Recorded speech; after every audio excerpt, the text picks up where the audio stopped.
ed è uno dei tanti paesini delle Prealpi friulane.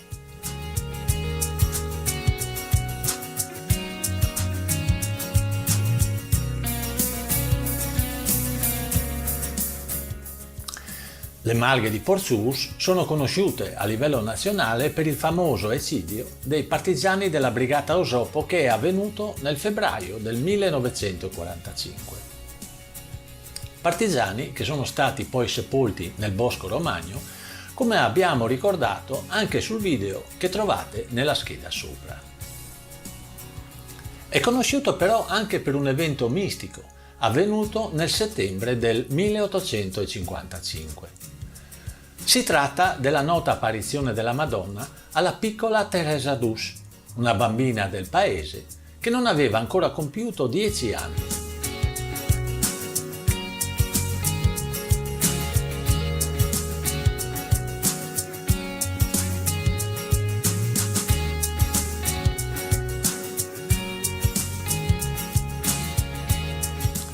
La prima apparizione è avvenuta nel Prato della Dolina, dove 30 anni dopo è stata costruita la cappella che ancora oggi è meta di pellegrinaggio. Le successive apparizioni invece sono avvenute nella chiesa del paese.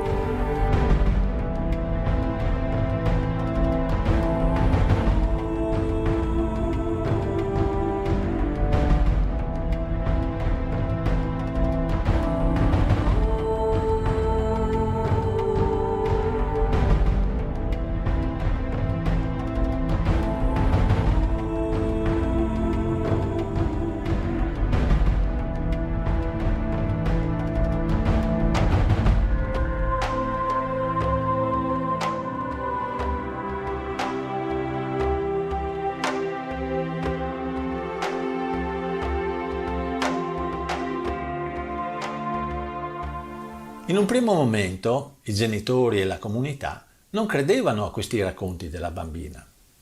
A seguito dell'apparizione, però, sulla mano sinistra di Teresa è apparso un segno che lei ha detto essergli stato impresso dalla Madonna stessa.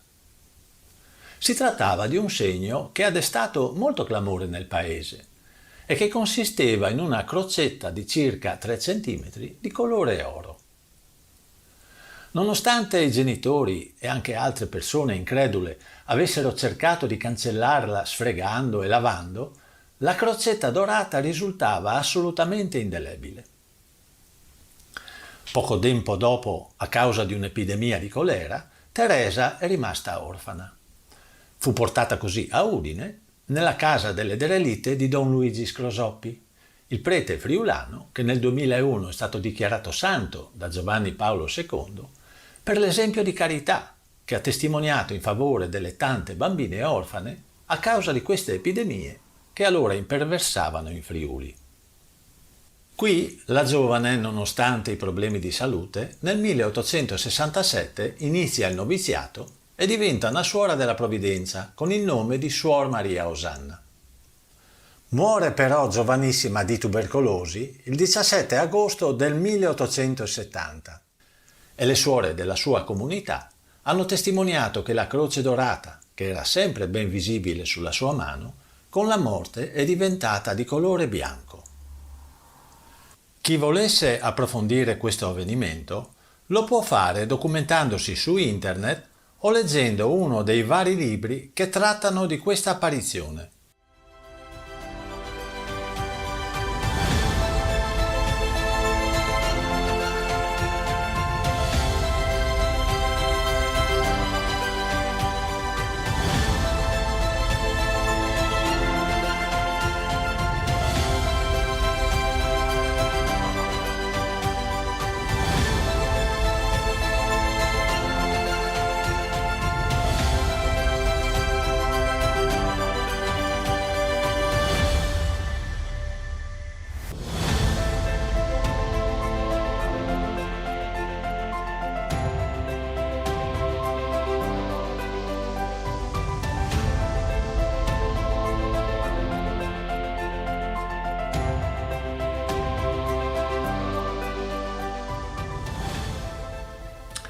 Il silenzio e la tranquillità del paese nel primo mattino viene interrotto dal continuo arrivo di automobili e di persone.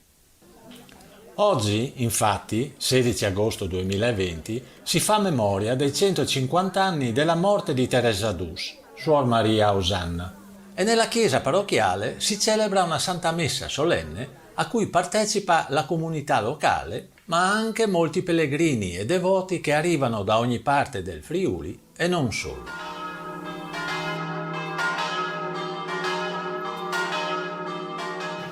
Il Vangelo di questa domenica che il diacono ci ha appena letto. La Santa Messa è presieduta dall'Arcivescovo Monsignor Andrea Bruno Mazzocato con l'assistenza e la presenza delle Suore della Provvidenza, di Don Vittorino e altri religiosi e religiose devoti alla Madonna di Porzus.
Animi il nostro cuore, la nostra vita, i nostri impegni, le nostre testimonianze.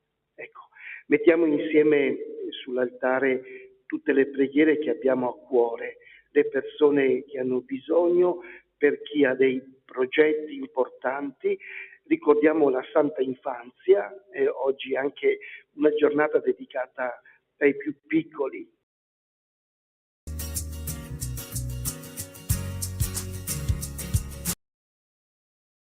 Evitiamo di dividerci tra noi. Alla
Cristo, pietà. Signore, pietà.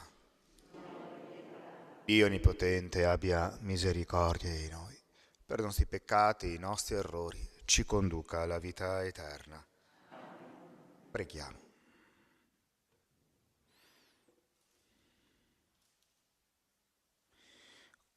concedi a questa tua famiglia, o Padre, di celebrare con fede i misteri della passione del tuo Figlio, per gustare la dolcezza del tuo perdono.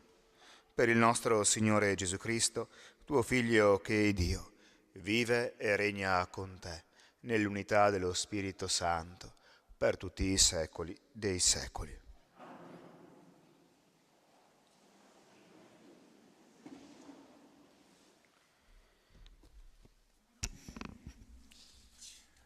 Dal libro del profeta Isaia. Ascoltatemi, o isole, udite attentamente, nazioni lontane.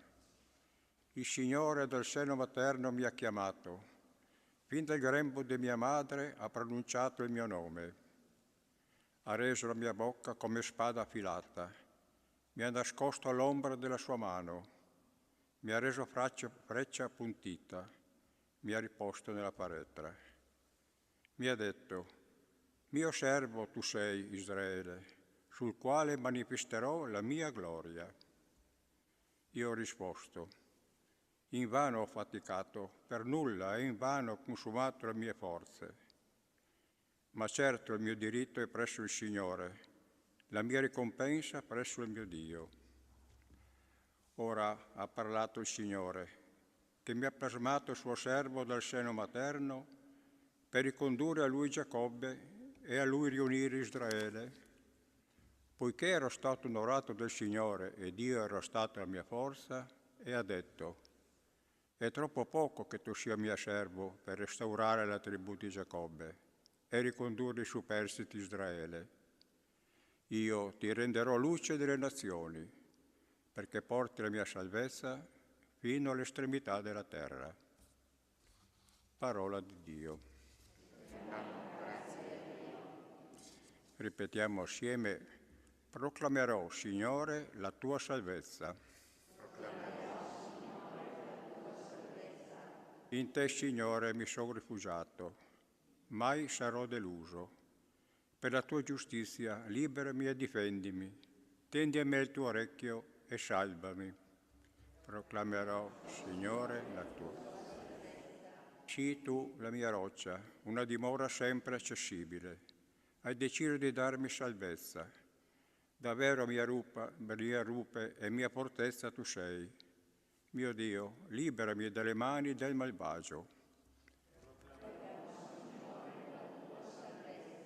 Sei tu, mio Signore, la mia speranza, la mia fiducia, Signore, fin dalla mia giovinezza. Su di te mi appoggiai fin dal grembo materno. Dal seno di mia madre sei tu il mio sostegno. La mia bocca racconterà la tua giustizia, ogni giorno la tua salvezza, che io non so misurare. Fin dalla giovinezza, o Dio, mi hai istruito, ed oggi ancora proclamo le tue meraviglie.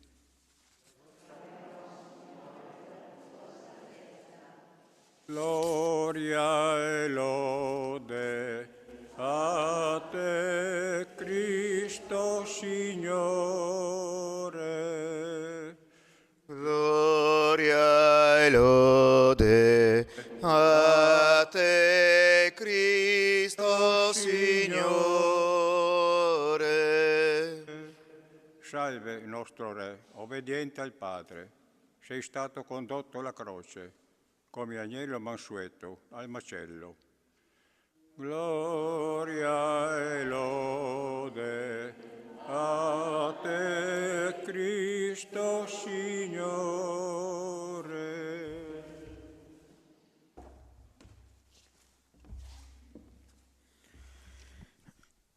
Il Signore sia con voi. Dal Vangelo secondo Giovanni.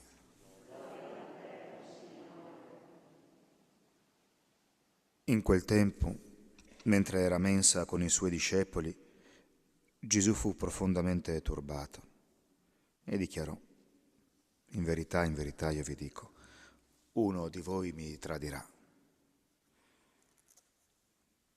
I discepoli si guardavano l'un l'altro, non sapendo bene di chi parlasse. Ora, uno dei discepoli, quello che Gesù amava, si trovava a tavola al fianco di Gesù.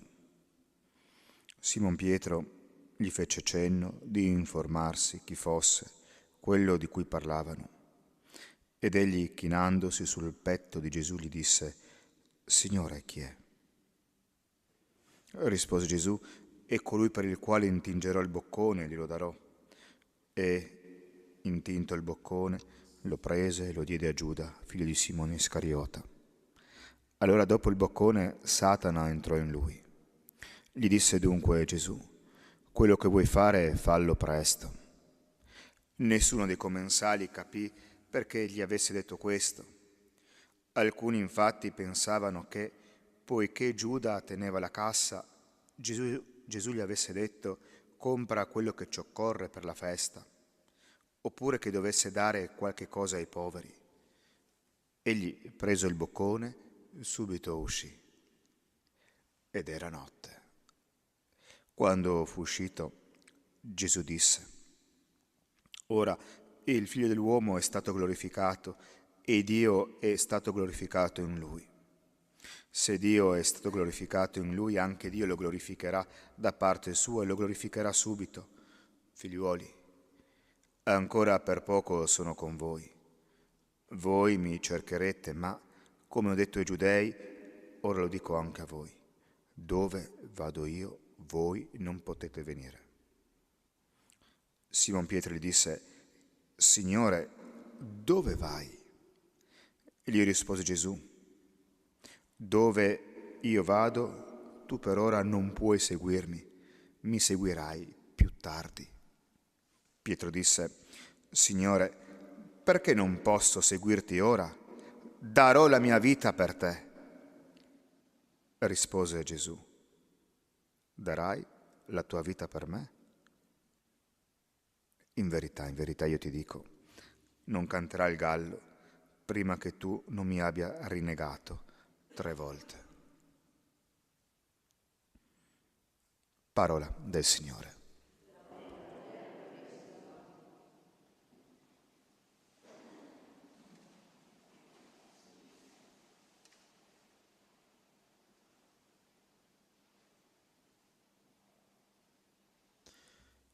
Giuda e Pietro.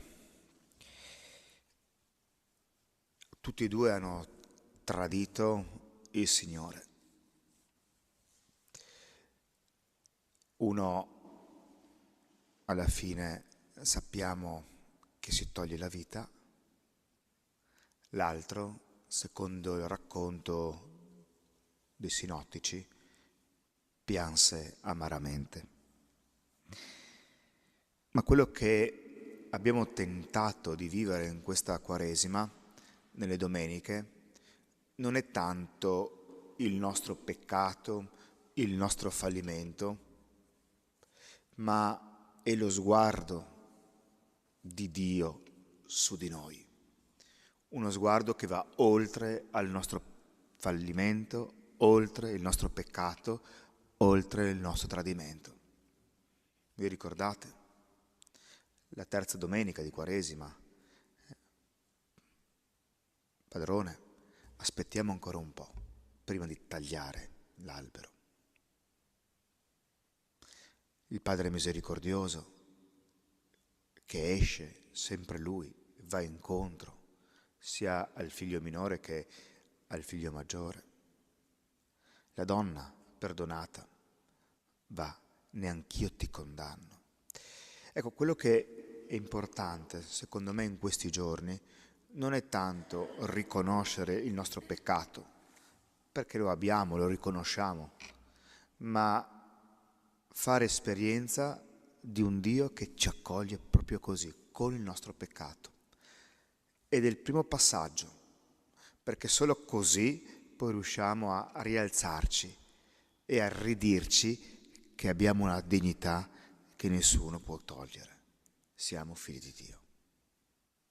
Riflettiamo qualche istante in silenzio.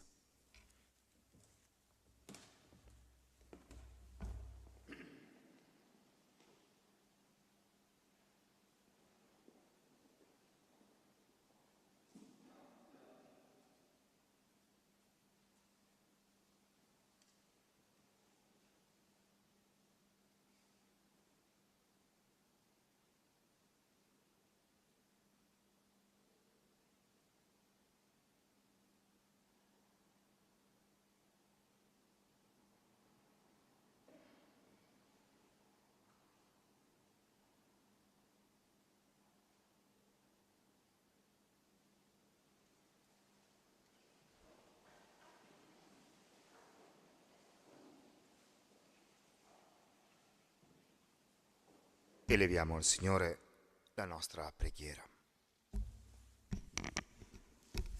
Diciamo insieme: aumenta, o Padre, la nostra fede. Aumenta, o Padre, la nostra fede. Proteggi la Santa Chiesa, risplenda come luce di verità e di amore e faccia giungere fino agli estremi confini della terra il Vangelo della salvezza e della vita. Noi ti preghiamo. Aumenta, o Padre, la nostra preghiera. Sostieni con la tua grazia le persone consacrate, vivano gioiosamente la loro vocazione e siano testimoni fedeli di Cristo. Noi ti preghiamo. Aumenta, Padre, la nostra fede. Suscita profeti nel nostro tempo, aprano con coraggio vie di pace e sappiano edificare un mondo fraterno e riconciliato. Noi ti preghiamo. Aumenta, Padre, la nostra. Volgi il tuo sguardo misericordioso sui carcerati.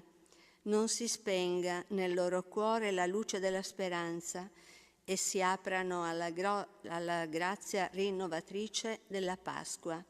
Noi ti preghiamo. Aumenta, Padre, la nostra. Soccorri tutti noi che partecipiamo a questa Santa Eucaristia. Possiamo attingervi l'umile forza per vivere in fedeltà al Vangelo e testimoniare che nulla ci è più caro di Cristo. Noi ti preghiamo. Aumenta, o Padre. Ascolta, o Padre, queste preghiere e soprattutto quelle che portiamo dentro il nostro cuore.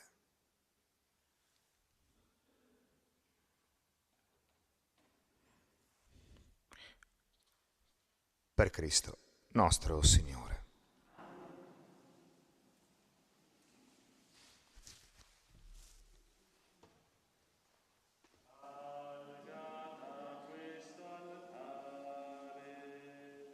L'offerta te gradita, dona il pane di vita e il sangue salutare.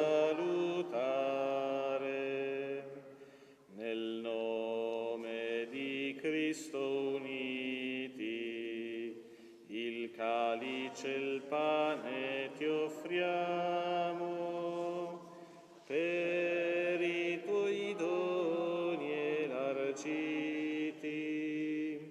Te, Padre, ringraziamo. Salga da questo altare l'offerta te gradita, dona il pane di vita e il sangue salutare. Preghiamo insieme perché questo nostro sacrificio sia gradito a Dio Padre Onnipotente.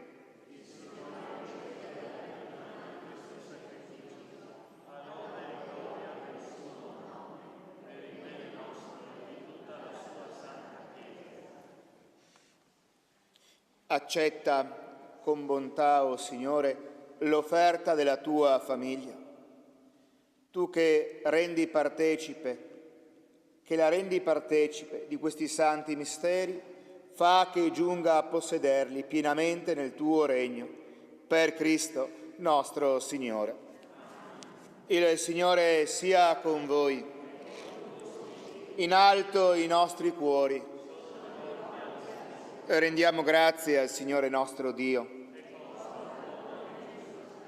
Contempliamo, ormai vicini, i giorni della Pasqua di morte e risurrezione, nei quali è sconfitta la superbia dell'antico avversario, celebrato il mistero della nostra redenzione. Per questo grande mistero, le schiere degli angeli adorano la tua gloria e per l'eternità si allietano al tuo cospetto. A loro canto concedi, o Signore, che si uniscano le nostre umili voci nell'inno di lode. Santo, Santo è il Signore, Dio dell'universo. I cieli e la terra sono pieni della tua gloria. Osanna nell'alto dei cieli. Benedetto colui che viene nel nome del Signore. Osanna nell'alto.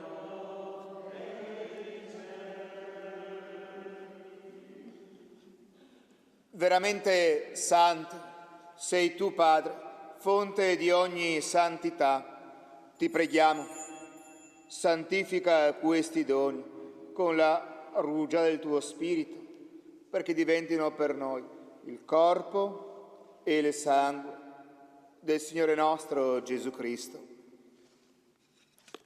Egli, consegnandosi volontariamente alla passione, prese il pane e rese grazie, lo spezzò, lo diede ai suoi discepoli e disse: prendete e mangiatene tutti.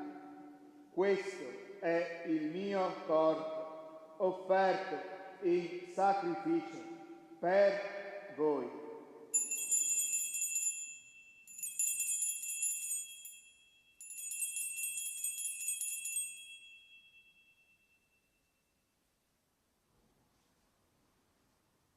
Mio Signore, mio Dio, aumenta la nostra fede.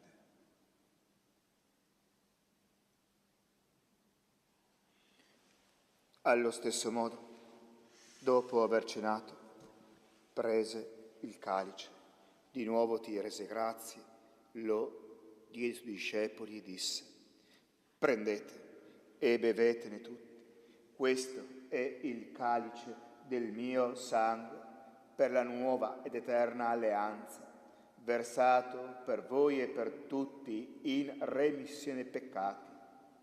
Fate questo in memoria di me.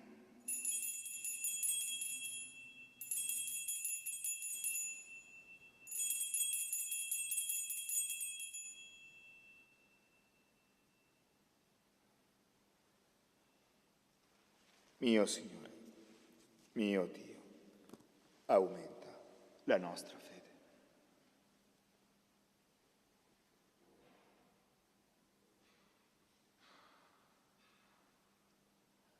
Mistero della fede, annunciamo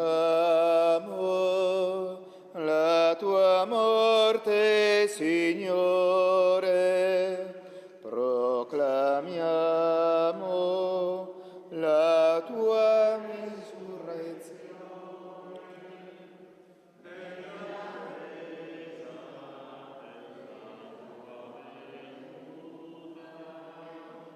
O Padre, celebrando il memoriale della morte e risurrezione del tuo Figlio, ti offriamo il pane della vita e il calice della salvezza e ti rendiamo grazie perché ci hai resi degni di stare alla tua presenza a compiere il servizio sacerdotale. Ti preghiamo umilmente per la comunione del corpo e del sangue di Cristo, lo Spirito Santo ci unisca in un solo corpo. Ricordati, Padre, la tua Chiesa diffusa su tutta la terra. Rendila perfetta nell'amore, noi con il nostro Papa Francesco, il nostro Vescovo Carlo, i presbiteri, i diaconi. Ricordati, Padre, anche dei nostri fratelli e sorelle che si sono addormentati nella speranza della risurrezione. E in particolare desideriamo ricordarti, Padre, tutti i sacerdoti defunti che hanno segnato la nostra vita.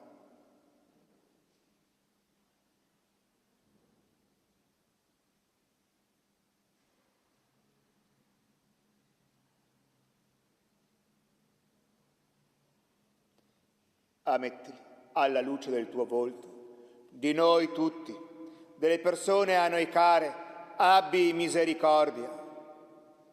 Donaci di aver parte alla vita eterna, insieme con la Beata Maria, Vergine e Madre di Dio, San Giuseppe suo sposo, gli Apostoli, i Santi Ermagora, Fortunato, Eufemia, Crisogono e tutti i Santi che in ogni tempo ti furono graditi.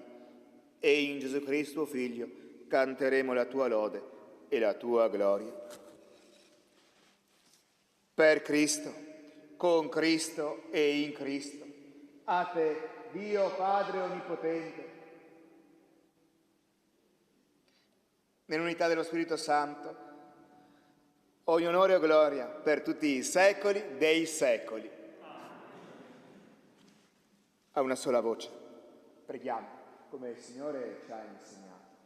Padre nostro, che sei nei cieli, sia santificato il tuo nome, venga il tuo regno, sia fatto come in cielo così in terra. Il nostro pane quotidiano e rimetti in noi i nostri debiti, come anche noi ai nostri debitori, e non abbandonarci alla tentazione. Liberaci, Signore, da tutti i mali, concedi la pace ai nostri giorni e con l'aiuto della tua misericordia vivremo sempre liberi dal peccato e sicuri da ogni paura, nell'attesa che si compia la beata speranza e venga il nostro Salvatore, Gesù Cristo.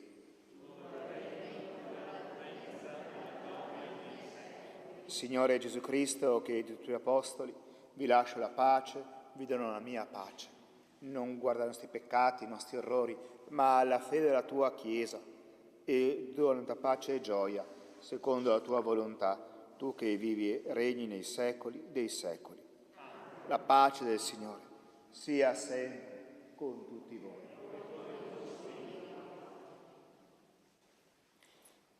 Agnello di Dio, che togli i peccati del mondo.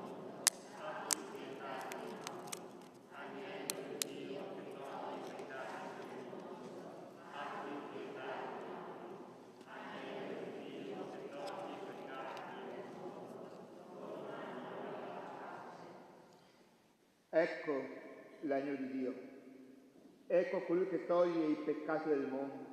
Beati gli invitati alla cena dell'agnello.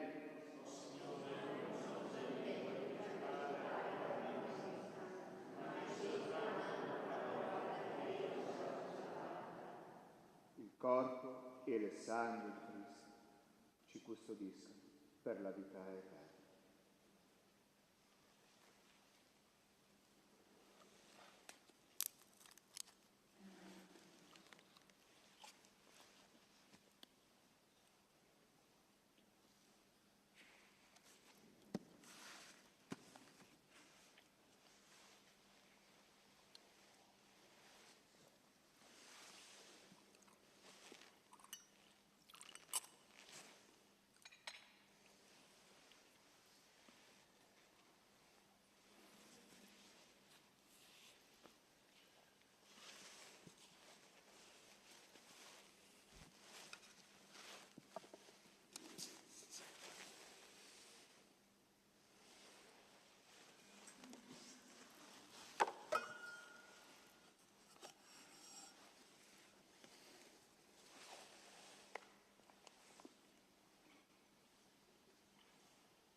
Da mille strade gira unità e per mille strade poi dove tu vorrai noi saremo il Signore.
Preghiamo.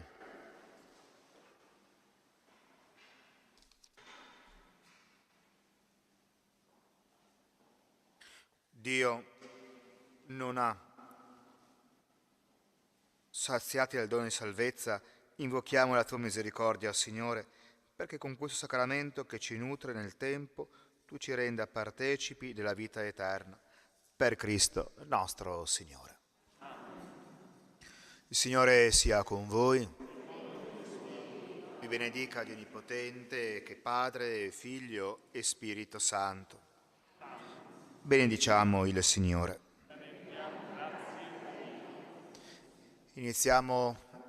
Continuiamo la nostra adorazione silenziosa e di gruppo di fronte a questa presenza.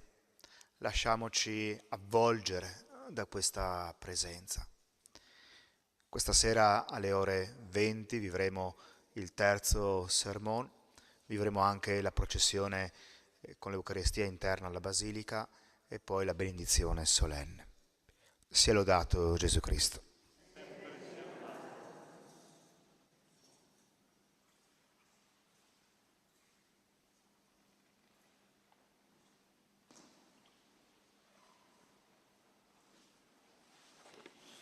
Igne canti sciogliamo fedeli al divino eucaristico Re.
Sia lodato e ringraziato ogni momento.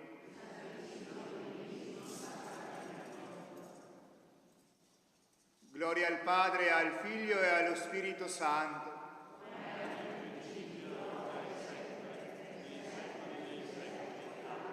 Sia lodato e ringraziato ogni momento. Gloria al Padre, al Figlio e allo Spirito Santo.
Nel nome del Padre, del Figlio e dello Spirito Santo. La grazia del Signore nostro Gesù Cristo, l'amore di Dio Padre e la comunione dello Spirito Santo sia con tutti voi. All'inizio di questa messa ringraziamo il Signore Onnipotente per tutte le grazie ricevute per l'intercessione della Beata Madre e chiediamo di più per il nostro cammino terreno.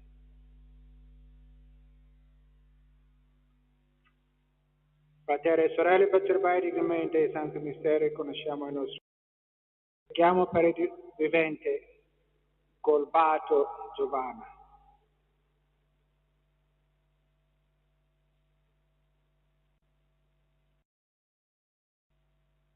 Confesso a Dio Onnipotente, a voi fratelli, ho molto peccato, pensieri, parole o omissioni. Per mia colpa, mia gravissima colpa. E supplica la Beata sempre Vergine Maria, gli angeli e i santi, e voi fratelli e sorelle. Il Signore Dio nostro. Dio Onnipotente, perdoni i nostri peccati interna. Kyrie eleison. Christe eleison. Kyrie eleison. Preghiamo.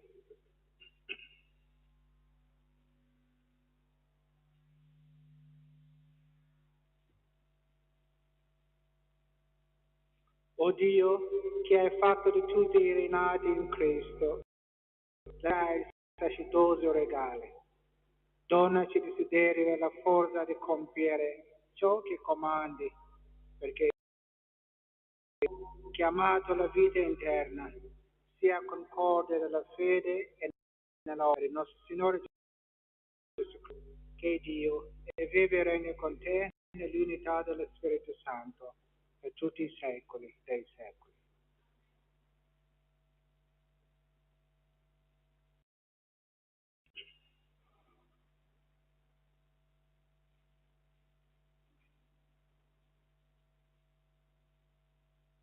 Dal libro del profeta Ezechiele. Così io prenderò i figli di Israele dalle nazioni fra le quali sono andati e li ricondurrò nella loro, farò di loro un solo popolo nella mia terra, sui monti di Israele. Un solo re regnerà su tutti loro, due popoli ne saranno più divisi in due regni. Non si contamineranno più con i loro idoli, con i loro abomini e con tutte le loro iniquità. Li libererò da tutte le ribellioni con cui hanno peccato. Li purificherò e saranno il mio popolo e io sarò il loro Dio. Il mio servo Davide regnerà su di loro e vi sarà un unico pastore per tutti.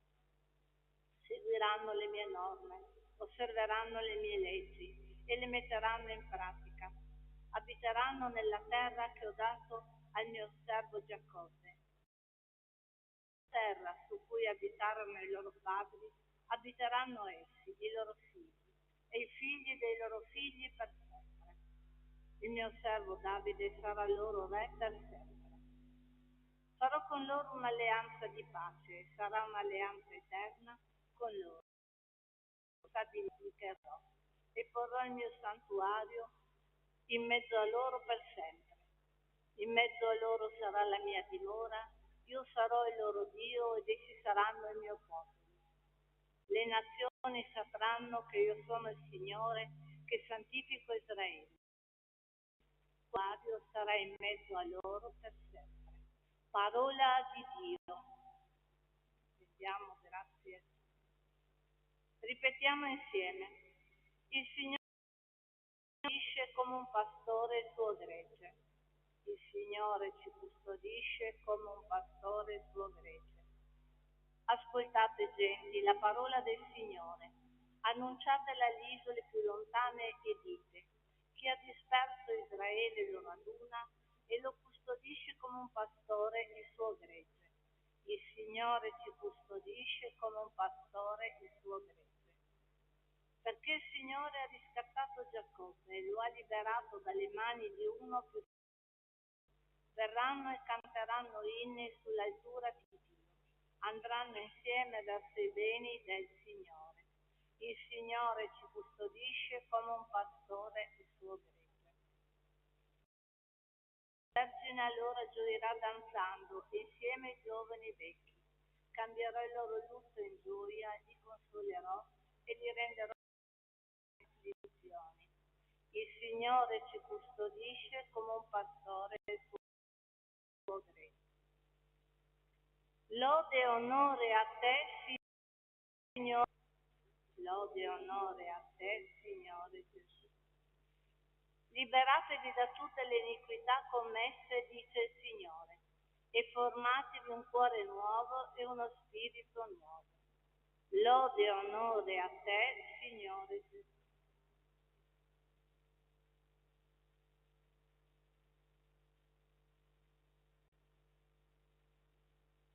Il Signore sia con voi. Dal Vangelo secondo Giovanni. In quel tempo, molti dei giudei che erano venuti da Maria alla vista di ciò che Gesù aveva compiuto, credettero in lui. Ma alcuni di loro andarono dai farisei e riferirono loro quello che Gesù aveva fatto. I sacerdoti e i farisei riunirono il Sinedrio e dissero: che cosa facciamo? Questo uomo compie molti segni. Se lo lasciamo continuare così, tutti crederanno in lui. Verranno i Romani e distruggeranno il nostro Tempio e la nostra nazione. Ma uno di loro, Caifa, che era il sommo sacerdote, disse loro: voi non capite nulla, non vi rendete conto che è conveniente per voi che un solo uomo muoia e rovina la nazione intera. Questo però non dice lo stesso, ma essendo il sommo sacerdote quell'anno, che Gesù doveva morire per la nazione, e non soltanto per la nazione, ma anche per riunire insieme i figli di Dio che erano dispersi. Da questo discerò di ucciderlo. Gesù dunque non andava più in pubblico tra i giudei, ma da lì si ritirò nella regione vicina, in una città chiamata Efraim, dove rimase con i discepoli. Era Pasqua dei Giudei e molti della regione salirono a Gerusalemme prima della Pasqua per purificarsi. E stando nel Tempio, che ne pare non verrà alla festa.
Benedetto sei tu, Signore Dio di universo, tutto questo pane, frutto della terra e del lavoro dell'uomo. lo presentiamo a te perché diventi per noi cibo di vita eterna.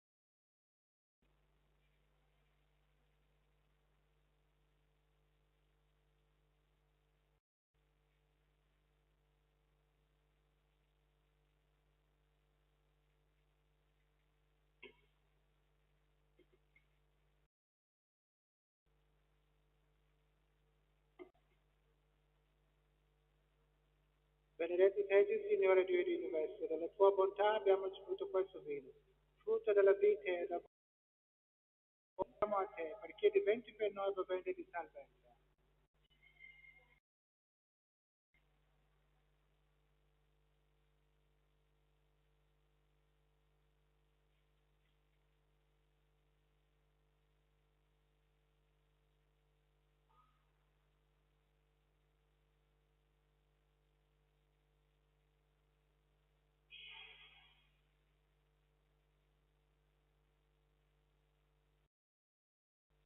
Pregate fratelli e sorelle perché il vicio sia gradito a Dio Padre Onnipotente.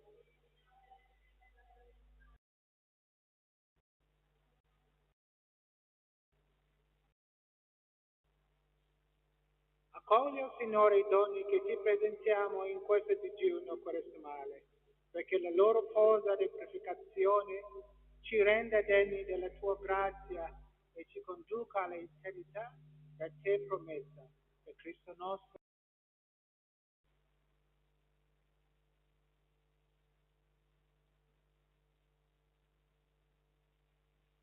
Il Signore sia con voi. In alto i nostri cuori. Rendiamo grazie al Signore nostro Dio. Veramente cosa buona e giusta è il nostro dovere e fonte di salvezza. Rendere grazie sempre in ogni luogo. A te, Signore Padre, sede del cielo. Per la passione salvifica del tuo Figlio, l'intero universo ha riconosciuto il senso della tua gloria e la potenza ineffabile della croce. Il mondo e lì potrei regale di Cristo crocifisso. E noi, Signore, uniti agli angeli e tutti i santi, eleviamo a te e esultanti cantiamo.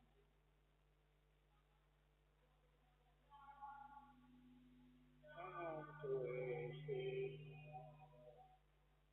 Dio dell'universo.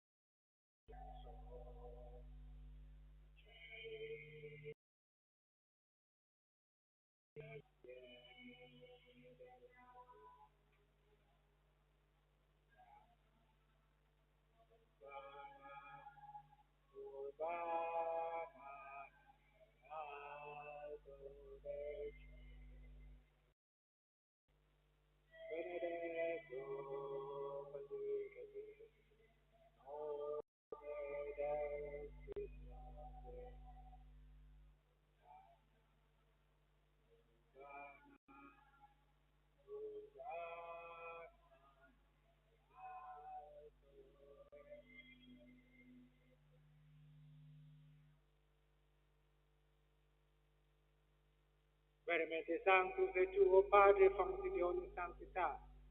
Ti preghiamo, santifica il tuo spirito, perché diventino per noi il corpo e il sangue del Signore nostro Gesù Cristo. E lì consegnadosi volontariamente alla passione. Prende il pane, lo spezzò le due ai suoi discepoli e mangiatene tutti. Questo è il mio corpo, offerto in sangue per voi.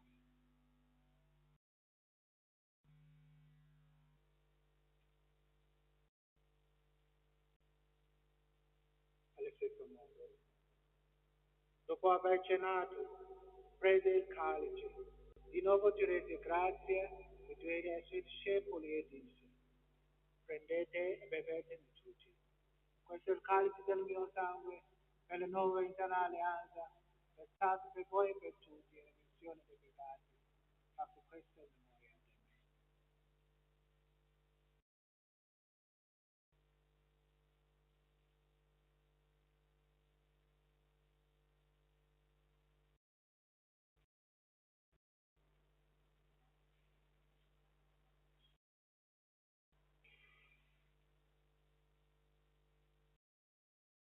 il memoriale della resurrezione, di fare il pane della vita e il calice della salvezza.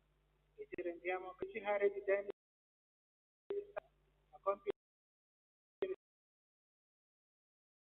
la comunione al corpo e sangue di Cristo. Lo Spirito Santo ci riunisca in un solo. Ricorda di Padre della tua Chiesa diffusa su tutta la terra. Rendila perfetta nell'amore. Il Papa Francesco, il nostro Vescovo Calvo, i presbiteri e i diaconi. I nostri fratelli e sorelle che si sono addormentati nella speranza della resurrezione, nella tua misericordia di tutti i defunti, mente nella luce del tuo volto. Di noi tutti abbiamo donci aver parte alla vita eterna, insieme con la Beata Maria, San Giuseppe il suo sposo, gli apostoli, San Benedetto, e tempo si furono graditi. In Gesù Cristo, tuo Figlio, canteremo la tua lode e la tua gloria.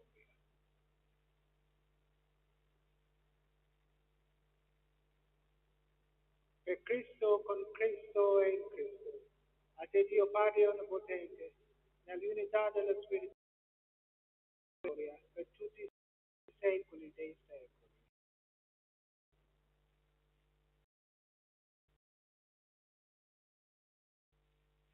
Obbedienti alla parola del Salvatore e formati al suo divino insegnamento, osiamo dire: Padre nostro, sei nei cieli, sia santificato il tuo nome, venga il tuo regno, la tua volontà, come in cielo così in terra.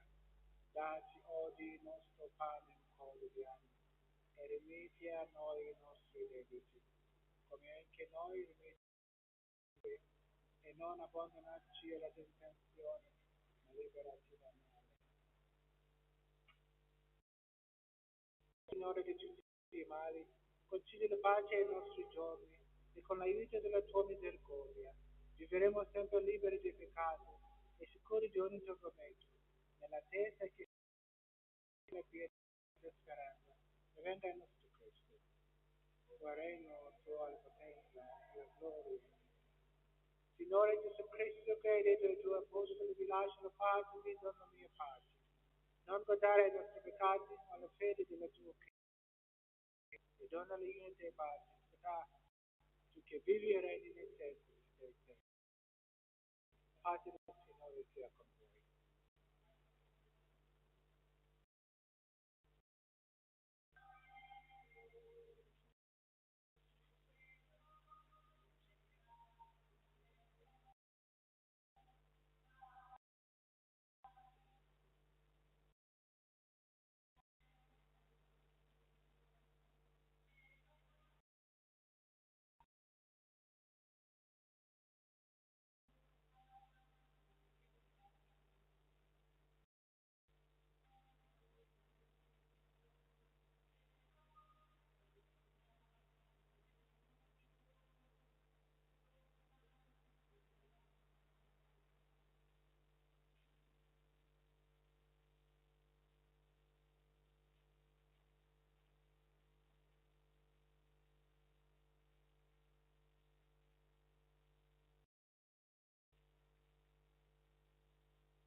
Ecco l'amore di Dio del mondo, beati gli invitati alla cena di Amen.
Preghiamo.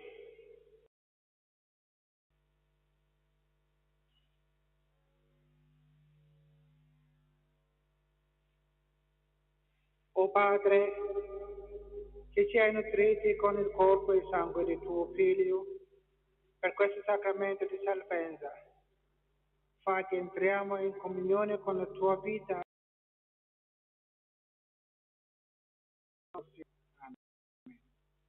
Il Signore sia con voi. Vi benedica Dio Onnipotente, per l'intercessione della Beata Vergine Maria, e per la benedizione di Dio Onnipotente, Padre, Figlio e Santo, discendi su di voi e con voi rimanga sempre. Nel nome del Signore andiamo in pace.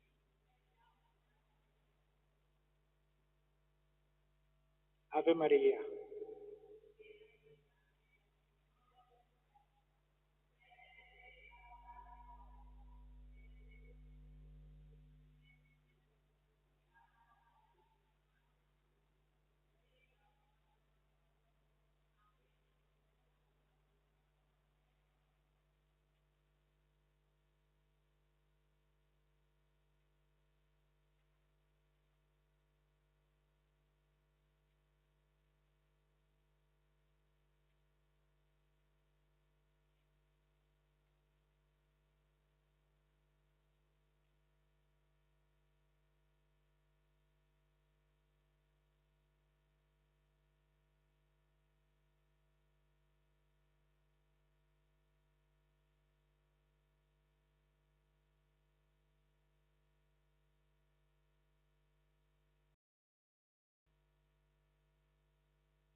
Nel nome del Padre, del Figlio e dello Spirito Santo. Fratelli e sorelle, fin dall'inizio della Quaresima abbiamo cominciato a preparare i nostri cuori attraverso la penitenza e le opere di carità. Oggi siamo qui radunati affinché con tutta la Chiesa possiamo essere introdotti al mistero pasquale del nostro Signore Gesù Cristo, il quale per dare reale compimento alla propria passione e risurrezione entrò nella sua città, Gerusalemme. Seguiamo perciò il Signore facendo memoria del suo ingresso salvifico con fede e devozione, affinché resi partecipi per grazia del mistero della croce possiamo avere parte alla risurrezione e alla vita eterna. Preghiamo. Dio onnipotente ed eterno, benedici questi rami di olivo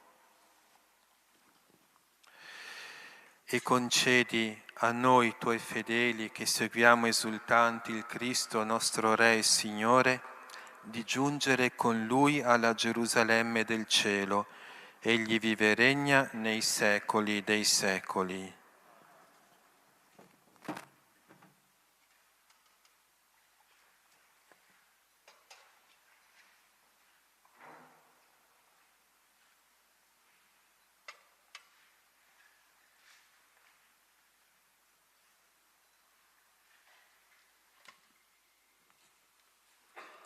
Dal libro del profeta Isaia. Dal Vangelo secondo Matteo. Gloria a te, o Signore. Quando furono vicini a Gerusalemme e giunsero presso Betfage, verso il Monte degli Olivi, Gesù mandò 2 discepoli, dicendo loro: andate nel villaggio di fronte a voi e subito troverete un'assina legata e con essa un puledro. Slegateli e conduceteli da me. E se qualcuno vi dirà qualcosa, rispondete: il Signore ne ha bisogno, ma li rimanderà indietro subito. Ora questo avvenne perché si compisse ciò che era stato detto per mezzo del profeta.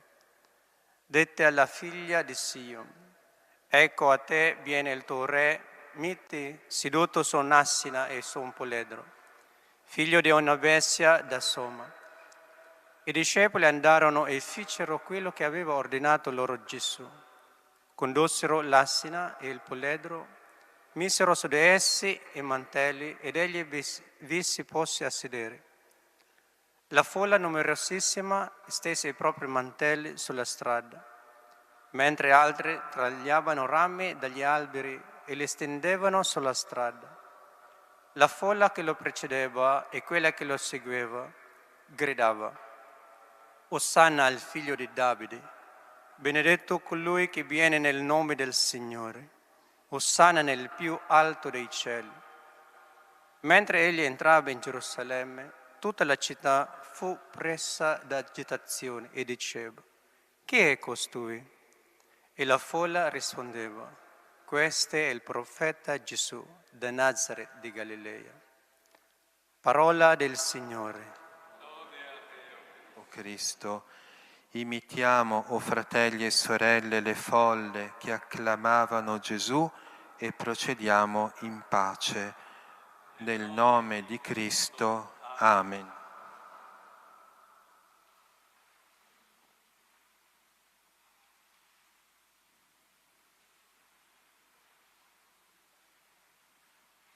Osanna figlio di David, Osanna Redentor, Osanna figlio di David, Osanna Redentor, apritevi o porte eterne, avanzi il Re della gloria, adori cielo e terra, l'eterno suo poter.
Dio onnipotente ed eterno, che hai dato come modello agli uomini il Cristo, tuo Figlio nostro Salvatore, fatto uomo e umiliato fino alla morte di croce.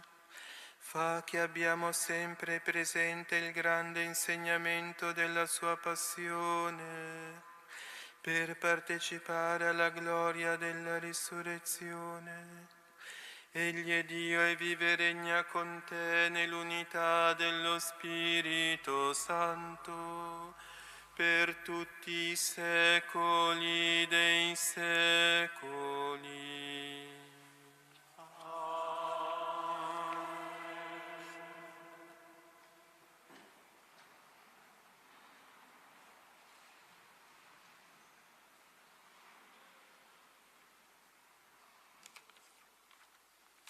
Dal libro del profeta Isaia. Il Signore Dio mi ha dato una lingua da discepolo, perché io sappia indirizzare una parola allo sfiduciato. Ogni mattina fa attento il mio orecchio, perché io ascolti come i discepoli. Il Signore Dio mi ha aperto l'orecchio e io non ho opposto resistenza, non mi sono tirato indietro. Ho presentato il mio dorso ai flagellatori, le mie guance a coloro che mi strappavano la barba. Non ho sottratto la faccia agli insulti e agli sputi. Il Signore Dio mi assiste. Per questo non resto svergognato, per questo rendo la mia faccia dura come pietra, sapendo di non restare confuso. Parola di Dio. Dio mio, perché mi hai abbandonato?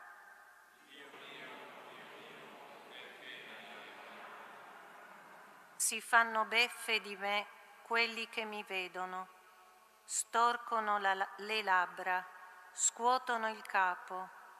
Si rivolga al Signore, Lui lo liberi, lo porti in salvo se davvero lo ama. Dio mio, perché mi hai abbandonato? Un branco di cani mi circonda. Mi accerchia una banda di malfattori.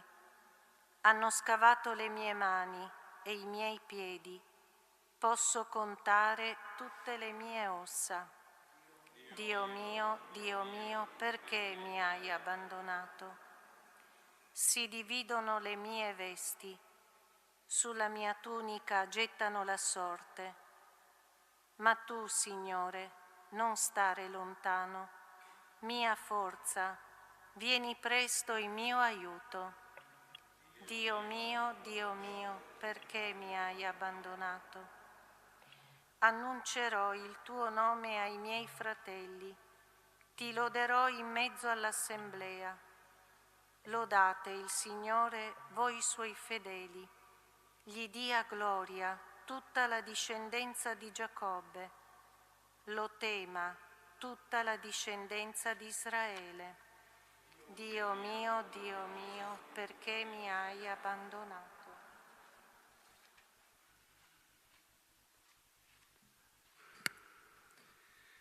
Dalla lettera di San Paolo Apostolo ai Filippesi.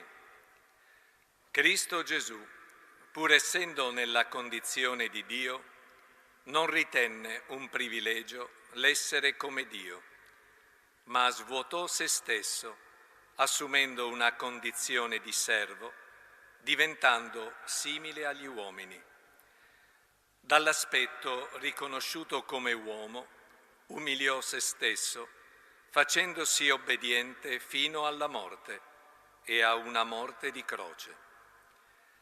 Per questo Dio lo esaltò e gli donò il nome che è al di sopra di ogni nome, perché nel nome di Gesù ogni ginocchio si pieghi nei cieli, sulla terra e sottoterra, e ogni lingua proclami: Gesù Cristo è Signore, a gloria di Dio Padre. Parola di Dio. Lode a te, o Cristo, Re di eterna gloria. Per noi Cristo si è fatto obbediente fino alla morte e a una morte di croce. Per questo Dio lo esaltò e gli donò il nome che è al di sopra di ogni nome. Lode a te, o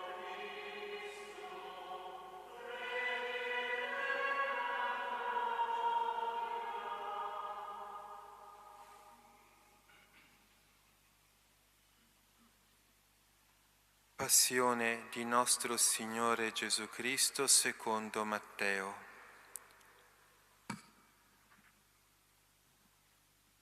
In quel tempo uno dei 12, chiamato Giuda Iscariota, andò dai capi dei sacerdoti e disse: Quanto volete darmi perché io ve lo consegni?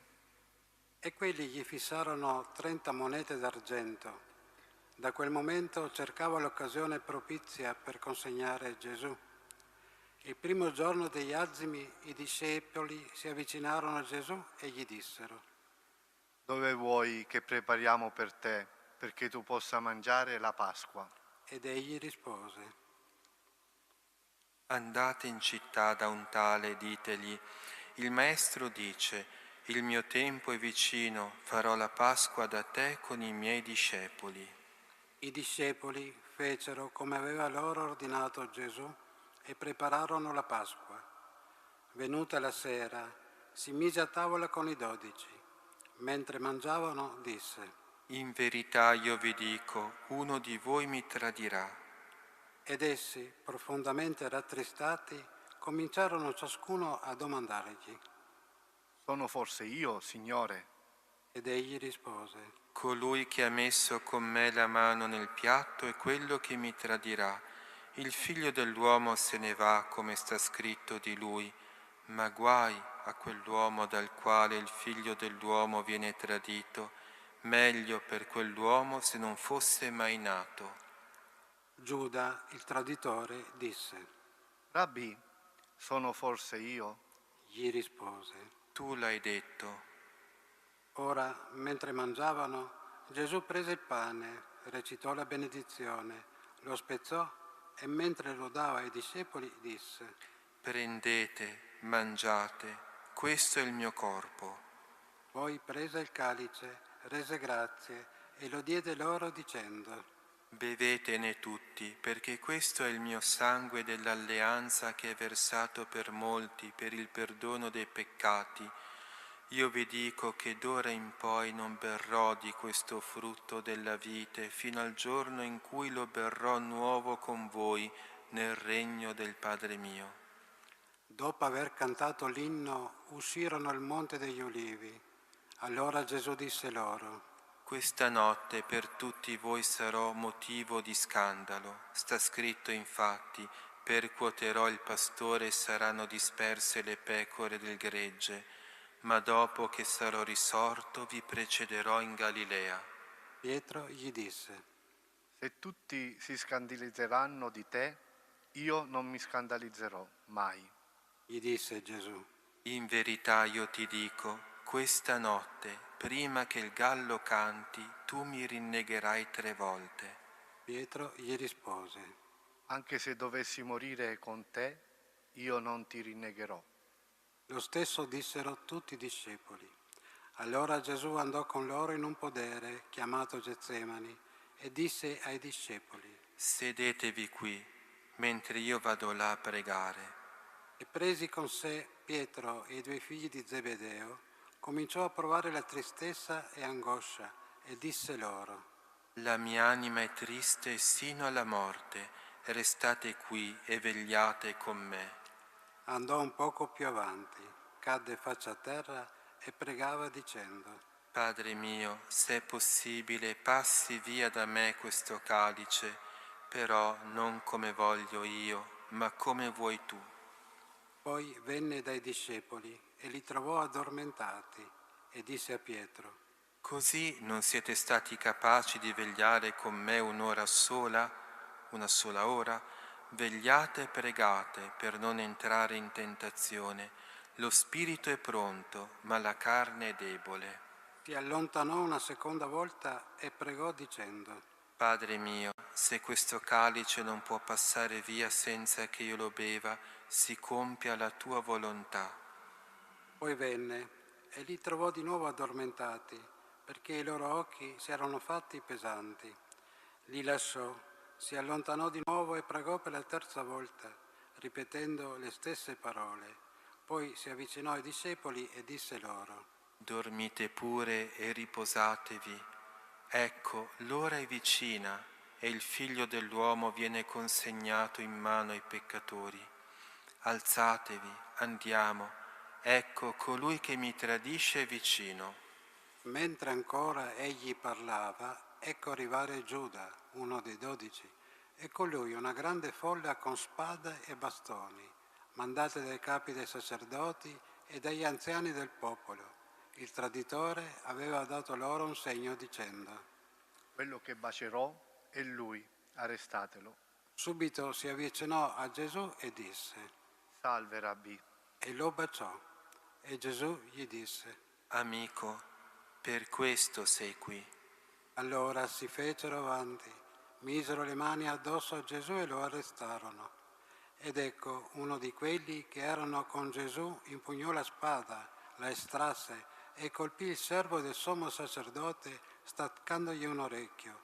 Allora Gesù gli disse: Rimetti la tua spada al suo posto, perché tutti quelli che prendono la spada di spada moriranno. O credi che io possa pregare il Padre mio che metterebbe subito a mia disposizione più di 12 legioni di angeli? Ma allora come si compirebbero le scritture secondo le quali così deve avvenire? In quello stesso momento Gesù disse alla folla: Come se fossi un ladro siete venuti a prendermi con spade e bastoni. Ogni giorno sedevo nel Tempio a insegnare e non mi avete arrestato. Ma tutto questo è avvenuto perché si compissero le scritture dei profeti. Allora tutti i discepoli lo abbandonarono e fuggirono. Quelli che avevano arrestato Gesù lo condussero dal sommo sacerdote Caifa, presso il quale si erano riuniti gli scribi e gli anziani. Pietro intanto l'aveva seguito da lontano fino al palazzo del sommo sacerdote. Entrò e stava seduto fra i servi per vedere come sarebbe andato a finire. I capi dei sacerdoti e tutto il Sinedrio cercavano una falsa testimonianza contro Gesù per metterlo a morte, ma non la trovarono, sebbene si fossero presentati molti falsi testimoni. Finalmente se ne presentarono 2 che affermarono: Costui ha dichiarato: posso distruggere il Tempio di Dio e ricostruirlo in 3 giorni. Il sommo sacerdote si alzò e gli disse: Non rispondi nulla? Che cosa testimoniano costoro contro di te? Ma Gesù taceva. Allora il sommo sacerdote gli disse: Ti scongiuro per il Dio vivente di dirci se sei tu il Cristo, il Figlio di Dio. Tu l'hai detto, gli rispose Gesù. Anzi, io vi dico, d'ora innanzi vedrete il Figlio dell'uomo seduto alla destra della potenza e venire sulle nubi del cielo. Allora il sommo sacerdote si stracciò le vesti bestemmiando, dicendo: Ha bestemmiato. Che bisogno abbiamo ancora di testimoni? Ecco, ora avete udito la bestemmia. Che ve ne pare? E quelli risposero: È reo di morte. Allora gli sputarono in faccia e lo percossero. Altri lo schiaffeggiarono dicendo: Fa il profeta per noi, Cristo. Chi è che ti ha colpito? Pietro intanto se ne stava seduto fuori nel cortile. Una giovane serva gli si avvicinò e disse: Anche tu eri con Gesù, il Galileo. Ma egli negò davanti a tutti dicendo: Non capisco che cosa dici. Mentre usciva verso l'atrio, lo vide un'altra serva e disse ai presenti: Costui era con Gesù, il Nazareno. Ma egli negò di nuovo giurando: Non conosco quell'uomo. Dopo un poco i presenti si avvicinarono e dissero a Pietro: È vero, anche tu sei uno di loro, infatti il tuo accento ti tradisce. Allora egli cominciò a imprecare e a giurare. Non conosco quell'uomo. E subito un gallo cantò. E Pietro si ricordò della parola di Gesù che aveva detto: prima che il gallo canti, tu mi rinnegherai 3 volte. E uscito fuori pianse amaramente. Venuto il mattino, tutti i capi dei sacerdoti e degli anziani del popolo tennero consiglio contro Gesù per farlo morire. Poi lo misero in catene, lo condussero via e lo consegnarono al governatore Pilato. Allora Giuda, colui che lo tradì, vedendo che Gesù era stato condannato, preso dal rimorso, riportò le 30 monete d'argento ai capi dei sacerdoti e agli anziani dicendo: Ho peccato perché ho tradito sangue innocente. Ma quelli dissero: A noi che importa, pensaci tu. Egli allora, gettate le monete d'argento nel tempio, si allontanò e andò a impiccarsi. I capi dei sacerdoti, raccolte le monete, dissero: Non è lecito metterle nel tesoro, perché sono prezzo di sangue. Tenuto consiglio, comprarono con esse il campo del vasaio per la sepoltura dei stranieri. Perciò quel campo fu chiamato Campo di Sangue fino al giorno d'oggi. Allora si compì quanto era stato detto per mezzo del profeta Geremia. E presero 30 monete d'argento, il prezzo di colui che a tal prezzo aveva valutato dai figli di Israele, e le diedero per il campo del vasaio come mi aveva ordinato il Signore. Gesù intanto comparve davanti al governatore e il governatore lo interrogò dicendo: Sei tu il re dei Giudei? Gesù rispose: Tu lo dici. E mentre i capi dei sacerdoti e gli anziani lo accusavano, non rispose nulla. Allora Pilato gli disse: Non senti quante testimonianze portano contro di te? Ma non gli rispose neanche una parola, tanto che il governatore rimase assai stupito. A ogni festa il governatore era solito rimettere in libertà per la folla un carcerato a loro scelta. In quel momento avevano carcerato famoso di nome Barabba. Perciò alla gente che si era radunata Pilato disse: Chi volete che io rimetta in libertà per voi, Barabba o Gesù, chiamato Cristo? Sapeva bene infatti che glielo avevano consegnato per invidia. Mentre egli sedeva in tribunale, sua moglie gli mandò a dire: Non avere a che fare con quel giusto, perché oggi in sogno sono stata molto turbata per causa sua. Ma i capi dei sacerdoti e gli anziani persuasero la folla a chiedere Barabba e a far morire Gesù. Allora il governatore domandò loro: Di questi 2, chi volete che io rimetta in libertà per voi? Quelli risposero: Barabba. Chiese loro Pilato: Ma allora che farò di Gesù chiamato Cristo? Tutti risposero: Sia crocifisso. Ed egli disse: Ma che male ha fatto? Essi allora gridavano più forte: Sia crocifisso. Pilato, visto che non otteneva nulla, anzi che il tumulto aumentava, prese dell'acqua e si lavò le mani davanti alla folla dicendo: Non sono responsabile di questo sangue, pensateci voi. E tutto il popolo rispose: Che il suo sangue ricada su di noi e sui nostri figli. Allora rimise in libertà per loro Barabba e dopo aver fatto flagellare Gesù lo consegnò perché fosse crocifisso. Allora i soldati del governatore condussero Gesù nel pretorio e gli radunarono attorno tutta la truppa. Lo spogliarono, gli fecero indossare un mantello scarlatto, intrecciarono una corona di spine, gliela posero sul capo e gli misero una canna nella mano destra. Poi, inginocchiatasi davanti a lui, lo deridevano. Salve, re dei Giudei. Sputandogli addosso, gli tossero di mano la canna e lo percuotevano sul capo. Dopo averlo deriso, lo spogliarono del mantello e gli rimisero le sue vesti. Poi lo condussero via per crocifiggerlo. Mentre uscivano, incontrarono un uomo di Cirene chiamato Simone e lo costrinsero a portare la sua croce. Giunti al luogo detto Golgota, che significa luogo del cranio, gli dettero da bere vino mescolato con fiele. Egli lo assaggiò, ma non ne volle bere. Dopo averlo crocifisso, si divisero le sue vesti tirandole a sorte. Poi, seduti, gli facevano la guardia. Al di sopra del suo capo posero il motivo scritto della sua condanna. Costui è Gesù, il Re dei Giudei. Insieme a lui vennero crocifissi 2 ladroni, uno a destra e uno a sinistra.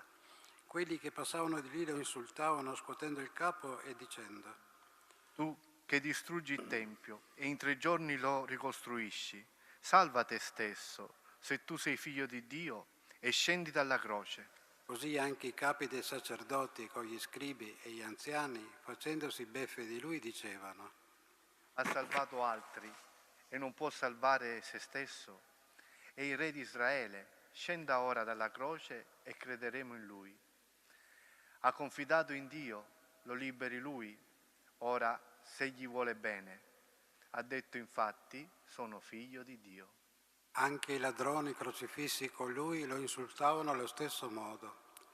A mezzogiorno si fece buio su tutta la terra fino alle 3 del pomeriggio.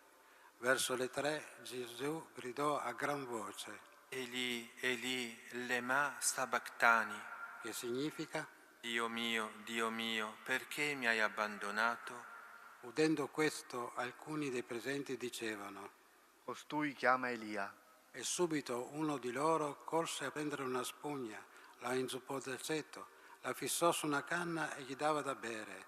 Gli altri dicevano: Lascia, vediamo se viene Elia a salvarlo. Ma Gesù di nuovo gridò a gran voce ed emise lo spirito.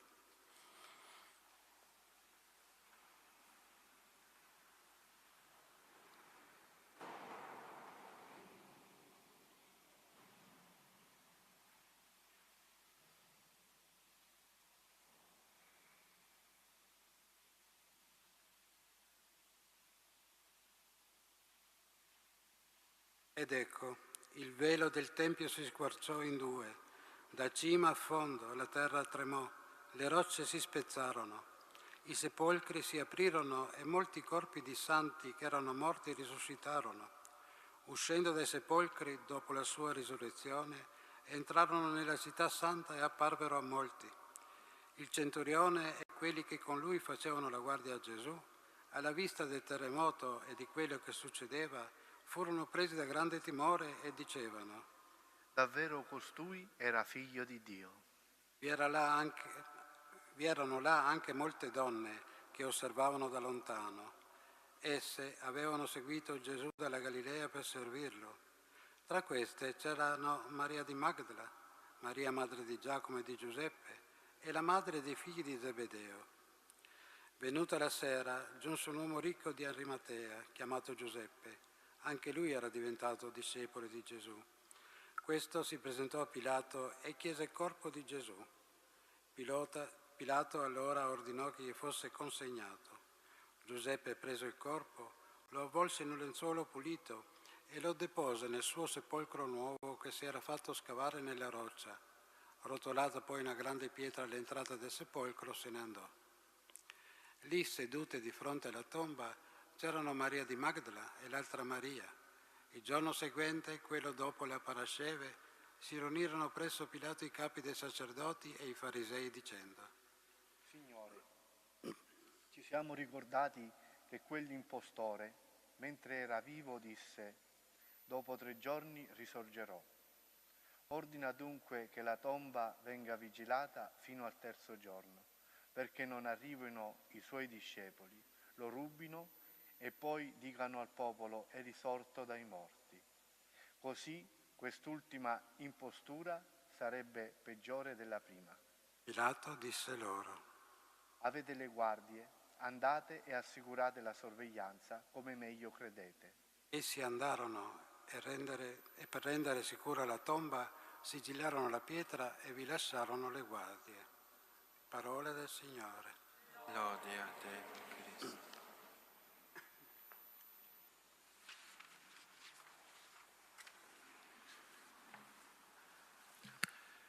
Siano lodati Gesù e Maria. Oggi è il primo sabato del mese, giorno particolarmente consacrato al cuore immacolato di Maria. Non farò dunque una riflessione sulle letture che abbiamo ascoltato, ma sul dolore di Maria accanto a Gesù. Questo dolore si può dire iniziò fin dall'inizio, quando l'anziano Simeone profetizzò la spada del dolore. Anche a te una spada trafiggerà l'anima. E la spada predetta da Simeone simboleggiava la compassione di Maria. Compatire significa patire con, ovvero condividere il dolore della persona amata. E per questo la Madonna seguì Gesù sin sotto la croce, desiderando ardentemente di morire insieme al Figlio suo. Tuttavia questa non era la volontà del Padre Celeste. Ella doveva sopravvivere al Figlio, ma in cuor suo ella sperimentò tutto quello che Gesù patì nel corpo e nello spirito. Spiritualmente ella fu crocifissa insieme a Gesù. Un teologo diceva questo, e un padre della Chiesa, Melitone di Sardi, indicava la Vergine Maria come la pura agnella, la quale per la sua immacolatezza e la sua compassione segue l'agnello immacolato fin sotto la croce. E si può dire un unico sacrificio, un unico dolore unì questi due sacratissimi cuori, il cuore di Gesù e il cuore di Maria. E alle parole del vecchio Simeone la Vergine addolorata aderì pienamente alla volontà del Padre. Non poteva fare diversamente dal momento che l'amore, quello vero, non si tira indietro neppure di fronte al dolore, vorrei dire soprattutto di fronte al dolore. E questo ci insegna a unire anche le nostre sofferenze a quelle di Gesù. Da sole non avrebbero alcun valore, ma unite a quelle di Gesù allora avranno un'importanza molto grande. Ecco, certo, le nostre lacrime non saranno come quelle dell'addolorata, ma saranno molto utili per riparare i nostri peccati e per la conversione dei poveri peccatori. E così la Madonna segue Gesù sulla via del Calvario. La Madonna non poteva scappare impaurita in quel momento supremo nel quale si compiva la nostra redenzione. Il suo amore la spingeva a seguire Gesù e a unire il suo dolore di madre a quello del figlio tanto amato. Ed è impressionante notare come in quel momento furono ben pochi quelli che seguirono Gesù e non lo abbandonarono. Gli apostoli scapparono tutti via all'infuori di Giovanni, che era con la Madonna, e quindi riuscì a salire anche lui sul Calvario. Chissà quante persone beneficate e miracolate da Gesù proprio in quel momento voltarono la faccia e gridarono: crocifiggilo, crocifiggilo. È proprio vero che solo nel dolore si riconosce il vero amore. E Maria addolorata dimostrò pienamente questo amore e si mise sulle tracce del figlio, mescolando su quella via le sue lacrime al sangue sparso da Gesù. Non poteva far nulla, non le rimaneva che patire, soffrire con Gesù. In mezzo a quella folla piena di odio o di indifferenza, gli occhi di Maria furono gli unici a parlare d'amore. Il suo sguardo fu come una carezza materna che si posava sul corpo martoriato di Gesù. Sulla strada del nostro Calvario anche noi dobbiamo incontrare lo sguardo materno di Maria. Solamente lei ci potrà essere di conforto nel momento del dolore, quando noi porteremo la nostra croce dietro a Gesù. Come ha abbracciato Gesù, così l'Addolorata abbraccerà anche noi, infondendoci forza e coraggio. E così la Madonna, come giglio tra le spine, stava ai piedi della croce. Ella, immersa nel dolore più atroce, contemplava Gesù e lo ripensava tenero bambino quando lo stringeva tra le sue braccia e lo stringeva al suo cuore. Sul Calvario vi erano altre braccia a reggerlo, le fredde braccia di una croce. Ella lo rivedeva bambino quando con la sua voce divina allietava la dolce dimora di Nazaret. Sul Golgota, invece, l'Addolorata udiva i colpi di martello sui chiodi, le grida selvagge della folla e le rare parole di Gesù morente. E tra queste parole vi furono quelle che annunciarono a Maria la sua maternità spirituale.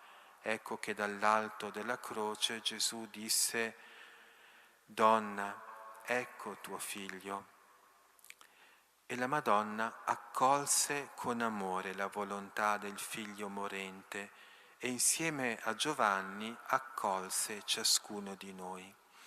Un padre della Chiesa, San Giovanni Damasceno, in una sua celebre omelia disse che la spada del dolore che non raggiunse Maria a Betlemme quando ella diede alla luce Gesù nella gioia e senza dolore, la raggiunse invece sul Calvario quando ella diede alla luce noi tutti. Pertanto ecco il dolore di Maria Santissima ai piedi della croce fu come il dolore di un parto. Quanto dolore siamo costati alla nostra madre, ma ella accolse quel dolore con amore.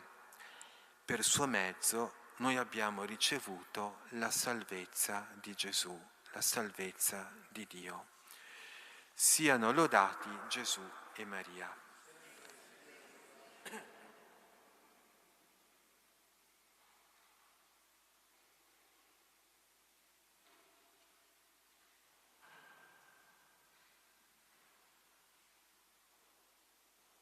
Ci alziamo in piedi per la professione di fede. Credo in un solo Dio, creatore del cielo e della terra. Credo in un solo Signore Gesù Cristo, unigenito Figlio di Dio, nato dal Padre prima di tutti i secoli, Dio da Dio, luce da luce, Dio vero da Dio vero, generato, non creato, della stessa sostanza del Padre. Per mezzo di Lui tutte le cose sono state create, per noi uomini e per la nostra salvezza discese dal cielo, e per opera dello Spirito Santo si è incarnato nel seno della Vergine Maria e si è fatto uomo.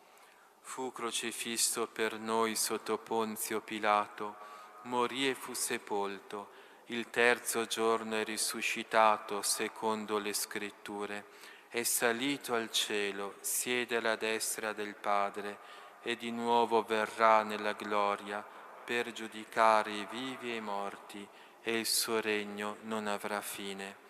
Credo nello Spirito Santo, che è Signore della vita, e procede dal Padre e dal Figlio, con il Padre e il Figlio è adorato e glorificato, e ha parlato per mezzo dei profeti. Credo alla Chiesa, una, santa, cattolica e apostolica, professo un solo battesimo per il perdono dei peccati, aspetto la risurrezione dei morti e la vita del mondo che verrà. Amen. Come veri discepoli seguiamo Cristo, umile Re di gloria, che entra in Gerusalemme per portare a compimento sulla croce la sua missione redentrice. Uniti al nostro Salvatore invochiamo Dio, Padre misericordioso, principio e fonte di ogni benedizione.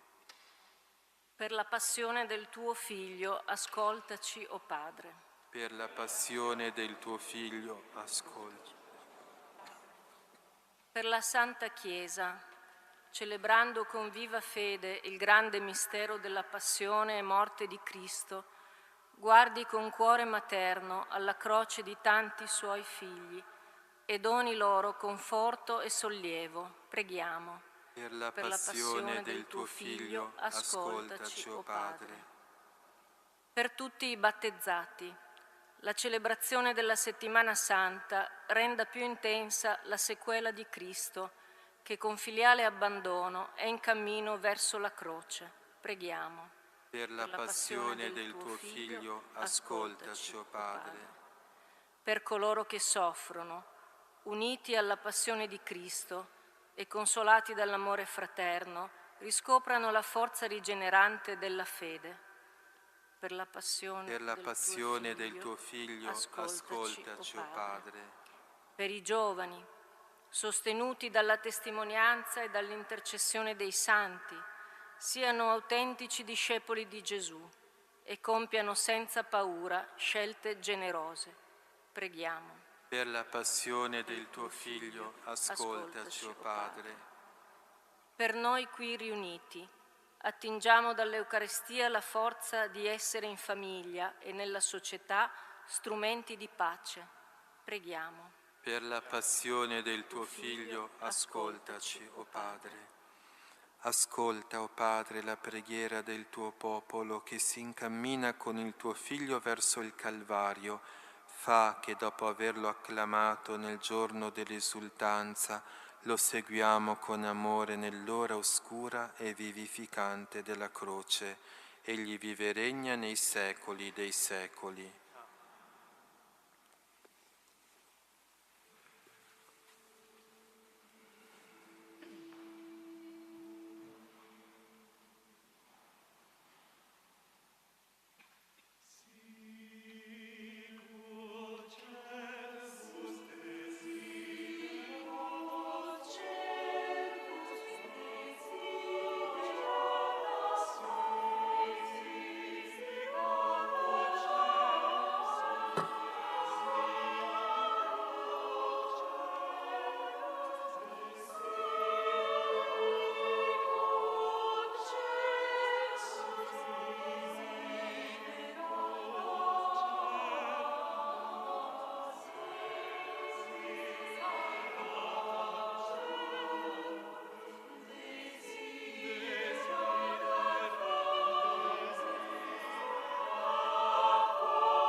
Pregate, fratelli e sorelle, perché il mio e vostro sacrificio sia gradito a Dio, Padre Onnipotente.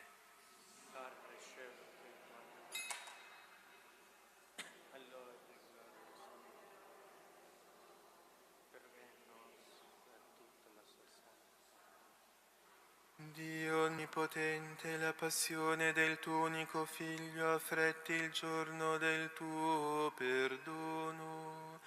Non lo meritiamo per le nostre opere, ma lo ottenga dalla tua misericordia questo unico mirabile sacrificio per Cristo nostro Signore.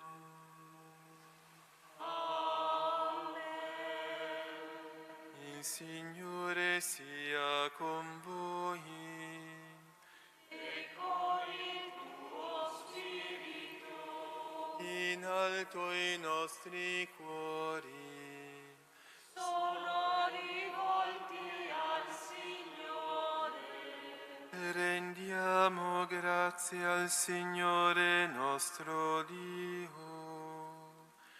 È cosa buona e giusta. È veramente cosa buona e giusta, nostro dovere e fonte di salvezza, rendere grazie sempre in ogni luogo a te, Signore Padre Santo, Dio Onnipotente ed Eterno, per Cristo Signore nostro. Egli che era senza peccato accettò la passione per noi peccatori e consegnandosi a un'ingiusta condanna portò il peso dei nostri peccati. Con la sua morte lavò le nostre colpe e con la sua risurrezione ci acquistò la salvezza. E noi con tutti gli angeli del cielo innalziamo a te il nostro canto e proclamiamo insieme la tua lode.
Veramente santo sei tuo Padre, ed è giusto che ogni creatura ti lodi per mezzo del tuo Figlio, il Signore nostro Gesù Cristo, nella potenza dello Spirito Santo, fai vivere e santifichi l'universo e continui a radunare intorno a te un popolo che dall'Oriente all'Occidente offra al tuo nome il sacrificio perfetto. Ti preghiamo umilmente, santifica e consacra con il tuo Spirito i doni che ti abbiamo presentato, perché diventino il corpo e il sangue del tuo Figlio, il Signore nostro Gesù Cristo, che ci ha comandato di celebrare questi misteri. Egli, nella notte in cui veniva tradito, prese il pane, ti rese grazie con la preghiera di benedizione, lo spezzò, lo diede ai suoi discepoli e disse: Prendete e mangiatene tutti. Questo è il mio corpo offerto in sacrificio per voi.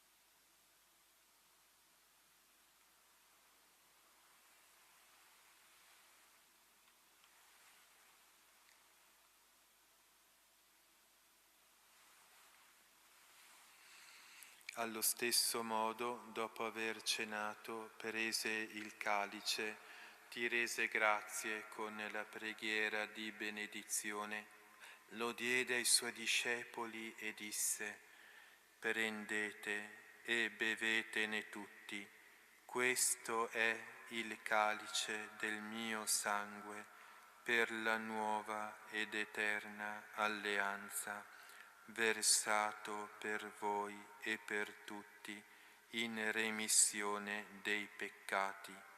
Fate questo in memoria di me.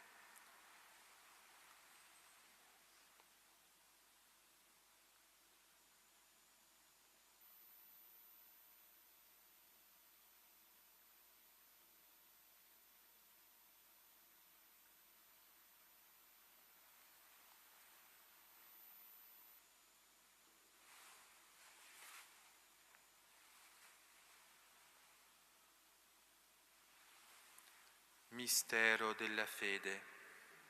Facciamo la tua morte, o Signore, proclamiamo la tua risurrezione, nell'attesa della tua venuta. Celebrando il memoriale della passione redentrice del tuo Figlio, della sua mirabile risurrezione e ascensione al cielo, nell'attesa della sua venuta nella gloria, ti offriamo, Padre, in rendimento di grazie, questo sacrificio vivo e santo. Guarda con amore e riconosci nell'offerta della tua Chiesa la vittima immolata per la nostra redenzione, e a noi che ci nutriamo del corpo e del sangue del tuo Figlio, dona la pienezza dello Spirito Santo, perché diventiamo in Cristo un solo corpo e un solo Spirito. Lo Spirito Santo faccia di noi un'offerta perenne a te gradita, perché possiamo ottenere il regno promesso con i tuoi eletti, con la Beata Maria Vergine e Madre di Dio, San Giuseppe suo sposo, i tuoi santi apostoli, i gloriosi martiri e tutti i santi nostri intercessori presso di te. Ti preghiamo, o Padre, questo sacrificio della nostra riconciliazione. Doni pace e salvezza al mondo intero. Conferma nella fede e nell'amore la tua Chiesa pellegrina sulla terra, il tuo servo e nostro Papa Francesco, il nostro Vescovo Giampaolo, l'ordine episcopale e presbiteri e diaconi, il popolo che tu hai redento.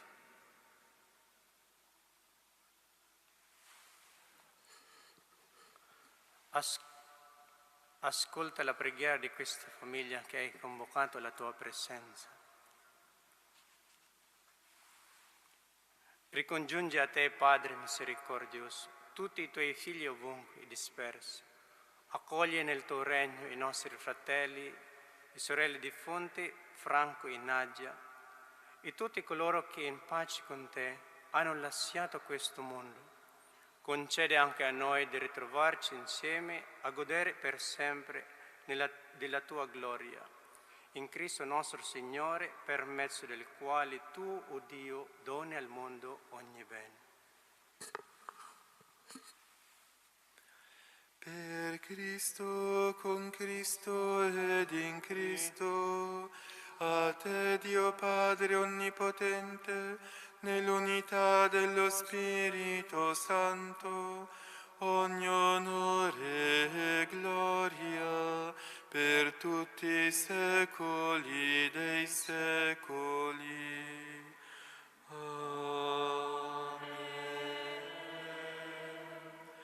Obbedienti alla parola del Salvatore e conformati al suo divino insegnamento, osiamo dire: Padre nostro che sei nei cieli, sia santificato il tuo nome, venga il tuo regno, sia fatta la tua volontà, come in cielo così in terra. Dacci oggi il nostro pane quotidiano e rimetti a noi i nostri debiti, come anche noi li rimettiamo ai nostri debitori. E non abbandonarci alla tentazione, ma liberaci dal male. Liberaci, o Signore, da tutti i mali, concedi la pace ai nostri giorni e con l'aiuto della tua misericordia vivremo sempre liberi dal peccato e sicuri da ogni turbamento, nell'attesa che si compia la beata speranza e venga il nostro Salvatore Gesù Cristo. Signore Gesù Cristo, che hai detto ai tuoi apostoli: vi lascio la pace, vi do la mia pace, non guardare i nostri peccati, ma alla fede della tua Chiesa, e donale unità e pace secondo la tua volontà, tu che vivi e regni nei secoli dei secoli. Amen. La pace del Signore sia sempre con voi. Cambiatevi il dono della pace.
Ecco l'agnello di Dio, ecco colui che toglie i peccati del mondo. Beati gli invitati alla cena dell'agnello. O Signore, non sono degno di partecipare alla tua mensa, ma di soltanto una parola e io sarò salvato.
Preghiamo.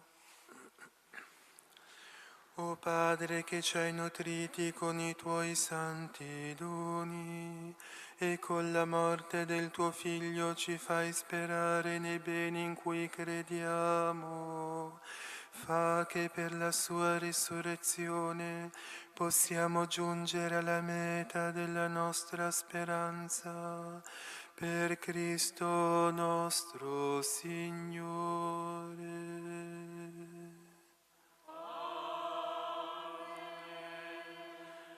Prima della benedizione, innanzitutto ringrazio il coro, la Società Polifonica di Santa Maria Maggiore e poi avviso che dopo la messa il coro si fermerà per alcuni brani che offrirà a tutti noi. Ricordo brevemente anche gli orari della Settimana Santa che sono appesi in bacheca, quindi le celebrazioni giovedì santo alle 17:30 il rosario, alle ore 18 la messa in Cena Domini, poi il venerdì santo la Via Crucis alle 15 e poi se ricordo bene, alle 17 c'è la funzione dell'adorazione della croce con la possibilità di ricevere la comunione. E poi invece sabato santo la veglia, alle 20:30 il rosario, alle 21 inizierà la veglia pasquale. Comunque tutti gli orari sono segnati in fondo alla chiesa. Il Signore sia con voi. E con il tuo spirito. Chinate il capo per la benedizione. Volgi lo sguardo, Padre, su questa tua famiglia, per la quale il Signore nostro Gesù Cristo non esitò a consegnarsi nelle mani dei malfattori e a subire il supplizio della croce. Egli vive e regna nei secoli dei secoli.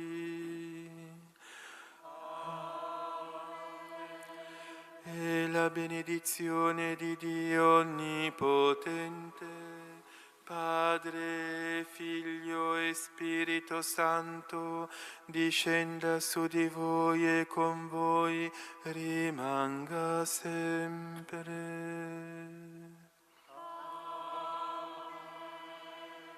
La messa è finita, andate in pace, rendiamo grazie a Dio.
Pace e bene. Ci troviamo nel più antico santuario del mondo dedicato a Sant'Antonio e il motivo è molto semplice. Lui è stato qui. Era canonico agostiniano a Lisbona, è arrivato a Coimbra per gli studi teologici e dopo è rimasto affascinato conoscendo alcuni frati minori, quell'ordine religioso nuovo fondato dal poverello di Assisi, San Francesco. È riuscito ad avere il permesso dei superiori e è diventato anche lui un frate minore. E dal momento che è stato un incendio, quello di Francesco, per cui moltissimi sono approdati a quest'ordine, ma erano contadini, erano piccoli artigiani, erano allevatori di bestiame, e quindi non c'era fra loro una figura di spicco, Sant'Antonio è stato il faro di cultura. Per questo motivo è stato inviato a predicare contro gli eretici in Francia, in Aquitania, in Lombardia, nella Romagna, e poi è stato eletto ministro provinciale di tutta l'Alta Italia.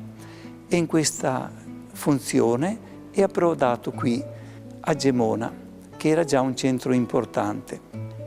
Sant'Antonio ha visitato i frati, è stato contento della loro vita e ha chiesto che fosse edificata una chiesetta in muratura per i frati e per quelle poche persone che accedevano qui. Il materiale esisteva perché nella rocca dove adesso è edificato il castello gli archeologi hanno trovato delle mura risalenti a 1500 anni avanti Cristo. Bastava andare a prendere queste pietre ed edificare la chiesetta. E a questo proposito Sant'Antonio ha operato un miracolo. Ha visto passare un contadino con un carro trainato dai buoi e ha chiesto se poteva mettersi a disposizione per portare qualche pietra. Il contadino aveva sentito di questo personaggio strano e aveva organizzato uno scherzo insieme con il figlio.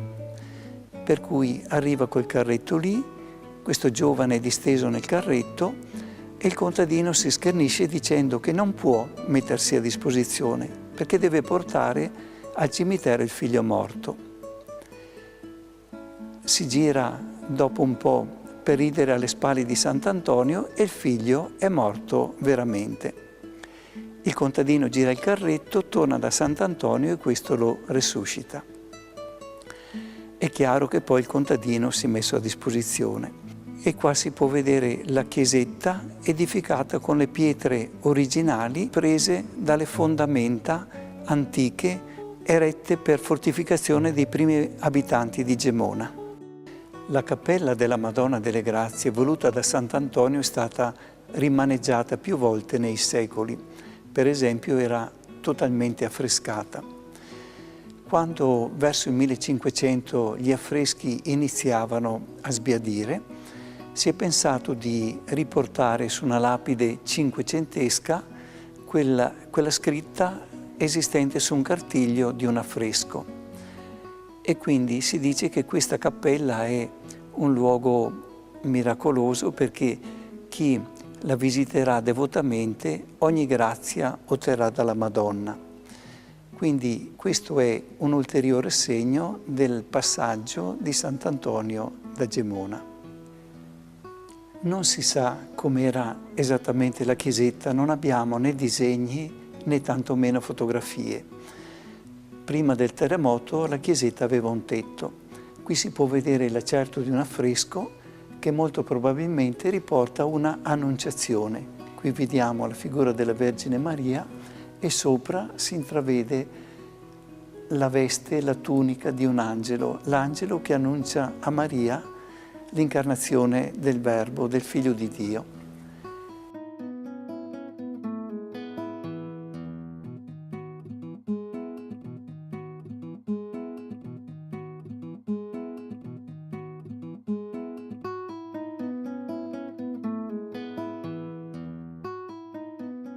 Da questo luogo carico di fede e di storia parte la prima tappa del cammino di Sant'Antonio, nella sua tratta a nord che collega Gemona del Friuli, ove sorge appunto il primo santuario dedicato al santo, e la Basilica di Padova, dove riposano le sue spoglie, è inserito in un progetto molto più ampio e importante. Gemona è porta a nord di un cammino che verso la tomba del santo collega le Alpi al Mediterraneo. La porta sud, infatti, si trova a Capo Milazzo, in Sicilia, là dove la tradizione tramanda che nel 1221 Sant'Antonio approdò come naufrago e da lì, insieme a una delegazione di frati di Messina, raggiunse proprio Assisi e incontrò San Francesco.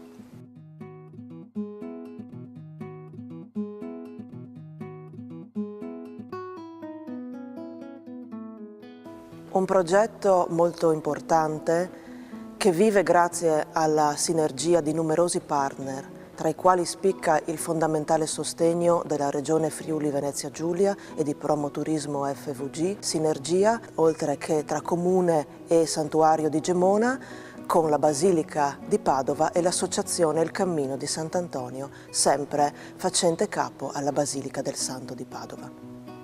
In questo tempo camminare da Gemona e da Milazzo verso Padova assume un significato ancora più rilevante. Andiamo a celebrare la venuta del Santo in Italia negli 800 anni di questo evento storico e quindi camminare per il pellegrino, per il fedele, per il turista significherà andare a ricordare un momento unico nella storia della fede e del nostro Paese. E questo avrà ancora più rilievo perché sarà inserito nella significativa serie di eventi che la Basilica di Padova ha organizzato e che fa capo all'importante progetto Antonio 2022.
Admitevio porte eterne, avanti Re della gloria, nei cieli e sulla terra poter. Santo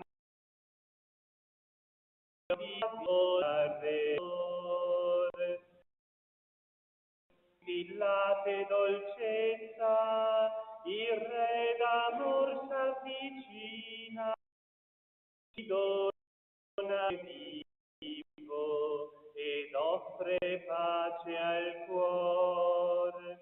Osanna al figlio di David, Osanna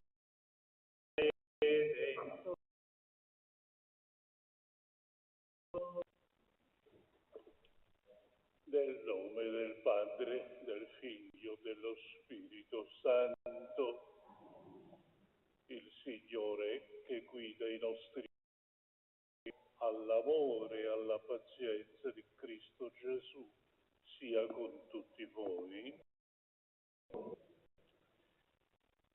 Fratelli e sorelle, fin dall'inizio della Quaresima abbiamo cominciato a preparare i nostri cuori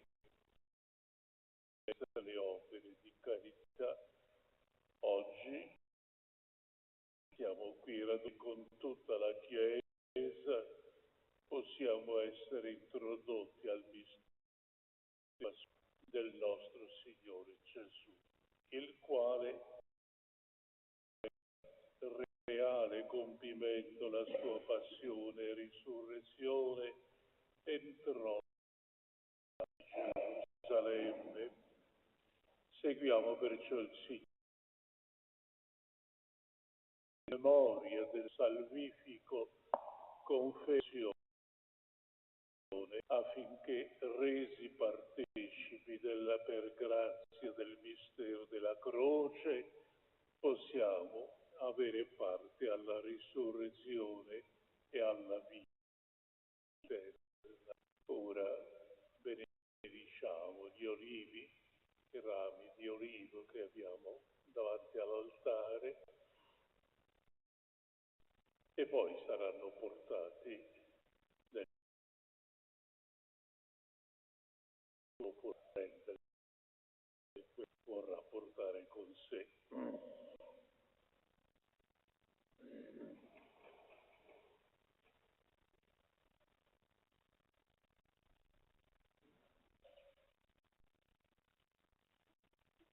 Preghiamo. Benedici questi rami di olivo e concedi a noi, tuoi fedeli, esultanti di Cristo, il Signore, di giunti alla Gerusalemme. Egli vive e regna dei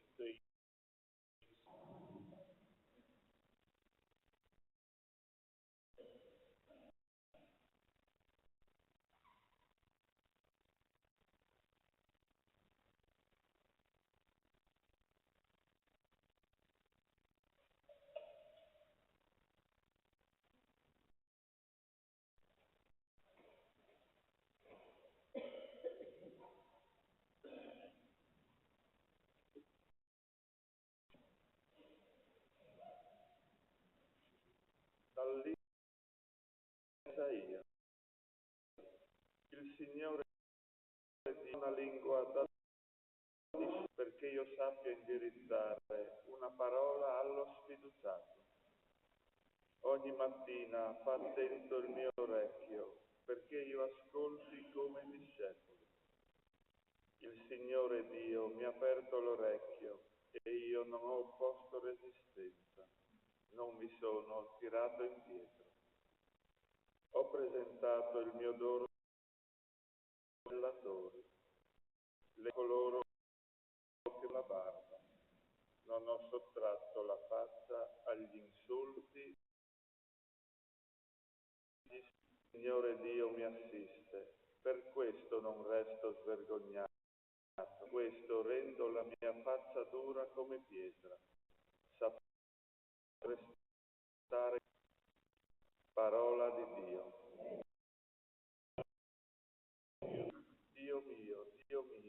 perché mi hai abbandonato?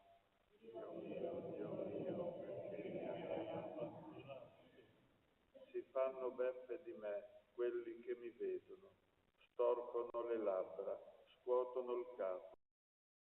Roga al Signore, Lui lo liberi, lo porti in salvo, se davvero lo ama. Dio mio, perché mi hai abbandonato?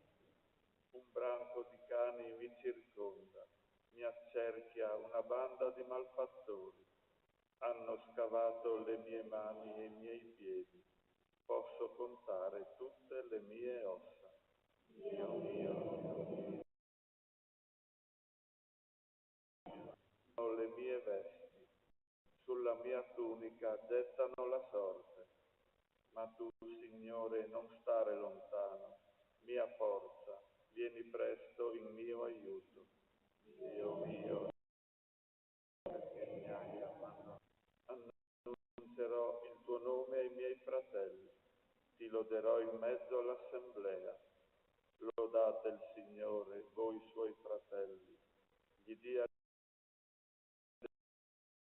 di Giacobbe, ma tutta la discendenza di Israele. Dio mio, perché mi hai abbandonato? Era di San Paolo. Cristo Gesù, pur condizione di Dio, non ritenne un privilegio l'essere come Dio.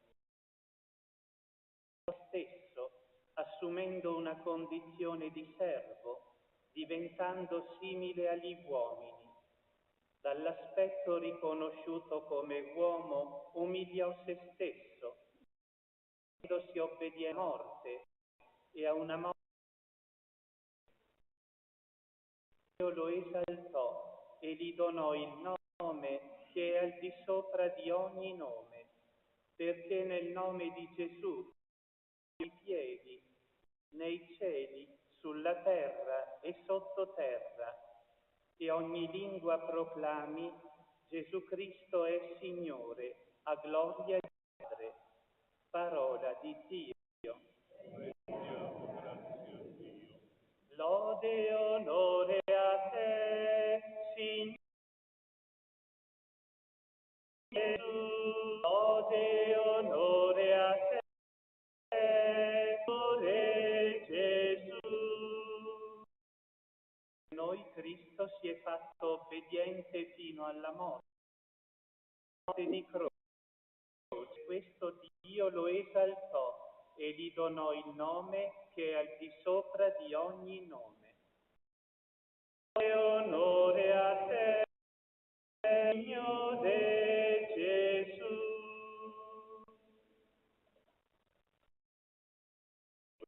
La passione secondo Matteo la possiamo ascoltare seduti.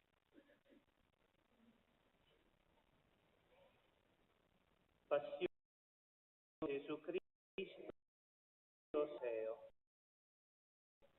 Nel tempo uno dei 12, chiamato Giuda Iscariota, andò dai capi dei sacerdoti e disse: Quanto volete darmi perché io ve lo consegni?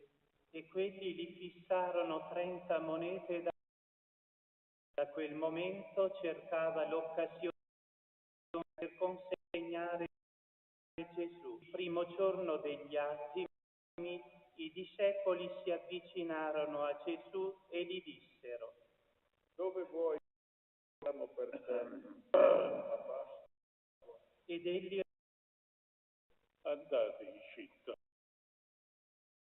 e ditegli, tradisce, il mio tempo è vicino, farò la Pasqua da te con I discepoli fecero come aveva loro ordinato Gesù e prepararono la Pasqua.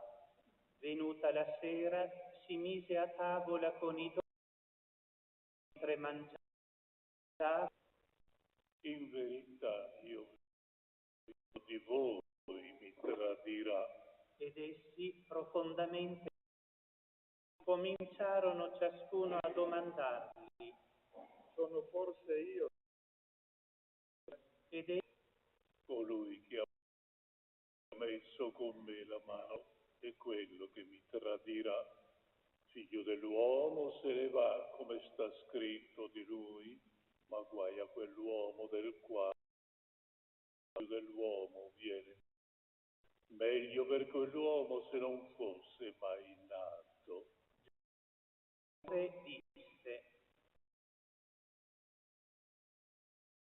gli rispose, ora mentre Gesù prese il pane, recitò, lo spezzò e mentre lo dava ai discepoli disse, prendete, questo è il mio corpo. Calice, rese grazie e lo dicendo, perché questo è il mio sangue dell'alleanza che è versato per molti per il perdono dei peccati. Io vi dico che d'ora in poi berrò di questo frutto della fino al giorno in cui lo berrò nuovo nel regno del Padre mio. Ha cantato l'inno verso il monte degli Ulivi. Tesoro. Questa notte per tutti voi sarà molto. Sta scritto infatti, percuoterò il pastore, saranno disperse le pecore del greco. Porto mi prenda l'idea. Pietro gli disse, se tutti si scandalizzeranno di te, Gesù, in verità ti dico, questa notte, prima che il gallo canti, rinnegherò volte. Pietro, se dovessi morire con te, io non ti rinnegherò. lo stesso dissero tutti i discepoli. Allora Gesù andò con loro a bere a Semani e disse ai discepoli, mentre io vado là a pregare, e presi con sé Pietro e i due figli di cominciò a provare e angoscia e disse loro, e alla reste vegliate andò più a terra e pregava dicendo, Padre mio, se è possibile, passi via da me questo, però non come voglio io, ma come vuoi tu. Poi venne dai discepoli e li trovò addormentati e disse a Pietro, così non siete stati capaci di vegliare con me una sola ora e pregate per non entrare in tentazione. Lo spirito è pronto, ma la carne è debole. Si allontanò una seconda volta. Padre mio, se questo calice non può passare via senza che io lo beva, si compia la volontà. E li trovò di nuovo addormentati, perché i loro occhi si erano fatti pesanti. Li lasciò, si allontanò di nuovo, pregò per la terza in dole. I discepoli, dormite pure, riposatevi, ecco l'ora è vicina e il uomo dato in mano ai peccatori. Alzatevi, andiamo, ecco colui che mi tradisce è vicino. Mentre ancora egli parlava, ecco arrivare Giuda, uno dei 12, e con lui una grande folla, con spade e bastoni, mandata dai sacerdoti e dagli anziani del popolo. Il traditore aveva dato un segno. Quello che batterò è lui. Arrestato.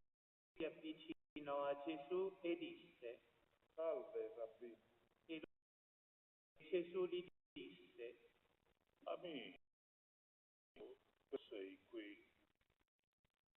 Allora si fecero, misero le mani e lo arrestarono.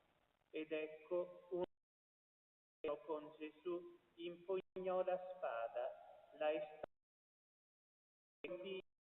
il servo del dote, staccandogli. Allora Gesù gli disse: Rimetti la tua spada al suo posto. Prendono la spada a morire. O credi che io, il Padre mio, che metteremo subito a mio disposizione più di 12 legioni di angeli? Ma allora come si compirebbero le scritture secondo le quali così avvenire? In quello stesso momento Gesù disse alla folla: Come se fossi un ladro, siete venuti a prendermi con spada. Ogni giorno insegnare, non mi avete arrestato. Questo è avvenuto perché si compissero le scritture dei profeti. Allora tutti i discepoli lo abbandonarono e fuggirono. Quelli che avevano arrestato Gesù lo condussero dal sommo sacerdote Caiafa, riuniti gli scribani. Pietro intanto lo aveva seguito da lontano del sommo sacerdote. Entrò e stava seduto tra i servi, sarebbe andato dei sacerdoti. Il Sinedrio cercavano una falsa testimonianza contro Gesù a morte, ma non la trovarono, sebbene si fossero presentati molti falsi testimoni.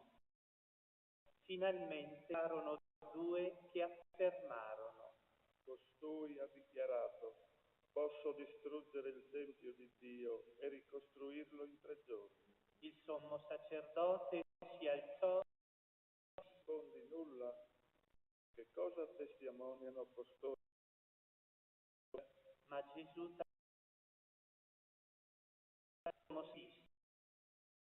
congiuro per il Dio vivente di dirci se sei tu il Cristo, il Figlio di Dio.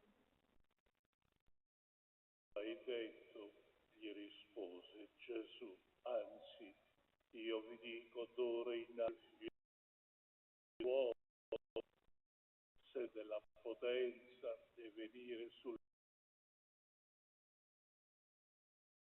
sacerdote si stracciò le vesti. Ha bestemmiato. Che cosa abbiamo ancora di testimoni?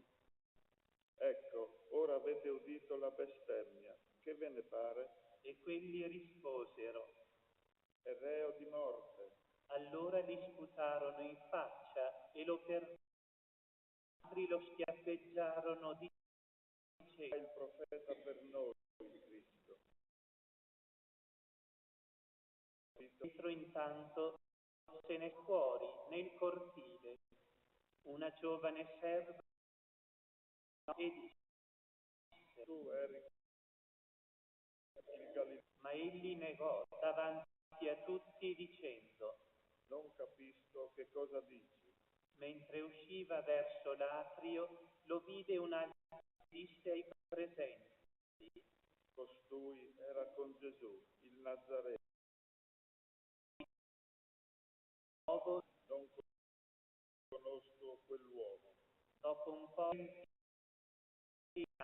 e dissero a Pietro: sei un... Infatti il tuo accento ti tradisce. A imprecare e a non uomo. E subito un gallo cantò. Ricordò della parola di Gesù che aveva detto: prima che il gallo canti, tu mi rinnegherai 3 volte.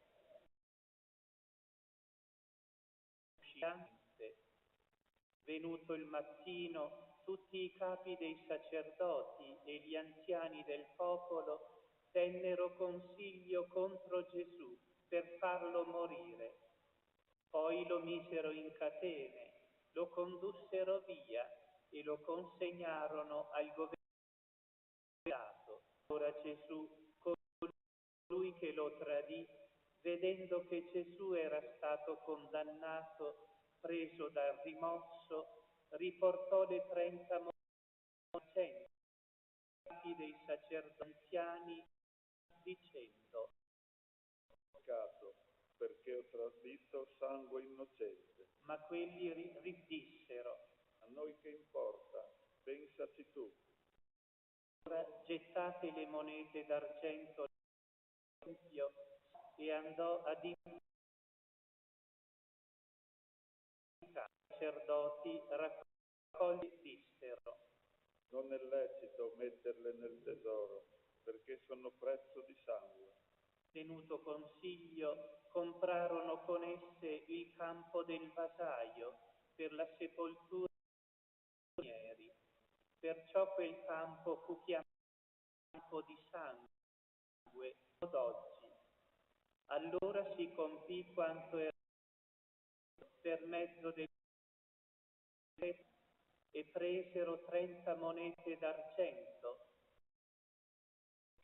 che a tal prezzo fu valutato dai figli di Israele, e le diedero per il campo del vasaio, come mi aveva ordinato il Signore. Gesù intanto comparve davanti al governatore, e il governatore lo interrogò dicendo: il re dei Giudei rispose: tu lo dici.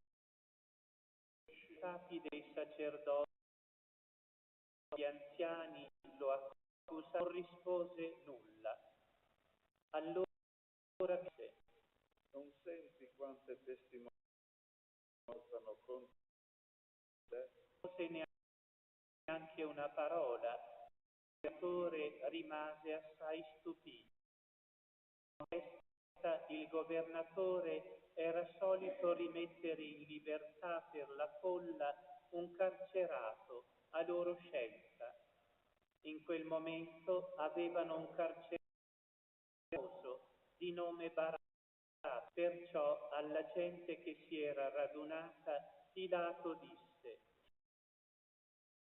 volete che sta per voi, Barabba o Gesù, chiamato Cristo? Sapeva bene, infatti, che glielo avevano consegnato per invidia. Mentre egli sedeva in tribunale, sua moglie gli mandò a dire: perché oggi in sogno sono stata molto turbata per causa sua. Ma i capi dei sacerdoti e gli anziani persuasero a chiedere Barabba e a far morire. Allora gli domandò loro: di questi due, chi volete che io rimetta in libertà? Gli risposero: Barabba. Loro Pilato. Ma allora, che farò di Gesù chiamato Cristo? Ed egli disse: ma che male ha fatto? Essi allora gridavano più forte: sia crocifisso. Pilato, visto che non otteneva nulla, molto aumentava, prese e si davanti alla folla dicendo: non sono responsabile di questo sangue, pensateci voi. E tutto il popolo rispose: il suo sangue è sui nostri. Allora rimise loro Barabba e, dopo aver fatto flagellare Gesù, lo consegnò perché fosse crocifisso. I guardie del governatore condussero Gesù nel prato, gli radunarono attorno tutta la truppa, lo spogliarono, gli fecero indossare un mantello, intrecciarono una corona di spine, gliela posero sul, misero una canna nella mano destra Poi, inginocchiandosi davanti a lui, lo deridevano. Salve, re dei Giudei. Sputandogli addosso, se lo percuotevano sul capo. Dopo averlo deriso, lo spogliarono del mantello e gli rimisero le sue vesti. Poi lo crocifiggero. Mentre uscivano, chiamato Simone, e lo costrinsero a portare la sua croce. Giunti al luogo detto Golgota, che significa luogo del cranio, gli chiedero da bere vino mescolato con fiele. Egli lo assaggiò, ma non ne volle bere. Dopo averlo crocifisso, misero le sue vesti, tirandole a poi, seduti, gli facevano la guardia. Al di sopra posero il motivo scritto con costui è Gesù, il re dei Giudei. Insieme a lui vennero crocifissi 2 ladroni, a destra e uno a sinistra. Quelli che passavano di lì lo insultavano, scuotendo il capo e dicendo: Il Tempio lo ricostruissi, salva te stesso, se tu sei figlio di Dio, e scendi dalla croce. Così anche i capi dei sacerdoti, gli scribi e gli anziani, si bene di lui, diceva: Ha salvato altri, e non salvare se stesso. È il re di Israele. Dalla croce e crederemo in lui. Dato in Dio. Lo liberi lui, ora se gli vuol bene. Ha detto: sono figlio di Dio. Crocifisso in questo modo, a mezzogiorno si fece a terra, fino alle 3 del pomeriggio. Verso le 3 Gesù gridò a gran voce,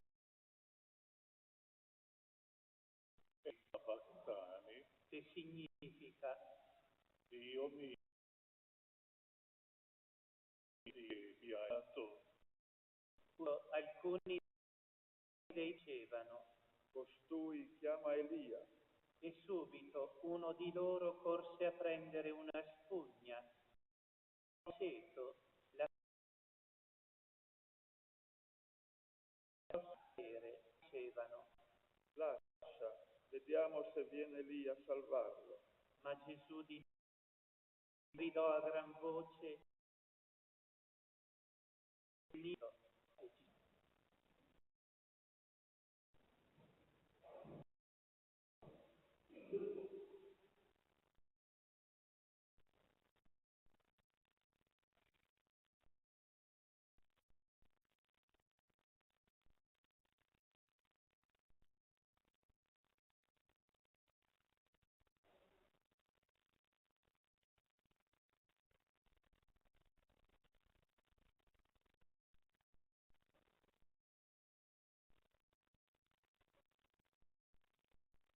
Ed ecco, il velo del Tempio si squarciò in 2, da cima a fondo.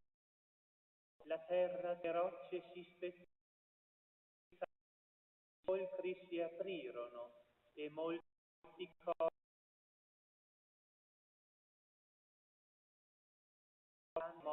il sepolcro, la sua risurrezione, entrata santa, vero a molti. Il centurione e quelli che con lui facevano a Gesù, alla vista del terremoto e di quello che succedeva, furono da e dicevano: costui era figlio di Dio. Vi erano là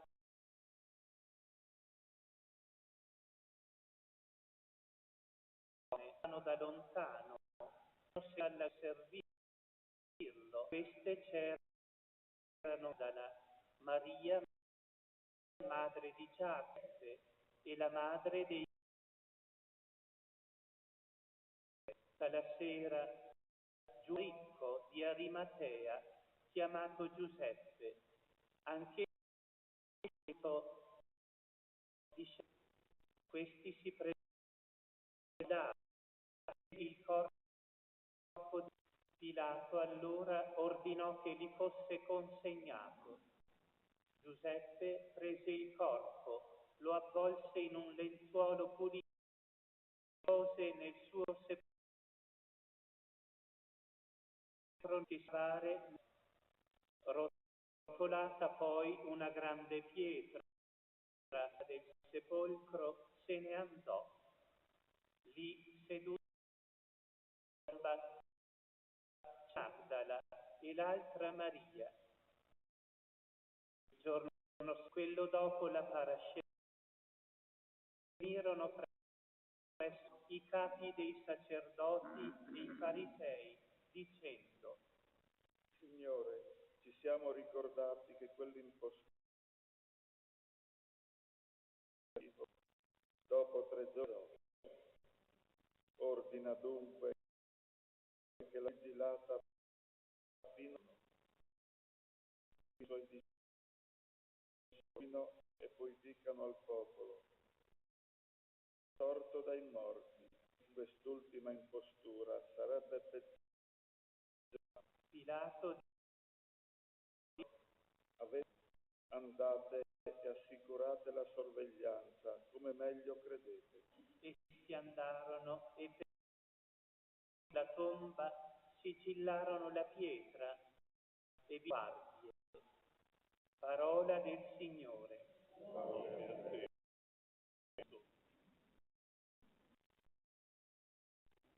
Fratelli, sorelle, abbiamo ascoltato insieme il racconto Gesù secondo la versione di Matteo.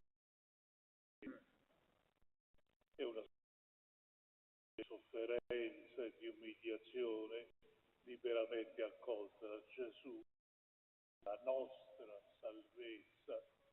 Dio il Padre non ha voluto la morte del figlio suo, non la poteva volere, e che noi non siamo stati salvati dal dolore di Cristo, ma dall'amore crocefisso. Dio ha accolto l'amore obbediente del figlio alla missione ricevuta dal Padre, un'obbedienza che condurrà il figlio fino al sacrificio della sua vita.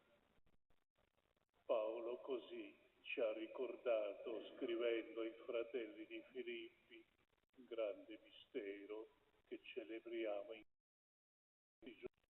Cristo Gesù, pur essendo di natura divina, non considerò un tesoro geloso l'alleanza con Dio, ma spogliò se stesso, assumendo la condizione di servo. Come tale umiliò se stesso, facendosi obbediente fino alla morte e alla morte di croce. Il servo innocente di Yahweh, amore, salvezza, vera umanità. E questo è il mistero di amore infinito contenuto nella Pasqua e che la Chiesa contempla con fede e con gratitudine, e in questi giorni della passione e morte di Gesù, in attesa della sua gloriosa missione. Signore, ci concedi di guardare a questo mistero con la fede della Chiesa. Ora in piedi, siamo alla prova di fede. Io credo in Dio Padre, creatore del cielo.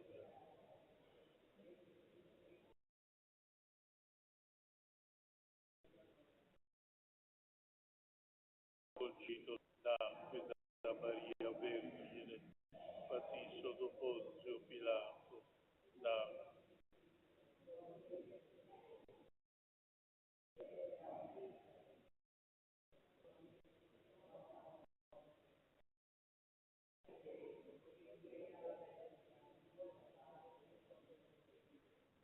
la verrà vivi dei morti, dello Spirito Santo, la sacerdozia, la comunione dei santi, la remissione dei peccati.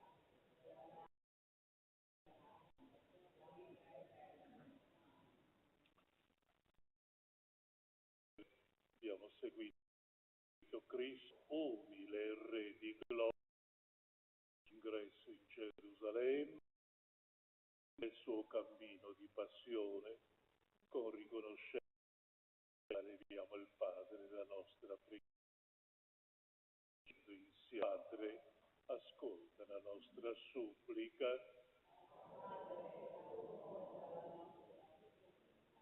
Per la Chiesa che con viva fede celebra la passione e morte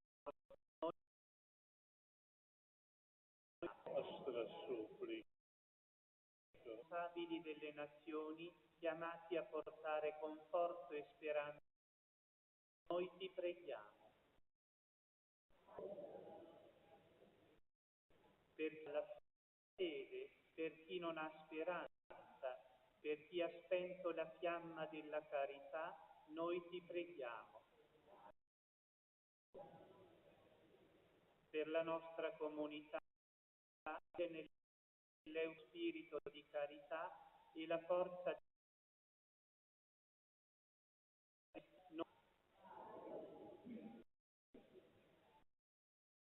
Ascolta, questa è la nostra preghiera, ascoltala perciò tuo Figlio è risorto per noi. Guarda questa, guarda noi, Signore, tutti offriamo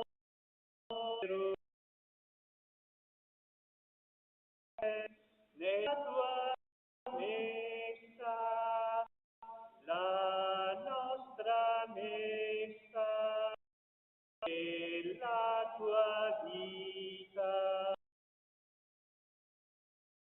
La vita nella tua messa, la nostra messa, la tua vita, la nostra vita, che possiamo offrirti, nostro credo. Il nostro niente, lo Signore, nella tua messa, la nostra messa, nella tua vita, la nostra vita, tua messa, la nostra messa, nella tua vita, la vita.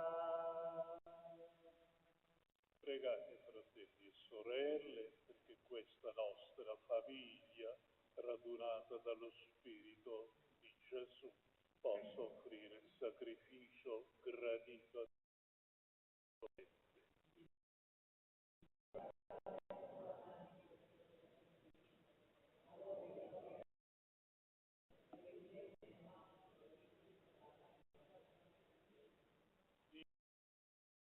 Della passione del tuo unico figlio, affretti il giorno del tuo perdono.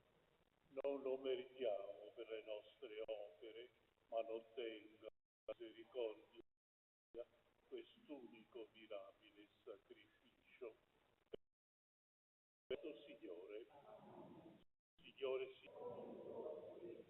i nostri cuori, rendiamo il nostro. È veramente cosa buona e giusta, nostro dovere fonte rendere il tuo Padre Santo, Dio Onnipotente,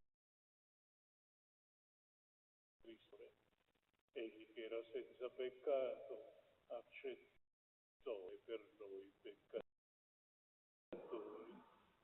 a un'ingiusta condanna, il peso, peccato, con la sua morte, nostre colpe, con la sua ci acquistò la salvezza, e noi con tutti gli angeli del cielo innalziamo te il nostro canto e proclamiamo insieme la tua lode. Santo, Santo, Santo il Signore, Dio dei cieli e terra, sono pieni della tua gloria.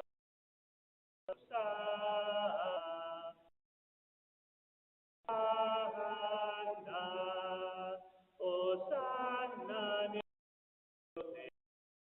cieli, benedetto colui che viene nel nome del Signore.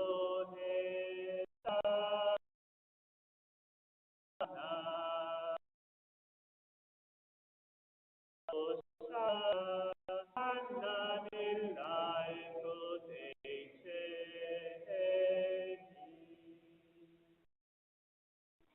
Veramente santo sei tuo Padre di ogni santità.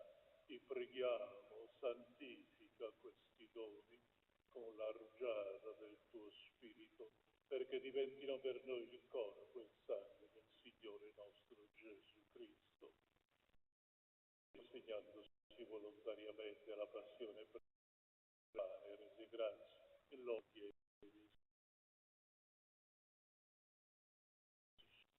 prendete e questo è il mio corpo offerto in sacrificio per voi.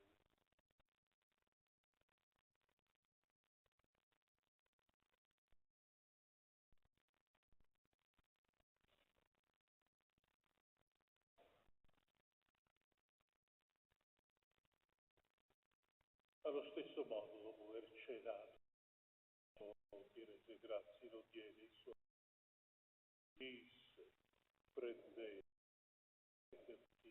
questo è il calice del mio sangue, per la nuova ed eterna alleanza, versato per voi e per tutti, in remissione dei peccati. Questo in memoria di me.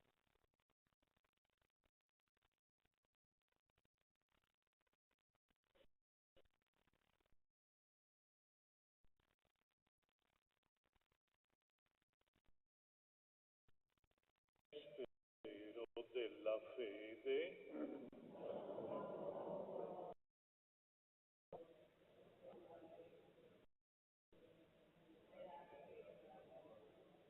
Celebrando il memoriale della morte e risurrezione del Figlio, il pane della vita e il ti rendiamo grazie perché ci hai resi degni di stare alla tua presenza, a compiere il ascoltare. Ti preghiamo umilmente per la comunione del corpo e sangue di Cristo. Lo Spirito Santo ci riunisca in un solo corpo. Ricordati, Padre, della tua Chiesa su tutta la terra, e qui convocata nel giorno in e ci ha resi partecipi della sua vita immortale. Rendi la riunione con il nostro Francesco, nostro antica ridiamo persone consacrate anche dei nostri fratelli e sorelle, addormentati nella speranza della risurrezione, nella tua misericordia, ricorda alla luce di noi tutti abbi misericordia, donaci di aver parte alla vita eterna, insieme con la Beata di Giuseppe, suo apostoli e tutti i santi in ogni tempo ti furono graditi, e in Gesù Cristo tuo Figlio canteremo la tua gloria.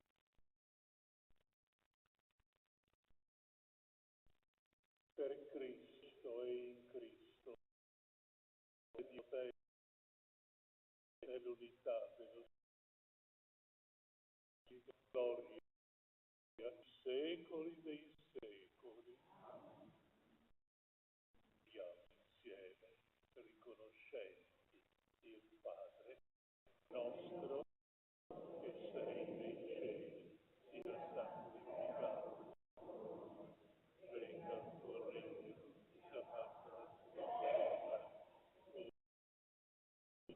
dacci oggi il nostro pane quotidiano, e rimetti a noi i nostri debiti,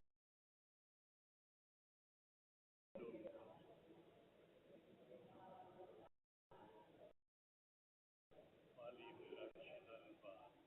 Liberaci, Signore, da tutti i mali, facci i giorni della tua misericordia, sempre liberi dal peccato, sicuri da ogni turbamento, di sicurezza, e venga il nostro Salvatore Gesù Cristo.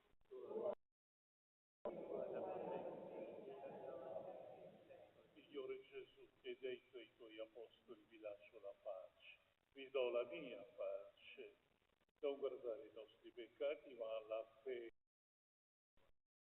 donare unità e pace, secondo la tua volontà, per dei secoli dei secoli. La pace del Signore sia con tutti. Agnello di Dio,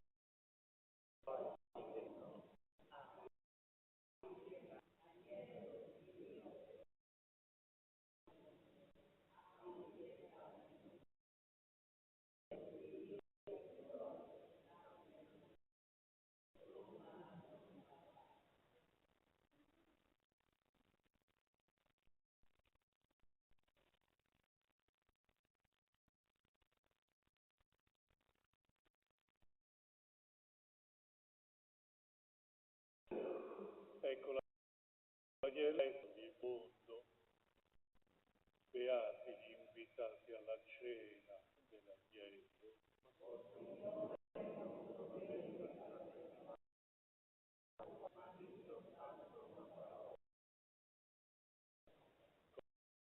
Cristo mi guardino per la vita eterna. Canto numero 419.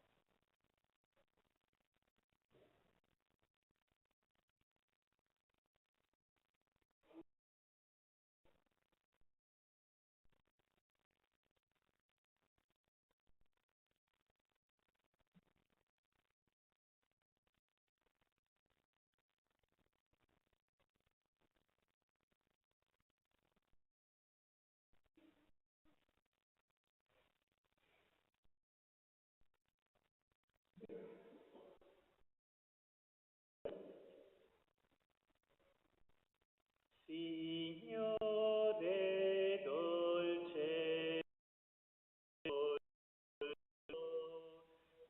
dia il dolore, volto di luce, colpito per amore, avvolto nell'amore, perduto sei noi.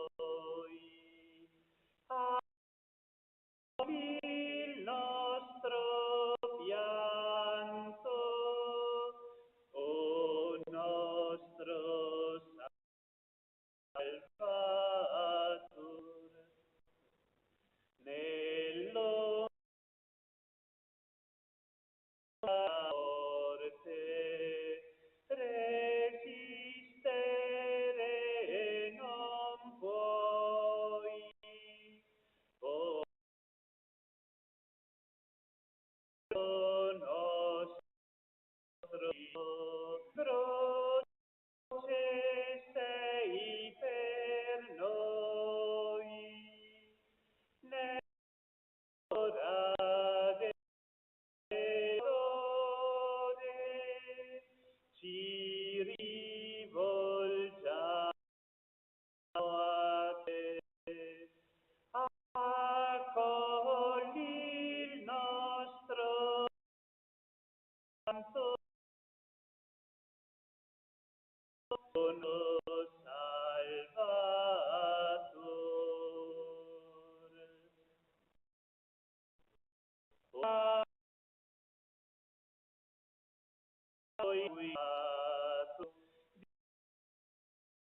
Cristo mio Signore,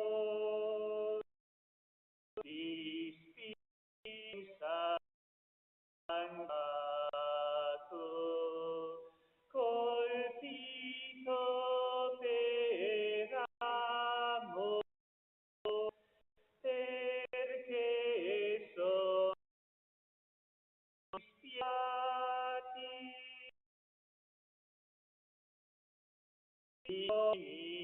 con te. Tu porti i miei peccati e pietà di te.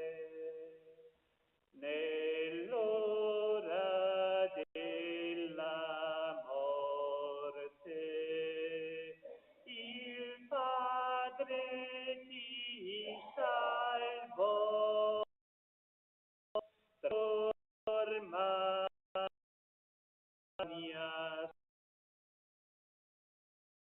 sorte, come risorgerò, contemplo la tua croce, trionfo Dio e chiedo la tua pace. Gesù, pietà di me.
O Padre, che ci hai nutriti con i tuoi santi doni e con la morte del tuo Figlio ci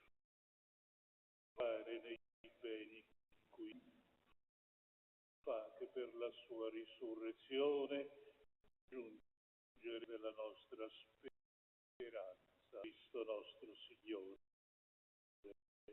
Volgi su questa tua famiglia, per la quale il Signore nostro Gesù Cristo esitò con delle mani e assorbì la croce. Egli vive e regna nei secoli dei secoli. Alcuni avvisi questa settimana. Dopo questa messa potete prendere l'olivo benedetto che si incontra nel chiostro. La processione solenne parte dal chiostrino e arriva in chiesa, sarà alle ore 11, animata da loro che li do. In settimana alle 7:40 dell'ufficio di letture e cena Domini, l'Eucaristia alle ore 18 in santuario, venerdì santo alle ore 5 celebrazione di lettura e lodi del venerdì santo e a croce.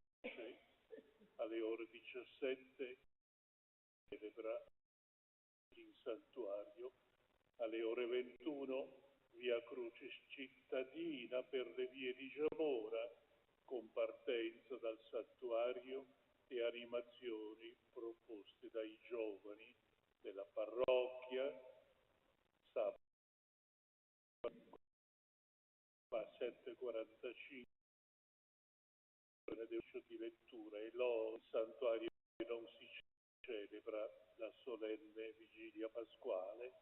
Fedeli sono invitati a partecipare alla parrocchia. Domenica di risurrezione seguono gli orari festivi alle ore 7:30, 9:30, 11 e 18, alle vespero alle ore 17. Lunedì dell'Angelo e Sante Messe con orario festivo solo al mattino. Di questo momento di inizio della settimana santa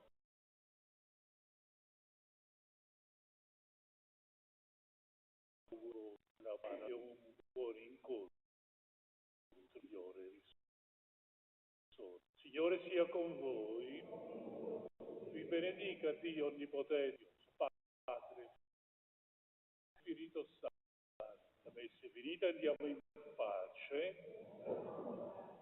Tutti una mano al governo. 405.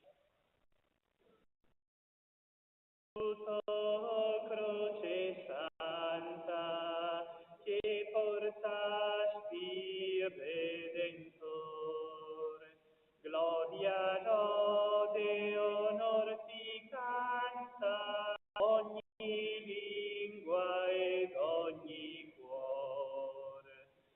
Sei vessillo glorioso di Cristo, sei salvezza fedele, grondi sangue innocente,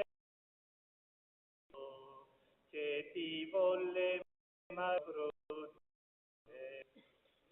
Ti saluto, croce santa, che portai Redentore. Lode, onor ti canta ogni lingua e cuore.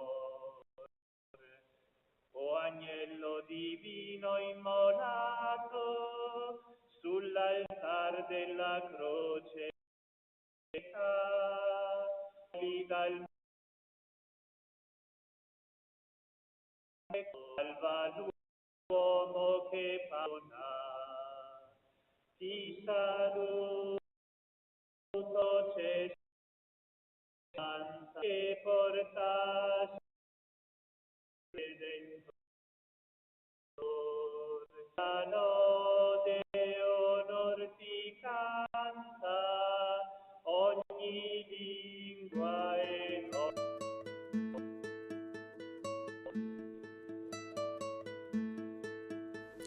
Pace e bene. Ci troviamo nel più antico santuario del mondo dedicato a Sant'Antonio e il motivo è molto semplice. Lui è stato qui. Era canonico agostiniano a Lisbona, è arrivato a Coimbra per gli studi teologici e dopo è rimasto affascinato conoscendo alcuni frati minori, quell'ordine religioso nuovo fondato dal poverello di Assisi, San Francesco. È riuscito ad avere il permesso dei superiori e è diventato anche lui un frate minore. E dal momento che è stato un incendio, quello di Francesco, per cui moltissimi sono approdati a quest'ordine, ma erano contadini, erano piccoli artigiani, erano allevatori di bestiame e quindi non c'era fra loro una figura di spicco, Sant'Antonio è stato il faro di cultura. Per questo motivo è stato inviato a predicare contro gli eretici in Francia, in Aquitania, in Lombardia, nella Romagna e poi è stato eletto ministro provinciale di tutta l'Alta Italia e in questa funzione è approdato qui a Gemona, che era già un centro importante. Sant'Antonio ha visitato i frati, è stato contento della loro vita e ha chiesto che fosse edificata una chiesetta in muratura per i frati e per quelle poche persone che accedevano qui. Il materiale esisteva perché nella rocca dove adesso è edificato il castello gli archeologi hanno trovato delle mura risalenti a 1500 anni avanti Cristo. Bastava andare a prendere queste pietre ed edificare la chiesetta. E a questo proposito Sant'Antonio ha operato un miracolo. Ha visto passare un contadino con un carro trainato dai buoi e ha chiesto se poteva mettersi a disposizione per portare qualche pietra. Il contadino aveva sentito di questo personaggio strano e aveva organizzato uno scherzo insieme con il figlio. Per cui arriva col carretto lì, questo giovane è disteso nel carretto e il contadino si schernisce dicendo che non può mettersi a disposizione perché deve portare al cimitero il figlio morto. Si gira dopo un po' per ridere alle spalle di Sant'Antonio e il figlio è morto veramente. Il contadino gira il carretto, torna da Sant'Antonio e questo lo resuscita. È chiaro che poi il contadino si è messo a disposizione e qua si può vedere la chiesetta edificata con le pietre originali prese dalle fondamenta antiche erette per fortificazione dei primi abitanti di Gemona. La cappella della Madonna delle Grazie, voluta da Sant'Antonio, è stata rimaneggiata più volte nei secoli. Per esempio, era totalmente affrescata. Quando verso il 1500 gli affreschi iniziavano a sbiadire, si è pensato di riportare su una lapide cinquecentesca quella scritta esistente su un cartiglio di un affresco. E quindi si dice che questa cappella è un luogo miracoloso perché chi la visiterà devotamente ogni grazia otterrà dalla Madonna. Quindi questo è un ulteriore segno del passaggio di Sant'Antonio da Gemona. Non si sa com'era esattamente la chiesetta, non abbiamo né disegni né tantomeno fotografie. Prima del terremoto la chiesetta aveva un tetto. Qui si può vedere il lacerto di un affresco che molto probabilmente riporta una annunciazione.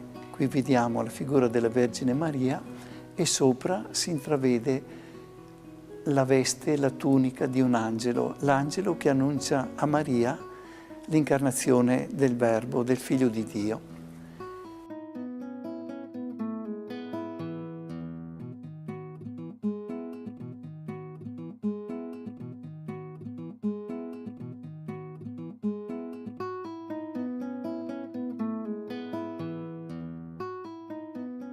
Da questo luogo carico di fede e di storia parte la prima tappa del cammino di Sant'Antonio, nella sua tratta a nord che collega Gemona del Friuli, ove sorge appunto il primo santuario dedicato al santo, e la Basilica di Padova, dove riposano le sue spoglie, è inserito in un progetto molto più ampio e importante.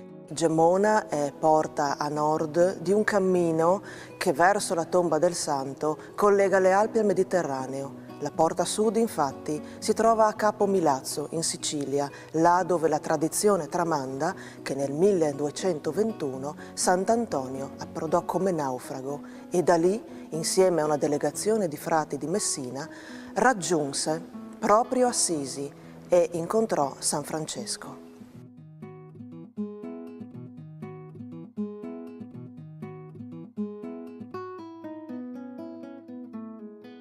Un progetto molto importante che vive grazie alla sinergia di numerosi partner, tra i quali spicca il fondamentale sostegno della Regione Friuli Venezia Giulia e di Promoturismo FVG, sinergia oltre che tra Comune e Santuario di Gemona, con la Basilica di Padova e l'associazione Il Cammino di Sant'Antonio, sempre facente capo alla Basilica del Santo di Padova.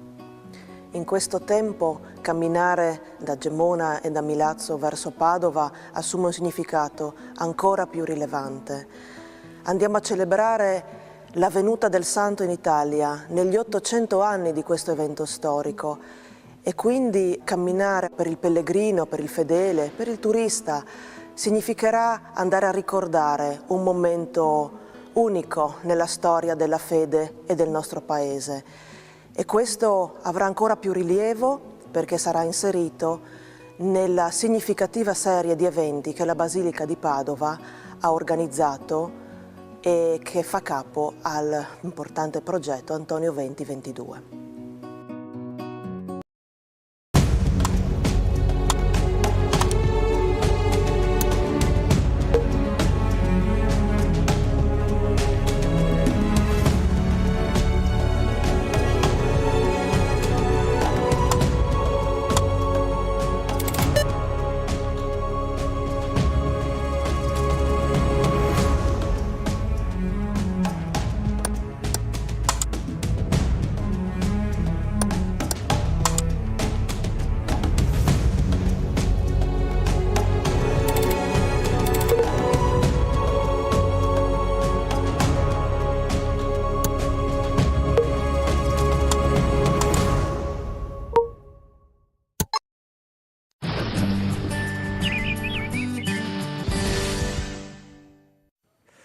Bentrovati in aggiornamento con le previsioni per la giornata di domenica, quando una perturbazione a carattere freddo farà il suo ingresso sul Mediterraneo e scoppieranno rovesci temporali su molte zone del centro-sud. Sarà una giornata molto dinamica, in particolar modo proprio sulle regioni meridionali verso la serata. Nel dettaglio possiamo notare questa circolazione di bassa pressione alimentata da aria fredda scandinava e la formazione di rovesci temporali in mattinata sul nord-est e poi il centro-sud.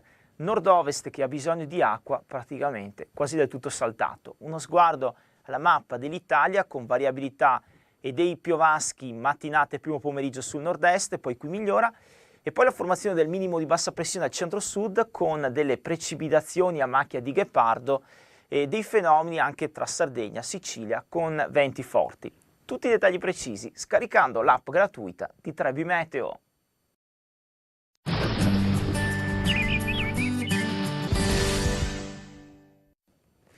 Bentrovati in aggiornamento, la prima tendenza per questo weekend di Pasqua. Diamo un possibile scenario anche se l'attendibilità è bassa, perché come possiamo vedere ci saranno due attori contrapposti proprio sull'Italia, due attori, due figure bariche, un'alta pressione ad ovest tra la Francia, il Mediterraneo occidentale e la Spagna, un'alta pressione in rinforzo qui, mentre più ad est dell'Italia una circolazione di bassa pressione in quota a carattere freddo, quindi posizionata sui paesi orientali del vecchio continente, con clima qui ancora invernale. Cosa succederà sull'Italia? La situazione vedrà proprio il nostro paese terra di mezzo tra l'alta pressione in rinforzo da ovest e questa circolazione di aria fredda in allontanamento verso est. La situazione quindi probabilmente sarà ancora di variabilità con dei fenomeni non esclusi più probabili sulle Adriatiche al sud, ma rimane ancora parecchia incertezza. Rimanete aggiornati perché appunto nei prossimi giorni ci saranno novità. Assistenza ai malati, lotta al bullismo, imprenditoria etica, scuola, formazione, reinserimento dei detenuti, ricerca. Sono 30, per la metà donne e per l'altra metà uomini, gli eroi premiati dal presidente Mattarella questa mattina al Quirinale, italiani che si sono distinti per l'impegno civile, la dedizione al bene comune e la testimonianza dei valori repubblicani, come si legge nelle motivazioni dei premi. Un senso del dovere che in questi tempi si declina in un modo nuovo. Ma il dovere nel senso il dovere di umanità. Come si fa a essere indifferenti se si è di fronte a un ragazzino aggredito da un gruppo di bulli? Come si fa a essere, se una donna aggredita da un bruto? Come si fa a essere indifferenti se un portatore di disabilità ha difficoltà per realizzarsi, che potrebbe essere superate con un po' di sostegno e di aiuto? Tante circostanze e condizioni che indicano appunto un senso del dovere più ampio, quello del dovere di umanità. Nelle parole di Mattarella la riconoscenza per gli impegni e le iniziative messe in atto in favore del prossimo e il senso del dovere di umanità porta con sé una nuova libertà. Ma l'umanità avanza nella sua civiltà e la libertà in realtà non trova un limite in quella degli altri, ma si realizza insieme a quella degli altri. Non è piena se coloro che sono nella sua comunità non ne godono ugualmente. Questo avete voi interpretato e di questo vi sono grato. Da 21 anni a 75 i premiati rappresentano tutti gli italiani che si dedicano al prossimo e tutti sono presenti nei pensieri del Presidente. Tanti nel nostro Paese hanno compiuto gesti, iniziative, attività come quelle che voi avete messo in atto. E non possono essere chiamati tutti al Quirinale, voi li rappresentate tutti. E questo è un segno del nostro Paese per il quale abbiamo fiducia nel futuro e questa fiducia mi spinge ulteriormente a dirvi grazie. Grazie per cosa avete fatto e complimenti.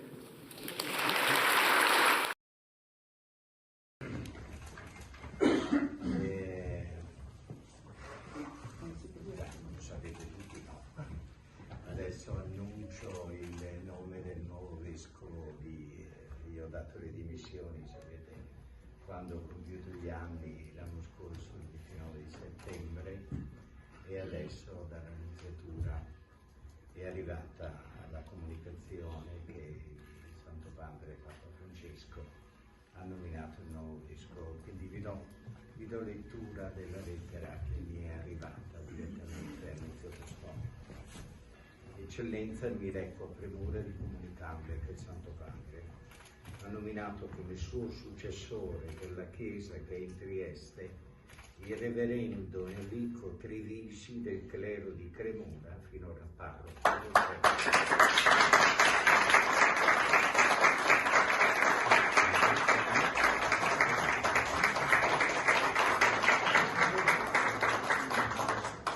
Credo che lui sia parroco della parrocchia di un calciatore che è morto. Luca Vialli, credo che abbia fatto il funerale lui. Infatti la Cremonese ha vinto sulla Roma 2-0.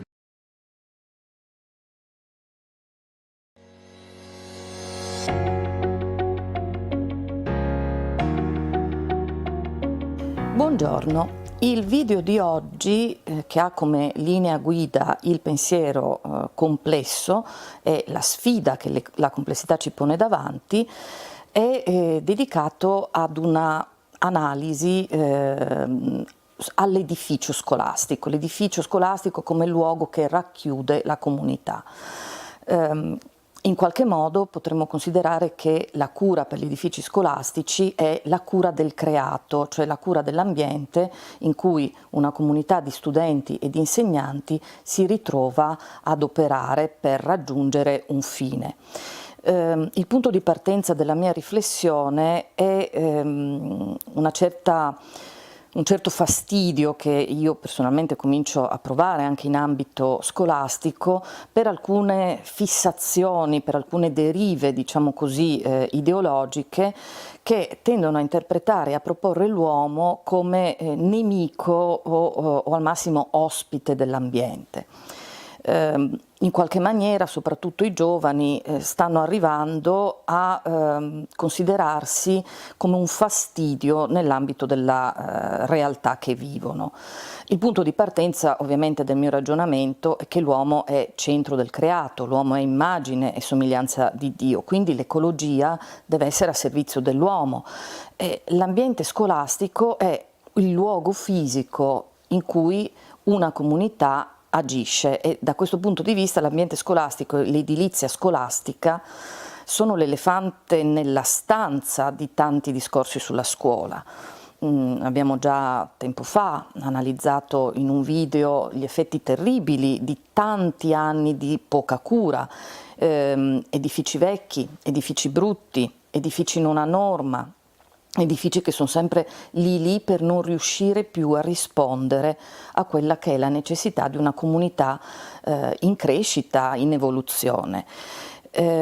Io però vorrei veramente riflettere su questo. Ha senso continuare a parlare di cura del creato, nel nostro caso di cura dell'edificio scolastico, perché io così lo vivo, se siamo riusciti ad assistere ad una trasmissione, ormai se ne è parlato in lungo e in largo, come la serata di Sanremo, nella quale abbiamo proposto a tanti giovani che erano davanti allo schermo sostanzialmente un ragazzino che sul palco prendeva a calci, che fosse una scena voluta o meno, era comunque il succo della scena era quello, prendeva a calci e distruggeva ciò che gli capitava a tiro, che era frutto del lavoro evidentemente di chi l'aveva preceduto.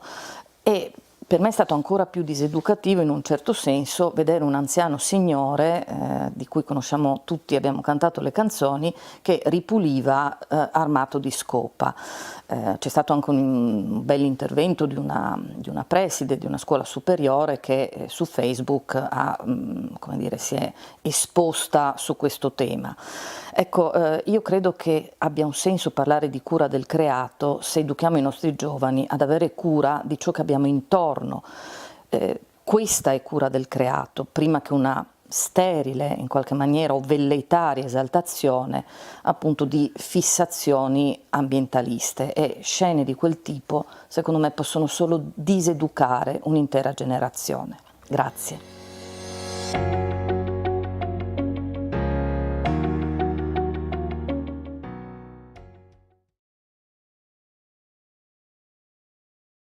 Sia lodato Gesù Cristo, ciao a tutti, eccoci qui al Vangelo di oggi con Fra Stefano.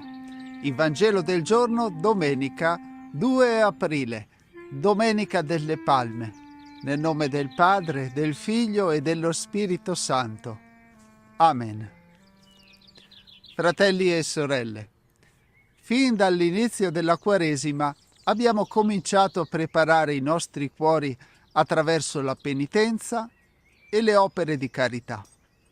Oggi siamo qui, radunati, affinché con tutta la Chiesa possiamo essere introdotti al mistero pasquale del nostro Signore Gesù Cristo, il quale, per dare reale compimento alla propria passione e risurrezione, entrò nella sua città, Gerusalemme.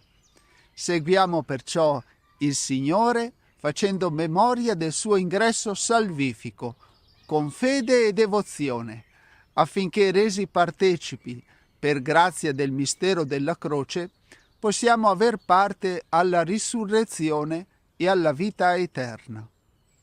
Preghiamo. Dio onnipotente ed eterno, benedici questi rami di ulivo e concedi a noi tuoi fedeli che seguiamo esultanti Cristo nostro Re e Signore di giungere con Lui alla Gerusalemme del cielo. Egli vive e regna nei secoli dei secoli. Amen. Oggi noi rifletteremo sull'entrata di Gesù in Gerusalemme, mentre il Vangelo della Passione di Gesù lo ascolteremo e lo mediteremo durante questa settimana, in modo particolare nel Venerdì Santo. Il Signore sia con voi. Dal Vangelo secondo Matteo. Gloria a te, o Signore. Quando furono vicini a Gerusalemme e giunsero presso Betfage, verso il monte degli Ulivi, Gesù mandò 2 discepoli, dicendo loro: andate nel villaggio di fronte a voi e subito troverete un'asina legata e con essa un puledro. Slegateli e conduceteli da me. E se qualcuno vi dirà qualcosa, rispondete: il Signore ne ha bisogno, ma li rimanderà indietro subito. Ora, questo avvenne perché si compisse ciò che era stato detto per mezzo del profeta. Dite alla figlia di Sion: ecco, a te viene il tuo re, mite, seduto su un'asina e su un puledro, figlio di una bestia da soma. I discepoli andarono e fecero quello che aveva ordinato loro Gesù. Condussero l'asina e il puledro, misero su di essi i mantelli ed egli vi si pose a sedere. La folla numerosissima stese i propri mantelli sulla strada, mentre altri tagliavano rami dagli alberi e li stendevano sulla strada. La folla che lo precedeva e quella che lo seguiva gridava: Osanna al figlio di Davide, benedetto colui che viene nel nome del Signore, Osanna nel più alto dei cieli. Mentre egli entrava in Gerusalemme, tutta la città fu presa da agitazione e diceva: chi è costui? E la folla rispondeva: questi è il profeta Gesù, da Nazaret di Galilea. Parola del Signore. Lode a te, o Cristo. Se non fosse che già sappiamo come va a finire questa storia, l'entrata trionfale di Gesù a Gerusalemme potrebbe sembrare il lieto fine del Vangelo. Certo, sembrerebbe quasi una favola, in cui un povero uomo di nome Gesù, dopo molte prove affrontate nella vita e dopo aver superato molte avversità, finalmente viene riconosciuto come il vero re e per acclamazione viene accolto trionfalmente nel suo regno.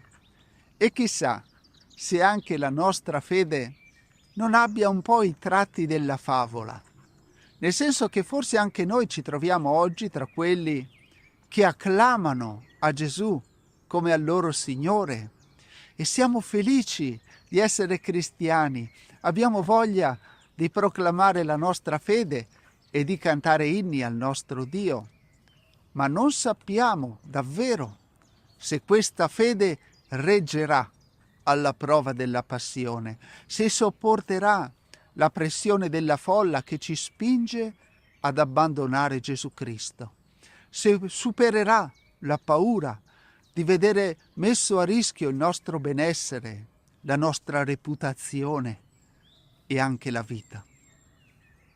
È facile fare festa quando tutti sono in festa. È difficile rimanere fedeli quando ci si sente soli e minacciati.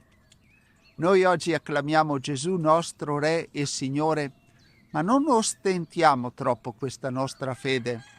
Cerchiamo piuttosto di consolidarla, rafforziamo la nostra adesione a Gesù e mentre cantiamo al suo nome prepariamoci alla prova.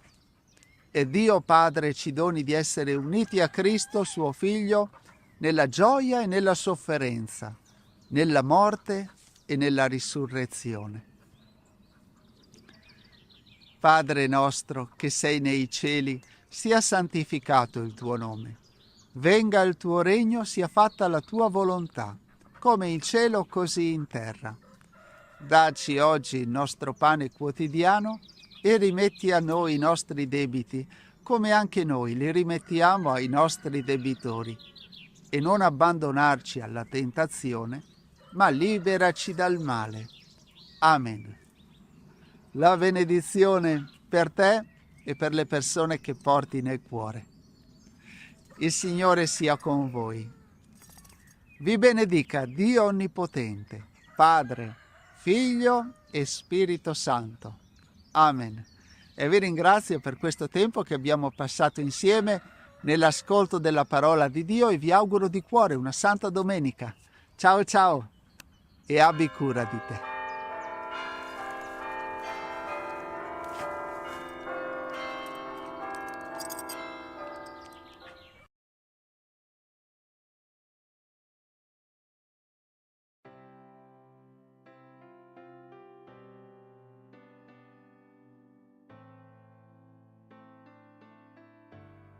Nel nome del Padre e del Figlio e dello Spirito Santo. Amen.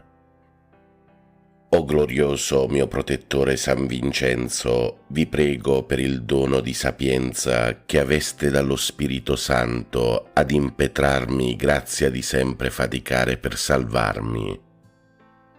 Padre nostro che sei nei cieli, sia santificato il tuo nome, venga il tuo regno, sia fatta la tua volontà, come in cielo così in terra.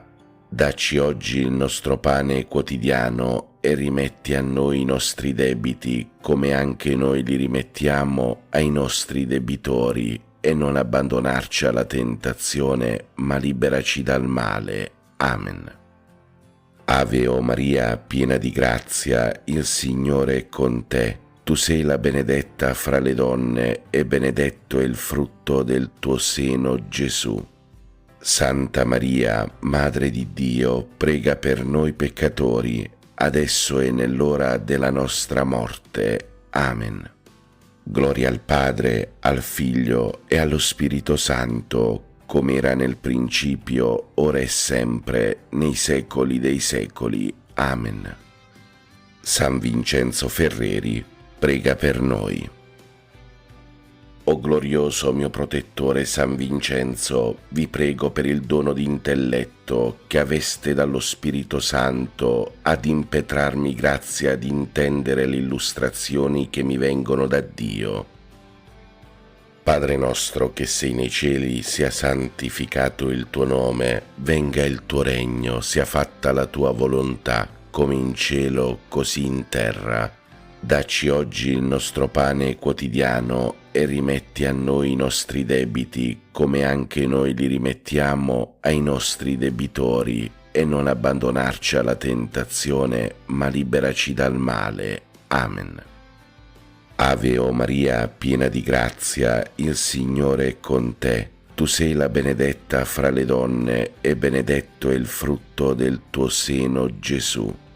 Santa Maria, Madre di Dio, prega per noi peccatori, adesso e nell'ora della nostra morte. Amen.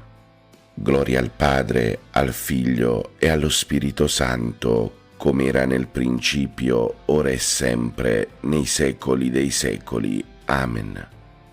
San Vincenzo Ferreri, prega per noi. O glorioso mio protettore San Vincenzo, vi prego per il dono di consiglio che aveste dallo Spirito Santo ad impetrarmi grazia di camminare secondo i consigli evangelici. Padre nostro che sei nei cieli, sia santificato il tuo nome, venga il tuo regno, sia fatta la tua volontà, come in cielo così in terra.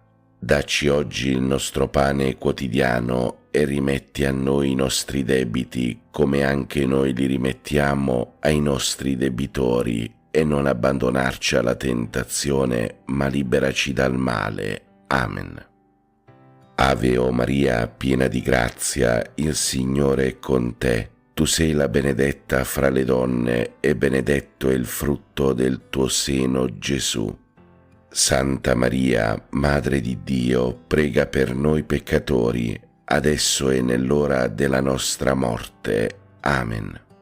Gloria al Padre, al Figlio e allo Spirito Santo, come era nel principio, ora e sempre, nei secoli dei secoli. Amen.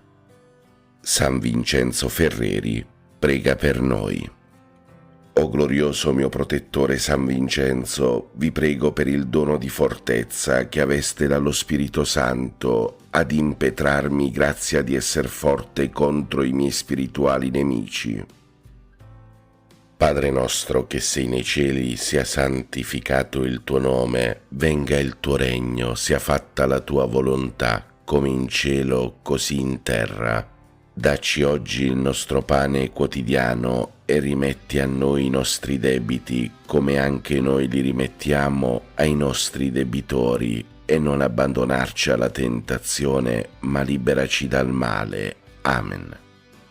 Ave o Maria, piena di grazia, il Signore è con te. Tu sei la benedetta fra le donne, e benedetto è il frutto del tuo seno, Gesù. Santa Maria, Madre di Dio, prega per noi peccatori, adesso e nell'ora della nostra morte. Amen. Gloria al Padre, al Figlio e allo Spirito Santo, come era nel principio, ora e sempre, nei secoli dei secoli. Amen.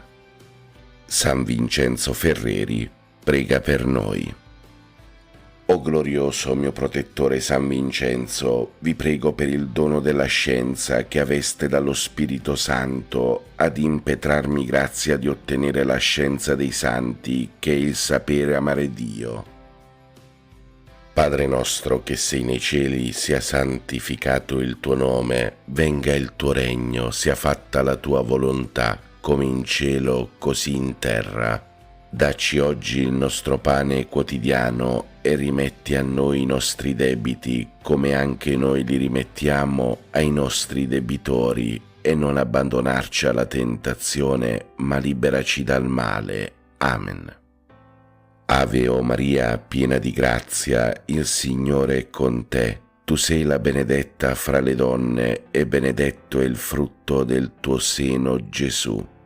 Santa Maria, Madre di Dio, prega per noi peccatori, adesso e nell'ora della nostra morte. Amen. Gloria al Padre, al Figlio e allo Spirito Santo, come era nel principio, ora e sempre, nei secoli dei secoli. Amen. San Vincenzo Ferreri, prega per noi. O glorioso mio protettore San Vincenzo, vi prego per il dono della pietà che aveste dallo Spirito Santo ad impetrarmi la grazia di esercitarmi volentieri negli impieghi della pietà cristiana. Padre nostro che sei nei cieli, sia santificato il tuo nome, venga il tuo regno, sia fatta la tua volontà, come in cielo così in terra. Dacci oggi il nostro pane quotidiano e rimetti a noi i nostri debiti, come anche noi li rimettiamo ai nostri debitori, e non abbandonarci alla tentazione, ma liberaci dal male. Amen. Ave o Maria, piena di grazia, il Signore è con te. Tu sei la benedetta fra le donne, e benedetto è il frutto del tuo seno, Gesù. Santa Maria, Madre di Dio, prega per noi peccatori, adesso e nell'ora della nostra morte. Amen. Gloria al Padre, al Figlio e allo Spirito Santo, come era nel principio, ora e sempre, nei secoli dei secoli. Amen. San Vincenzo Ferreri, prega per noi. O glorioso mio protettore San Vincenzo, vi prego per il dono del timore che aveste dallo Spirito Santo ad impetrarmi grazia di temere i giudizi di Dio e camminare in tal modo nella strada dei divini precetti, che in quel giorno estremo del mondo sia collocato alla destra del Giudice eterno, mio Redentore e mio Dio. Padre nostro che sei nei cieli, sia santificato il tuo nome, venga il tuo regno, sia fatta la tua volontà, come in cielo così in terra. Dacci oggi il nostro pane quotidiano e rimetti a noi i nostri debiti, come anche noi li rimettiamo ai nostri debitori, e non abbandonarci alla tentazione, ma liberaci dal male. Amen. Ave o Maria, piena di grazia, il Signore è con te. Tu sei la benedetta fra le donne, e benedetto è il frutto del tuo seno, Gesù. Santa Maria, Madre di Dio, prega per noi peccatori, adesso e nell'ora della nostra morte. Amen. Gloria al Padre, al Figlio e allo Spirito Santo, come era nel principio, ora e sempre, nei secoli dei secoli. Amen. San Vincenzo Ferreri, prega per noi. Siano lodati Gesù, Maria e San Vincenzo, oggi e sempre. Padre nostro che sei nei cieli, sia santificato il tuo nome, venga il tuo regno, sia fatta la tua volontà, come in cielo, così in terra. Dacci oggi il nostro pane quotidiano e rimetti a noi i nostri debiti, come anche noi li rimettiamo ai nostri debitori, e non abbandonarci alla tentazione, ma liberaci dal male. Amen. Ave o Maria, piena di grazia, il Signore è con te. Tu sei la benedetta fra le donne, e benedetto è il frutto del tuo seno, Gesù. Santa Maria, Madre di Dio, prega per noi peccatori, adesso e nell'ora della nostra morte. Amen. Gloria al Padre, al Figlio e allo Spirito Santo, come era nel principio, ora e sempre, nei secoli dei secoli. Amen. Padre nostro che sei nei cieli, sia santificato il tuo nome, venga il tuo regno, sia fatta la tua volontà, come in cielo, così in terra. Dacci oggi il nostro pane quotidiano e rimetti a noi i nostri debiti, come anche noi li rimettiamo ai nostri debitori, e non abbandonarci alla tentazione, ma liberaci dal male. Amen. Ave o Maria, piena di grazia, il Signore è con te. Tu sei la benedetta fra le donne, e benedetto è il frutto del tuo seno, Gesù. Santa Maria, Madre di Dio, prega per noi peccatori, adesso e nell'ora della nostra morte. Amen. Gloria al Padre, al Figlio e allo Spirito Santo, come era nel principio, ora e sempre, nei secoli dei secoli. Amen. Padre nostro che sei nei cieli, sia santificato il tuo nome, venga il tuo regno, sia fatta la tua volontà, come in cielo, così in terra. Dacci oggi il nostro pane quotidiano e rimetti a noi i nostri debiti, come anche noi li rimettiamo ai nostri debitori, e non abbandonarci alla tentazione, ma liberaci dal male. Amen. Ave o Maria, piena di grazia, il Signore è con te. Tu sei la benedetta fra le donne, e benedetto è il frutto del tuo seno, Gesù. Santa Maria, Madre di Dio, prega per noi peccatori, adesso e nell'ora della nostra morte. Amen. Gloria al Padre, al Figlio e allo Spirito Santo, come era nel principio, ora e sempre, nei secoli dei secoli. Amen. San Vincenzo Ferreri, prega per noi. Nel nome del Padre, e del Figlio, e dello Spirito Santo. Amen.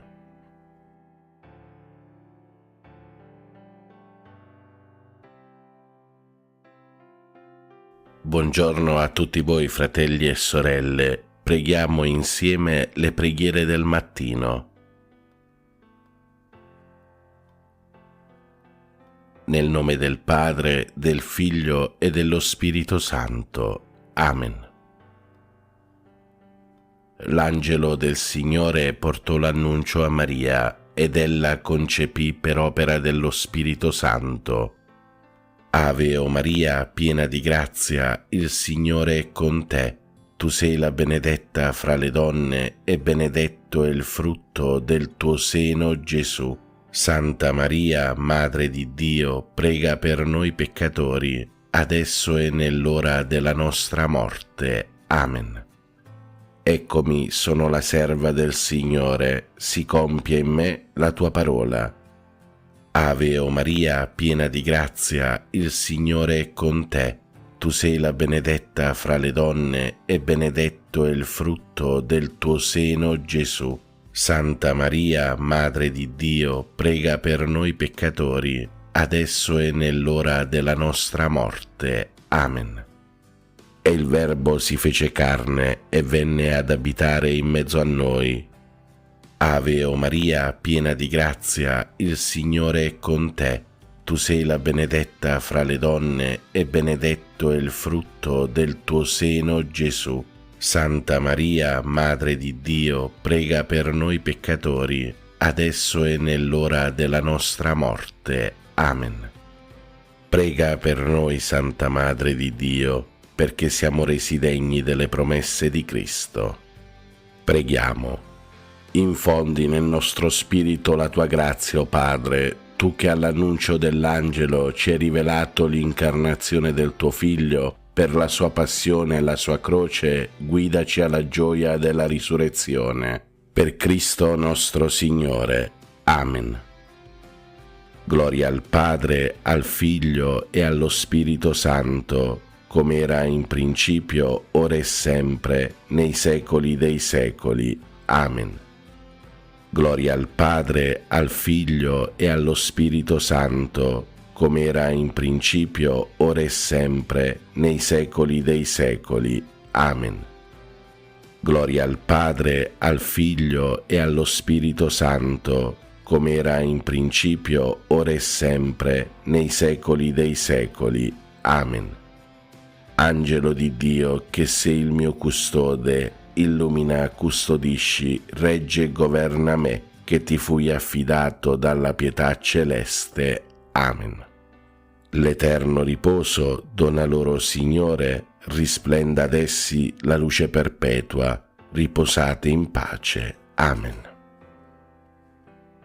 Ti adoro, mio Dio, e ti amo con tutto il cuore. Ti ringrazio di avermi creato, fatto cristiano e conservato in questa notte. Ti offro le azioni della giornata, fa che siano tutte secondo la tua santa volontà e per la maggior gloria di Dio. Preservami dal peccato e da ogni male. La tua grazia sia sempre con me e con tutti i miei cari. Amen. Per tutti i fratelli e sorelle ammalati e ricoverati, Padre nostro che sei nei cieli, sia santificato il tuo nome, venga il tuo regno, sia fatta la tua volontà, come in cielo così in terra. Dacci oggi il nostro pane quotidiano e rimetti a noi i nostri debiti, come anche noi li rimettiamo ai nostri debitori, e non ci abbandonare alla tentazione, ma liberaci dal male. Ave o Maria, piena di grazia, il Signore è con te. Tu sei la benedetta fra le donne e benedetto è il frutto del tuo seno, Gesù. Santa Maria, Madre di Dio, prega per noi peccatori, adesso e nell'ora della nostra morte. Amen. Gloria al Padre, al Figlio e allo Spirito Santo, come era nel principio, ora e sempre, nei secoli dei secoli. Amen. Cuore divino di Gesù, io ti offro per mezzo del cuore immacolato di Maria, Madre della Chiesa, in unione al sacrificio eucaristico, le preghiere e le azioni, le gioie e le sofferenze di questo giorno, in riparazione dei peccati, per la salvezza di tutti gli uomini, nella grazia dello Spirito Santo, a gloria del Divin Padre. Amen. Per tutti i fratelli e sorelle carcerati e senza tetto, Padre nostro che sei nei cieli, sia santificato il tuo nome, venga il tuo regno, sia fatta la tua volontà, come in cielo così in terra. Dacci oggi il nostro pane quotidiano e rimetti a noi i nostri debiti, come anche noi li rimettiamo ai nostri debitori, e non ci abbandonare alla tentazione, ma liberaci dal male. Ave o Maria, piena di grazia, il Signore è con te. Tu sei la benedetta fra le donne e benedetto è il frutto del tuo seno, Gesù. Santa Maria, Madre di Dio, prega per noi peccatori, adesso e nell'ora della nostra morte. Amen. Gloria al Padre, al Figlio e allo Spirito Santo, come era nel principio, ora e sempre, nei secoli dei secoli. Amen. Atto di fede.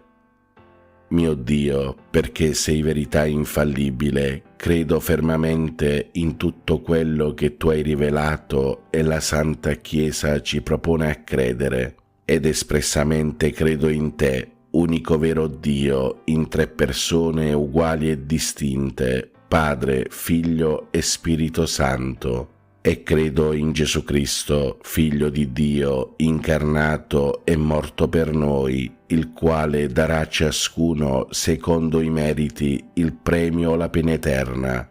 Conforme a questa fede voglio sempre vivere. Signore, accresci la mia fede. Per tutti i fratelli e sorelle poveri e senza lavoro.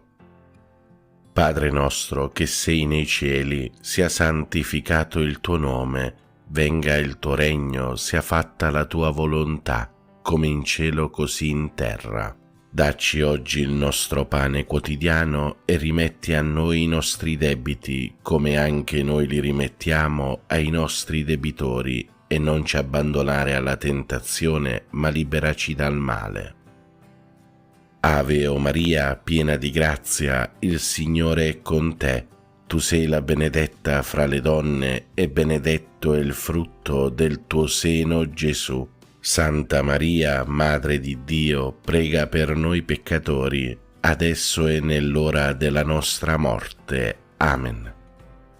Gloria al Padre, al Figlio e allo Spirito Santo, come era nel principio, ora e sempre, nei secoli dei secoli. Amen.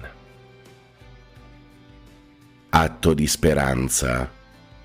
Mio Dio, spero dalla tua bontà, per le tue promesse e per i meriti di Gesù Cristo nostro Salvatore, la vita eterna e le grazie necessarie per meritarla con le buone opere che io debbo fare e voglio fare, Signore, che io possa goderti in eterno. Amen. Per tutti i fratelli e sorelle benefattori e collaboratori. Padre nostro che sei nei cieli, sia santificato il tuo nome, venga il tuo regno, sia fatta la tua volontà, come in cielo così in terra. Dacci oggi il nostro pane quotidiano e rimetti a noi i nostri debiti, come anche noi li rimettiamo ai nostri debitori, e non ci abbandonare alla tentazione, ma liberaci dal male. Ave o Maria, piena di grazia, il Signore è con te. Tu sei la benedetta fra le donne, e benedetto è il frutto del tuo seno, Gesù. Santa Maria, Madre di Dio, prega per noi peccatori, adesso e nell'ora della nostra morte. Amen. Gloria al Padre, al Figlio e allo Spirito Santo, come era nel principio, ora e sempre, nei secoli dei secoli. Amen. Atto di carità.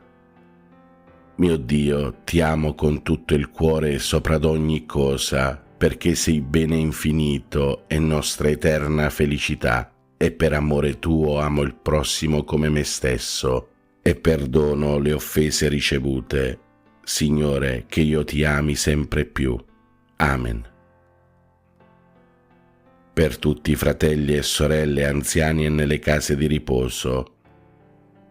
Padre nostro che sei nei cieli, sia santificato il tuo nome, venga il tuo regno, sia fatta la tua volontà, come in cielo così in terra. Dacci oggi il nostro pane quotidiano e rimetti a noi i nostri debiti, come anche noi li rimettiamo ai nostri debitori, e non ci abbandonare alla tentazione, ma liberaci dal male.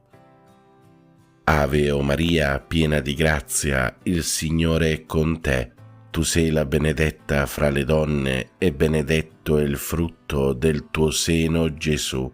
Santa Maria, Madre di Dio, prega per noi peccatori, adesso e nell'ora della nostra morte. Amen.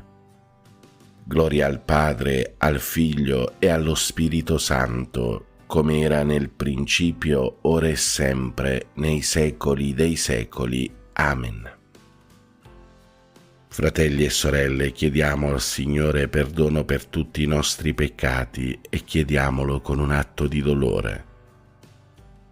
Mio Dio, mi pento e mi dolgo con tutto il cuore dei miei peccati, perché peccando ho meritato i tuoi castighi, e molto più perché ho offeso te, infinitamente buono e degno di essere amato sopra ad ogni cosa. Propongo con il tuo santo aiuto di non offenderti mai più e di fuggire le occasioni prossime di peccato. Signore, misericordia, perdonami. per tutti i nostri cari defunti e per le anime del purgatorio, specialmente quelle più sole, disperse, abbandonate e consacrate, e per quelle che non prega mai nessuno. Eterno Padre, per la tua infinita bontà, accogli nel tuo regno i nostri cari defunti, non imputare loro nessuna colpa commessa a causa della loro fragilità umana. L'eterno riposo dona loro, Signore, risplenda ad essi la luce perpetua, riposate in pace. Amen. L'eterno riposo dona loro, Signore, risplenda ad essi la luce perpetua, riposate in pace. Amen. L'eterno riposo dona loro, Signore, risplenda ad essi la luce perpetua, riposate in pace. Amen. Preghiamo per tutti i bambini e i giovani del mondo. Ave o Maria, piena di grazia, il Signore è con te. Tu sei la benedetta fra le donne e benedetto è il frutto del tuo seno, Gesù. Santa Maria, Madre di Dio, prega per noi peccatori, adesso e nell'ora della nostra morte. Amen. Angelo di Dio, che sei il mio custode, illumina, custodisci, regge e governa me, che ti fui affidato dalla pietà celeste. Amen. Carissimi fratelli e sorelle, vi do la santa benedizione. Per intercessione di Maria Immacolata e di tutti i santi, vi benedica Dio Padre Onnipotente, Padre, Figlio e Spirito Santo. Amen. Buona e santa giornata a tutti, fratelli e sorelle. Dio vi benedica sempre. Pace e bene, Ave Maria.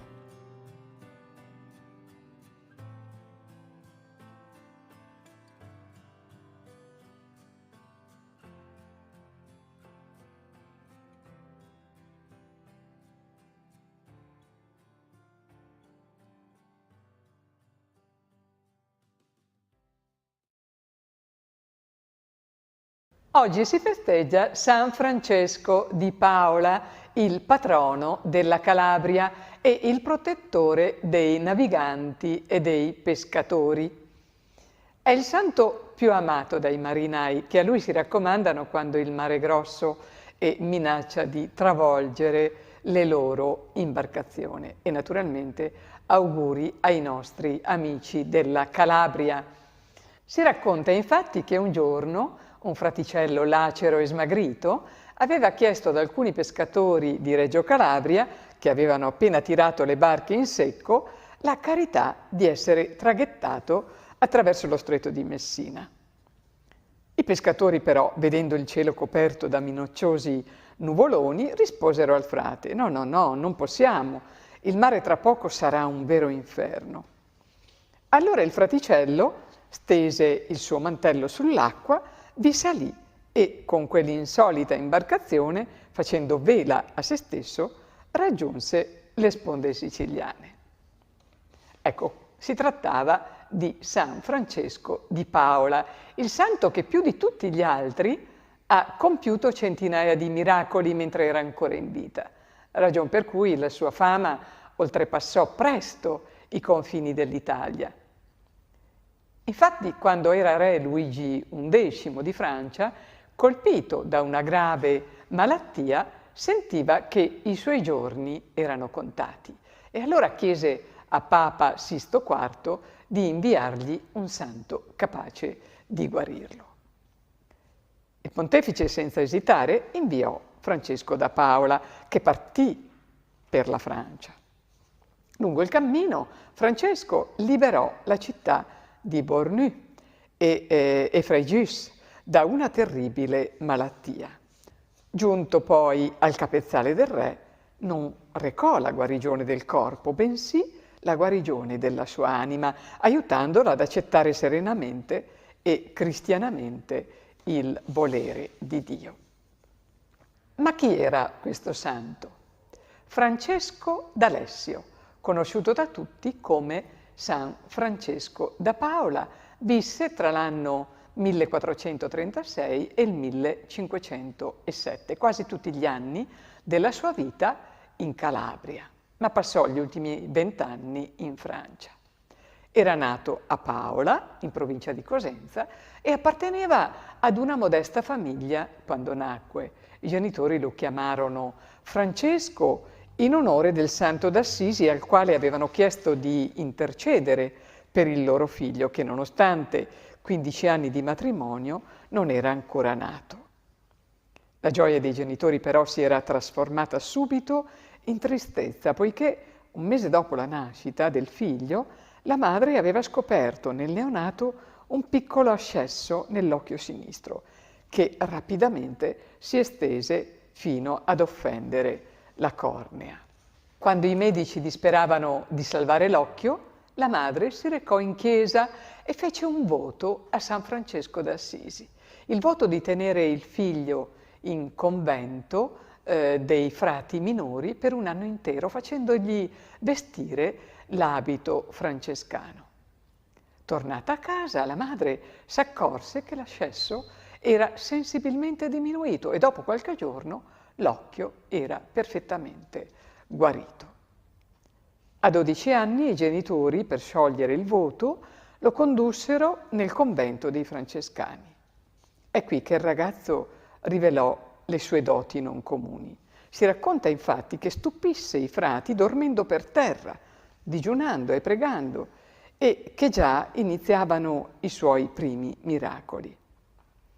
Un giorno il santo di Paola si era dimenticato di accendere il fuoco sotto una pentola di legumi perché si era trattenuto in chiesa a pregare e lo avevano scoperto mentre si alzava in estasi di 3 palmi dal pavimento. Francesco, confuso, si precipitò in cucina dove, tra lo stupore dei frati, accese con un segno di croce il fuoco e l'acqua bollì all'istante, cuocendo i legumi in pochi minuti. Dopo un viaggio ad Assisi e a Roma, lasciò il convento per andarsi a nascondere in un luogo solitario nei dintorni di Paola e di lui per lungo tempo nessuno seppe più nulla. Alcuni anni dopo lo scoprirono casualmente dei cacciatori mentre inseguivano un capriolo. Da allora la gente cominciò a recarsi al suo romitorio, soprattutto i più giovani, desiderosi di seguire una vita dedita a Dio come lui. E così cominciò a formarsi una piccola comunità che poi divenne l'Ordine dei Minimi, un gradino più in basso dei frati minori fondati da San Francesco d'Assisi. Il santo eremita aveva realizzato tutto questo quando ancora non aveva compiuto, pensate, 20 anni, tanto che è considerato il più giovane fondatore di ordini nella storia della Chiesa. Tutti i suoi miracoli non lo distoglievano affatto dal servizio dei poveri e dall'aiuto dei lavoratori, spesso vittima dei potenti signori dei quali egli denunciava pubblicamente le malefatte, invocando giustizia e minacciando per loro terribili castighi. Le sue pubbliche denunce erano soprattutto rivolte al re di Napoli, Ferrante d'Aragona, il quale tentò in tutti i modi di farlo tacere. Si racconta che un giorno il re inviò i suoi soldati ad assediare il convento con l'ordine di catturare il fraticello, ma Francesco si prese beffe dei soldati, sparendo all'istante dalla loro vista. Il re allora provò a comprare il suo silenzio e invitò Francesco a corte con l'intento di offrirgli un bel gruzzolo di monete d'oro. Il santo ne prese una, la spezzò con le sue mani e dalla moneta spezzata, pensate, sprizzò il sangue. E allora il frate disse al re: questo è il sangue dei tuoi sudditi, i sudditi che tu opprimi e che grida vendetta al cospetto di Dio. Uno dei primi miracoli compiuti da San Francesco da Paola lo compì durante il suo soggiorno a San Marco Argentano. Un giorno Mentre serviva la messa, il sacerdote lo incaricò di andare a prendere la brace per il turibolo. Francesco dimenticò di prendere il recipiente e così, per fare prima, portò la brace nelle mani senza scottarsi. Nel giorno del santo eremita di Paola, noi rivolgiamo a Dio la nostra fervida preghiera. O Dio, grandezza degli umili, che hai scelto San Francesco da Paola, minimo tra i fratelli, per innalzarlo ai vertici della santità. Lo hai proposto al tuo popolo come modello e protettore. Concedi anche a noi di seguire il suo esempio, per condividere l'eredità promessa ai miti e umili di cuore e la grazia che ti chiediamo, fiduciosi nella sua intercessione. Amen.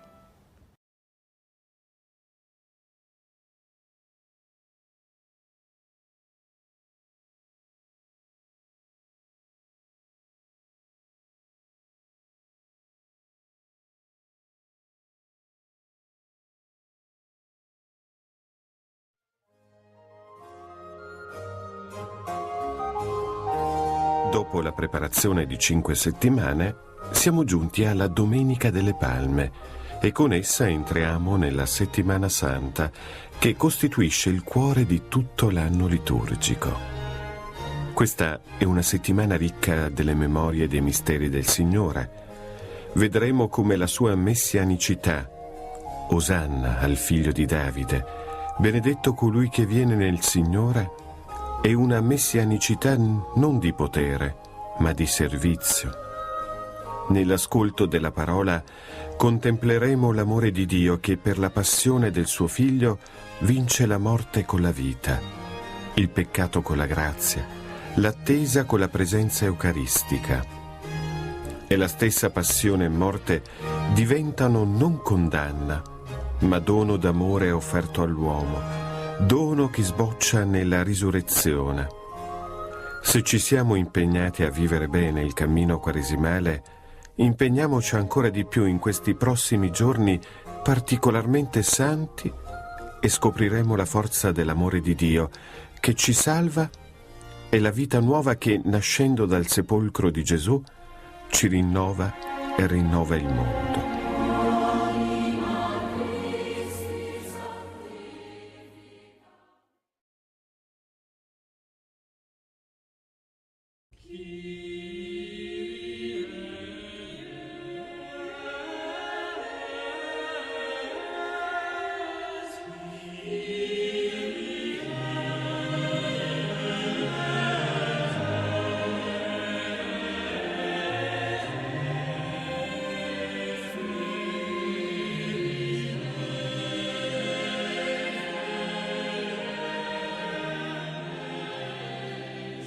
Siano lodati Gesù e Maria. Cari fratelli e sorelle, il rito della Domenica delle Palme offre 2 letture del Vangelo. La prima lettura rievoca l'entrata trionfale di Gesù nel Tempio di Gerusalemme, mentre la seconda accompagna il Signore dal Getsemani al sepolcro. È sconcertante il fatto che in poche ore l'atteggiamento della folla nei confronti di Gesù cambiò completamente. Infatti, al suo ingresso a Gerusalemme, la folla gridò Osanna, benedetto colui che viene nel nome del Signore, mentre poco dopo gridò crocifiggilo, crocifiggilo. Come mai questo cambiamento? Misteri del cuore umano. Tante volte siamo anche noi così, diciamo di voler essere fedeli al Signore, ma poco dopo lo mettiamo in croce con i nostri peccati. Ogni volta che leggiamo questi 2 brani del Vangelo, dovremmo fare un serio esame di coscienza e riconoscerci in quella folla che a Gesù preferì Barabba. Il racconto della passione di Gesù deve farci riflettere su 2 cose: la gravità del peccato per il quale Gesù è morto in croce e l'immensità dell'amore di Dio che ci è stato dimostrato da un così grande dolore. Si può dire che sono stati due i carnefici che hanno messo in croce Gesù. Il primo è stato appunto il nostro peccato, il secondo, di gran lunga il più forte, è stata la sua sconfinata misericordia. Se Gesù non ci avesse amati, non sarebbe salito sulla croce per noi. Per salvarci sarebbe bastata anche una piccola sofferenza, una semplice preghiera rivolta al Padre a nostro favore. Al contrario, Gesù ha voluto molto soffrire per dimostrarci il suo amore e la gravità del nostro peccato. Dall'alto della croce, alla luce della sua divinità, Gesù vedeva ciascuno di noi, vedeva tutti i nostri peccati e per ciascuno di essi soffriva e amava, versando fino all'ultima goccia di sangue. Dopo la morte, il costato di Gesù venne trafitto dalla lancia di Longino per farci comprendere, come rivelò il Signore a Santa Caterina da Siena, una cosa molto importante, che le sofferenze sia fisiche che spirituali, per quanto grandi potevano essere, non erano in grado di dimostrarci il suo immenso amore per noi. L'amore andava molto al di là delle sofferenze da lui patite. Il racconto che abbiamo ascoltato dell'Evangelista Matteo riporta l'episodio dell'orazione di Gesù all'orto del Getsemani.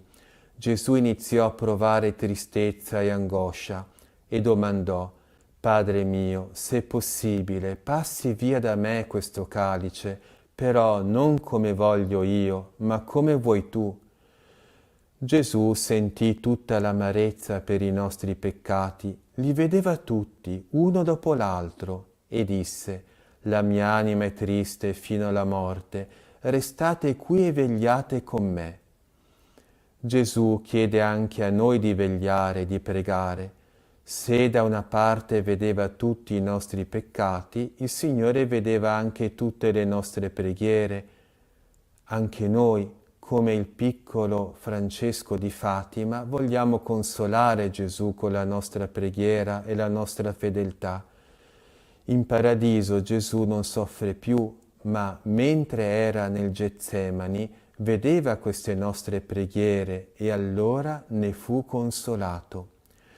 Non facciamoci prendere dall'indolenza, non manchi mai questo dovere di riconoscenza per chi ci ha tanto amato. Gesù rimproverò i suoi discepoli che non erano stati in grado di vegliare con lui nemmeno per un'ora e disse: «Vegliate e pregate per non entrare in tentazione». Valga anche per noi questa richiesta. Il brano del Vangelo riporta poi il tradimento di Giuda. Questo tradimento mette in luce tutta la miseria del cuore umano. Siamo subito pronti a condannare questo gesto, ma non ci rendiamo conto che tante volte anche noi siamo come Giuda, ogni volta che al Signore preferiamo il peccato. Gli altri discepoli, prosegue il racconto, non ebbero la forza di seguire Gesù, lo abbandonarono e fuggirono. Pietro cercò di seguirlo da lontano, ma alla fine, vinto dalla paura, lo rinnegò per 3 volte. Solo l'amore dà la forza di rimanere accanto a Gesù e in cima al Calvario arrivarono solo le anime più care, quelle che maggiormente amarono il Signore.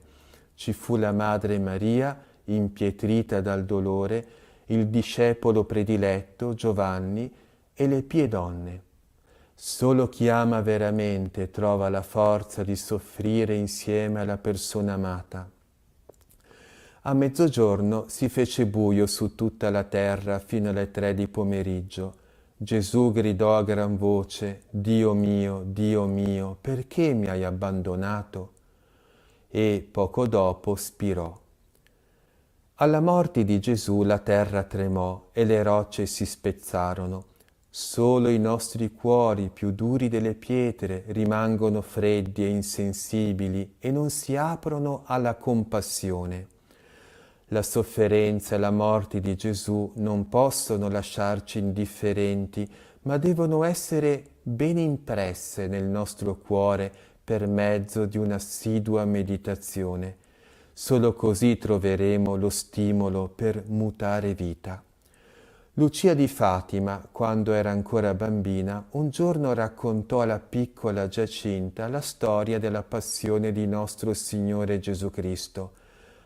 Giacinta, di circa 6 anni, ascoltava attentamente ed allora chiese a Lucia di ripeterle spesso questo racconto e ogni volta piangeva e diceva: «Oh povero Signore, io non devo fare più nessun peccato, non voglio che il Signore abbia a soffrire ancora». La piccola Giacinta di Fatima piangeva, noi invece rimaniamo indifferenti. Il motivo è che noi abbiamo un cuore di pietra, la piccola Giacinta invece aveva un cuore puro, un cuore che amava davvero. San Francesco d'Assisi piangeva spesso pensando alla passione del Signore e alla gravità dei suoi peccati. Si riteneva infatti il più grande peccatore del mondo. Si legge nello Specchio di Perfezione come una volta San Francesco andasse tutto solo nei pressi della chiesa di Santa Maria della Porziuncola, piangendo e lamentandosi a voce alta, e ad un uomo che gli domandava il motivo di quelle lacrime rispose: «Piango la passione del mio Signore, per amore di Lui non dovrei vergognarmi di andare gemendo ad alta voce per tutto il mondo». Diceva inoltre che preferiva perdere la luce della vista corporale piuttosto che frenare le lacrime, poiché con le lacrime l'occhio interiore diventa puro e riesce a vedere Dio. Sul suo esempio domandiamo al Signore la grazia di un cuore nuovo e meditiamo spesso la passione del Signore, piangendo i suoi dolori e i nostri peccati. E per intercessione della Beata Vergine Maria Addolorata di San Giuseppe, vi benedica e vi custodisca il Signore Onnipotente e vi liberi da ogni male, nel nome del Padre e del Figlio e dello Spirito Santo. Amen. Siano lodati Gesù, Maria e Giuseppe.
Si può ridurre l'uomo alla sua dimensione biologica e sociale. Sì, è vero, si può ridurre a questo. Ma ricordiamoci che è una riduzione. Così la scienza, per ragioni pratiche, riduce l'uomo alla sua dimensione biologica e sociale. Ma l'uomo è qualcosa di più, è molto di più. E difatti nella realtà anche gli scienziati e ognuno di noi tratta l'altro come una persona cosciente, autonoma, libera, capace di libera scelta. E questo funziona. E se invece negassimo la libertà e la dignità dell'individuo, le cose si metterebbero molto male. Per la verità nessuno osa negare apertamente la dignità dell'essere umano. Ma su cosa si fonda questa dignità? E questo è il punto più debole e pericoloso dell'ateismo, che negando il fondamento spirituale della dignità umana, finisce col trattare l'essere umano come un animale leggermente più evoluto degli altri. Ma allora dove sta la nostra dignità? E su cosa si fondano i diritti umani?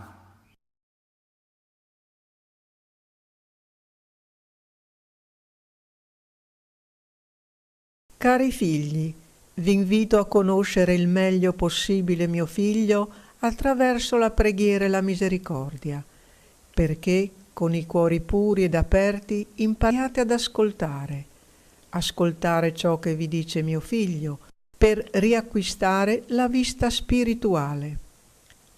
Come un unico popolo di Dio in comunione con mio figlio, testimoniate la verità con la vostra vita.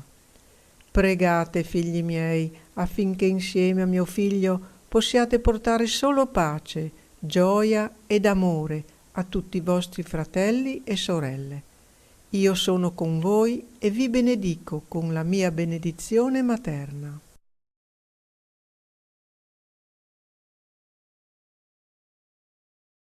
Migliaia di video contenenti riflessioni, etica, iniziative culturali, spiritualità, musica e persino humor e curiosità costituiscono il canale YouTube denominato Universo Interiore Piai Pier, fondato alcuni anni fa e gestito personalmente dallo scrittore cividalese Pierangelo Piai. I vari protagonisti sono giovani, adulti e persino anziani. Ogni video è stato preparato con cura personalmente. Testo, immagini, montaggio video ed audio hanno richiesto impegno e molto tempo. Parecchi video sono stati segnalati in tutta Italia e nel mondo da siti che trattano filosofia, etica, catechesi, cultura, spiritualità e solidarietà. Moltissimi video sono stati presi in considerazione da tanti altri canali e da numerosi siti laici e cattolici. Gran parte di questi video con relativo testo sono presenti anche nel blog www.mondocrea.it, sito dedicato a tutte le forme di creatività positiva.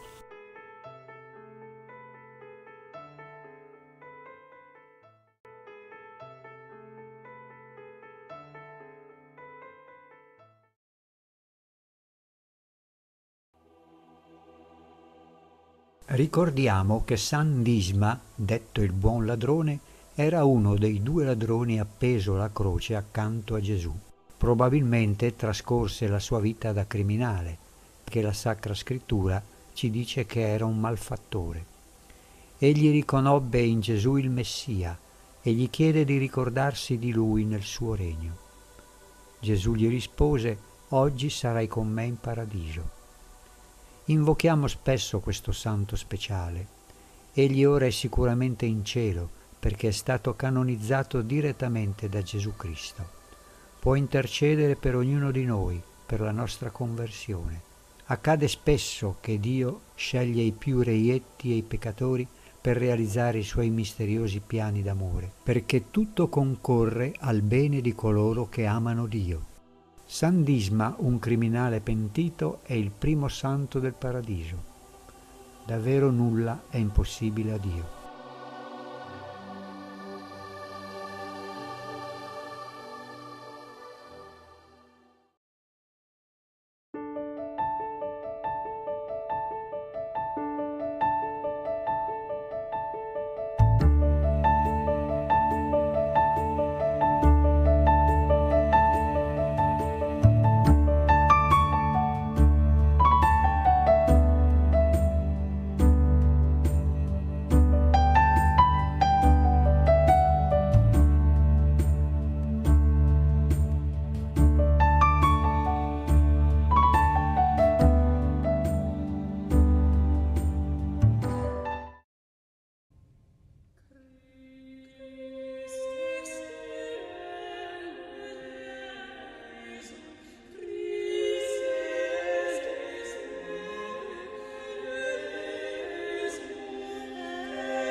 Siano lodati Gesù e Maria. Cari fratelli e sorelle, nella prima lettura di oggi Dio dice per bocca del profeta Ezechiele: «Ecco, io prenderò i figli di Israele dalle nazioni fra le quali sono andati e li radunerò da ogni parte e li ricondurrò nella loro terra». Queste parole si riferiscono al ritorno degli ebrei alla loro terra dopo il lungo esilio babilonese, ma queste parole trovano la loro piena realizzazione con Gesù che raduna i figli di Dio dispersi, che opera la redenzione, che ci dona la salvezza. Infatti il brano del Vangelo riporta le parole dell'Evangelista Giovanni, il quale dice: Gesù doveva morire per la nazione, e non soltanto per la nazione, ma anche per riunire insieme i figli di Dio che erano dispersi. Cercavano di mettere a morte Gesù perché compiva molti segni, in modo particolare perché aveva risuscitato Lazzaro. Se lo lasciamo continuare così, dicevano i capi dei sacerdoti e i farisei, tutti crederanno in lui, verranno i Romani e distruggeranno il nostro Tempio e la nostra nazione. Anche noi praticamente rifiutiamo Gesù ogni volta che mettiamo il nostro io al centro di tutto, quando vogliamo essere emancipati da Lui, quando vogliamo fare della nostra vita quello che vogliamo, quando non ci consideriamo servi di Dio, ma padroni di noi stessi. Il rifiuto da parte di molti è stato un dolore lancinante per il cuore di Gesù. Lui, che è venuto a beneficare l'umanità, a salvarla, si è visto rigettato e respinto da tanti. Pensiamo all'Europa che non vuole riconoscere le sue radici cristiane, quale strazio per il suo cuore divino che tanto ci ama. Vogliamo fare a meno di Lui e, come gli avversari di allora, cerchiamo di lapidarlo, decidiamo di sopprimerlo dalla nostra società. Il sommo sacerdote Caifa disse allora: «Voi non capite nulla, non vi rendete conto che è conveniente per voi che un solo uomo muoia per il popolo e non vada in rovina la nazione intera?» In un certo senso, non però nel senso che intendeva lui, Caifa disse una cosa vera. Infatti l'Evangelista San Giovanni aggiunge: «Questo però non lo disse da se stesso, ma essendo sommo sacerdote quell'anno, profetizzò che Gesù doveva morire per la nazione, e non soltanto per la nazione, ma anche per riunire insieme i figli di Dio che erano dispersi. Da quel giorno, dunque, decisero di ucciderlo». Caifa intendeva che era meglio sopprimere Gesù per salvare la nazione di Israele da una possibile distruzione romana, mentre il motivo profondo per cui Gesù morì in croce era la salvezza dell'umanità intera, la redenzione universale. Era veramente conveniente che Gesù morisse, e in questo Caifa disse una cosa vera, anche se la sua intenzione era perversa. Da questo impariamo che Dio sa sempre trarre il bene anche dal male. Lo seppe trarre anche dalla malvagità di quei capi religiosi che decisero di mettere a morte Gesù, e dalla più grande ingiustizia, la condanna a morte di Gesù, Dio trasse il bene più grande, la nostra salvezza. I malvagi che vogliono risolutamente operare il male, senza accorgersene, sono strumenti nelle mani di Dio. Dio si serve di tutto e di tutti per far trionfare il bene. Da questo impariamo a non lasciarci turbare da niente. Anche di fronte alle più grandi ingiustizie pensiamo che Dio saprà trarre un bene maggiore. Diceva Santa Teresa d'Avila: «Nulla ti turbi, nulla ti spaventi, tutto passa, solo Dio non cambia. La pazienza ottiene tutto, chi ha Dio non manca di nulla, Solo Dio basta. Il tuo desiderio sia vedere Dio, il tuo timore perderlo, il tuo dolore non possederlo, la tua gioia sia ciò che può portarti verso di Lui e vivrai in una grande pace. E San Pietro a Pietrelcina diceva: fa che non turbi l'anima tua il triste spettacolo dell'ingiustizia umana. Anche questa, nell'economia delle cose, ha il suo valore. È su di essa che vedrai sorgere un giorno l'immancabile trionfo della giustizia di Dio.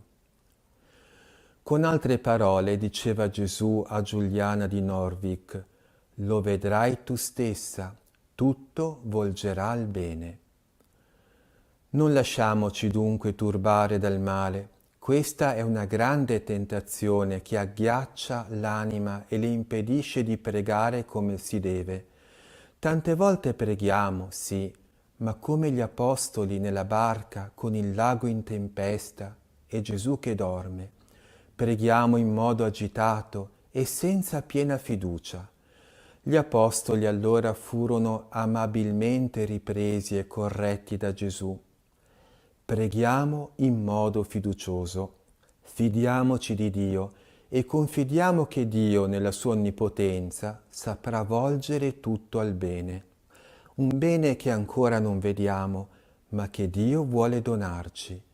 Tutto concorre al bene di coloro che amano Dio. Ripetiamo dunque: Gesù, confido in te, pensaci tu. A Fatima la Madonna disse parole molto consolanti a Lucia, parole che dobbiamo sentire rivolte a ciascuno di noi. Il mio cuore immacolato sarà il tuo sicuro rifugio. Entriamo anche noi in questo sicuro rifugio del cuore immacolato di Maria. In che modo? Consacrandoci al suo cuore, pregando il rosario e cercando di assomigliarle nella pratica delle virtù. Se faremo tutto questo, saremo sicuri sotto la sua protezione. E ora, cari fratelli e sorelle, termino con la benedizione.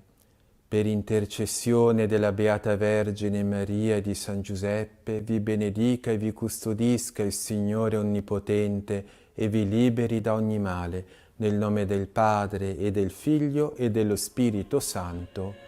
Amen. Siano lodati Gesù, Maria e Giuseppe.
Monsignor Nutarelli, 90 anni dall'incoronazione di Rosa Mistica, cosa rappresenta questa figura per Cormons e per tutta la comunità della zona?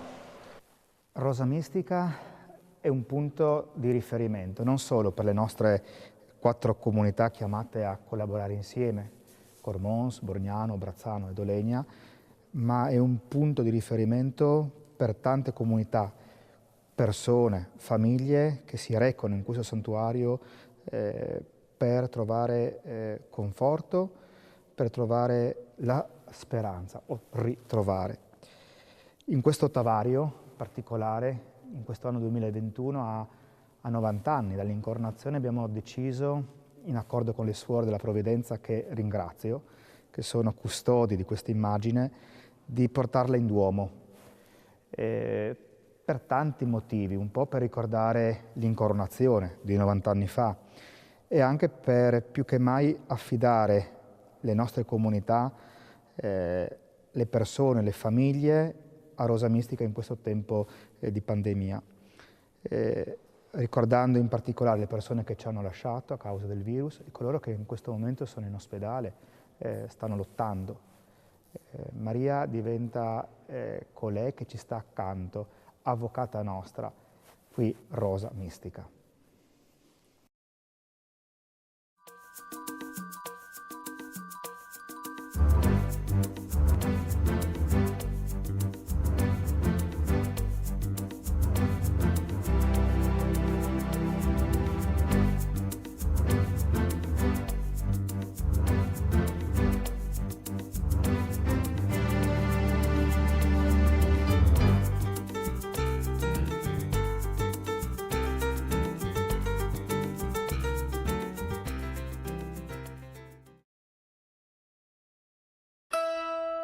Ciao, mi chiamo Sophie e fino a qualche mese fa vivevo a Hong Kong, una metropoli di 7 milioni di abitanti. Mi sono sposata con Max, un italiano che ho conosciuto 3 anni fa mentre girava un documentario proprio qui a Hong Kong, e dopo il matrimonio, via, sono partita per l'Italia.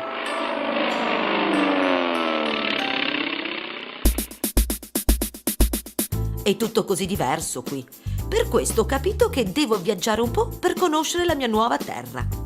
Una mia amica per lavoro conosce un sacco di bei posti e così ogni weekend partiamo alla scoperta dei paesi del Friuli Venezia Giulia, divertendoci tra l'altro un mondo. Una cosa importante, questa non è la mia voce. Così la mia amica mi presterà la sua voce. Che bello!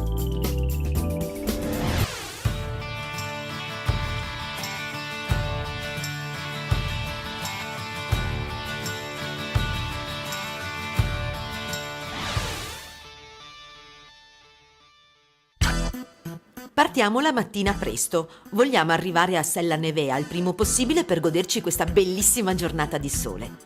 Oggi, per la prima volta, vedrò la neve. Hong Kong si trova sul tropico del Cancro e le temperature minime raggiungono i 10 gradi, perciò dalle mie parti vedere una nevicata è praticamente impossibile. La prima tappa è l'ufficio del turismo di Sella Nevea, che è vicino al piazzale dove ci sono gli impianti di risalita. Cosa posso fare oggi? Qui ogni domenica per tutto l'anno organizzano delle escursioni con gli sci, le ciaspe, lunghe camminate per fotografare gli animali del parco naturale. Si può prendere anche un canotto per visitare un lago sotterraneo. Accanto all'ufficio c'è un parco avventura dove si fa uno sport chiamato Tarzaning, che consiste nello spostarsi tra gli alberi attraverso passerelle, ponti sospesi, ponti tibetani, come Tarzan o Indiana Jones per intenderci. Alle pareti c'è una bellissima gigantografia del Montasio, 2753 metri di altezza, la cima più alta delle Alpi Giulie orientali. Che buffo, ho detto, un monte che ha il nome di un formaggio. Poi mi hanno spiegato che è proprio qui, nelle Malghe, che viene prodotto artigianalmente il famoso Montasio. Prendo un po' di dépliant e un libro che mi incuriosisce non poco ed esco a vedere la neve. Ma è fantastica! Morbidissima! Salto e mi butto a terra tra le risate dei miei amici. Dopo che mi sono divertita a rotolare sulla neve, prendiamo la funivia per salire in quota. Fin dal 1930 Sella Nevea era conosciuta come località sciistica, Ma già più di un secolo prima i ricchi venivano a soggiornare nei mesi estivi, perché nel 1879 fu inaugurata la ferrovia e Sella Nevea era raggiungibile da tutto il regno. Solo nel 1970 viene inaugurata la funivia e guardando a che altezza stiamo salendo mi chiedo, ma come facevano ad arrivare fino in cima?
Da sempre l'uomo è attratto dalla possibilità di guardare il mondo dall'alto e spesso si spinge in imprese pericolose, ad esempio per raggiungere una vetta alpina e godere dei panorami che lo circondano.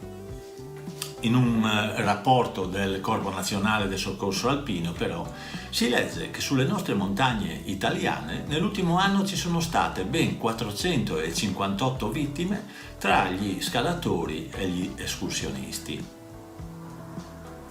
Ora però voglio condividere con voi l'escursione che ho fatto oggi sul monte Mataiur e che chiunque può fare senza correre alcun rischio. Ciononostante vi garantisco che quando si arriva in vetta si ha veramente la sensazione di essere in cima al mondo.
Di fronte a casa mia ho fatto amicizia con le mie 70 vicine di casa che scorazzano nel cortile antistante.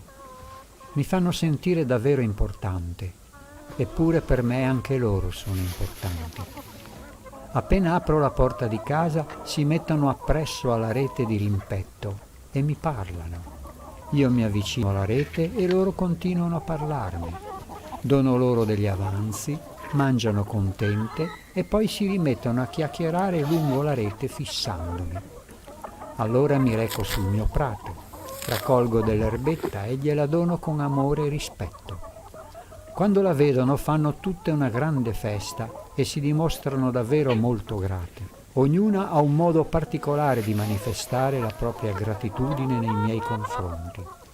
Queste mie amiche fanno molte uova ed anch'io a volte ne usufruisco. Sono molto riconoscente a loro e al Signore che le ha create e che mi ha dato l'opportunità di fare amicizia con esseri così teneri e socievoli. Anche se non le possiedo personalmente, mi hanno conquistato il cuore. Per questo, quando parlo con loro, ringrazio interiormente il Signore ed invito anche loro a lodarlo. Spesso ho l'impressione che intuiscono anche questo. Mi rendo conto che è una grande fortuna conversare ogni giorno con ben 70 amiche, tutte vicine di casa.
noi ti adoriamo di fronte a questo mare che tu anche per noi hai creato. Ti ringraziamo per averci donato con la vita la passione per le cose buone, belle e vere.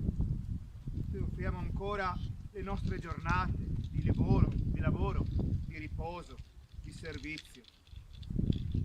Dirigi tu, o Signore, i nostri passi, difendi il nostro cammino, benedici tutte le ore della nostra giornata. L'aiuto della tua grazia ci renda vittoriosi in tutti i corpi del corpo, in tutti i pericoli del corpo e dell'anima.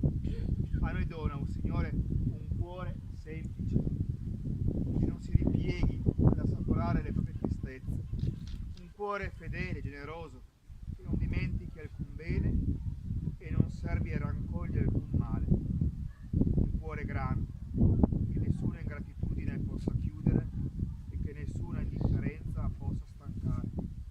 Fa, o Signore, che nella visione serena di una laguna tranquilla noi sentiamo un anelito verso il cielo. Nello sconfinato orizzonte del nostro mare, che noi vediamo lo splendore della tua bellezza ed onnipotenza. Fa, o Signore, che nella solitudine della notte noi sentiamo la tua presenza. Amen. Parti attenti! Alza bandiera!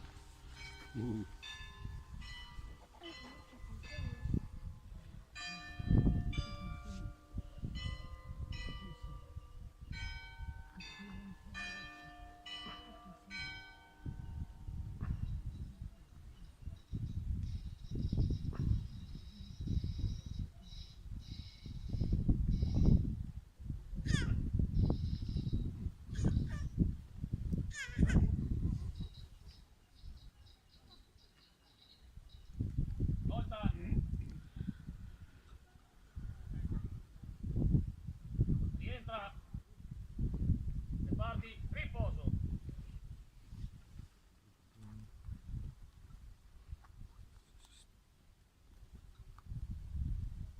Grazie a tutti veramente della presenza, possa essere l'inizio di una tradizione in questo santuario. E l'augurio a tutti coloro che qui lavorano di essere accoglienti verso tutti. Buona giornata e buona festa a tutti. Grazie.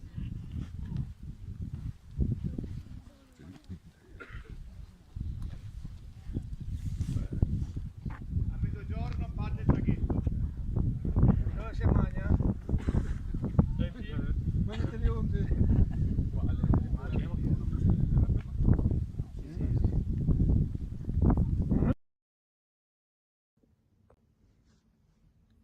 Il rosario è una preghiera bellissima che è da secoli che piccoli, grandi, anziani recitano, dicono, e man mano che dicono le Ave Marie si sentono più sereni, più contenti. È un effetto di questa fede che Maria, la nostra mamma del cielo, ci sta ascoltando. Noi non vediamo niente, ci stanchiamo. Io ricordo quando ero bambino che andavo in chiesa alla sera, il mese di maggio, non vedevamo l'ora, perché dopo si andava a giocare a nascondiglio, eccetera. Però il rosario lo dicevo da bambino come sapevo dirlo quella volta. Dopo sono cresciuto, l'ho detto da grande, e adesso che sono anche sacerdote lo dico in una maniera tanto più bella, perché ho visitato tanti santuari, tanti posti dove Maria è apparsa. E allora, immaginando che è lì presente, sapendo che ci ascolta, non prego per me, ma per tutti, per cui sento ogni giorno la gioia di dire questo rosario, ma il mese di maggio è per tanti, per unirsi nelle famiglie, per sentirsi vicini. E questo ripetere le Ave Marie può stancare, ma è sempre un momento di gioia in cui diamo un piccolo atto di amore a Maria e con Maria a tutta la famiglia, a tutto il mondo. E quindi noi seminiamo le Ave Marie. Io dico, cosa fai in chiesa qualche volta? Cammino su e giù per la chiesa e semino le Ave Marie. È un modo di dire seminare, ma entreranno nel cuore di tanti. e questo mi dà coraggio e gioia di andare avanti. E poi c'è l'abitudine di dire le 3 Ave Maria alla sera. A 8 anni mi hanno detto di dire le 3 Ave Maria alla sera. Non ho mai smesso e ho sentito sempre una presenza della Madonna che mi benedice. Ecco, quelle 3 Ave Maria si possono dire ai piedi del letto prima di addormentarsi e dà un bel segno, perché l'Ave Maria, e finisco per dirvi questo, è un bel saluto che, pensandoci bene, l'angelo non ha detto a Maria Shalom, la pace, ha detto Chaire Maria, una parola difficile che dice rallegrati Maria, sta contenta perché sei piena di grazia, il Signore è con te.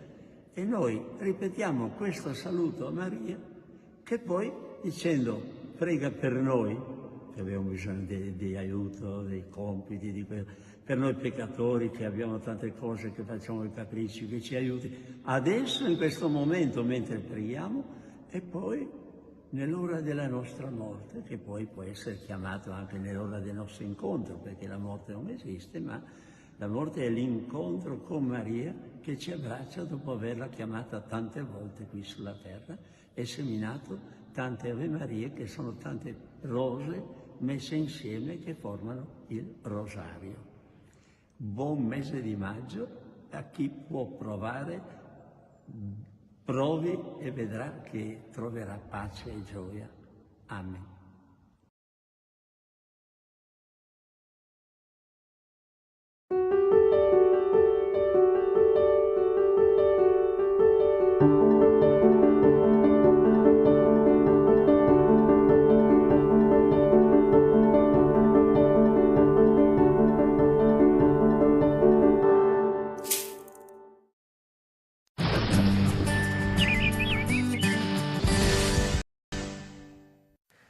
Bentrovati, un aggiornamento con il TG di 3B. Oggi partiamo con la cronaca, quello che si è verificato durante lo scorso fine settimana proprio sul Mississippi e l'Alabama, dove diversi tornado hanno arrecato oltre 1500 case distrutte, ma soprattutto una ventina di vittime. Possiamo vedere uno di questi violenti tornado che si è abbattuto proprio vicino al Mississippi. La furia del vento difatti ha arrecato morte e distruzione, d'altronde è iniziata anche la stagione dei tornado per l'America centrale. Quello che succede invece sull'Italia è una situazione decisamente più tranquilla, perché qua abbiamo l'alta pressione, anche se numerosi fronti perturbati si muovono da ovest verso est, complice una zona di bassa pressione a largo delle isole britanniche. Andiamo a vedere quindi quello che succederà per quanto riguarda i prossimi giorni, con una rapida perturbazione giovedì che arrecherà qualche pioggia sull'area alpina e la Liguria, e poi una seconda venerdì che interesserà maggiormente Alpi, Prealpi e questa volta un po' tutto il nord-est con delle piogge, anche qualche locale temporale. Per il centro-sud invece dominio anticiclonico. Tra l'altro al sud le temperature aumenteranno venerdì per il Libeccio e lo Scirocco, tanto da toccare punte fino a 24-25 gradi. E poi il weekend delle Palme. Ritroveremo l'alta pressione messa in difficoltà da un minimo di bassa pressione in quota, via via alimentato da aria più fredda, e specie domenica c'è il rischio di alcune piogge sull'Italia centro-settentrionale e parte della Campania. Rimanete aggiornati scaricando l'app di 3B Meteo, visitate gli articoli di approfondimento sul nostro sito web.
C'era una volta, tanto tempo fa, un pirata genovese che per scappare alla legge si nascose in un bosco. Qui conobbe alcuni artigiani che in Germania avevano imparato a costruire dei bellissimi orologi a cucù. Si innamorò del posto, vi si stabilì, aprì una fabbrica di orologi e divenne ricchissimo. Sembra una favola, ma è successo davvero nel 1725 in Val Pesarina, quindi oggi si va in Carnia. Siamo a Prato Carnico, dove la carnia è ancora viva in tutti gli aspetti della vita di tutti i giorni. A cominciare dagli orti, presenti in moltissime case, rigorosamente concimati con cenere di legna e stallatico. Qui sì che si coltiva tutto biologico. La Val Pesarina ha degli ottimi fagioli che per tradizione vanno coltivati vicino alle patate. Ed infatti vedo moltissime piante di fagiolo, praticamente ovunque. Ma andiamo a visitare Pesaris, dove il nostro pirata ha fondato la sua fabbrica.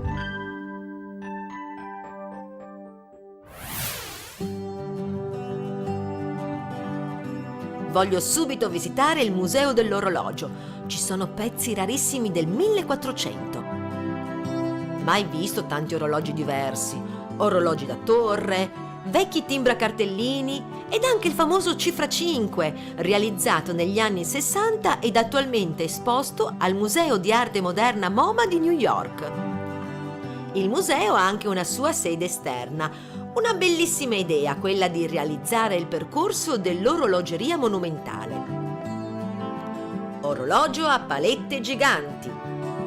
I tabelloni di stazioni d'aeroporti sono la conseguenza di questa rivoluzionaria invenzione degli anni 40, realizzata ovviamente a Pesaris.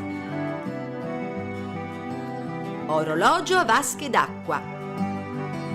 Prende spunto dalle clessidre ad acqua degli antichi egiziani. Che fortuna! Ora che è mezzogiorno tutte le vasche si stanno svuotando per ricominciare il ciclo. Meridiana e l'ognomone sono io. Per leggere l'ora devo mettere i piedi così, una a destra e una a sinistra della linea centrale all'altezza del mese in corso. Orologio dei pianeti ti mostra la posizione di tutti i pianeti del sistema solare. Incredibile! Mentre questo ti mostra la posizione di tutte le stelle in questo preciso momento. Cosa vedo? Un mega carillon!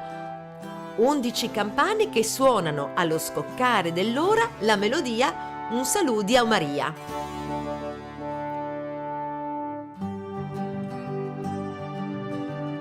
Orologio a scacchiera. Anche questo inventato a Pesaris negli anni 30. È il padre dell'orologio a LED.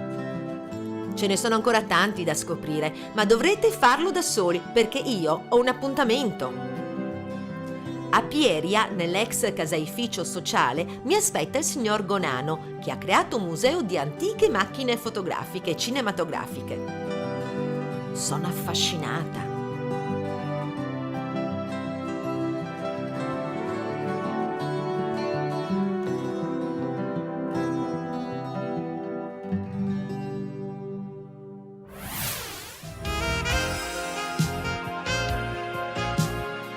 Mi dicono che devo andare a Osais perché c'è una chiesetta con degli affreschi interessanti. Beh, non serve dire nulla. Sono tra i più belli che abbia mai visto. La chiesa è dedicata a San Leonardo ed è del 1500.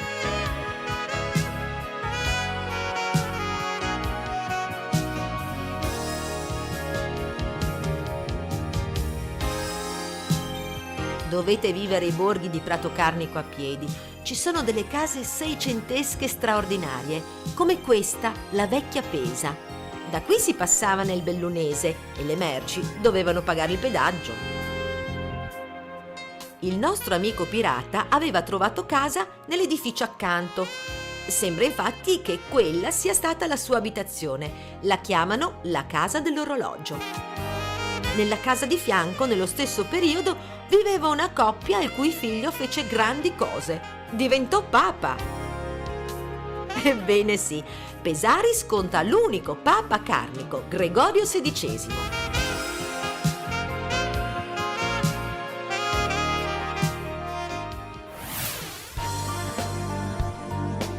Mi invitano a visitare le malghe. Ce ne sono parecchie e bisogna salire ad almeno 1600 metri.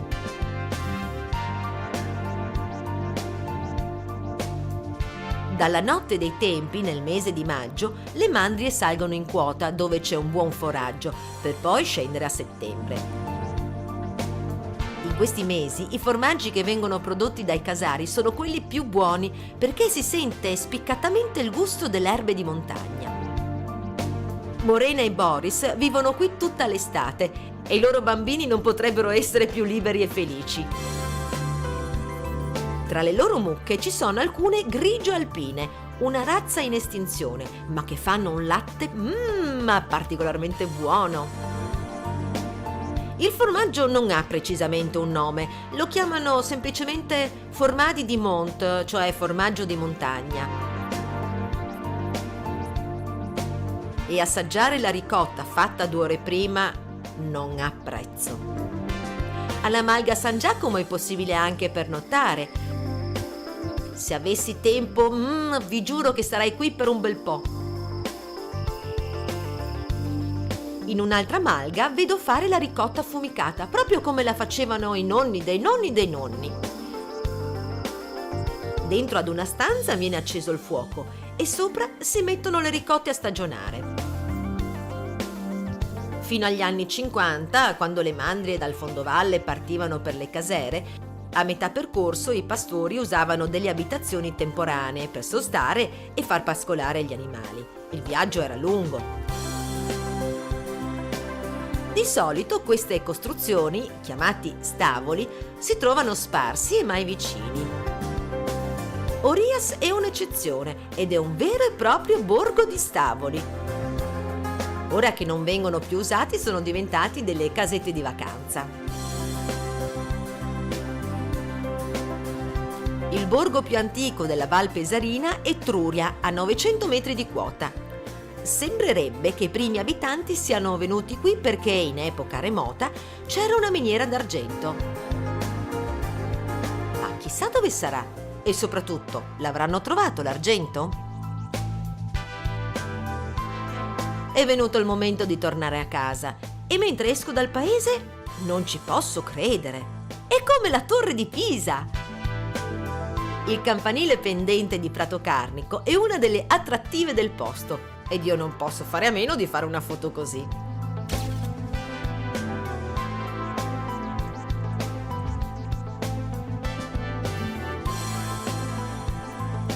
Faccio rifornimento d'acqua alla fontana del Vescovo e sulla via del ritorno mi vengono in mente tutti i momenti magici di oggi. La Valle del Tempo mi è rimasta proprio nel cuore.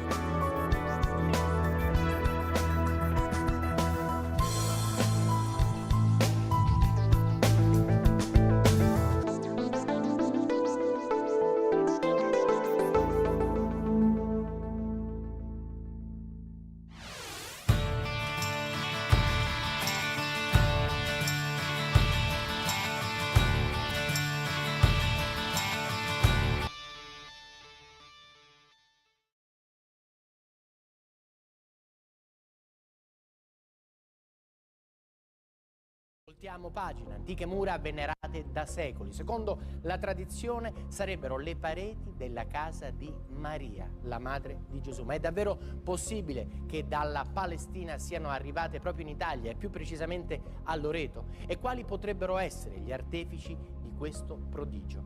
La leggenda ci racconta di angeli o forse i cavalieri templari legati a quel tempo a Papa Celestino V. Guardiamo insieme.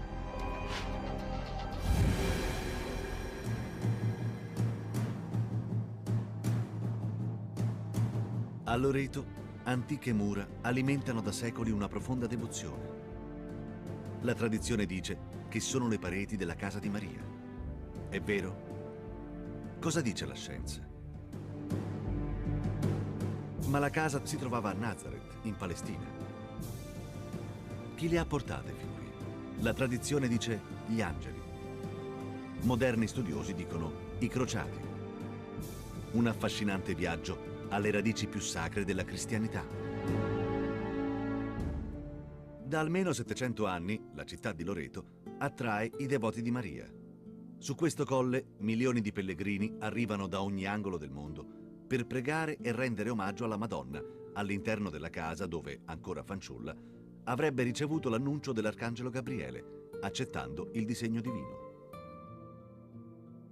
Queste pietre inviolabili ed eterne, le mura che avrebbero visto Gesù crescere, sono da sempre al centro di fatti straordinari che l'uomo non arriva a spiegare.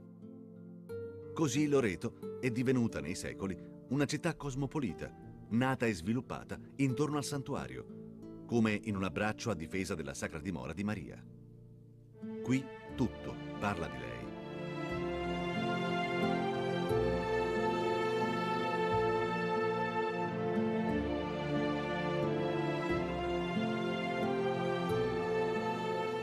La casa si trova al centro dell'immensa basilica, sotto la cupola dipinta dal Maccari. È come una perla, incastonata dentro un magnifico scrigno in marmo, progettato dal Bramante. Tutta la basilica è un vero capolavoro. I migliori artisti del Rinascimento italiano hanno lavorato per la gloria di quella che si ritiene sia la casa di Maria. Ma com'era fatta la casa di Maria a Nazareth? Le pareti che troviamo a Loreto sono veramente quelle della casa dell'Annunciazione che ebbe luogo più di 2000 anni fa. Da molti secoli studiosi di diverse discipline tentano di trovare delle risposte sull'autenticità delle 3 pareti venerate a Loreto. Le indagini condotte inizialmente attraverso l'analisi dei molti documenti presenti negli archivi di tutta Italia si sono arricchite nel secolo scorso, nel XX secolo, con gli studi archeologici, geologici e architettonici.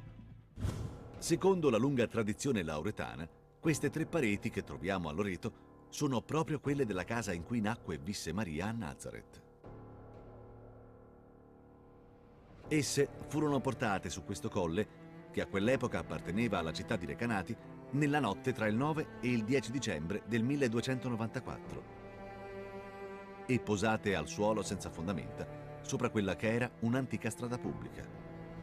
A Loreto gli scavi hanno confermato ciò che dice la tradizione. La casa di Loreto non ha fondamenta proprie e questo è un fatto straordinario. Dicono gli esperti di edilizia che nelle Marche non si costruisce mai una casa senza fondamenta. Perché così? Perché senza fondamenta su una pubblica strada? Non solo, ma l'archeologia ha fatto emergere che la parte settentrionale della casa è stata collocata in parte sopra un fosso, probabilmente il fosso di scolo della strada. Ecco perché subito, nel XIII secolo, fu necessario inserire, al di sotto della parete, degli archetti di sostegno. E ancora. La porta originaria, che si trovava nella parete nord, è stata successivamente murata qui a Loreto, per rendere, con l'apertura di altri varchi, più agevole il passaggio dei tanti fedeli che entravano nella Santa Casa. La collocazione della porta originale era nel lato lungo e non su quello corto, come si usava normalmente in Italia. Se trasportiamo idealmente le 3 pareti di Loreto davanti la grotta di Nazareth, ogni dimensione, ogni misura e proporzione combaciano perfettamente e il risultato è quello di una tipica abitazione della Palestina del I secolo. Le conferme più importanti sull'origine palestinese della casa che si trova a Loreto derivano tuttavia dall'analisi delle mura. Nella parte originale, fino a 3 metri circa dal suolo, le pareti sono formate da pietre risultate identiche a quelle utilizzate dai palestinesi all'epoca di Gesù.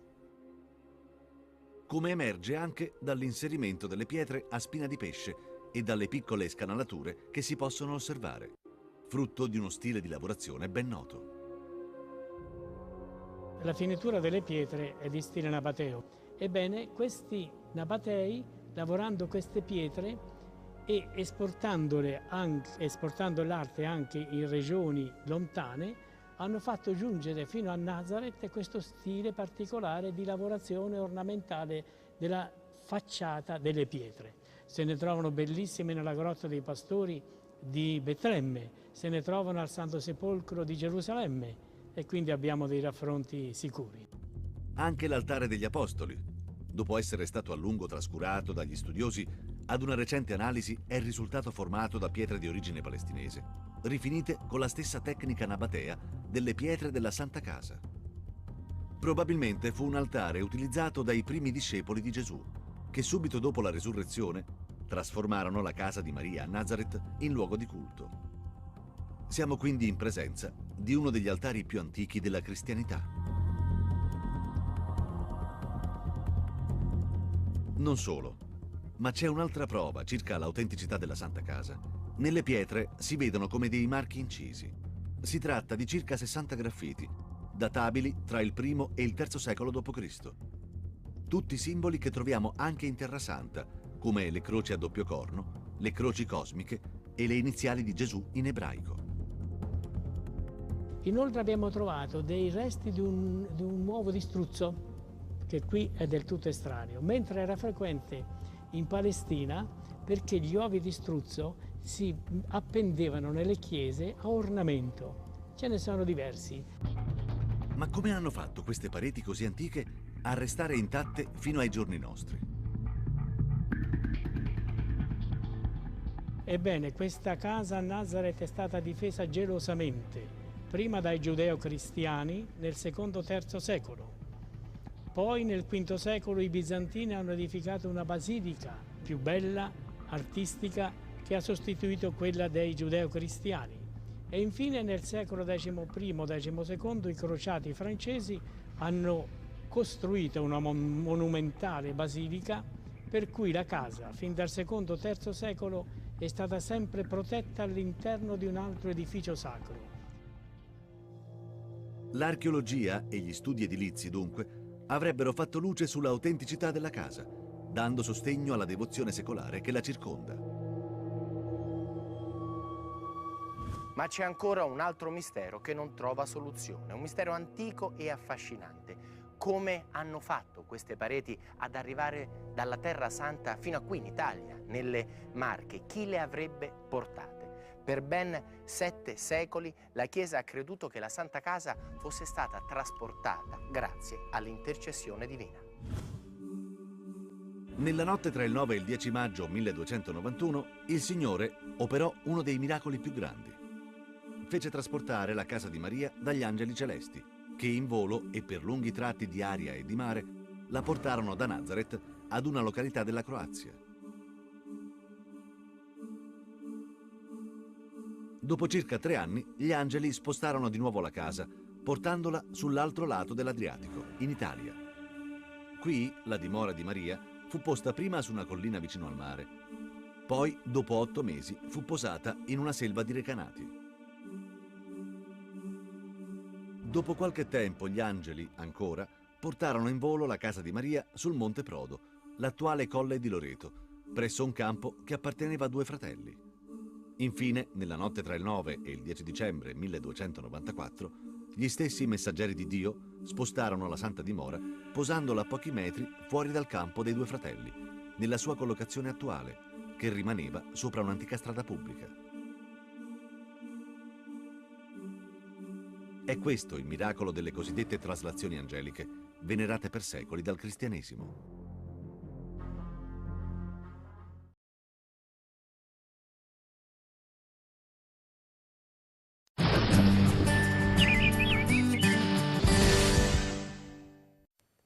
Buona giornata, ben ritrovati a un aggiornamento con le previsioni per questo fine settimana. Tornano le piogge sul Mediterraneo, difatti l'alta pressione verrà cacciata via proprio nei primissimi giorni di aprile da una zona di bassa pressione che invierà correnti instabili e più fredde dal nord Europa verso tutta l'Europa centro-orientale, anche l'Italia, quindi ci attendiamo il ritorno di qualche precipitazione ed un calo delle temperature per venti più freddi di tramontana e grecale. Ulteriori dettagli e approfondimenti scaricando l'app gratuita di Trebi Meteo.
Cari amici, pace e bene a tutti. Vogliamo riprendere un discorso molto bello, molto fecondo sulle parabole raccontate da Gesù e per la seconda volta lo facciamo con il professor carissimo Pasquale Giustiniani, con la professoressa Brunella De Carlo, che come vedete c'ha anche un berretto e una chitarra, perché durante la trasmissione ci farà sentire anche, ci darà un saggio delle sue capacità anche canore, compositrice, perché hai composto tu, è vero? Sì, sì. No, questa non è una canzone che ho scritto io, è un canto della comunità Maria a suo tempo. Attualmente anche la comunità Gesù Risorto del Rinnovamento Carismatico la usa nel suo repertorio.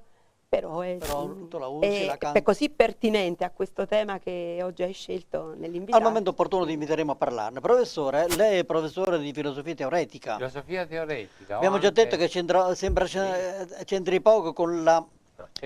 diciamo con i racconti per i bambini, no? Sembra un racconto. Basta ricordare che il grande filosofo Platone, accanto ai ragionamenti, presenta i miti, i racconti, per cui non c'è filosofia che non sia piena di racconti. E tanti racconti sono pieni di filosofia, vero? Certo.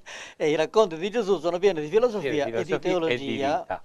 E tu, Brunella, tu racconti le parabole nella scuola? Sì, la scuola elementare. Sono un insegnante di religione nella scuola elementare, nella scuola primaria. In un quartiere che conoscono in tutto il mondo, un quartiere di Napoli, Scampia, che è un quartiere ma poco più grande di Napoli, perché quanti abitanti fa? Pare 60.000 abitanti. Sicuramente, in continua espansione. Un po' malfamato, però è bellissimo dal punto di vista, non so, topografico. Io quando vado lì mi sento bene, sono dei viali molto ampi, piante. Peccato che la gente ha un buon cuore. La gente ha un buon cuore, e poi ci sono mille iniziative, l'abbiamo detto l'altra volta, mille iniziative meravigliose di volontariato, molto belle veramente. Va bene, non perdiamo tempo per parlare di Gesù e delle sue parabole. Stiamo parlando, cari amici in ascolto, in modo particolare, l'abbiamo già fatto con la parabola del seminatore. Gesù ti raccontò che il seminatore esce a seminare, ma parte del seme cade lungo la strada, parte tra le pietre, parte tra le spine, parte soltanto nel terreno buono. E poi ha detto che il regno di Dio è simile anche a un seme che viene gettato nella terra e con la sua forza cresce. Il contadino non sa neanche come, perché, ma cresce. La forza della parola di Dio, che se ti penetra nel cuore te lo spacca, o fai quello che vuole Dio oppure soffri, è vero? Perché Dio ti perseguita con il suo amore. E poi infine abbiamo parlato dell'ultima parabola, perché sono tre che si susseguono, dove Gesù parla del granello di senapa che è piccolissimo, è gettato nella terra, ma dopo un po' comincia a uscire fuori dalla zolla, cresce, diventa un albero e gli uccelli del cielo vanno a cinguettare tra i suoi rami.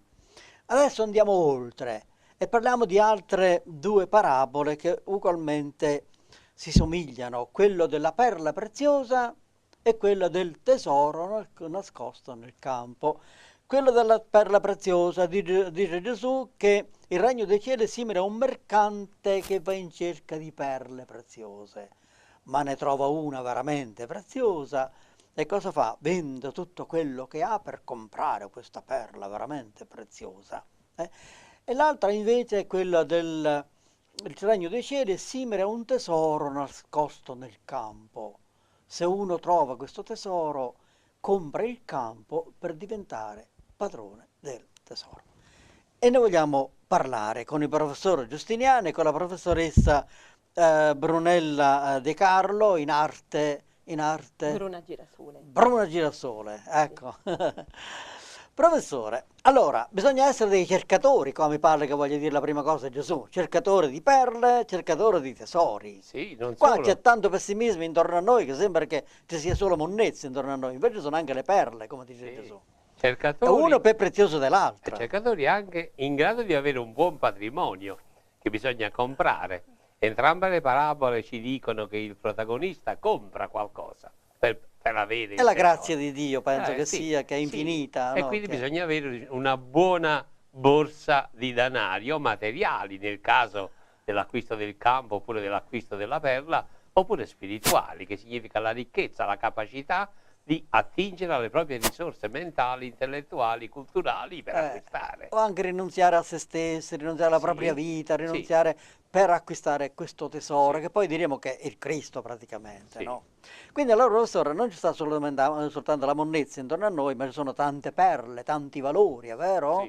Ma il più prezioso di questi valori è Gesù, è una persona, no? Ne parleremo abbondantemente, è vero, professoressa, che è Gesù il più grande valore, la più grande perla, che vale la pena Anche San Paolo lo dice nella lettera ai Filippesi, no? Considerato spazzatura tutto quello che non era Gesù Cristo, no? Ecco, e quindi bisogna essere disposti a rinunziare, Gesù ha detto, finanche alla vita, per conquistare Lui, che è la perla più preziosa. Non vorrei tanto fermarmi però su questo fatto della perla, vorrei andare oltre e andare al tesoro. Il tesoro forse è ancora più di una perla, un tesoro che è nascosto in un campo. Professore, mi tolgo una difficoltà, ma Gesù poteva direttamente dire: il regno dei cieli è simile a un tesoro, bisogna trovarlo, bisogna comprarlo, no, non dice così. Dice: il regno dei cieli è simile a un campo dove c'è il tesoro. Allora, professore, mi sono chiesto cos'è questo campo che io devo acquistare per trovare il tesoro. E se non compro questo campo non trovo il tesoro che è Gesù. Allora io mi sono chiesto, ho pensato cosa poteva dire, cosa poteva significare Gesù con questo campo. E la prima risposta che ho trovato, ho detto: il primo campo dove è nascosto il tesoro è proprio Lui, la sua umanità. Molti hanno difficoltà ad accettare Gesù come figlio di Dio, lo accettano come uomo, no? Lo accettano come uomo, come Jesus Christ superstar. Altri lo rifiutano, dicendo: ma è mai possibile? In un uomo c'è Dio? Che un uomo sia Dio? Lo rifiutano. E invece bisogna proprio accettare questo, la teologia dal basso, cioè accettare Gesù perfetto uomo, no? Ed è perfetto Dio. Se io non riconosco Gesù come vero uomo, e ci fu un'eresia all'inizio del cristianesimo, non una, ma che dicevano che Gesù era un essere apparente. Il docetismo. Esatto, Gesù che camminava per le vie della Palestina sembrava che camminasse, sembrava un uomo, non era uomo. Chi si comportava così non diventava padrone del tesoro, del campo e quindi del tesoro che è Gesù. È esatto questa mia interpretazione. Ma io direi che lei ha colto nel segno, perché il problema di questa parabola non è quello di invogliarci a una caccia al tesoro, ma di invogliarci all'acquisto di un campo. Di un campo, dove c'è il tesoro, che è Lui. Il tesoro, che è sempre Lui. Figlio di Dio. Sì, è il campo e il tesoro, potremmo dire la sua terrestrità, la sua umanità è il campo. La sua divinità, che sta dentro il campo, non toglie di mezzo il campo, lo mantiene, la sua divinità. Per cui egli è un tutt'uno di campo e di tesoro. Chi ha trovato il tesoro non acquista solamente il Dio, acquista il campo in cui c'è il Dio. Quindi in questo Gesù, in quel Gesù c'è non solamente il figlio di Maria, l'essere umano, ma in quel Gesù c'è veramente il figlio di Dio eterno. E mi ricordo di quelle parole di Gesù. Gesù una volta ha detto agli ebrei: se io non fossi venuto sulla terra non avreste nessuna colpa, ma dal momento che sono venuto, se non mi riconoscete, se non mi accettate come uomo Dio, non entrerete nel regno dei cieli. Quindi, cari amici, dobbiamo accettare Gesù per quello che è. Che cosa è Gesù? Uomo perfetto, Dio perfetto. Uomo, Dio. Professoressa, è un po' difficile per i bambini della scuola elementare forse spiegare questo, ma però lo possono. Ragazzi, dovete accettare Gesù. Gesù era bello, Gesù era meraviglioso, Gesù era potente, Gesù alzava il braccio e fermava i venti, alzava il braccio e fermava le acque, prendeva il pane. Io immagino il bambino che forse prima si è dispiaciuto un po' che ha dato i pani a Gesù, no? Gliel'ha torto. Io dico che Gesù è stato un po' crudele a chiedere i 5 pani al bambino, no? Ma poi il bambino si è divertito, perché il bambino vedeva che il pane si moltiplicava e mangiavano tutti, una cosa. Questo è Gesù, è meraviglioso, come uomo. Dici che non lo poteva neanche guardare in faccia perché era luminoso, era bello Gesù. Pensate quando si è trasfigurato sulla montagna del Tabor, fisicamente era bello, si presentava in una maniera straordinariamente bella Gesù, perché dentro, quello era uomo Dio, è il verbo fatto carne, quindi è uomo Dio. Allora noi, riconoscendo Gesù, come diceva San Francesco, a Natale noi celebriamo Gesù uomo, ma che è anche figlio di Dio. Non possiamo fermarci all'uomo, perché in quell'uomo c'è il figlio di Dio. Non è che c'è, è il figlio di Dio. Quell'uomo lì è il figlio di Dio. E andiamo oltre, professore, e qui vorrei fare un altro passo del gigante, sempre domandandoci che cos'è questo campo che dobbiamo acquistare, perché altrimenti perdiamo il tesoro. Per caso sia la Chiesa, quel campo, molti dicono Gesù sì, la Chiesa no, Gesù sì, i preti no. Si può fare questa operazione? No, è un'operazione indebita, perché è come se negassimo l'umanità di Gesù. Chi disprezza voi disprezza me. Sì, di fatto Gesù ha le sue terminazioni corporee. Le sue terminazioni... Che vuol dire, professore? Vuol dire che le sue mani, i suoi piedi, per 33 anni circa sono stati quelli lì di quell'uomo che è nato da Maria. Sì. Ma dopo i 33 Siamo anni, noi. fino agli anni nostri, fino al secolo XXI, siamo la Chiesa, il corpo di Cristo. Quindi lui continua a dare il pane agli affamati, ma attraverso di me e attraverso di te. Per cui il campo continua a predicare in Africa, in Brasile, eccetera, mandando noi. Sì. Ecco, Un'antica canzone medievale ricordava: Cristo non ha mani, ha soltanto le nostre mani per fare il suo lavoro oggi. Non ha piedi, ai piedi di tutti quelli che vanno ad annunciarlo oggi. Quindi la continuazione fisica del corpo di Cristo è la Chiesa, che noi chiamiamo anche corpo di Cristo. Corpo di Cristo. Brunella, allora tu hai fatto pure abbiamo parlato già di un canto, è vero, Sì, intonato, c'è un canto intonato molto a questo attinente a queste argomento. parabole di cui parliamo oggi. e Sei quindi disposto ve a lo farcelo voglio- sentire? Sì, perché no? Dai. Sì, dai.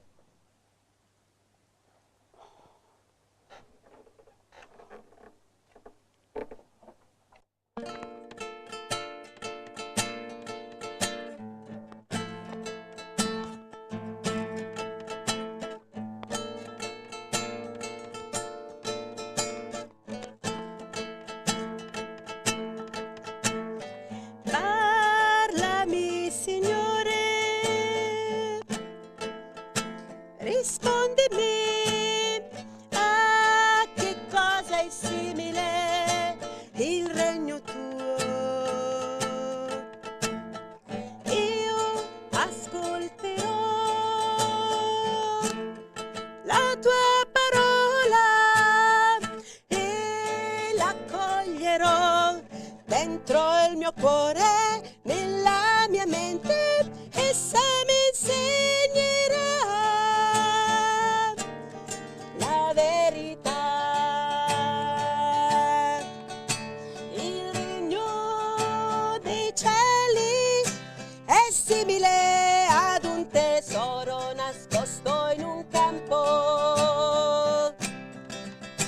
Un uomo lo trova e lo nasconde di nuovo, e poi va, pieno di gioia va, e vende tutto quello che ha per acquistare quel campo. La la la la la, la la la la la la la la la la, la la la la la la la la la la la. La la la la la la la la la la la la la la la la la la.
in cerca di perle, trovatane una più bella e di grande valore. Lui va, pieno di gioia va, e vende tutto quello che ha per acquistare la perla.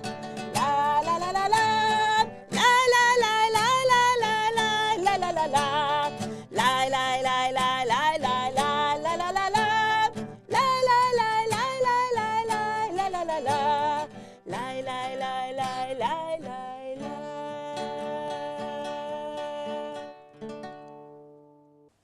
Grazie, grazie, ma tu ti esibisci anche in, non so, in altri luoghi, non soltanto qui in Sì, televisione. vabbè, io animo in parrocchia, prima di tutto la messa domenicale, e però faccio anche piano bar, quindi... E comunichi la gioia di cui hai parlato in questa canzone. Vogliamo continuare con il professore Giustiniani a commentare, a continuare a chiederci che cos'è questo campo, perché secondo me è fondamentale. Sì. Se ne ha parlato Gesù, vuol dire che è importante. Importantissimo. E dicevamo che il campo è Gesù stesso, certamente. La Chiesa. La Chiesa nella linea della fisicità di Gesù, perché il campo è Gesù in quanto essere umano, il tesoro è Gesù in quanto essere divino. Ecco. E quindi nella linea della fisicità la Chiesa, nella quale abbiamo gli aspetti esterni, e cioè predicazione, sacramenti, opere di carità, che però sono l'aspetto esterno di un interno, la soprannaturalità della Chiesa in quanto... Quindi non si può dire, professore, io credo in Gesù, ma non nei preti, non nella Chiesa. No, non si può dire perché... È la Chiesa che ti dà Gesù, è la Chiesa che ti dà i sacramenti. E appunto, a proposito dei sacramenti, io penso che il campo siano anche i sacramenti, no? Perché uno dice, ma perché devo andare in chiesa? Ma perché devo fare la comunione? Ma perché mi devo confessare? Eccetera. Alcuni non fanno battezzare i bambini. Bene, cari amici, noi possiamo dire che i sacramenti sono il campo di cui parla Gesù. Da acquistare. Il campo da acquistare, cioè da praticare, da fare, da accettare. Se non accetto e non pratico i sacramenti, Gesù non passa a me. Sembra complicare le cose, ma purtroppo Gesù ha stabilito così. Stabilito così la possiamo chiamare tecnicamente la dinamica dell'incarnazione. Il Dio avrebbe potuto salvarci senza mandare il figlio nella carne? Avrebbe potuto. Però l'ha Se mandato. Onnipotente avrebbe potuto tutto, Non ma l'ha mandato. Non c'era bisogno che morisse per noi, però è morto per noi. Non c'era bisogno dei sacramenti, ma li ha stabiliti. Chi mangia la mia carne e beve il mio sangue ha la vita eterna, se no no. Sì. E poi nella linea dei sacramenti, le azioni cosiddette buone, le opere. Esatto. Il beato Giacomo Cusmano, un beato della fine dell'Ottocento siciliano, diceva: i poveri sono l'8° sacramento. Quindi noi alcune volte siamo portati a semplificare troppo la cosa, invece è un po' più complessa, cioè mano a mano che noi entriamo nella mentalità di Cristo ci accorgiamo che Cristo è esigente, che Cristo ci ha chiesto parecchie cose: credere nel Padre, credere nel Figlio e credere nello Spirito Santo, credere in Gesù, il Figlio di Dio, Dio e uomo, credere nei sacramenti attraverso i quali Lui comunica con noi, credere nella Chiesa che Lui ha istituita. La cosa è più complessa di quanto si possa pensare. Sì. Non si può mai ridurre il cristianesimo a una semplice traccia per una caccia al tesoro. Ecco, non è una caccia al tesoro, ma è una caccia al campo, e nel campo c'è il tesoro, e il campo è tutto ciò che nella linea della storia, della cultura, del quotidiano. Sembra complicare la cosa, ma è complessa la cosa. Professoressa, se gli alunni facessero questa domanda, professoressa, ma veramente è così difficile essere cristiani? No, io risponderei con semplicità, direi il tesoro prezioso è in un cuore buono, in un cuore semplice. Del resto noi siamo a immagine di Dio, quindi l'importante è non perdere quell'immagine di Dio che i bambini hanno ancora viva, vera, no? Ma io direi ancora di più. Di conservare quell'immagine di Dio e di prenderne coscienza. Questa è secondo me la ricchezza più grande. E io direi ancora di più. E cioè, se noi partiamo dalla Chiesa, dai sacramenti, dalle cose da fare, diventa veramente pesante e complicato. Se partiamo invece dal centro, cioè Gesù, e lo pensiamo così com'è, meraviglioso, e lo amiamo, ma viene spontaneo fare tutto quello che ci ha chiesto, anche perdere la vita, anche morire per lui, no? Assolutamente. Cioè, ma è possibile che devo perdere la vita per lui? Ma se lo ami, canti, non ci pensi Del resto proprio. nel cuore dell'uomo c'è questa sete di infinito, questo desiderio di bellezza, no?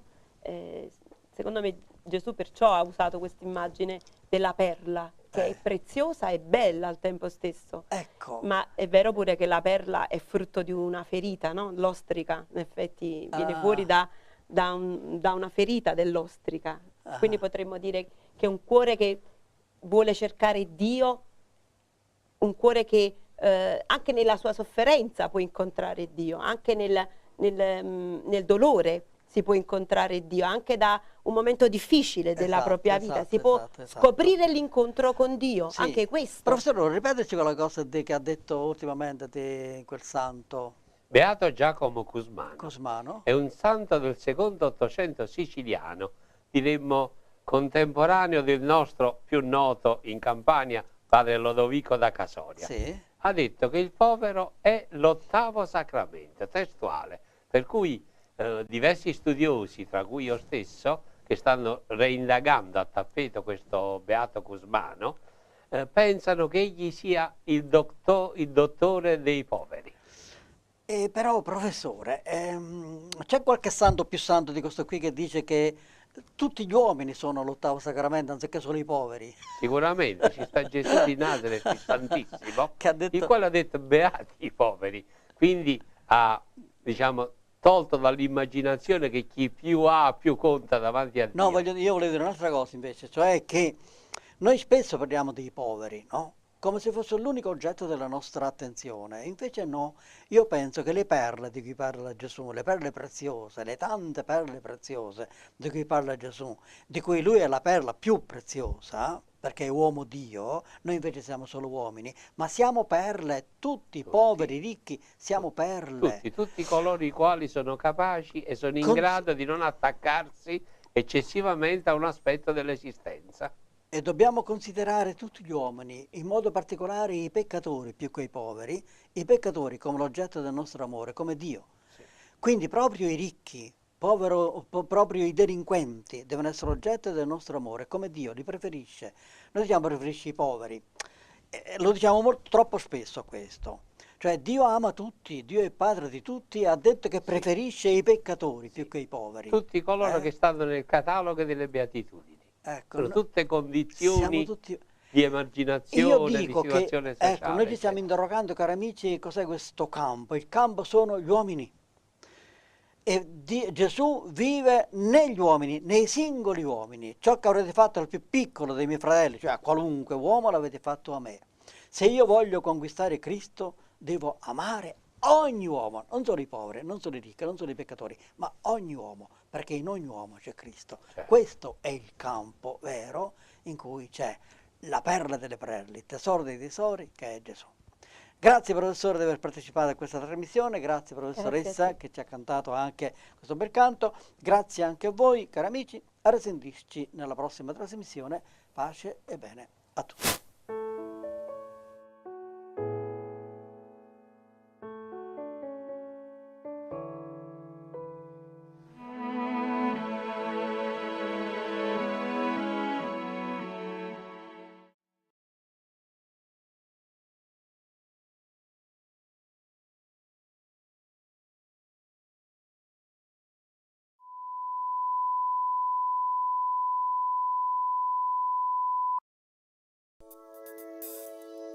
Gloria a Dio nell'alto dei cieli e pace in terra agli uomini amati dal Signore. Noi ti lodiamo, ti benediciamo, ti adoriamo, ti glorifichiamo, ti rendiamo grazie per la tua gloria immensa.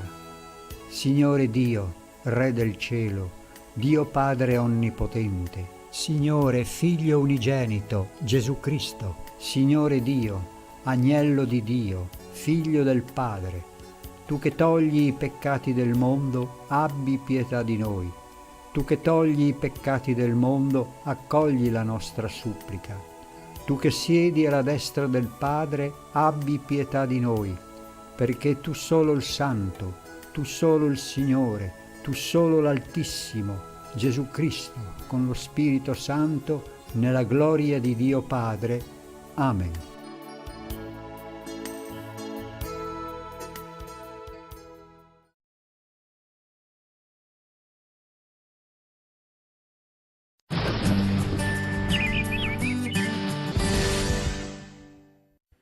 Amici Trebi Meteo, bentornati a questa nuova edizione del TG di Trebi. Partiamo dall'immagine del satellite, tra l'altro questa elaborazione è proprio nostra di Trebi Meteo, molto bella, e ci mostra questa perturbazione che sta attraversando al momento l'Italia centrale. Vedete, la nuvolosità è più estesa nelle regioni centrali, ma si sta muovendo anche rapidamente verso il sud dell'Italia. In effetti per le prossime ore ci attendiamo l'arrivo di questa perturbazione anche nelle regioni meridionali, perturbazione che porterà degli acquazzoni, dei piovaschi e che è seguita da aria più freddina e da parecchio vento, quindi attenzione anche al vento che si farà sentire nelle prossime ore e anche per buona parte della giornata di domani. Nei giorni successivi comunque alta pressione che rimonta poi sul Mediterraneo e su Italia, quindi la primavera tornerà protagonista un po' dappertutto rapidamente, con dei sistemi nuvolosi che per il momento rimangono sopra l'arco alpino ma sfioreranno nei prossimi giorni un po' le regioni settentrionali, però ancora una volta purtroppo senza grandi precipitazioni. Chiudiamo con le temperature. Vi dicevo che la perturbazione che sta transitando sull'Italia è seguita da aria più frizzantina, anche parecchio vento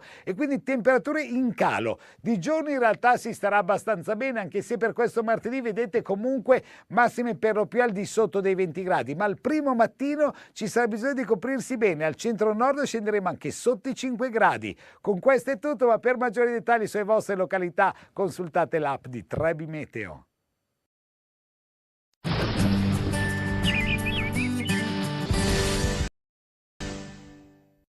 Amici Trebi Meteo, bentornati a questo aggiornamento delle nostre previsioni per la giornata di martedì, che vedrà una rimonta dell'alta pressione sul Mediterraneo e su Italia. Si allontana definitivamente verso il Mediterraneo orientale e la Grecia la perturbazione transitata dalle nostre parti. E così, se controlliamo la nuvolosità prevista sull'Italia, vedete che resisteranno ampie zone di sereno, un minimo di variabilità nelle estreme regioni meridionali, per il resto poco da segnalare, qualche velatura poi si avvicina al nord Italia. Per quanto riguarda le precipitazioni, anche lì poco nulla, qualche residuo piovasco nelle prime ore del giorno all'estremo sud, per il resto bella giornata di sole. Quindi in definitiva ci attende un martedì soleggiato in Italia, però vi devo segnalare intanto un po' di vento che si farà sentire stavolta soprattutto nelle regioni meridionali e diciamo anche un minimo di variabilità al sud, con qualche piovasco a inizio giornata in Puglia, sulla Bassa Calabria, poi sull'Appennino meridionale, ma sole che torna piano piano protagonista. E come temperatura, attenzione, al primo mattino valori molto frizzantini, al centro-nord anche sotto i 5 gradi e anche le massime non saranno particolarmente alte, rimaniamo ben al di sotto dei 20 gradi. Per tutti i dettagli e comunque per le vostre località consultate l'app gratuita di Trebi Meteo.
Ciao, mi chiamo Sophie e fino a qualche mese fa vivevo a Hong Kong, una metropoli di 7 milioni di abitanti.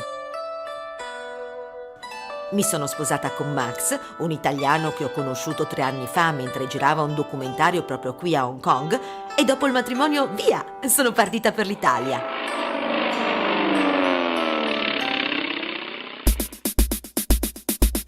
È tutto così diverso qui. Per questo ho capito che devo viaggiare un po' per conoscere la mia nuova terra. Una mia amica per lavoro conosce un sacco di bei posti e così ogni weekend partiamo alla scoperta dei paesi del Friuli Venezia Giulia, divertendoci tra l'altro un mondo.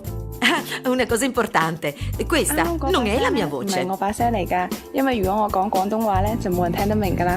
Così la mia amica mi presterà la sua voce. Che bello!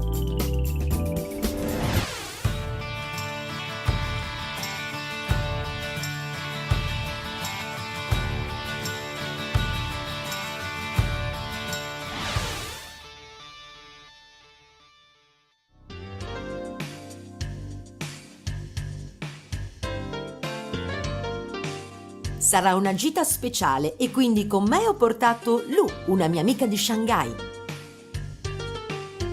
Grazie agli amici dell'Associazione Friulana Appassionati Carrozze, visiteremo questo paese in carrozza. Siamo in un comune che si chiama Campolongo Tapogliano. La verità è che fino a qualche anno fa erano 2 paesi ben distinti.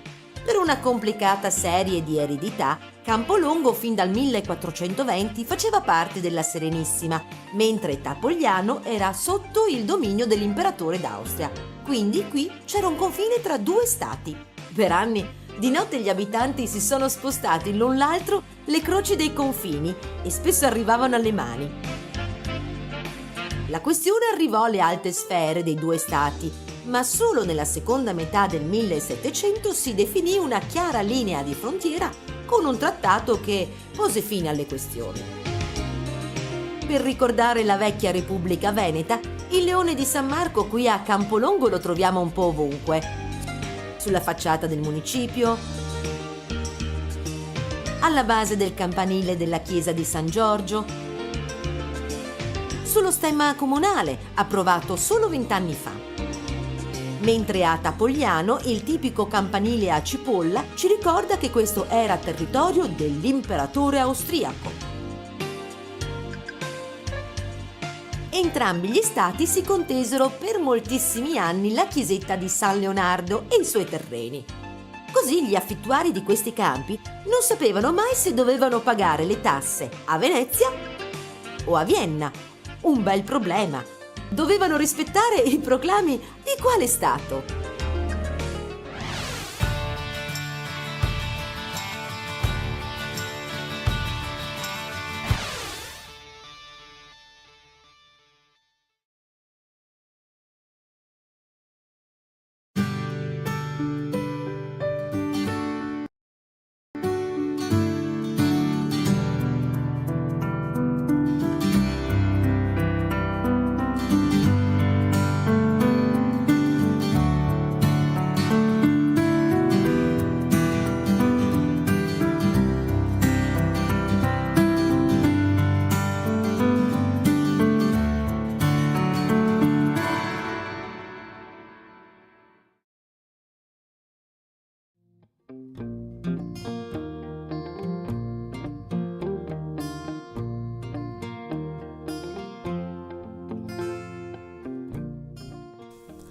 Cari amici, benvenuti sul mio canale.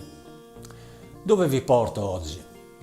Ho pensato di portarvi in uno dei borghi caratteristici del Friuli, che ha fatto parte anche della lista dei borghi più belli d'Italia.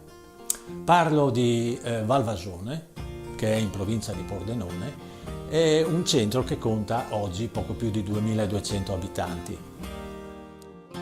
Si trova lungo il fiume Tagliamento, al confine tra la provincia di Udine e quella di Pordenone. È un borgo medievale costruito attorno a un castello, le cui prime testimonianze risalgono al 1206, anche se le sue origini si dice che risalgono all'età romana. Il suo nome deriva dal casato Valvason Cucagna, che ha gestito il castello a partire dalla seconda metà del 1200. È stato danneggiato, ristrutturato più volte e oggi appare come un bel palazzo rinascimentale. Nel corso dei secoli ha ospitato varie persone note e importanti, come ad esempio Papa Gregorio XII nel 1409, Papa Pio VI nel 1782 e anche Napoleone Bonaparte nel 1797.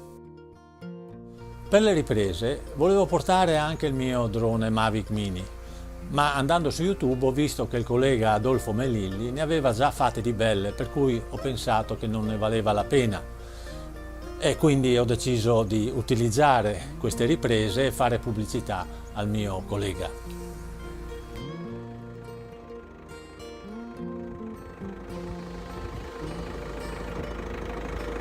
Mi dimenticavo, per la musica ho deciso di dare spazio a due youtuber che a me piacciono tantissimo, gli Overdrive Duo. Andiamo!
Durante le recenti fasi di restauro di alcune case sono venuti alla luce antichi e preziosi affreschi. Nell'edificio del mulino, oltre a un trittico e un leone marzano, si è rinvenuta la data di costruzione del vecchio mulino e della ruota Irma. Questo manufatto antico, dal mio punto di vista, sono una caratteristica di questo borgo molto interessante.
Amici di Trebi Meteo, ben ritrovati ad un nuovo appuntamento previsionale da IM Parigi, giornata di lunedì con una certa variabilità e instabilità sull'Italia centro-meridionale, poiché attraversata da un fronte freddo, il quale sarà poi in graduale allontanamento entro fine giornata verso est. In dettaglio osserviamo le precipitazioni che tale perturbazione favorirà. Ebbene, saranno nevose sull'arco alpino, quote medio-alte. Si tratta invece di piogge e rovesci al centro-sud a carattere sparso, fenomeni localmente anche a sfondo temporalesco, principalmente sulla fascia adriatica, ma si tratta di precipitazioni di breve durata, ma saranno accompagnate da una forte ventilazione. In definitiva, ci attende un lunedì con molta variabilità e instabilità al centro-sud, come osserviamo precipitazioni sparse, a tratti anche fenomeni temporaleschi. Addensamenti anche sull'arco alpino con deboli nevicate, soleggiate invece altrove, attenzione solo alla ventilazione poiché soffierà a tratti anche intensa, le temperature massime di conseguenza perderanno qualche grado. Per il momento è tutto, maggiori dettagli come sempre vi attendono sull'app di Trebi Meteo.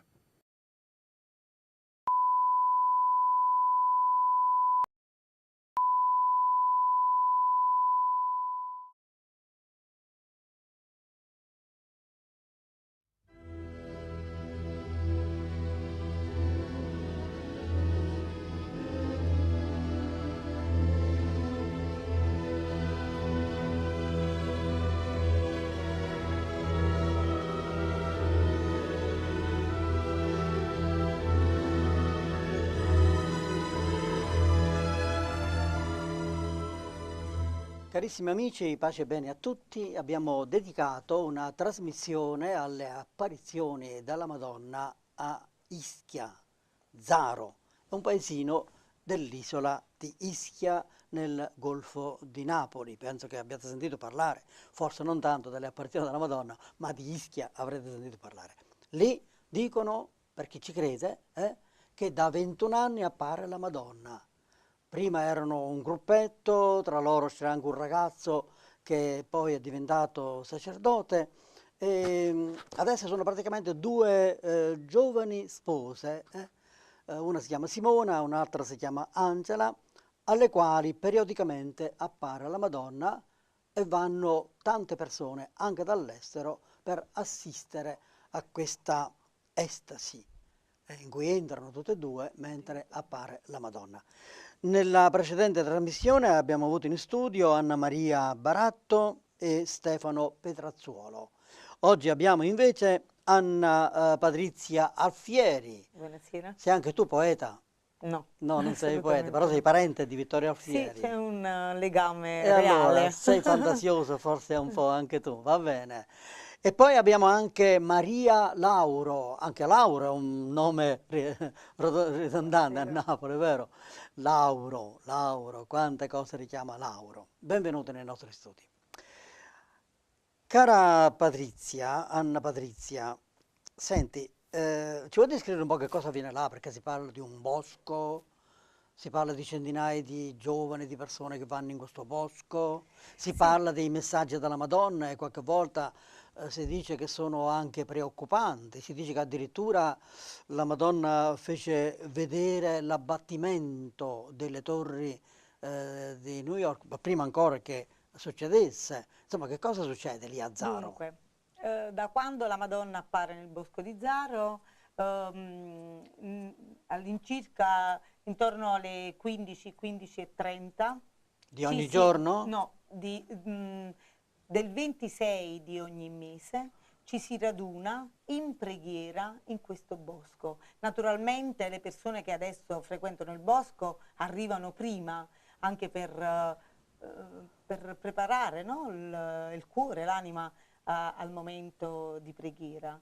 C'è qualcuno che spiega un po' la storia, una persona, eccetera. Sì, che spiega. E poi arrivano... poi arrivano le ragazze, Angela, le signore ragazze, Angela e Simona, che anche loro si soffermano prima un momento in una loro preghiera personale. Dopo, cari amici in ascolto, dopo fra pochi minuti vedremo Angela e Simona in un piccolo filmato che abbiamo realizzato. Sì, dunque loro un momento prima si soffermano in preghiera personale insieme al sacerdote, Don Ciro Vespoli, dopodiché insieme iniziamo, con tutte le persone presenti, si inizia la recita del Santo Rosario.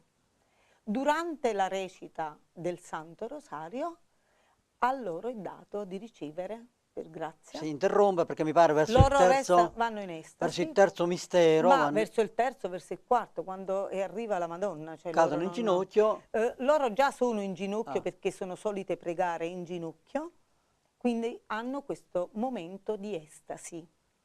Vivono quindi per il momento e la durata che... Ma è vero questo fatto, come dicevo, no? Che alcuni messaggi sono preoccupanti, fanno un po' di paura. Veramente i messaggi Per esempio, non sono assolutamente preoccupanti, nel senso che non infondono timore. Per modo di dire, perché uno degli ultimi messaggi faceva vedere che c'era il Papa vestito solennemente davanti a San Pietro e la cupola di San Pietro che scoppia.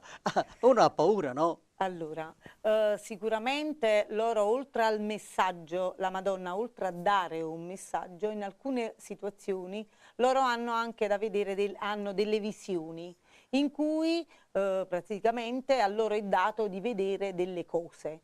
Nell'ultimo messaggio, come lei sta facendo ricordo, è stata vista questa visione particolare che in fondo deve essere interpretata. Anche io, Carmigino, ascolta, anche io quando ho letto questo messaggio con questa visione, cioè la gente vede la cupola del Vaticano, di San Pietro che scoppia, mi sono preoccupata anche io, ma in realtà si tratta di come si interpreta, perché poi continua la visione e la gente vede come tanti sacerdoti per terra, morti. Alcuni morti, e anche che pregano anche questo è brutto, ma poi arriva il bello, e cioè che arriva la Madonna e tutti questi sacerdoti che erano morti si rialzano. E questo è il messaggio, non la cupola che la Madonna con questa apparizione, con questo quadro, direi, ha voluto dire che ci sono delle cose che vanno male, ma la Madonna può risolvere tutto, no? Certo, ma infatti i messaggi che possono sembrare catastrofici, pericolosi, preoccupanti, non devono essere così letti, ma sono degli inviti continui, dei moniti anche a farci ritornare sulla retta strada, perché non è che camminiamo tutti quanti bene. Poi. Certo, Maria Lauro, dicevo che il tuo cognome ci ricorda qualcuno molto ricco, non è a caso che lo dico, perché tu sei la presidente di un'associazione che avete comprato tutto il bosco o una parte, non so, spiega un tantino, l'hai fatto con i soldi tuoi, non so, sei ricca. No, a prescindere dal fatto, non so se lei si vuole riferire ad Achille Lauro, io non so nemmeno se sono una lontana parente.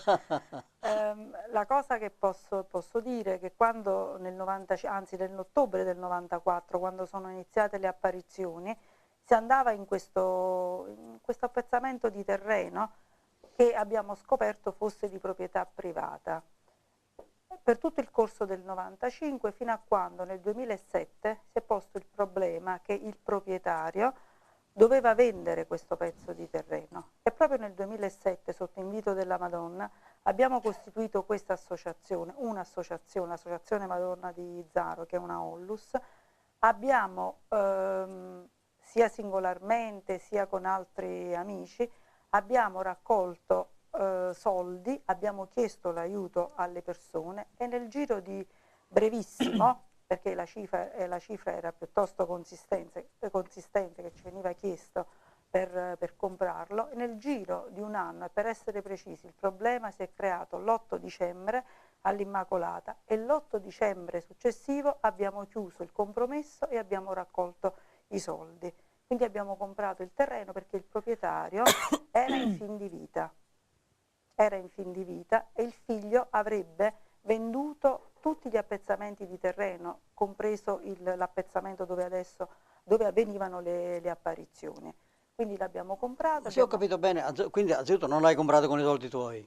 No, non solo i miei, anche io ho partecipato. Anche tu hai dato 100 euro. Ho partecipato, ma tante persone hanno partecipato a comprare il terreno. Ma sentivo dire, non so quando ci sia vero, che poi lì dovrà sorgere una grande chiesa, perché quando sono venuto lì una veggente, mi pare che era Angela, mi pare, mi ha indicato anche il posto dove verrà questa grande chiesa, è vero questo? In realtà loro hanno molte indicazioni dunque sul posto, e in realtà la prima cosa l'associazione dobbiamo tutelare il posto, accogliere i pellegrini e creare cenacoli di preghiera e nello stesso tempo diffondere i messaggi. Questi sono i principi che noi come associazione ci siamo posti.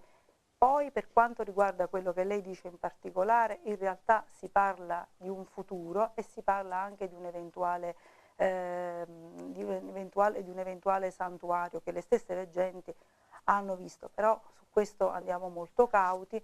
E innanzitutto quello che in questo momento è importantissimo è aspettare i lavori della Commissione. Parla un po' di questa posizione della Chiesa, di questa commissione, in che cosa consiste? In realtà la Chiesa ad Ischia, a partire dal 95 con perché il vescovo... Perché è diocesi Ischia, c'è un vescovo ad Ischia. Sì, con il vescovo che allora ha assistito alle apparizioni, era vescovo durante le prime apparizioni, Monsignor Antonio Pagano, come in seguito padre Filippo Strofaldi, sono stati sempre molto attenti, molto vigili. Hanno assistito alle apparizioni anche loro? Erano vescovi del momento e hanno avuto la possibilità di poter parlare anche con gli stessi veggenti, anche perché a Zaro... No, voglio capire, hanno parlato con i veggenti o stavano lì durante le apparizioni? No. Questo, durante l'apparizione no. Almeno durante l'apparizione non hanno solo parlato con i veggenti. Che poi possano essere stati in modo privato, questo noi non lo sappiamo. E erano molto attenti, avevano comunque preposto un sacerdote del posto che seguiva i ragazzi e che raccoglieva tutti i messaggi, fino ad arrivare ad oggi, ad agosto del 2014, quando il nuovo vescovo, Monsignor Pietro Lagnese, ha istituito una commissione che sta già lavorando da un anno, anche in modo piuttosto solerte. È una commissione costituita da vari teologi, ma sacerdoti e laici. Anche da due autorevoli docenti in Mariologia come il professor Salvatore Perrella e il professore Alfonso Langella.